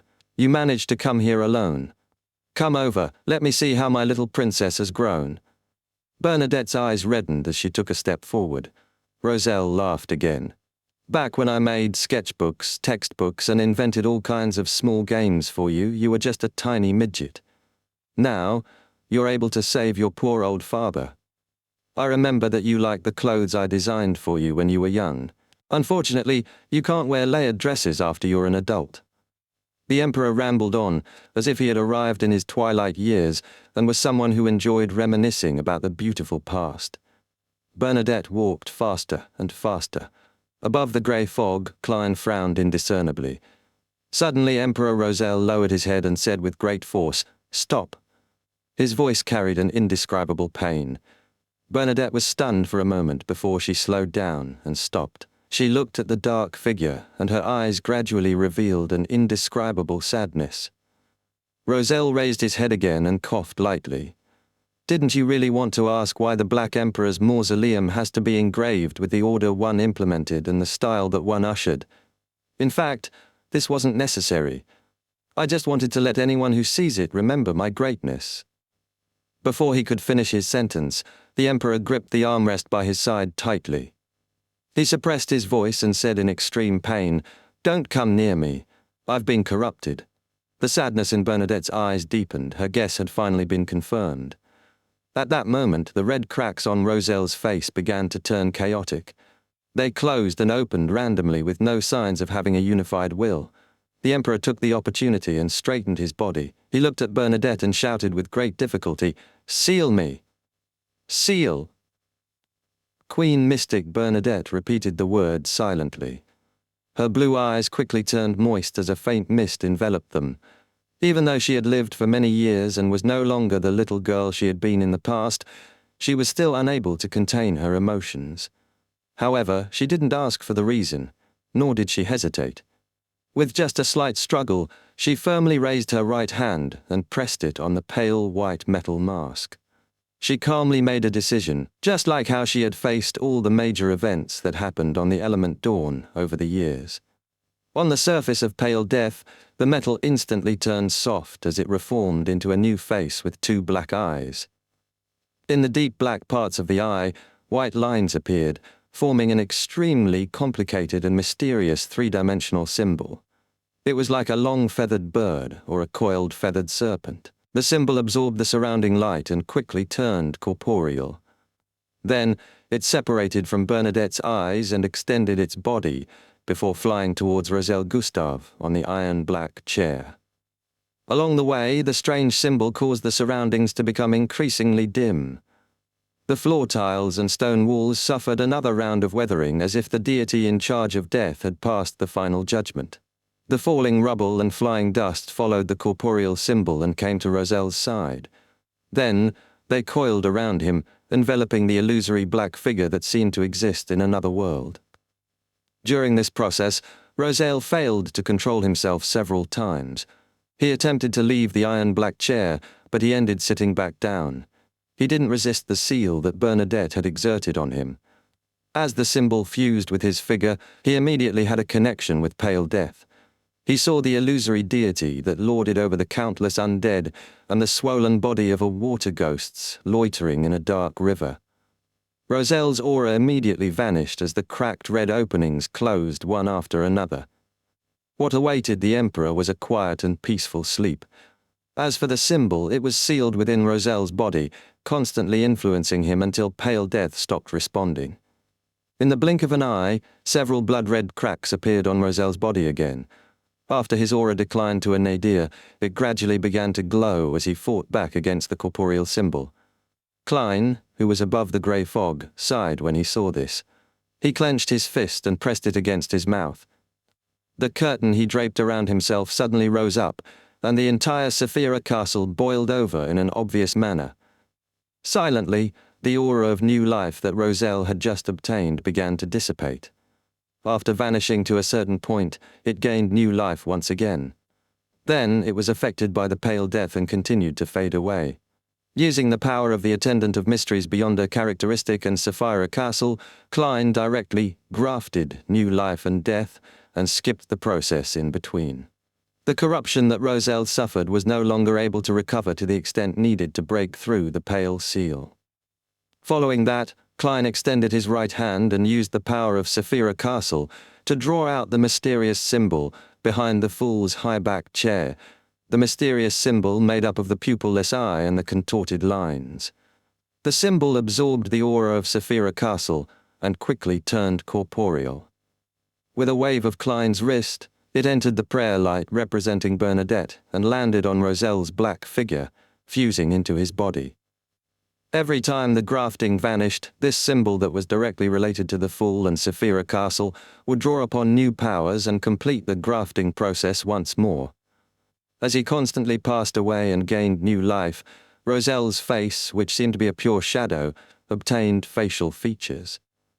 Then he looked to the top of the mausoleum, as though he was looking into an infinite height. He then retracted his gaze and looked at Bernadette. He said with an abnormally weak voice, "This seal is good. I can sleep in peace." With that said, he frowned slightly as his tone changed. "Who taught you how to dress like this?" Bernadette felt a little lost as she listened. It was as if she had returned to her teenage years. At that time, when she had dressed up to the nines for a ball held by other nobles. Rozelle would use a similar expression and a similar tone to pepper her with a series of questions. The mist in her eyes became obvious, and she could no longer control herself. She lowered her voice and shouted, "Daddy!" Rozelle's facial features immediately turned gentle before tensing up again. He sternly said, "Leave, and never return." Bernadette opened her mouth, wanting to say something, but her vision went black, as though she could see the shadow of order.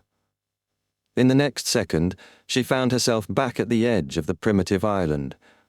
Bernadette stared blankly at the mountain peak in the middle of the primitive island for a few seconds, before slowly turning around and walking towards the sea. This time, she didn't stubbornly insist on walking straight without looking back. Every few steps she took, she would stop and turn back to take a look. Soon, she returned to the dawn and entered the captain's cabin.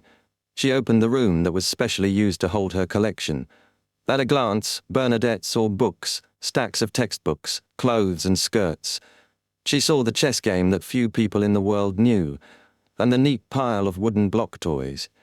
She leaned against the wooden door, slowly curled up, and sat on the floor. She raised her head to look at the dark sky outside the captain's cabin and pinched her lips with her right thumb and index finger. She whistled a melodious tune. It was a gentle, sweet and sad melody that could calm people down. As the melody echoed, water beads fell from Bernadette's face and dripped onto the floor. After an unknown period of time, the captain's cabin was filled with a suppressed whimper. "Daddy." Chapter 1, 1307. Meeting. In the middle of the primitive island in the Black Emperor Mausoleum. After sending away Bernadette, Rozelle didn't immediately fall into a deep sleep. He slowly raised his head and looked up once again into the infinite distance. Above the grey fog, Klein sighed silently. He put down the staff of the stars and grabbed a paper figurine before shaking it. With a smacking sound, the paper figurine rapidly thickened and expanded before flying into the translucent vortex formed from illusory, mysterious symbols beside the fool's chair. Although Bernadette had already moved to the edge of the primitive island, and Klein could no longer see the situation inside the Black Emperor Mausoleum through the prayer light. However, he could use the symbol of the Fool that had merged with Rozelle's figure to maintain a connection with the Emperor up to a certain extent. After the paper figurine passed through the slowly spinning vortex, it descended into the dim mausoleum, which had an unknown light source. It then turned into a human in front of the central platform. This human's black hair and brown eyes were somewhat similar to Gehrman Sparrow's, but he didn't have clear-cut features. The lines weren't deep enough and his bearing wasn't cold enough. There were also certain differences in his facial features. His chin and stomach had a small amount of fat induced by an indulgent society. It was Klein's original appearance as Zhou Mingrui, the Zhou Mingrui who had been hanging inside Saphira Castle for thousands of years beside Rozelle Huang Tao Gustav. Rozelle wasn't surprised by his appearance. With one hand on the armrest, he leaned forward slightly and said, "You're here." "I'm here." Klein nodded indiscernibly. "You shouldn't be here." Rozelle sighed. "I'm already here." Klein very naturally participated in completing the meme populated by a popular Chinese novel by Gu Long. Having completely confirmed the origins of the fellow in front of him, Roselle returned to his normal sitting posture, chuckling as he said, "I originally planned on asking where you're from to see there's any need for regional discrimination, but after some thought, there's no need for that. We're all anachronistic, miserable wretches without a home." Without waiting for Klein's reply, the Emperor's voice sank as he asked, "You know the truth about the apocalypse?" "Yes." Klein nodded slightly. Roselle continued asking, "You know that this is Earth?" "Yes," Klein answered frankly. When Roselle heard that, he laughed self-deprecatingly. "You actually learned about it so early. I only dared to confirm it after I went to the moon and saw the true appearance of this planet from high above." At this point, the Emperor sighed and said, "The moon is bizarre. I clearly felt terror, but I didn't even consider the possibility of being corrupted. Then I became more and more extreme. However, I did occasionally gain a certain level of clarity from the views of people around me, but I didn't dare to write it in the diary in that state. I was afraid of exposing secrets and losing my final chance. I eventually decided to use all the groundwork I did previously to switch to the Black Emperor pathway. Apart from the impending apocalypse with sequence zeros being the only ones capable of protecting the people they wish to protect, they can hide them in other planets in the vast universe and use the corresponding authorities to rebuild a set of order for humans to survive in desolate lands. I also saw the hope of escaping my corruption by using the Black Emperor's ability to resurrect. As long as I became a Sequence Zero Black Emperor and was truly killed after turning half crazy, I'd have the chance of resurrecting in the mausoleum or in the astral world. When that happened, what would return to me would be a pure uniqueness and 3 Sequence 1 Beyonder characteristics. I wouldn't be tainted at all, nor will I contain an uncontrollable madness. Speaking of which, I made use of the eternal blazing sun and the god of steam and machinery to a certain extent back then, but the horror of the great old ones far exceeded my imagination. Accompanying my revival was a new life of corruption. Perhaps only great old ones can resist great old ones. I could only terminate the revival process and live such an ignoble existence in my final mausoleum to prevent the great old one from using my body to be born in the real world. That would have brought about a devastating disaster. Klein had long guessed Emperor Roselle's condition based on what he knew and what had just happened. He wasn't surprised at all as he calmly replied, "The one who corrupted you is called the Mother Goddess of Depravity.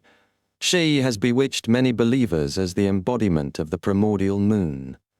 The facial features that appeared faintly on Roselle's face immediately changed. He fell silent for a few seconds before saying, "I know the primordial moon, but I didn't know that her true honorific name is the Mother Goddess of Depravity. Now that I think about it, my discovery of Mr. Dawes' cry for help might not have been a coincidence." Upon hearing this, Klein was alarmed. He instantly recalled the situations happening off-island. He had some sort of premonition about what Emperor Roselle was about to say. Roselle laughed and sighed. "The biggest problem in the first half of my life was that I was too confident. I always had the feeling that I could reload a save file and redo things. I didn't pay enough attention to the details. Back then, Grimm was corrupted by the strange powers on this island. He returned here after dying and regained new life. Isn't this the influence of the primordial moon?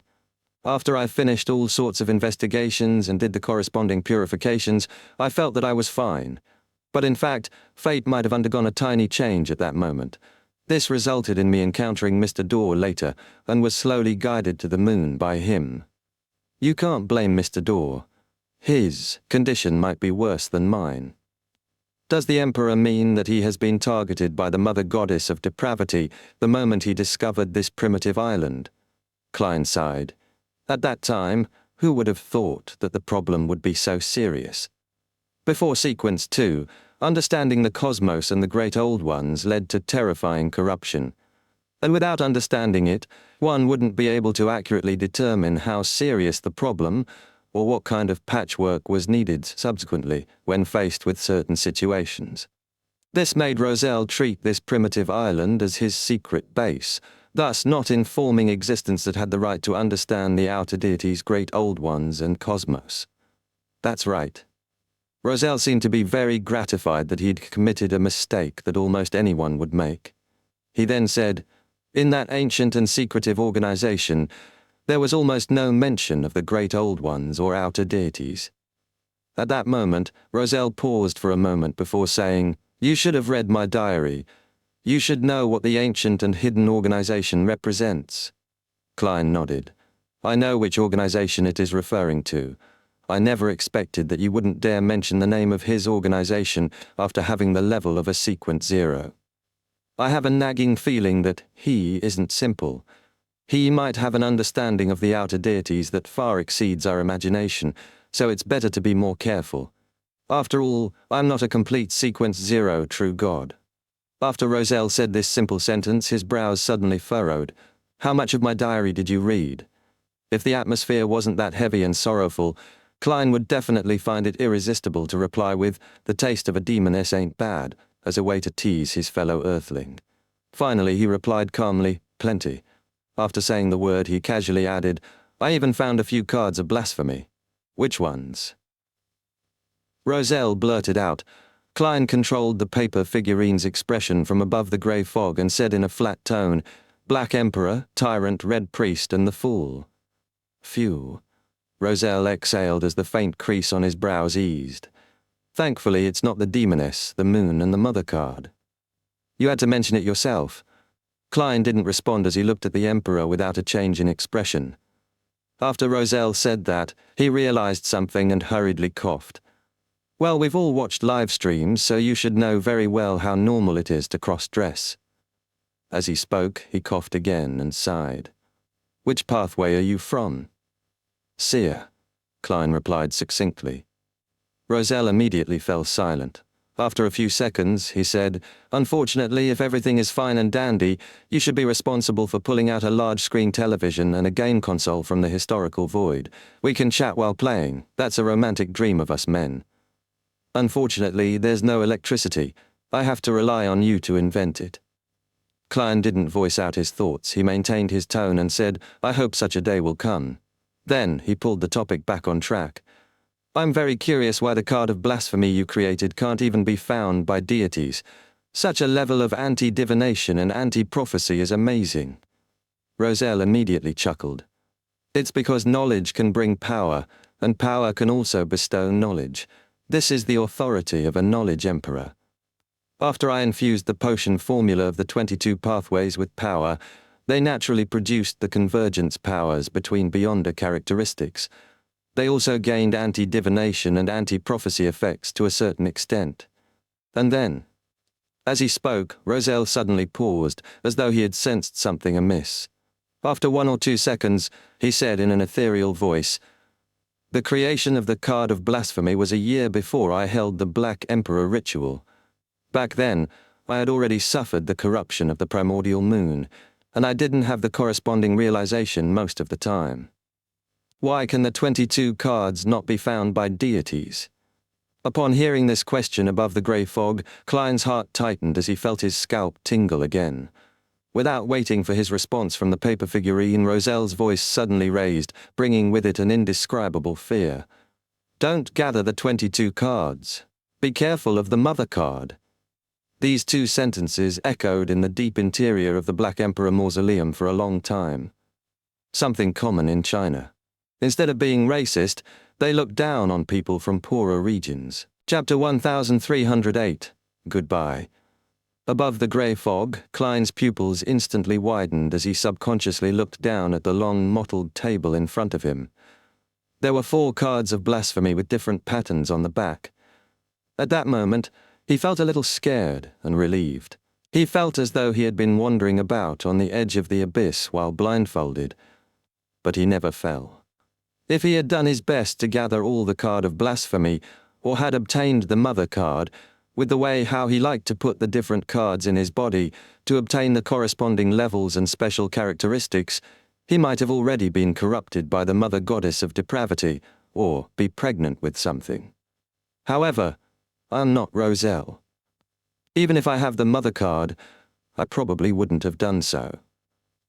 Furthermore, In order to prevent the deities from finding it, cards of blasphemy are extremely difficult to gather.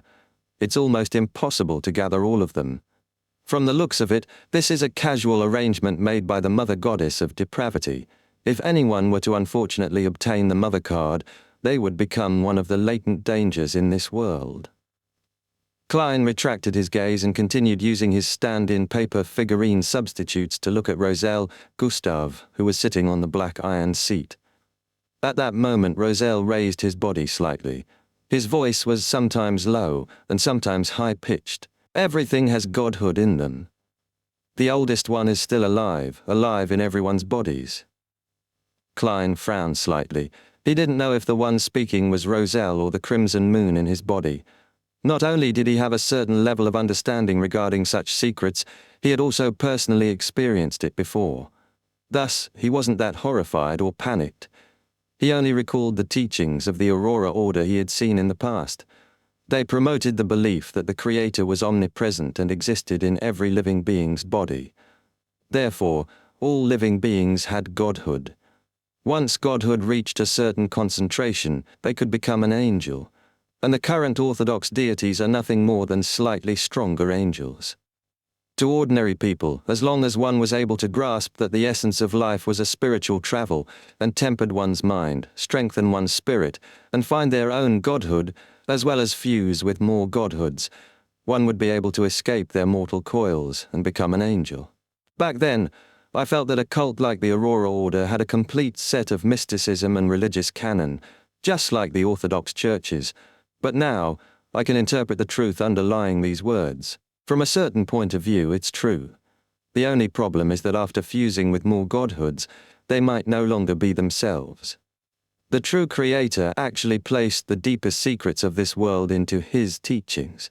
Isn't He afraid that a believer might suddenly have an epiphany and learn of the underground corruption, eventually becoming a vessel for the oldest one's revival? This hanged man really is a little crazy. He doesn't have much rationality most of the time. Klein mumbled inwardly as he waited for Roselle to say more. 2 to 3 seconds later, Roselle, who had been in a cycle of slumber and the obtaining of new life, sat back on his iron-black throne. He panted and didn't say a word. Klein then controlled the paper figurine to say, "Which of the words that you have just said should be trusted, and which ones should I be wary of?" Roselle chortled. "Consider the answer yourself." "Huh? Isn't that how you seers like to speak?" He didn't wait for Klein's reply as he continued. "When I created the pale death mask, I sensed something. The death of the fourth epoch might not have completely perished. He might have left a hidden trump card for being revived. It might involve the river of eternal darkness. Death will definitely not die so easily." With that said, Roselle looked at Klein, who stood at the foot of the platform.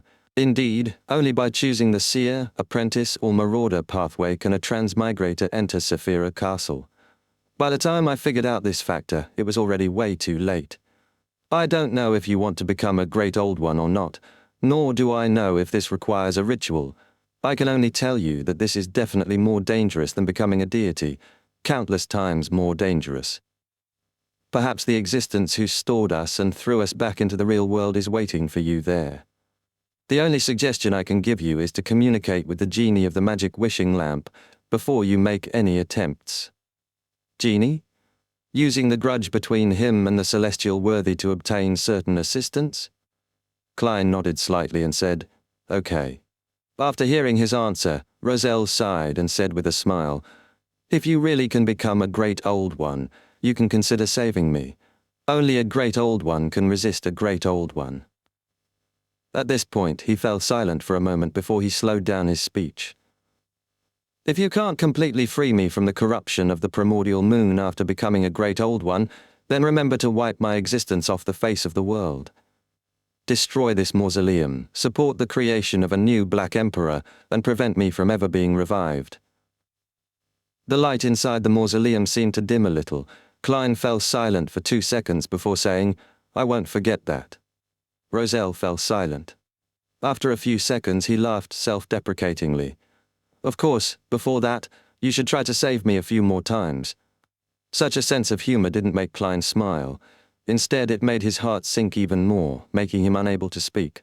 Roselle didn't continue the topic as he recalled. My wife passed away a long time ago. The mistresses I once had definitely had their own endings. Towards them, I feel very sorry. I've never truly loved them. I only coveted their looks and the pleasure they gave me. I don't have any illegitimate children. Towards such matters, a Beyonder is quite aware of that. As for the time before I became a Beyonder, I believe those ladies definitely coveted my looks and body to enjoy such pleasures. They won't leave any trouble for themselves. My eldest son, CL, should be dead for years. I don't know how many descendants he left behind. My second son, born over, would definitely be an angel now if nothing unexpected happens. I have complicated feelings for him. On the one hand, I'm very detached, disappointed, and resentful. But on the other hand, I would occasionally secretly care about him. I remember how adorable he was when he was just born. You've already met my eldest daughter, Bernadette. Isn't she beautiful? She was pretty from a young age, obedient and smart. She knew how to be filial to her old father, protect her younger brother, and dote on her mother. Sometimes she acted especially righteous and appeared a little silly. There were several times when I secretly cheated while playing chess or games with her, but she didn't realize it. Such a temper made it difficult for her to accept what I did later. Of course, now I can just push the blame onto the primordial moon. It's all because of her corruption. I'm rather grateful for her on this point. I don't know what right I have to make a request. After all, I've never helped you before, nor do I have much of a relationship with you. It's just that we're from the same era and same place. The ties as a fellow earthling. Upon hearing that, Klein said in a deep voice, "Your diary gave me plenty of help. It allowed me to grasp a lot of high-level knowledge when I was weak, allowing me to avoid many dangers and know how to direct my efforts in a targeted manner. Also, those cards of blasphemy have shown their use at different stages." "Can you not mention the diary?" Roselle coughed lightly and said, "However, in the later stages, I was indeed consciously leaving a message to the next transmigrator. The only thing I couldn't be sure of is which language you know." The Emperor slowly exhaled before saying, "My request is to help me look after Bernadette. When she needs help, provide her some help.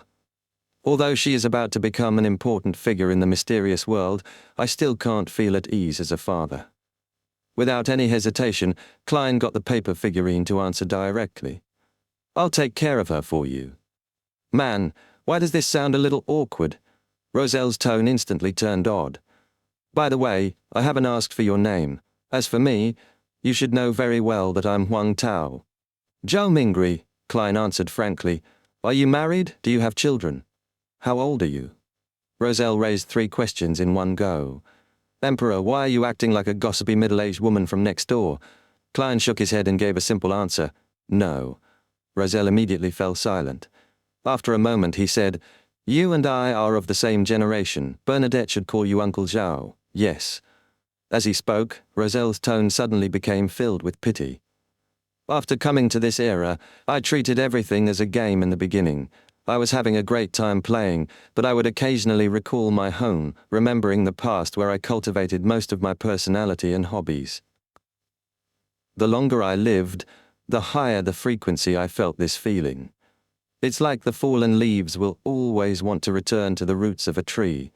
However, at the very least, I have a daughter, a wife, and 2 sons. There are still many things in this world that I'm worried about, and some sense of belonging to a certain extent. As for you, I can feel your loneliness, the loneliness that comes from deep within your bones." Upon saying that, Roselle suddenly sighed. "If only we were still living in that era. I'll go to work punctually every day and work overtime from time to time. Whenever I'm free, I'll visit my daughter's extracurricular lessons, pick her up, bring her home stuff my wife constantly reminds me about. Every weekend, we'll either head out for some fun or head to my parents' place to accompany them.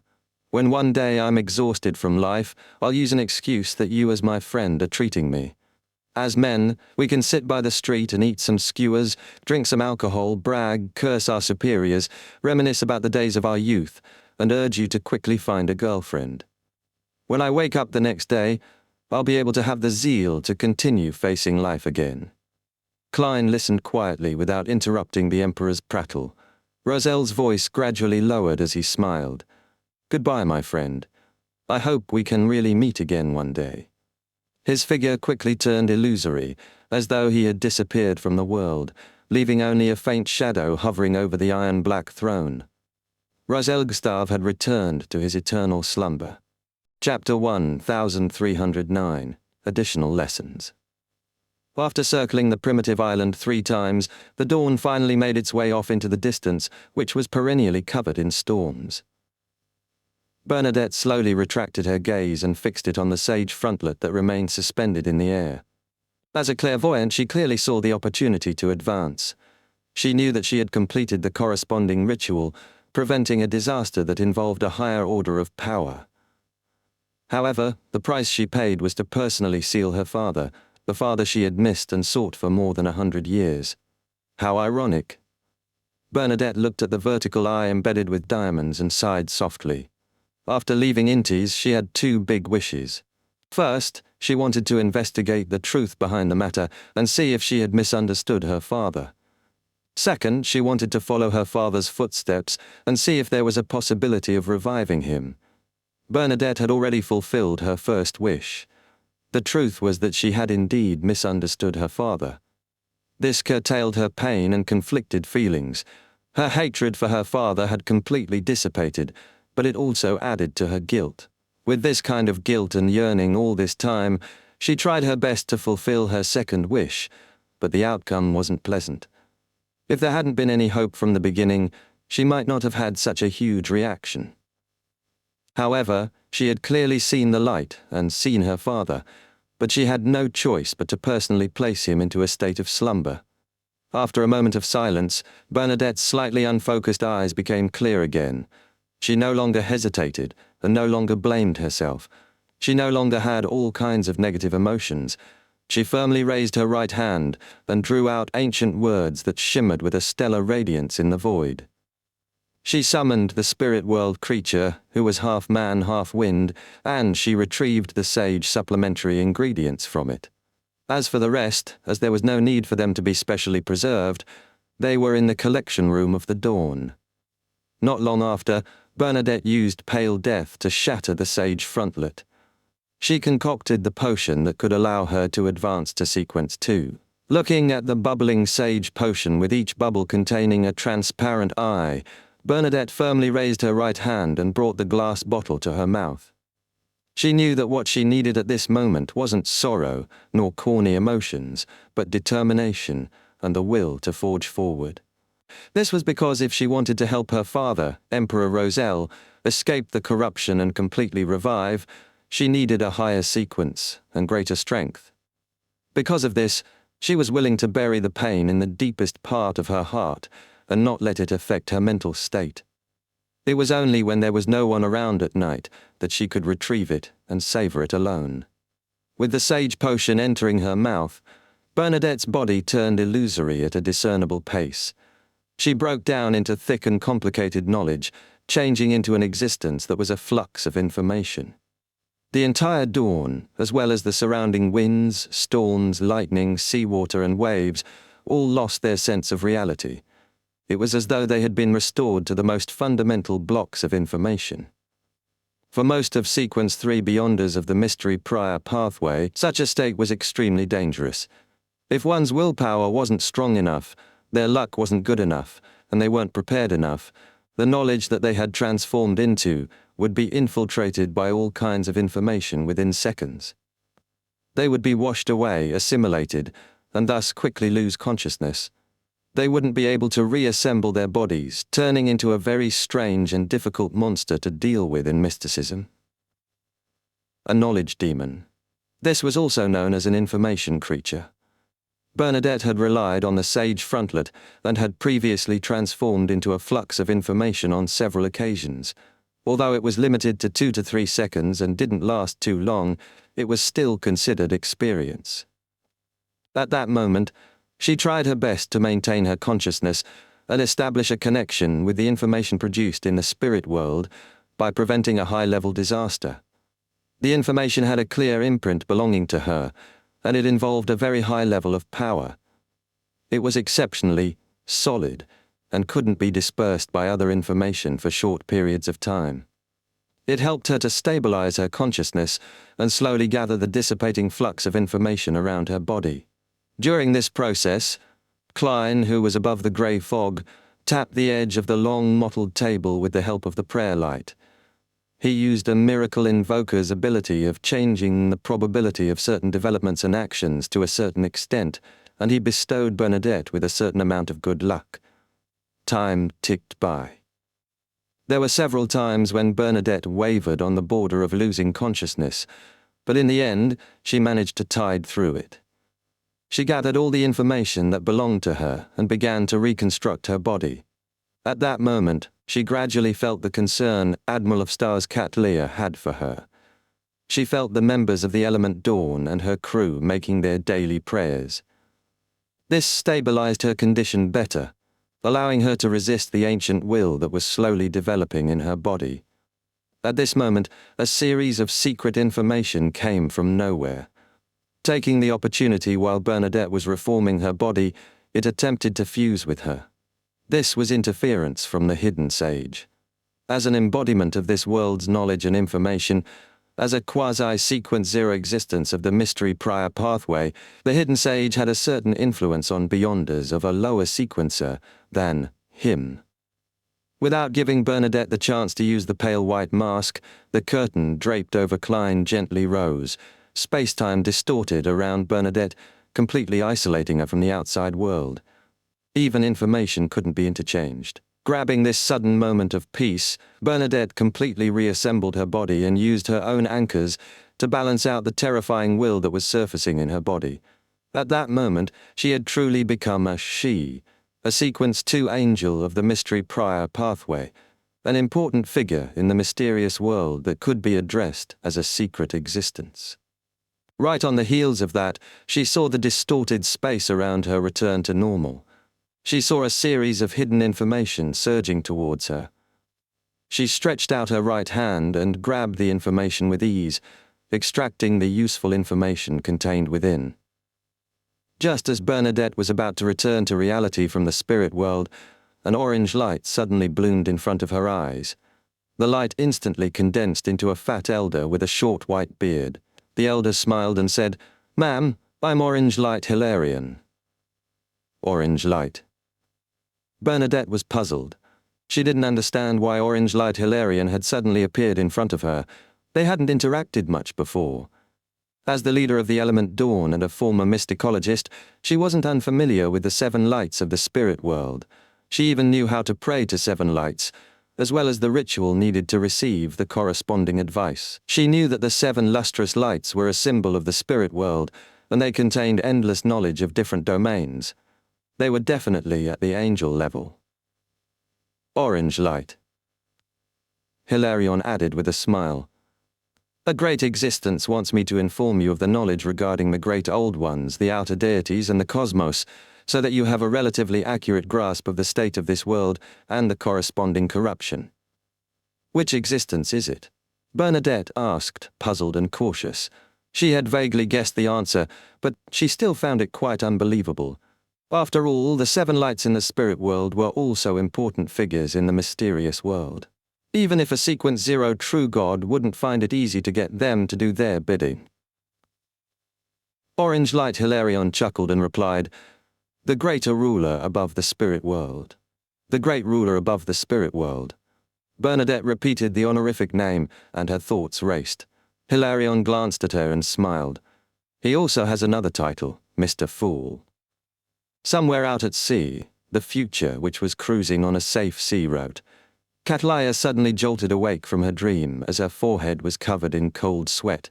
In the dream just now, she saw the queen lying on the ground drenched in blood. Her chest was torn open, and a baby-like monster crawled out of it.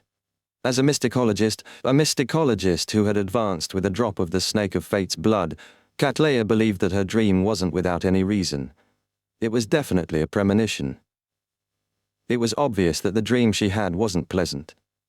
While feeling uneasy, Cat Leah sat up and put on her cloak.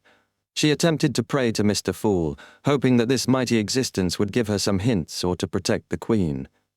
Soon, a scene appeared before her eyes. Queen Mystic Bernadette walked out of the spirit world and returned to Dawn, allowing the ship to gradually distance itself from the nameless island. Cattleya immediately heaved a sigh of relief and sincerely thanked Mr. Fool. After finishing her prayer, she opened the window of the captain's cabin in joy, causing starlight to condense into a long bridge that reached the deck. She put on her heavy glasses and walked along the resplendent bridge of starlight to the deck, where she proceeded to stroll leisurely in the quiet night. When she arrived at the bow of the ship, Cattleya saw Frank Lee tinkering with bottles. "What are you doing?" Cattleya subconsciously frowned. Frank looked up and said with a bright smile, "My ideas encountered a setback, so I can't proceed any further for now. I asked Nina to get me some soil from the bottom of the sea to study the microbes in it." With that said, Frank said with a look of anticipation, "When I have my next vacation, I'd like to go to the depths of the North Sea or the poles, where it's a world of ice and snow. There might be many ancient microorganisms buried beneath the thick layer of ice there, from the 4th epoch, the 3rd epoch, or even the 2nd and 1st epoch. This will bring me plenty. You won't have any vacations for the time being." Cattleya said inwardly. Klein conjured a box and placed the 4 cards of blasphemy inside. After sealing them, he immediately returned to the real world and headed for the nearest Evernite cathedral. He planned on informing the Evernite goddess in the form of a prayer of the hidden dangers of the card of blasphemy, reminding her to pay attention to such problems. He didn't want the Earth Mother, Lilith, to obtain the Mother card or the Moon card.